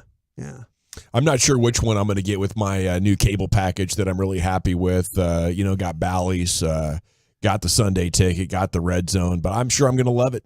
I'll tell you that I'm much. about to join you on that thing. Gosh, it's going to be awesome, dude. Goodness, Nothing like a I want to Sunday Red legally Zone. stream all that stuff. What? It's pretty cool to be like, hey, there's a sporting event on. I'm going to watch it. Yes. Yeah. Not hoping like, oh, man. Can I get this? Do I need a free trial something tonight so I can watch this game and then forget about it and get billed? Does and my then friend get have a ticked? password I can share with or use? I don't know. But that's it for today. And thank you very much to the Wynn family. My apologies, and I love you dearly. Thank you, Wolchuk. You're doing great work over there. Okay. You go bleep yourself. Do you want to play a game? Who knows their NBA free agents the best? There's 30 of them. And we'll have a little competition here coming up next. It's the G-Bag Nation on 105.3 The Fan. Come enjoy some great specials all day at the Eagles Nest. They've got chicken strips with fries or onion rings.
What you do, and they'll do the rest. This segment of The Fan is brought to you by H-E-B. Be a part of something as big as Texas. McKinney and Allen H-E-B stores open soon. And they're hiring checkers, perishable reps, and in-store shoppers starting at $15.50 an hour. Plus great benefits and competitive pay for more roles. Visit careers.heb.com. Here, everything's better. Sports world is churning on an NBA free agency Friday. It's a Silver Boot Friday as well. Rangers and Astros coming up at 6:30. We'll take a look at some of the top free agents here in just a second. Segment's brought to you by Window Nation. Go to windownation.com. It's brought to you by the Frankels. There's a reason you need a special license to drive a big truck, so companies that hire drivers and put them in a big truck should be held accountable for what happens when one hurts you. Consultation's always free at truckwreck.com. A lot of rumors, Kyrie Irving meeting with this team and that team, and there's no indication that they're going to be able to engineer it in any way to give him a significant amount of money. So nobody's taking the Kyrie Irving threat seriously right now. Bruce Brown is meeting with 4 different teams, the Pacers, the Rockets, the Lakers, and the Mavs, the champion wing guard, versatile super defender man. He is very wanted. The Mavs are amongst those teams. And I think that's best case scenario right now is that somehow, some way, Bruce Brown says the Mavs are his preferred choice. Dillon Brooks is a name that's reportedly going to be talking with the Mavs tonight as well. Could they want defense so much that they'd be willing to take Dillon Brooks? I think so. I think they could. You know, this team really, really wants defense. And I know Dillon Brooks has a lot of warts in his game. Offensively, he was disappointing. And it looks to be getting worse as time goes on. Sometimes his shot selection can be horrible. But there's just not that many skilled wing guys who could be, good defenders and significantly improve your on-ball defense than him. So that would be quite a story, wouldn't it? You want to talk about a controversial figure? How would you feel about the biggest trash talker in all of sports now with your jersey on, running around, trying to get in superstars' faces and, making himself one of the biggest stories for that kind of performance. I think there's an upside and a downside to it, Chief. Yeah, I think there's more downside with Dylan Brooks than upside. I think the offensive game is extremely limited. There's a lack of self-awareness involved with him, similar to Grant Williams. I'm hoping a team like Houston just money whips him and we don't even have to worry about this. Somebody give him some money to where the Mavs can't even play in those waters. Okay, we'll see where Dylan Brooks falls in the top 30 NBA free agents. We're going to play a little bit of a game, but not before I get to about 16 seconds on soccer, maybe 25. Christian Pulisic has an agreement in principle and a long-term deal to leave Chelsea and move to Serie A giants AC Milan. The clubs have yet to agree on a transfer fee. A source in Italy with knowledge of the situation tells ESPN. The 24-year-old willing to take a substantial pay cut to make the transfer work. Source adding, with only minor details still to be worked out before a full agreement on personal terms can be reached. He has been at Chelsea and has been a disappointment. Either injury or manager just has not made him a featured player there. So maybe the top player in USA soccer, possibly on the move here soon to AC Milan. 35 seconds. 35 seconds what I needed? All right. It's fitting. Overtime. You guys ready to play a game? Lucius could get in on this well. He is an association man. Wolchuk, Chiafalo, Broadus. Broadus coming on strong, attempting to become an NBA insider here. I feel like he's done it. I've tried to. I have enough people around the league now. If I don't know, I just send a text as quickly as possible. And I don't think it'll help me in this game right now. Okay. But I'll give it a go. Can you keep score? I'll keep score. How about that? I'll do. Okay, you can just call it out when you hear it. The number one free agent in all of the NBA played 20 games for the Mavs last year. Kyrie Irving. Yes, there he is. Eric Chiafalo was first on the board. The number two NBA free agent is an NBA champion. Van Vliet. But when it comes to stars or superstars, he's not one. Still kind of mid. Yeah, it's Van Vliet. Is it Fred? No. It's not Fred Van Vliet? Not according to this list on CBS Sports. Okay. There's another gentleman. Champ? He underwent knee surgery after his team were eliminated from the playoffs. Expected to be cleared by training camp. Yes, there he is, Chris Middleton. I forgot he was Eric a free Chiafalo. agent. He'll be a buck. Number three, I think he's going to be a buck as well. I agree. The third free agent, you guys have said his name, expected to go to Houston. Frederick. Yeah, Fred Van Vliet. It's interesting. This guy is a winner. He's tough. He's good defensively. He's not flashy. He's not nearly as talented as some of these other guys' names that are out there. But I'll tip my cap to Houston for identifying, hey, this is our guy. And he might not be Mr. 30-point per game or anything like that, but I kind of have him in the same category as Jalen Brunson, but I think he's better than Jalen Brunson, and maybe by a significant amount. And leadership certainly defensively is a big thing. And Houston's a super young team, and I think that Fred Van Vliet's great for them. They need somebody in that locker room that can kind of get everybody on the same page. That's what they were talking about. They were just way too young in these games last year. Okay, we'll call that one no score since his name was said so much before. Or did you want to do something else with it? You're the official score. Just a courtesy bucket for Broadus if we want. Sure. So we can get on the board. I'll take a courtesy bucket. Number 4 on the list likes kneeing players in the sack. Draymond. Yes, Draymond Green. There's a score for Wolchuk. Number 5 on the list is the son of an NBA player. He did average over 20 points per game last year, shooting a career-high 40% from 3 after playing 1 year in Portland. Oh, Jeremy Grant. Yes, the previous portion of his career in Detroit. Man. Yeah, baller. Who do you think's going to land Jeremy Grant? Does he go back to Portland? That's kind of a sexy name. Well, I'm hearing that's what they want to do. Yeah, I'm sure that's what Dame wants them to do. He's a dang good player. Who's his pops? Yeah. Harvey Grant. Okay, yeah. I didn't know that the twin brother of Horace Grant. Got it. Yeah. Okay. Number 6 on the list. He's got a twin that has been in the league along with him. Yeah, Brooke Lopez. Number 6, Brooke Lopez. Which Lopez is it? Not Robin. He was hurt a lot early in his career. CBS Sports article says he's become one of the best defensive players in the league and is coming off his best all-around season. With putting a premium on rim protection, he should have at least a handful of suitors. That's the guy I'd love to see the Mavs acquire here on this list if it was possible. But injuries have been a factor his entire career. He can shoot the 3 as a big man, and he can stretch the floor. If you need your rim protected, he's a guy. Love that. Number 7 on this list is a guy that LeBron's traded. Okay. Oh, Kuz. Sweet. Yes, Kuzma. Look at Wolchuk. He's Hey, the Mavericks, I think there's been some he's going to get way too much. there. He's getting way more bag. Wolchuk's dialed in over there. You know, I feel like, I've got like 3. Maybe we're on the same page from the pyramid game last week. Maybe. He gets he's understanding. Well, now I know that you're like your you're going with rhythm. the top, I'm just trying to think who are the best working free our way agents. down now. This is going to become a little bit more difficult Yeah, as it we is. progress. Dang Number right. 9 on the list, the top 30 NBA free agents. Free agent is coming up here now in 88 minutes. We're 88 minutes from the start of free agency. This guy was undrafted.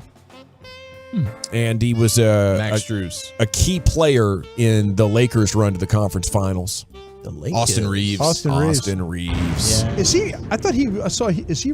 I think he's restricted. He's Restricted free agent. Yeah.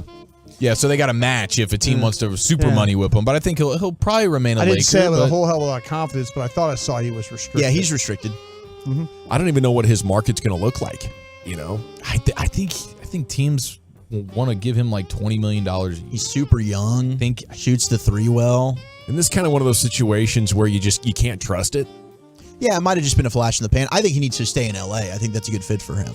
Well, they say this. I pulled some up. Other teams will be limited to an offer sheet of 4 years and projected at $98.5 million due to the so-called Arenas rule provision of collective bargaining agreement. What did That's still a Gilbert fatty boom bop if he's getting 4 for 98. I mean, that's big dog money right there. One of these undrafted teams. guy. I think the Spurs are one of the more interesting teams because, like, how much are they? Like, how much is Greg Popovich trying to get this thing rocking and rolling right now today with some guys that you can go do some winning with?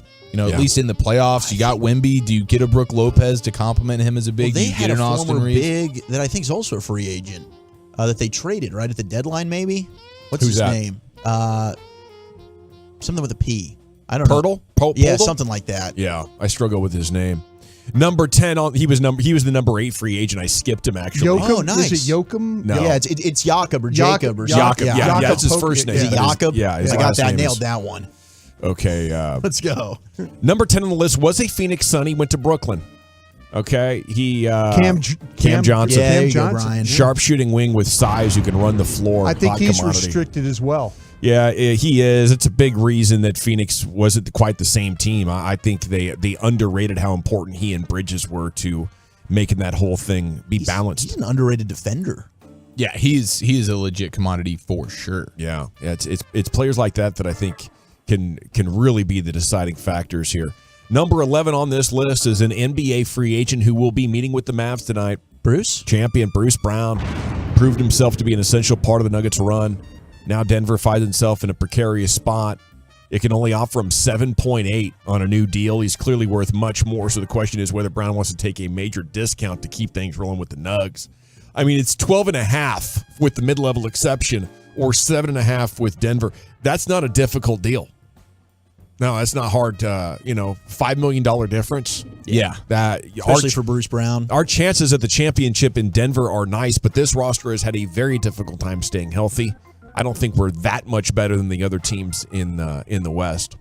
We remain committed to building around Dame is the Blazers GM Joe Cronin's official line. I guess they're just going to wait to see if he does demand a trade. But, yeah, I think they're going to try to re-sign that Jeremy Grant guy and then, see what else they can do. And I guess can Anthony Simons, Scoot Henderson, and Damian Lillard, 3 point guards on the same team with a couple of veterans, can that be a factor? You talk about going small. Yeah. I mean, that makes Run TMC look giant. They at least had Chris Mullin. D'Angelo Russell, number 12. Christian Wood is where you will find the former Mav there at 13. Russell Westbrook, 14, a lower free agent than Wood and Russell. That hurts. Wow. He might go back to the Clippers for like league min. That's crazy. Dylan Brooks is number 15 on this list, followed by Max Strus, Dante DiVincenzo, Herb Jones, Gabe Vincent. Hey, Gabe Vincent sitting out there. Come on, Mavs. He's unrestricted as well. Rui Hachimura. There's your top. Look at your top free agents now with free agency starting tonight at 5 o'clock here. It's the G-Bag Nation on 105.3 The Fan. And, Chief, what do we have coming up next? Biggest L, biggest dub, 877-881-1053. Where have you taken some L's this week? More importantly, where have you gotten those personal victories? We'll do that next right here on The Fan. If you're having any hair problems, though, ladies, this applies to you as well. I know those extensions cause a lot of damage. They're expensive, and there's so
frustrations with the rule and the call. It still doesn't make sense to me. And I think there are people that I spoke to within the league who said it didn't make sense to them either. They didn't understand the umpire's decisions, and that's part of it. So I think when you have this many people who don't really understand it, clarity is needed. They said it's coming, and we're waiting to receive that. The place to be for Rangers breaking news is your home of the Rangers. 105.3 The Fan. This segmentation of the G-Bag Nation is brought to you by Classic Chevrolet. Shoot ya, it is. Welcome back. It is the G-Bag Nation, and it's time now to hand off the broadcast baton to Eric Chiafalo. Man, I thought somebody in the G-Bag Nation was right here in the studio was going to have the biggest dub of the week, but it turns out it's Twolo Justin who just let us know in the Twitch chat that the biggest dub, his baby Jace heart test came back 100% normal this past week. Congrats, so congratulations, Justin. Twolo Justin. We love you very much. Yep. Monster and dub. yeah, no question. We'll be catching a dub with Chuck Cooperstein, radio voice of the Mavs, coming up in 15 minutes as we are under, just over an hour, I guess, away from the start of NBA free agency. Let's party, folks. Biggest dub, biggest dub. Oh, yeah. Now listen here. It's time to toss things over to that silly twit, Zach Walchuk. Yes. To give us this week's Hi, Jack. takers and dub makers. On and off the field, no one is safe from this imbecile's tongue. It's biggest L. Biggest dub. All right. I'd like to nominate the Tolos and all the Ranger fans for doing their due diligence. Woo! 4 all-star starters for our Texas Rangers, baby. First time in franchise history. We got a rookie in there for the first time in franchise history starting, and there's a possibility we could get more. Aaron Judge isn't going to be playing. He's injured. Could Adolis Garcia end up being a starter? I think so. So we'll see what happens with the pitchers that will be selected. John Gray, does he make it? Nathan Eovaldi, does he make it? I think that's a big dub. It's a giant victory, boys. Top 5 day in Rangers history.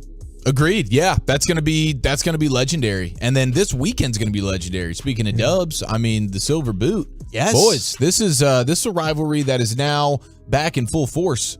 This is high stakes. This is a high stakes series. And the fact that it's happening right here at Globe Life Field, it's been a sellout for weeks now in anticipation for this series. Would just be wonderful to go put a whooping on these boys all weekend. Would that be a 9-game lead if you could sweep them? Well, you got the Angels in there as well, but the Astros, over the Astros, yes, yeah, it would I'm be. just talking about the Astros. Yeah, no right doubt. And I'm going to the game tomorrow. So Tolos, if you're out there, I'll let you know where I'm going to be sitting. You see him, bear meet up. Dude, go into the you got to get into that Evan Williams area. Yeah. I was there the other night. Shout out to Justin, working the bar, hooking it up in a huge way. We had a blast. Justin's the man, but the Tolos are out and about at Globe Life Field. You know that. Hell yeah, they are. are. Than anybody. And Walchuk himself took a big dub this week, man. I don't think there was huge concerns. Okay, I'll put those to rest. But he found out he does officially once and for all, guaranteed, definitely does not have any transmitted diseases of the sexual variety. Congrats, clean, boys. bro. Absolutely clean. Happy for my guy, Thank man. you. Got the screening. How'd that work out? It was all good. Just huh? a UTI. Just a UTI. Nothing to worry about. But Cranberry juice Scared should the be hell fine. out of you, yeah. Yeah. I was like, oh my gosh, is something wrong here? Nope. He looked like a ghost, man, for about 2 days. Got everything tested. Everything came back clean, baby. Clean as a Constantly whistle. checking his phone, distracted. Yeah. I was worried about all those stops at Harry Hines, you know? Now you need a good pregnancy scare to put some hair on your chest. Yeah, well, we're going to try and avoid that. Good 2 weeks. Goodness gracious. Guess what? I've got it. Oh, thank you. Maury Povich. Oh, those are Povich long test. drag-out days, man. Bro, what? That would be a terrible Should I prank. tell my parents? Yeah. What do I do? What do I do? You are a prime trap candidate right now, considering how much that gal loves you. Yeah. Oh, yeah. Yeah. I'm Going on a That's good cruise, call. right? I'm Yeah, he's nervous. going on a cruise. I'm bringing protection. Oh, like a life jacket? When I went and got the STD test done, they gave me about 6 free condoms. So I'm ready to go. Did you ask him how to use them? Yeah, I said, how do I put this on? Does it go over the balls or? You can flip it inside out when you're finished with one. You can just flip it. Oh, reusable? Wash it. Yeah. Yeah, just rinse it out. These new age ones, man. What are we These new doing age in there? ones. They're like Real contacts. You can wear. You can use them for Yeah, it's all like a good. month at a time. Like contacts. Just re-wet them. Now, I can't have. Dawson said just wash them. I can't have this conversation without dipping back into the archives and welcoming in Donald Sterling, former owner of the Los Angeles Clippers, into the conversation. This is a throwback. Hanging out with Anderson Cooper. He was on the apology tour after doing some pretty racist stuff, and then this happened on CNN. What has he done? Can you tell me? Big Magic Johnson, what has he done? Well, he's a business person. He's got AIDS. Did he do any business? Did he help anybody in South LA? Well, I think he has HIV. He doesn't actually have full-blown AIDS. Thanks for the clarification, That is Anderson. an all-time piece of audio. Yeah, and Anderson Cooper I don't think it's full-blown. It's just HIV.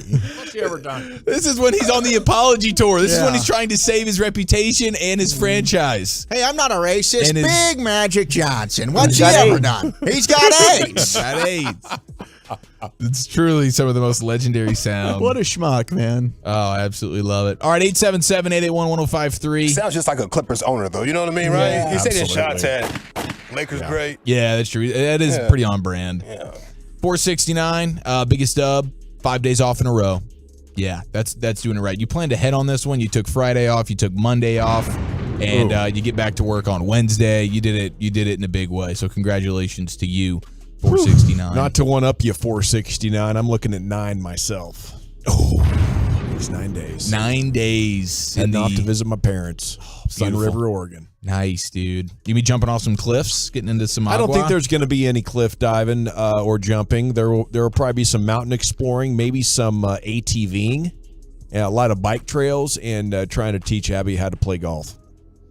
Oh, It's more of a leisure type of vacation spot. And make sure you're carrying all your mom's dishes and stuff for her, please. You this got time it. around. I'm on it, buddy. Yeah, Yeah, maybe bring Won't home, make that mistake Bring again. home one of those pies or something, you know for the boys. Give us a dub. 469 biggest dub. Sold one of my house flips for $80K profit. Hell yeah, that house flipper in the 469 getting it done. 432 says Big L for Wolchuk. He just lost his Cowboy fan card because he put the N in Datton Wynn's name. Oh, stop. It was subtle. It was Win, right? Win. It's Win. Who doesn't know that, guys? Yeah, it's obvious. I'm so Get with the program. I'm so embarrassed. I'm taking a big L right now, guys. Help me! I'm drowning. Biggest L. 314 met this girl at the bar. Beautiful. Hung out afterwards. Forgot to exchange numbers. Oh no. That's probably a dub. That's probably a dub. You know what? That happened to me on Fry Street one night in college, and it was a big dub. Yeah. That You girl, found I think, out she was was a crazy. nightmare. Yeah. Can you find her on social? So, there certainly are ways. I think women are better at finding the guy than the guys at finding the girl. Like, women are just, like, when they're committed to getting some, like, whatever it is that they need. Appointment. Like, They can become the world's greatest detectives. No question. They can find your side piece real fast. Detective. Yes, dude. I mean, how many times do you see? You see it all the time, actually. Like, I mean, not all the time, but every blue moon, you'll see, like, hey, can someone please find this person for me? I met them, and then it's a similar deal, didn't get any info, and then some lady social media user's like, yeah, here you go. Figured it out for you. They're no joke, man. They're no joke. Now, as a bunch of media members right now, especially at ESPN, taking L's, losing jobs, I did want to show some love. Big dub, as Charles Barkley yesterday surprised Ernie Johnson prior to the match, informing him of the induction into the Sports Broadcasting Hall of Fame. Big earn. So congratulations, Ernie Johnson. That is a huge victory, and he's a fantastic broadcaster, fantastic dude. I am bummed, like Jeff Van Gundy not being on these NBA calls. That's going to be... Well, he'll be on the Mavericks sideline. That's a big blow. It's an interesting storyline. Like, is he available to coach now, or is he going to be on another team? Can you fire Mark Jackson too and keep those guys together? You know, I'm just like the ESPN stuff. Everything is fine. I'm used to this happening. It happens like every 5 to 8 years or something like that. But like when you take a great broadcasting team, you know, that hurts. That's my sports watching. Right. And I thought those guys were all magic together, that trio. No question, man. I'm hopeful that TNT will get the Van Gundy bros in the booth together, because Stan does a great job calling games for TNT. Get Jeff over on the TNT squad, put them two in the rotation Jeff together. might have had enough. You think? Perhaps. Yeah, Maybe I don't know. Jeff That's just such a kind of cushy like, job, what? it seems. Maybe. Well, but he did it for what, like 19 years, right? 16 years? Yeah, something? doing way longer than I thought. But I think that'd be fun because the brothers would then dunk on one another. It'd be a blast to hear them. You got to get Mark Jackson in the middle, though. Yeah, But Mark and him play off each other double so Van well. Gundy. I don't think Mark's been let go. Yeah, Mark Jackson's still there, I guess. Yeah. I hear J.J. Redick might be the one who replaces Jeff Van Gundy. Well, that'd by the actually way. be an upgrade. I bet he was just such Over an Jeff? obnoxious Yeah. pain in the ass behind the scenes, Jeff Van Gundy. He just seems Potentially. miserable. Yeah. Probably always complaining about I stuff. love people like that. Yeah. I love people that always complain. Curmudgeon. He's hilarious. Yeah, he's from New York, so it sounds good. You know what I mean? When they I complain. agree. Yeah. Yeah. Yeah, it makes sense. He You can know? beat some people down. The car ride over here was awful. Yeah, I love it. I know it's biggest L, biggest dub. Yeah. We had a tie that felt like a dub Tuesday. Down 5-3 to an FC Dallas team with 90 seconds to go. 2 goals to equalize there. 2 and 90? Yeah. Wow. Yeah. That's very impressive, dude. It was pretty cool. It was Put frustrating. some game, subs on. How'd you turn that one around? It was Sounds like it's constant all rotation coaching. of players. We had way too many players for the game, but Congrats on yeah. that, dude. Yeah, fresh wave of kids came in, and maybe the other team was tired. That's the closest way to not win, but feel like you did. Dawson, Yeah. Oh, yeah, you get a late tie. Yeah. Dawson tells his girls to show up like 10 minutes before the game's over for fresh subs.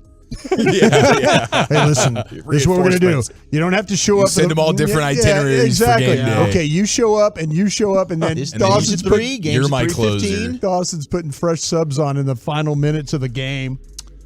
Big L for Whatever it Italy. takes, man. There's a dub and an L for Italy, by the way. By the way, I'm watching this, just kind of looking up. Did you realize that this guy named Dallas Braden threw a perfect game for the A's? Yeah. Who the hell is Dallas Braden? Dallas Braden had a pretty decent career there with Oakland. Big Did he name really? for a minute. Did he? Yeah. I'm watching this thing. They're talking about all the great perfect games. Surprising one. And I'm like, Dallas Braden? Who the hell is he? Okay, go ahead. Like, Sorry about Felix Hernandez. Hijack. No, that's Big D Dallas. I'll tell you what. I was Dennis Martinez had one. teaching in the Sunday school weren't even on with the my mind. 2-year-olds. The like speaking of Dallas, the names of I had a Houston, a Memphis, a Georgia, and a Boston in my Sunday school class. Oh, wow. 2-year-olds. I don't know what the deal is. Maybe we blame somebody like Dallas Braden being the trendsetter. I do. But we got a lot of just like cities. We had a Memphis, we had a Houston, we had a Boston, and we had a Georgia. 4 of like the 10 kids of the 2-year-olds in the Sunday school class. It was You're just teaching a bunch of, 2-year-olds in the Sunday school? yeah, That's it's amazing. I mean, teaching is probably an overstatement. Just like there, playing with Lucius. blocks? We're just damage control. We're just keeping these Herding kids alive cats. right now. Yeah. How's their John Jacob Jingleheimer Schmidt though? They are killing with that one, man. Hell yeah, they are. Dude. They got And Jesus my Loves name Me too. Down. Singing the No alphabet. question. Yeah. We got 2 down, 2.5 to go here on 105 through the fan. And voice of the Mavs, Chuck Cooperstein, is with you next year in the G-Back Nation. Always a welcome sign for this clubhouse. Featuring breaking sports news, inside info, opinion, with laughs along the way. Turn it on, leave it on. The Fan and the Odyssey app. This Odyssey Sports Minute is brought to you by Bosch Power Tools. This is Jim Rome.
From our fan studio, secured by DFWsecurity.com, you're rolling with the G-Bag Nation on 105.3 The Fan. Yes, sir. It's hour number 3. We are now just about 58 and a half minutes away from the official start of NBA free agency, and a lot of things are churning. And we're about to be joined by a special guest to talk some Mavs and see what their plans or their best mission might be. There's Brian Broaddus, former Cowboys scout, NFL executive. You got Lucius Alexander, Wolchuk Chiafalo.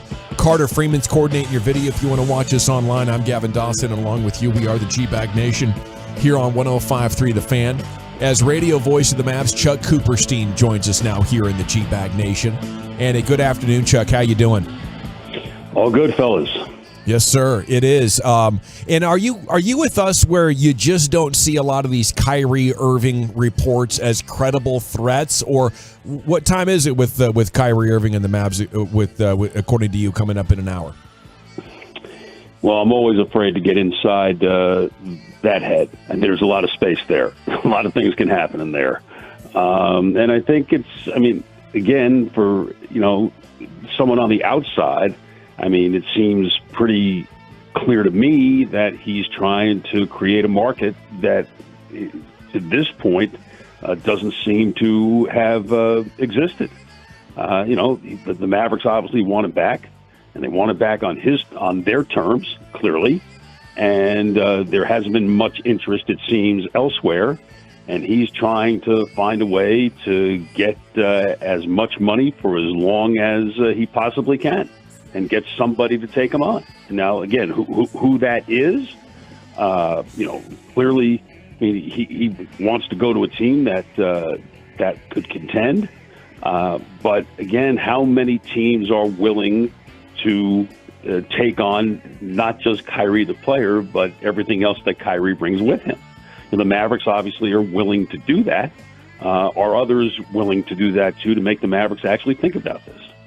Yeah, it's interesting, and what kind of offers can those teams put together is one thing. But if you're the Mavs, how do you approach it from their side? Do you just pay him like he's a superstar, or would you try to fight to get this as low of a contract as possible? No, you can't just throw money at him for the sake of throwing money at him. I mean, that's crazy. That's bad business. They clearly have something in mind. I mean, I have my own theory that the contract length should pretty much be tied into where Luka's contract is and go from there. And, there's also the issue of the Mavericks trying to create as much salary cap space as possible so they can, better bid on players at the mid-level exception. So, if Kyrie wants a longer contract, probably means he has to take a little less money up front. If he wants a shorter contract, then he can take a little more money up front. I mean, there are some who would certainly argue that Kyrie on a short-term deal is better than Kyrie on a long-term deal. I don't know what the Mavericks feel about that, but I would be surprised personally if we wound up hearing whenever Kyrie does sign, and if he signs with the Mavericks, that it's for 5 years and $272 million. Coop, this might be an unfair question, but I feel like you would know this better than most people. How bummed would Luka be if this didn't work out with Kyrie? Obviously I haven't talked to Luka, but you'd have to think he'd be really disappointed. I mean, unless there's something else cooking that they bring in players that make the team better. Whether Kyrie is moved, say, in a three-way trade, if somebody's willing to pay him that money, that allows the Mavericks to get something back of real significance. That's the only way I would imagine that Luka would be, happy at all with this. I mean, he clearly signed off on the deal in the first place last February. I mean, otherwise they wouldn't have done it. At this point, it's impossible to know really what anybody's feeling. Luka, I believe, is in Slovenia right now, and Kyrie's hanging out somewhere in Los Angeles taking Zoom calls. Chuck, get ready to take Zoom calls. Yeah, that's right. 54 minutes from right now, and not a second earlier. And now, if let's just hypothetically say we get the Kyrie comes back and the Mavs have the full mid-level exception. Would you like to see them use that on one guy at the full mid-level, or do you think, hey, split that up between 2 or 3 guys that could be rotation pieces? Depends on who the player is. If you're telling me it's Bruce Brown, I'm all about giving him the entire mid-level. If we're talking about other players, then I don't think you'd have to. Like, for instance, I'm a big fan of Taurean Prince, the Baylor ex, who Minnesota didn't want to pay $7.5 million to this year. If you told me that Prince could start at $7.5 million on a 2 or 3 year deal, I think that would be, and then you have room, still about $5 million to do other things. Then I think that would be something that's definitely worth doing. But you got to tell me who the player is before we determine, whether or not it's one player for the full or multiple players breaking up to 12.4. Chuck, did the draft tell you any direction or give you an idea of what direction though the Mavs might be going? I thought they did an excellent job of working that draft and making something happen. But did you learn anything like, okay, this is the direction I think they're going to go come free agency? Well, I think it was more of a general direction of what they want their team to look like. And that is to have players who are able to defend their own man and have some toughness about them. Willing to put someone on the floor if they have to go to the floor to do that. That clearly was missing from last year's team, and especially at the end of the year. That was the case for much of Jason's first year in 22 when they went to the Western Conference Finals. And I think that's what they want to get back to. I don't know that they necessarily, they'd love to be a number 1 ranked defense like Cleveland was for a lot of last year. But I think we all know that you basically have to be somewhere in the top 10 in defense if you're going to be seriously thought of as a contender. And the Mavericks were wound up 25th last year. That's a long way from the top 10. They got to get better there. And I think the draft showed that. And I think, when you're hearing names like Bruce Brown and you're hearing, Taurean Prince, that sort of gives you an indication of what they're looking for. You bring up Brown and Prince. Another name that seemed to pop up here is former Mav Jay Crowder. How would you feel about that reunion? I like the other guys better. I wouldn't be opposed to it. Jay had a really weird year last year. Obviously held out for so much of the year, and then apparently was unplayable for Milwaukee in the Miami series, and I don't know why. Maybe he wasn't in shape. I don't know. It didn't work out there for him. I love his toughness. He's not a great rebounder. He's not a great shooter, but he is kind of a connecting player. And I do think that, if Bruce Brown were unavailable, the scenario that you guys brought up earlier about splitting up the money, I think Jay Crowder made, $10 million in his deal with Phoenix. He's not getting that here, not in this market. And so he definitely becomes a more palatable option. I would not be opposed to that. It's Chuck Cooperstein with us. Tough news in the world of sports broadcasting today with ESPN letting go 20 different personalities, including former coach and analyst Jeff Van Gundy. There was a report a month or so ago the Mavs were interested in adding him to their coaching staff. Did you hear anything about that? I've not heard anything more than what Mark Stein's initial report was. It's on one hand, it sounds great, and there are a lot of ways that you can spin it to justify why he would want to come back as an assistant coach. But in the end, it's almost impossible for me to think that Turner won't just snap him up and put him alongside his brother, on the lead NBA team with Kevin Harlan. Yeah, that would make some sense. Does the organization feel like Jason Kidd needs a veteran presence or needs more help on the coaching staff? I think they want a veteran presence on the bench. I think they do. I mean, they're Sean Sweeney obviously has been with Jason really a long time. He really going back to his Brooklyn days. But Jared Dudley's a young coach. I mean, he's just finished his second year, and he's going to coach the summer league team this year and get some reps actually running the team. But it never hurts to have a Yoda, if you will, next to you.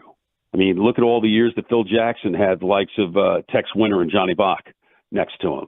I mean, that's just one example. I think it's anytime you can have a really good mind next to you on the bench, regardless of whether it's a young guy or an old guy, certainly a guy with experience who's sat in that chair before, and somebody that you can run ideas off of, and someone that you clearly respect, which it certainly seemed as if everybody from the Mavericks organization does when it relates to Jeff Van Gundy. Then I've got no problem with it. Who are you more bullish on when it comes to the young Mavs guys? Is it Josh Green or is it Hardy? I think Hardy's going to be really good. I mean, Hardy. I mean, they're different players, so it's what's your definition of bullish, and why should? I mean, you should be bullish on both. I mean, Josh improved dramatically, and again, he's that type of connecting player that when he's running around like his hair's on fire, I mean, their team definitely plays better. The fact that he became a very good corner 3-point shooter. For a team that shot more corner threes than any team in the league last year, and made the most too, that's a great sign. Jaden's a bucket, man. He is a walking bucket. He's the type of guy that's very much, if not this year, then certainly in the future. You can look at him as a Jordan Clarkson type among those that are playing right now.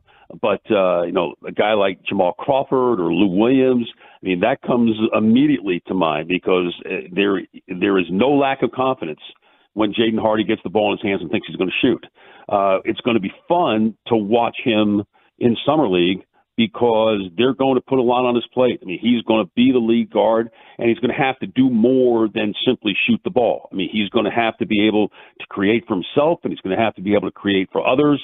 But, you look at what happened once he returned to the team from blowing up the G League. I don't think any Maverick fan should not be excited about him. I mean, if you're not excited, I don't know what you want from him.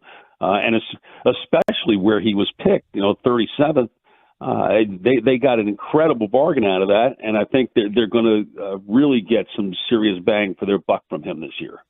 Coop, speaking to the Mavs fans, there was the report that Dwight Powell will be returning, and Mavs fans seem to not like that very much as they seem to retool their bigs. How do you think Dwight Powell fits into that? Well, again, tell me who the other bigs are. I don't know who the other bigs are right now. I mean, Rashawn Holmes is here. I mean, it seems to me that Rashawn Holmes is the starter, at least until there's somebody else that comes in here. I think there can be a role for Dwight. But I would doubt that it would be as a starter.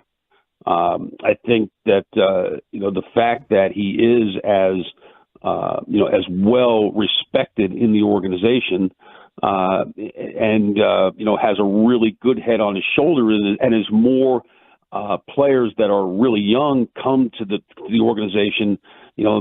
Players talk to players, and players respect players, and players respect work ethic and how you go about your business, even if you don't always have the greatest talent in the world. And I think anybody who would look at Dwight would look at that and say, this is how I should go about my business. And if I go about my business like that with the talent I have, I think I can maximize what I have. So, I mean, I don't really have a problem with it. I don't think anybody should have a problem with it. But I think, it all depends ultimately on who's here. I mean, I think Holmes is going to start. I would love to see a lot, Lively develop. And again, another guy that we really need to see in the summer league, and he's got to learn how to play without fouling. But all the raw materials are there for someone really special to be molded and developed. And then Maxi's going to play some small ball 5 when they want to do that. So having in case of emergency, break the glass guy on a short contract that's probably at a lot lower number than what he's made in the past. then I think that should be fine for everybody. What'd you make of the Mark Stein trade report where they had offered THJ, McGee, and Holmes for Ayton? Suns didn't want McGee, so the deal falls through. Would you have done that deal if you were the Mavericks, even without McGee in it? I mean, I love Ayton. Okay, I've always loved Ayton, and I'm a fan. I'm a fan of the big man. I understand. Big men are dinosaurs, but when dinosaurs rule the earth, that's how I am when it comes to that. I love playing through guys like that. I like guys. If their floor is 18 points and 10 rebounds and shooting 60% from the floor, that's something I can live with. And I would love to have been able to see them pull the deal off. And who knows if they still won't pull that deal off, right? I mean, because you get to tomorrow and some of the rule changes come into effect that might make it easier for them to pull off that deal. Whether McGee would be included in the deal or not, I don't see. I still see a possibility. Let's put it that way. And maybe that's over optimistic me, but I love DeAndre Ayton, and I know that DeAndre Ayton and Luka share the same agent, Bill Duffy. They've known each other for some time. It's my understanding they actually have a pretty good relationship with each other through the agency. And I think that DeAndre Ayton, regardless of where he winds up outside of Phoenix, because I think we're all going to come to an assumption here that he's not going to be in Phoenix next year. When he leaves Phoenix, he will play better for his new team than he ever played for his old team. It was just a situation that was not good. It was not good for Ayton. Obviously, Ayton didn't like the coach. The coach didn't like the player. When that happens, bad things happen. So DeAndre Ayton really needs to get out of Phoenix in order to unlock whatever more there is, because I think we've seen the absolute minimum, frankly, of what he's capable of. Chuck Cooperstein, voice of the Mavs free agency, now 42 minutes away. Thank you so much, sir, and enjoy the rest of this offseason. Thanks for having me, guys. Happy 4th to you. Take care. There he goes, Chuck Cooperstein. Yes, it is a holiday weekend. And coming up next, it's the top 10 at 420. Well, Chuck, where are we going with that? Well, yesterday was National Waffle Iron Day. What are the best food inventions? We'll do that next on The Fan. But speaking of food, it is a Friday.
G-Bag Nation.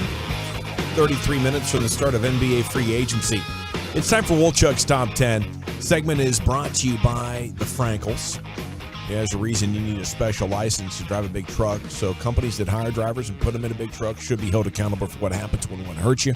You need Franklin. Frankel consultations always free at truckwreck.com. And the Woolly Bullies Top 10 brought to you by the Almated procedure, only available at EliteSkinCenter.com. Here he is, Zach.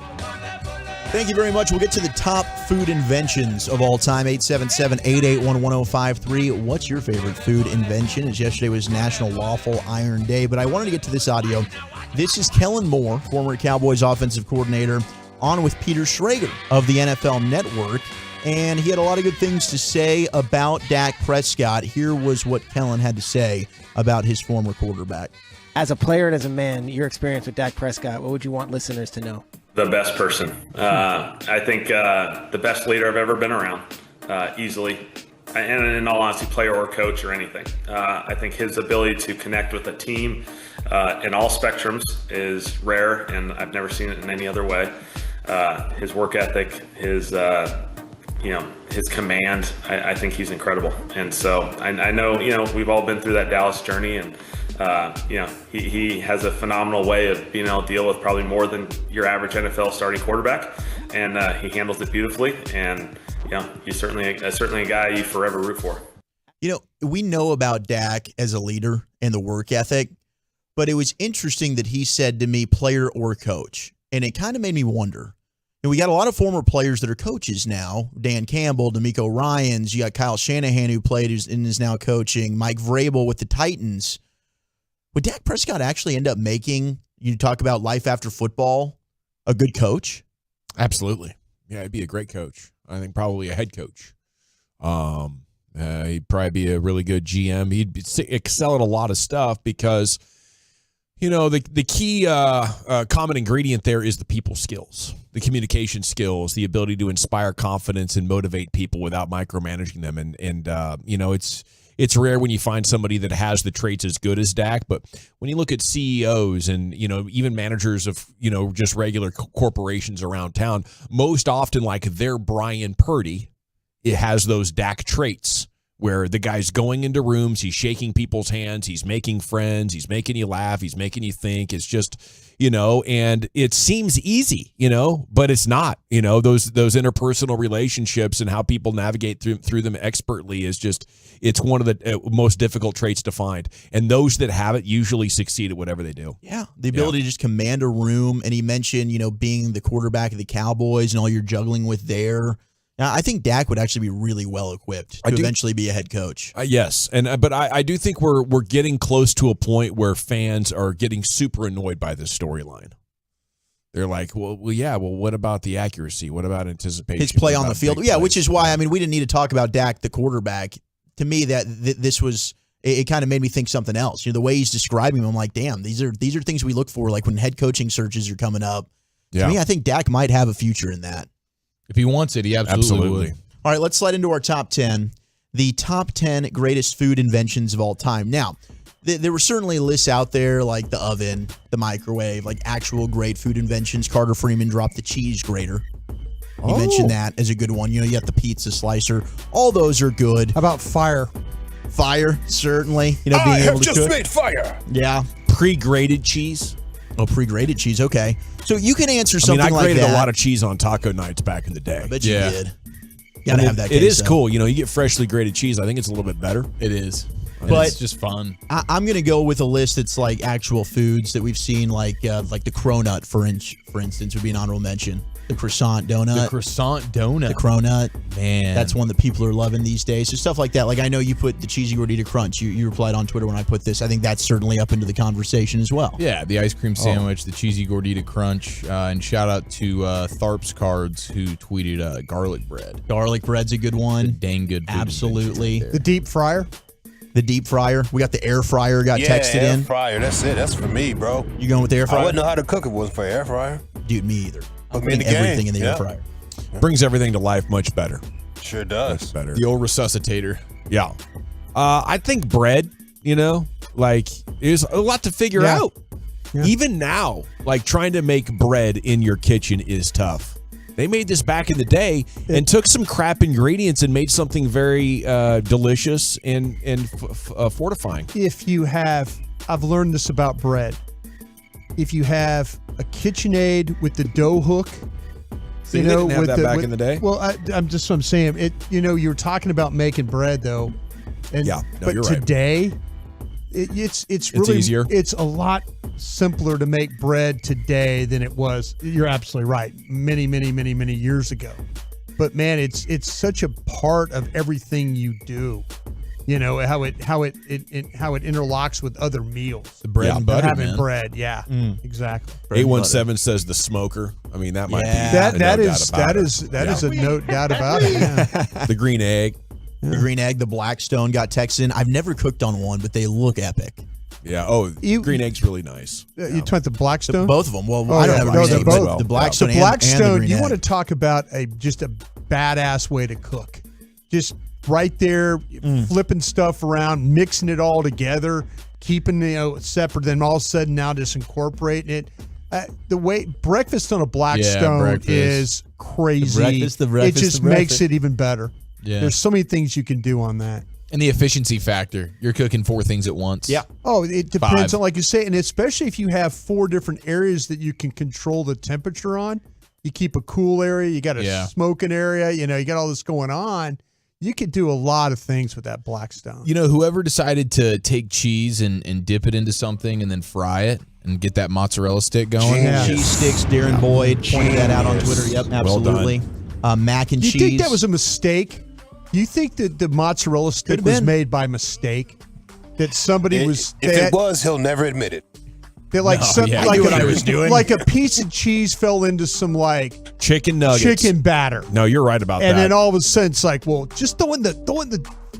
I could see grease. that being. Throw it in the grease. See what happens. See what happens. Yeah, absolutely. Yeah, see what happens. Number 10 on the best fast food or best food inventions is Reese's peanut butter cups. Yes, dude. The pairing of chocolate and peanut butter, and they do it in the best way possible. The best. You can get chocolate and peanut butter in a lot of different ways and varieties, but the Reese's peanut butter cup has married the two to perfection. I think they got to be a little bit chilled. Ooh, they I'm have a big to be a fan little of bit chilled. I mean, they can be. I don't think they have. I don't to think be they have to anything. be either, but they're good chilled. I think they should be. They should be chilled. Should be. Yeah. Okay. Let me say that. Luce is right. Should be. If you just hand me one plain, I'm probably going to say thanks, no thanks. You're insane. But you put that thing Room in the temp, you won't eat it? Yeah, you put that thing in the refrigerator for a little bit. Yeah. Check back with me. Yeah. Yes. You do All a day. Hershey's bar like that too? All day. Yeah, Yep. I do a Hershey's bar. I like it in there like that for sure. Really, all chocolate's probably better chilled, but man, I'll eat it room temp. My thought is what's interesting about the Reese's is all of the different sizes and shapes are better than the original. Mm-hmm. Give me the thin one. Give me the mini one. They're all good, man. Give me the Halloween one. That's a take right there. Even Reese's Pieces. Reese's Pieces are Really- fantastic. are really good. Delicious. I'm a cup over Pieces. Better than Me M&M's. too. Cut me. Yeah, they're better than M&M's. Number 9 is Twinkies. Wow. Okay. I can't tell you the last Have time. they entered the world of overrated at this point? No, like there they're was a horrible. time they Yeah. had their time, but Yeah. the staying power of the Twinkie, No. I don't think is there. I enjoy It Twinkies. was the can't- same time when black licorice and ginger snaps were great desserts, is when those were popular. People love They the almost Twinkies. totally faded out into oblivion 10 years ago. Somebody saved them for nostalgia It purposes. was Zombieland. They're not doing units. There's They're so hanging on many by a thread. There's so many better Hostess items than that. Oh, there are, but that was kind of the OG that really kicked them off. I can't tell you the Sure, last when time there was I had no a Twinkie. competition. Yeah. Can't tell you. Yeah, same here. Same here. Number 8, stuffed crust pizza. You know what? Tremendous invention. Really? I'm still waiting for Oh somebody yeah, to pull it stuffed off crust perfectly. is good. You don't like stuffed crust? I just kind of am a normal pizza guy. Oh, I'm not going I to mean, I hate you on that. don't keep messing with the crust. I just like the bread. That's why I like pizza, because I like the bread of the crust. Could they find a way to make that mozzarella stick become the crust Oh, I in bet they some could. way? You know, so it's like that cheese crust is like an actual mozzarella stick sitting at the back of that thing. Because they're doing all kinds of weird stuff with the crust now. I think it's gotten a little overboard to your point. Right. But stuffed crust to me is still, like, if I'm doing anything that's fancy with the crust, it's going to be stuffed crust. Well, you could automatically do it. If you do deep dish, the way that you push the dough around the edges of the tin. Yeah, there you go. Just roll a little in that's there. Where you could. That's where you can do some of the adjustments. That I need gourmet stuffed crust though. I don't want the Pizza Hut version or the DiGiorno version. No disrespect. I'm with you. Give me some olive oil and maybe some herbs and stuff on that's it. the way you do that. Yeah, that sounds good. Flavor that crust up a little bit. I knew that was coming, Lucius. As I said herbs. The herbs, man. The herbs, man. We smoked the bud. 7's pizza rolls. Pizza rolls. I will always be down for pizza rolls. And shout out to the Bagel Bite. No, we Jamaican, Number 6 man. is We Bagel smoke Bites. bud. Really? There we go. I want to be Jamaican. Here's the top 5 best food inventions. Number 5, mott sticks. Good. 4, quesaritos. Quesaritos. I don't think I've ever had one. Dude, the quesaritos. Isn't that a new item? Yeah, it's been around for several years, and then it went away, and then they brought it back. What's it consist of? I think now it's so it's basically like a burrito, but the inside of it has the melted cheese, like a quesadilla. Okay, so it's a quesadilla burrito. Yeah. Is what it is. Okay, so it's a burrito in a quesadilla. It's a quesadilla basically inside of a burrito. Okay. All right. Pretty it's like good. they do it with the pizza now too, like quesadilla Never had pizza. one. That's crazy. It had to be explained, but it's over the mott stick already. Yeah. Yeah, well, the mott stick probably should have been over. That's the truth right there, Lucius. Number 3 is cookie sandwiches. Ooh. Yes, please. Gosh, It's like ice cream sandwiches, right? Ice cream Want one right sandwich. now. Yeah, ice cream sandwich. Yeah, falls the ice under cream- that. And you for get the sure. ice cream part. I mean, the crust stuff on your fingers when you can eat that. Oh, that little like the bread, the chocolate bread part. Yeah, yes, the residue. Yeah, the residue. Yeah. Let's go get Love some that. downstairs at this next break. Oh, this is Number so good. 2 is Doritos Locos Tacos. Really? The second best food invention of all time. Never had one. Well, this is just over the last 100 years. I prefer the original shell. Whoa, I like that. Really, I think, man, the Doritos Locos Taco, it's delicious. It ain't better than old El Paso. I think it's. Again, Lucius, on that. You make El Paso with just like the old school enchiladas with all those fixings that they use. Those are some of the best you'll ever have. Number 1, though, best food invention, the cheeseburger. Yeah. Ain't bad. Bad. Hard to beat. I'd probably go cinnamon roll as my number 1, but I respect that list. Good call. Does anybody ever eat like a hamburger without the cheese? I mean, I don't know. My dad is. My dad does. My dad's the same way. I'm like, I my think it's dad's an old school 84. thing. It is an old school thing. I'm like, Yeah. Dad, you want a cheeseburger? He goes, no, I want it without the cheese. I'm like, no, I want hell to you get you a thinking? cheeseburger. He goes, Yeah. no, Yeah, no, he I eats it want with Fritos. Yeah. Something just awful. Yeah. You're going to take it with cheese and some bacon. Yeah, there's so- some in my exactly. family. The new burger. Because, I mean, obviously, like, it's Your not family coach- do it too. My Some people, like, never- I'm not never eats the kosher, cheese. right? So it's like you can't mix the meat and the cheese. Oh, that's right. But I don't care. I'm like, give me some cheese on that. Right on, guys. Thank you so much, Wolchuk. When we come back, we have massive layoffs at ESPN, 20 TV personalities. Which one of these will you miss, and which one you're actually happy to no longer be on your sports TV? I want to talk about Diamonds Direct, though. Amazing finance.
Nation. It's brought to you by Classic Chevrolet.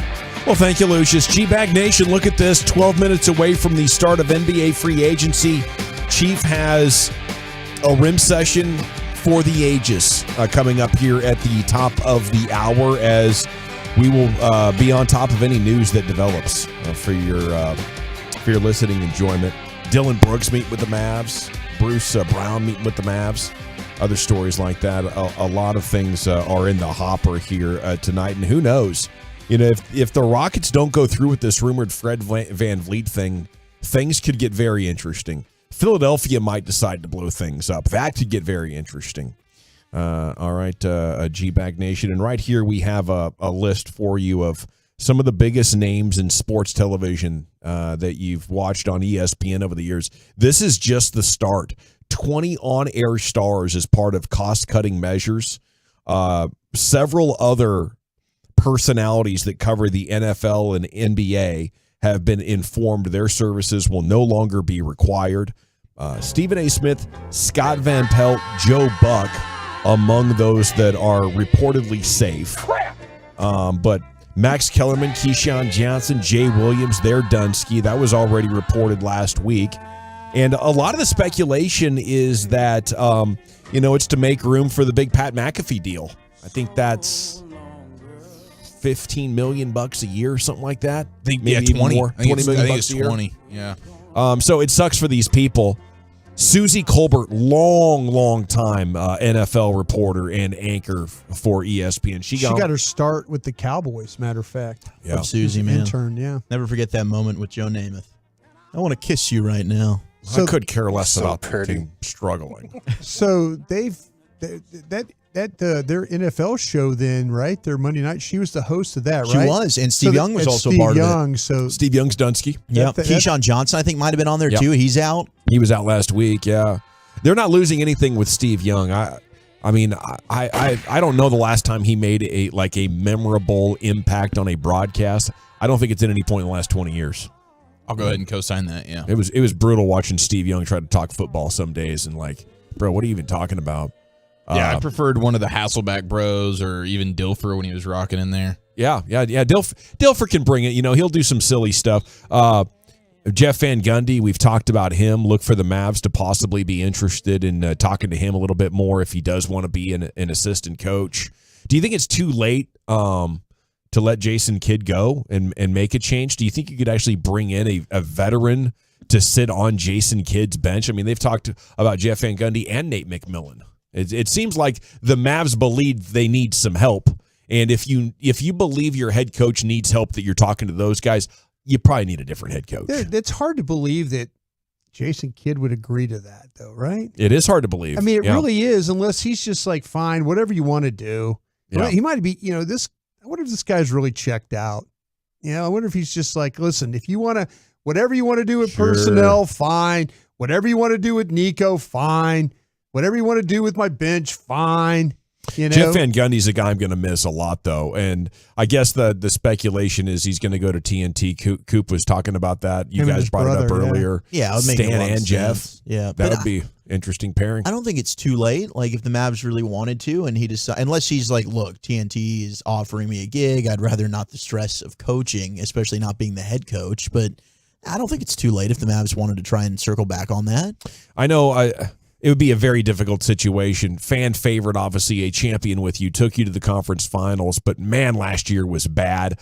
I need to give him a real balanced roster and see if we can correct and come out of this thing, because I think there's a lot of value in there if you can make this work. But you got to pay attention to how previous stops in his career went.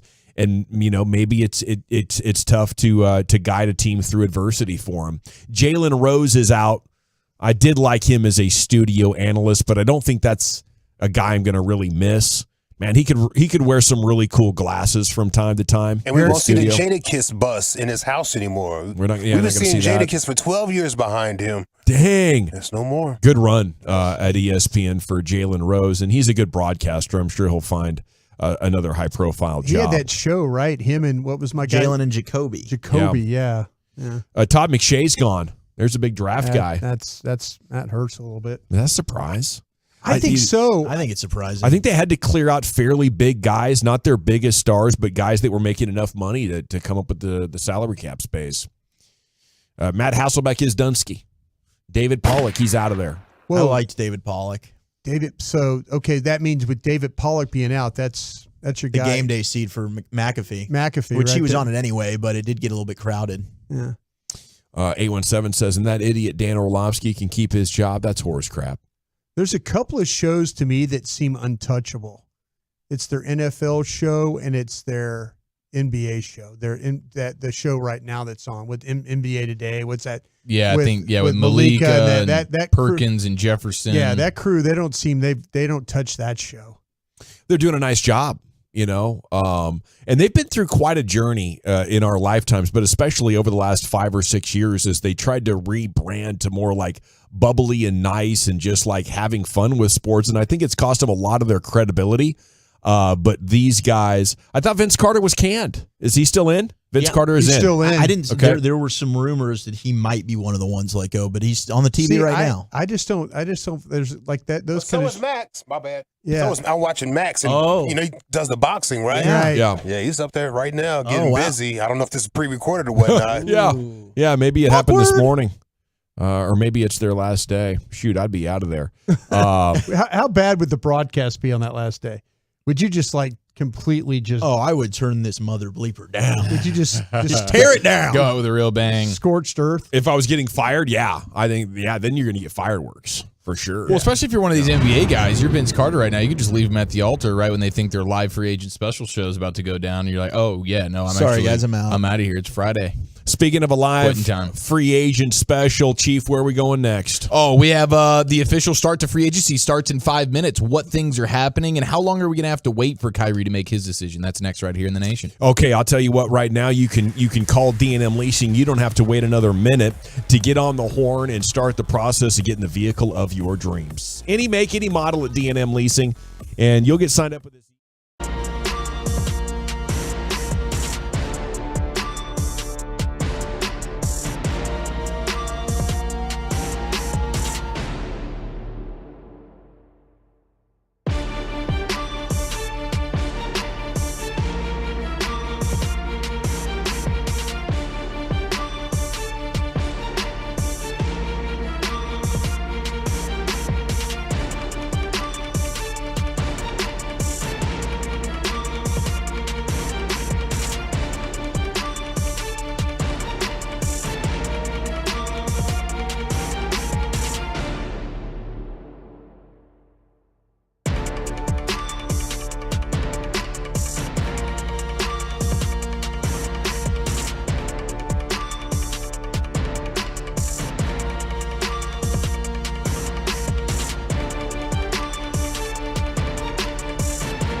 myhormonlevels.com to see if you qualify for a reduced cost program offered by a BioT certified provider. That's myhormonlevels.com.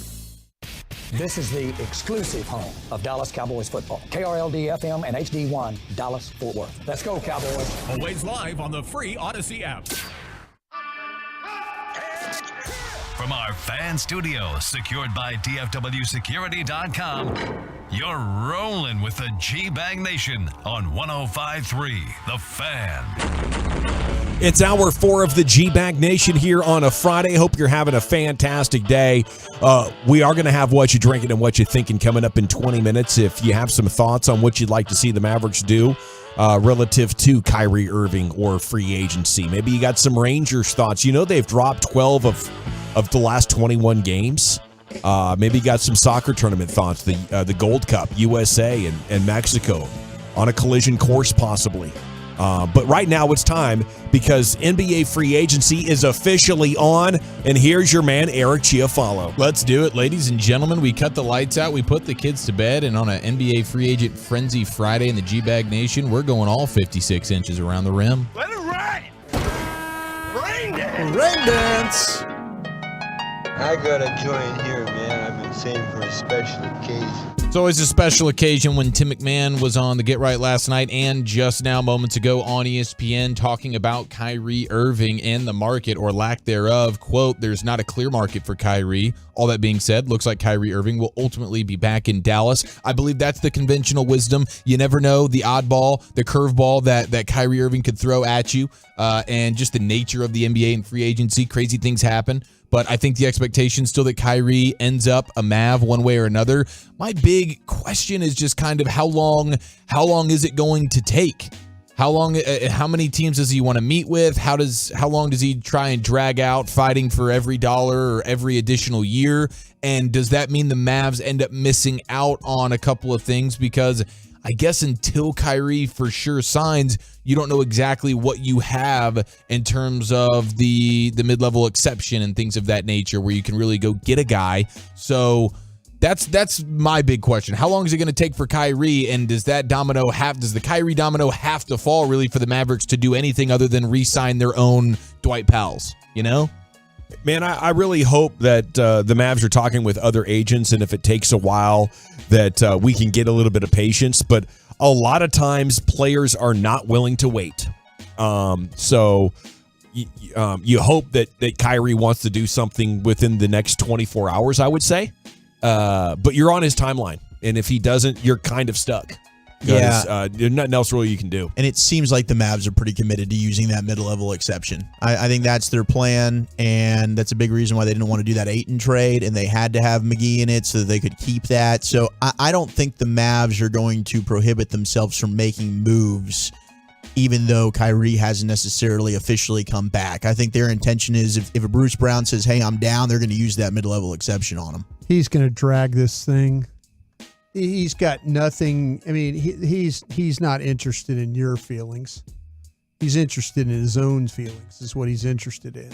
And he's going to drag this. He's going to make it seem like there's interest in him out there when there's no interest out there. And we're going to keep talking about it and talking about it and talking about it. And then all the mid-level exception guys that you would have liked maybe sign elsewhere, and then he's like, well, you can't sign them anyways. Well, that's what I'm saying. I mean, to me, this thing, if it was going to get done in a timely manner, it would be done. It would have been done. And he said, okay, I understand this is what the Mavs are going to offer me. I'll play for this and we'll move forward. Let's build our team. Let's work. But no, he's going to throw out there for the Mavs to have to, okay, well, I'm going to talk to 6 teams here, on Zoom in LA and all that. He is not interested in your thoughts at all. He is interested in his own feelings and what he wants to put it out there that, no, there is interest in me. When in actuality, there's no interest in you right now. Nobody can pay you what the Dallas Mavericks can pay you.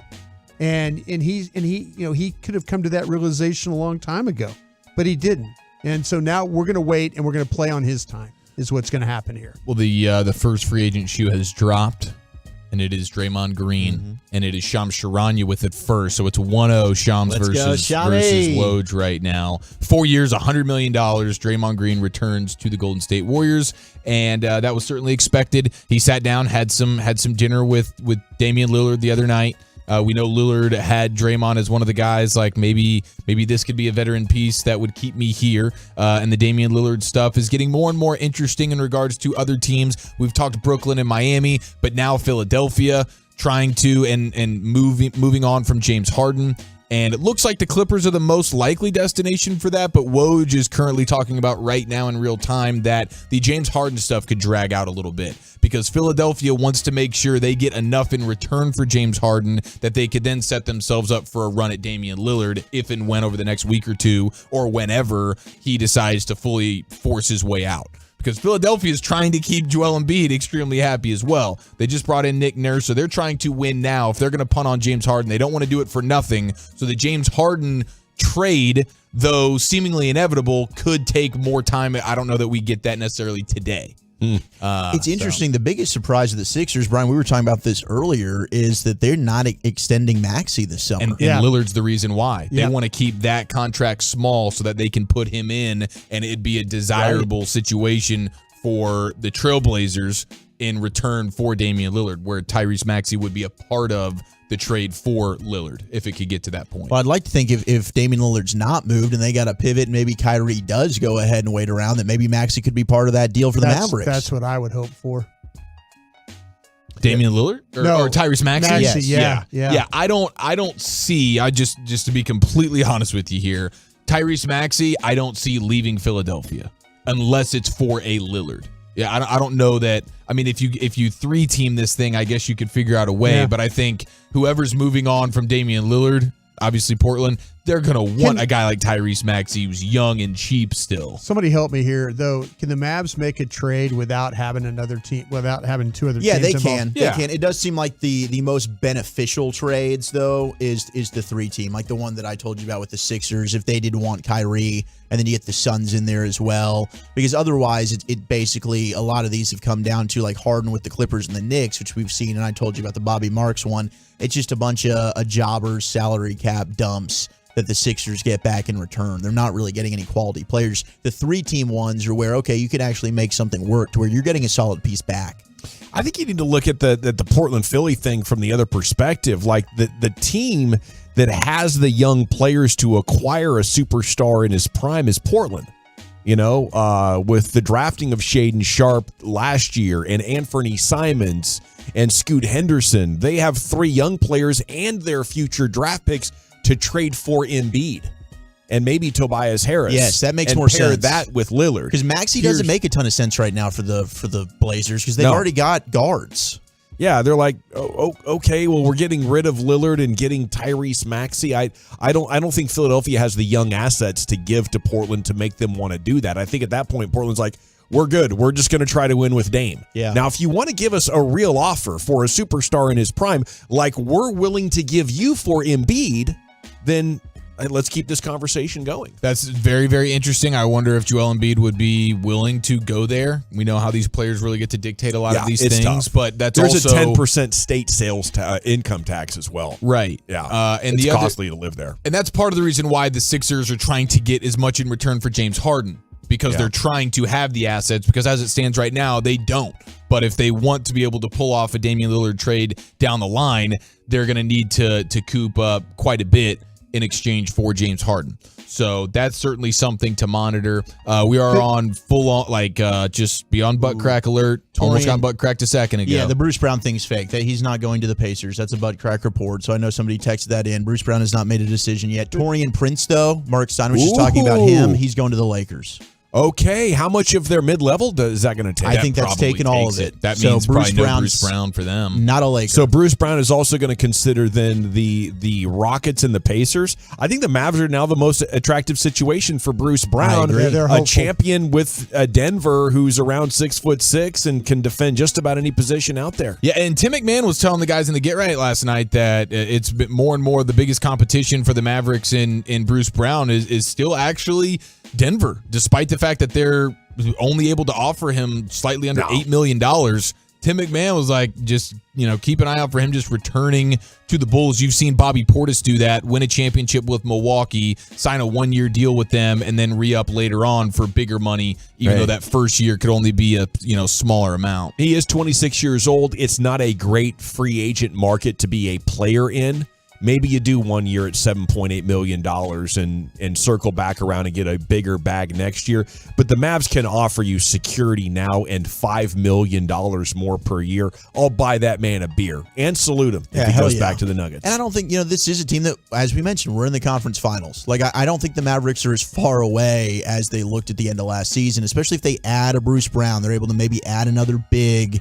This is a team that I don't think's as far away as we felt with such a bad taste in our mouth at the end of the season. And the Nuggets aren't huge favorites. It's not like you're playing with Patrick Mahomes and the Chiefs.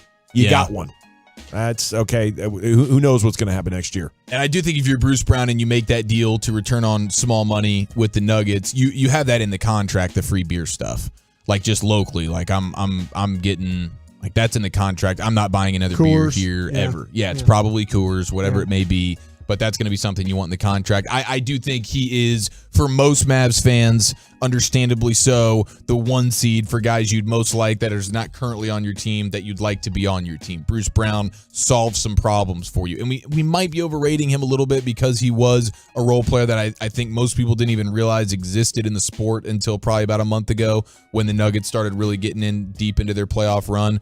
But he's a player that I think solves some wing defense needs and the ability to also probably be that third ball handler at times, and just, very, very athletic. He is going to get, I believe, $20 million a year, though, with Indiana. They're going to overpay for him. And there are more reports coming out from people within the Pacers organization that cover the Pacers. I saw that. I thought that was a butt crack. Got more mid-level. They're very close on a deal here. It's not quite official, but I think Bruce Brown, that might be trending towards actually happening. Dang, Rick Carlisle.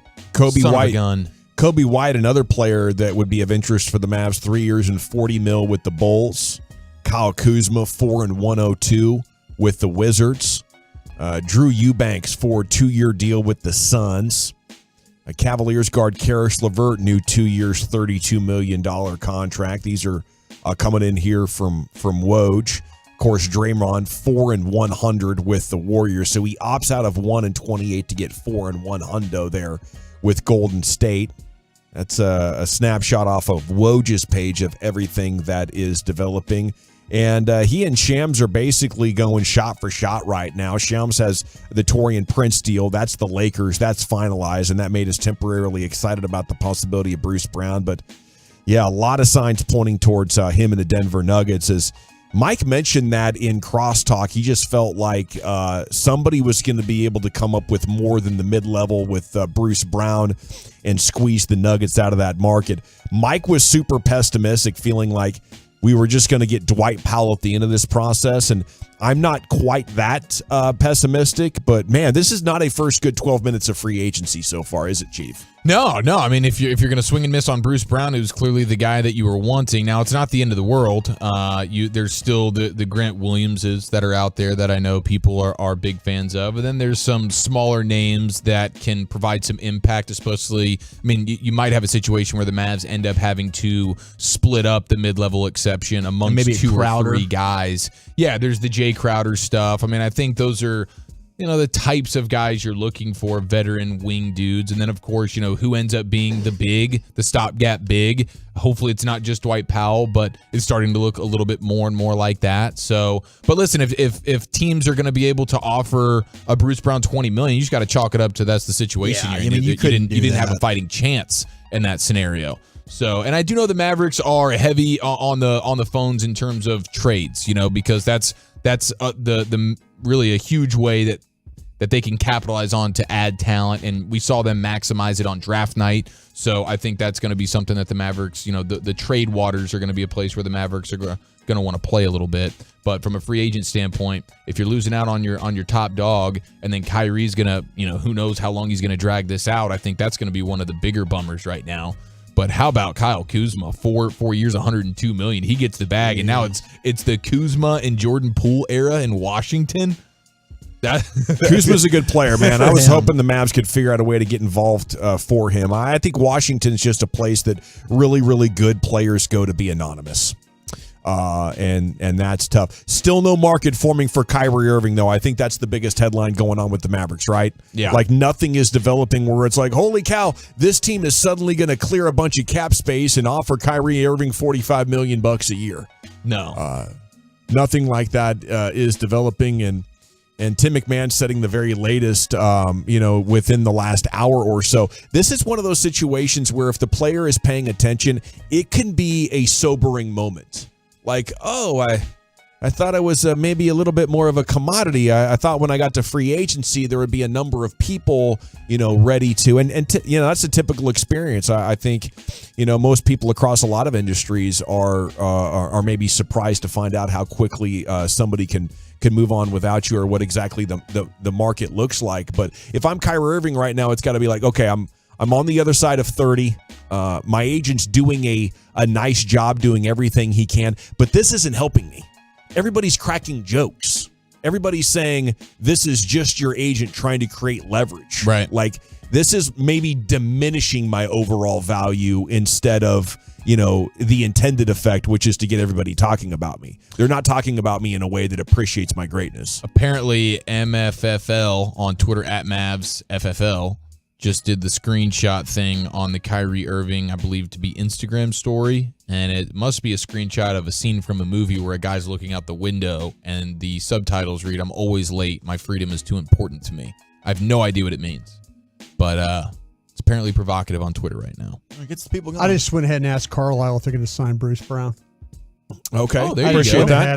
Go right to the source. He might not. Reports out of Indiana are saying they are. But there's no Woj or Shams that have confirmed it. And the Suns are dialing up all the veteran minimum deals, with guys that were on their roster that they're bringing back. They're just doing a lot of 1 year veteran minimum deals, trying to iron out, make sure they have enough guys on their team at this point. That's kind of a disappointing tweet there from Kyrie Irving, but I think it's a trend across America where people are obsessed more with what they technically have the freedom to do than the right thing. And maybe, we're getting a little bit caught up on what the right thing to do or the wrong thing to do is. I don't think he's preventing the Mavs from doing anything. They still will have the mid-level exception. But if you're trying to talk to that mid-level exception about, hey, we're going to pair you with Luka and Kyrie, right now the Mavs can't tell that to any free agent. The top mid-level exception options are all at a pace where they're going to be gone within 2 hours. Mm-hmm. The Mavericks technically can't tell any of them, we're going to put you with Luka and Kyrie. But hey, he's got the freedom to keep whoever he wants waiting, and we will just hope that the Mavs have a good contingency plan to figure something out and do something more than Dwight Powell. I really don't want Mike Masick to be right on that. Okay, it's time now for the one opportunity of the week for you to call in while intoxicated or in the process of catching a buzz. That's right. It's time for What You Drinking and What You Thinking. And we're back with your phone calls on 105.3 The Fan. I want to chat about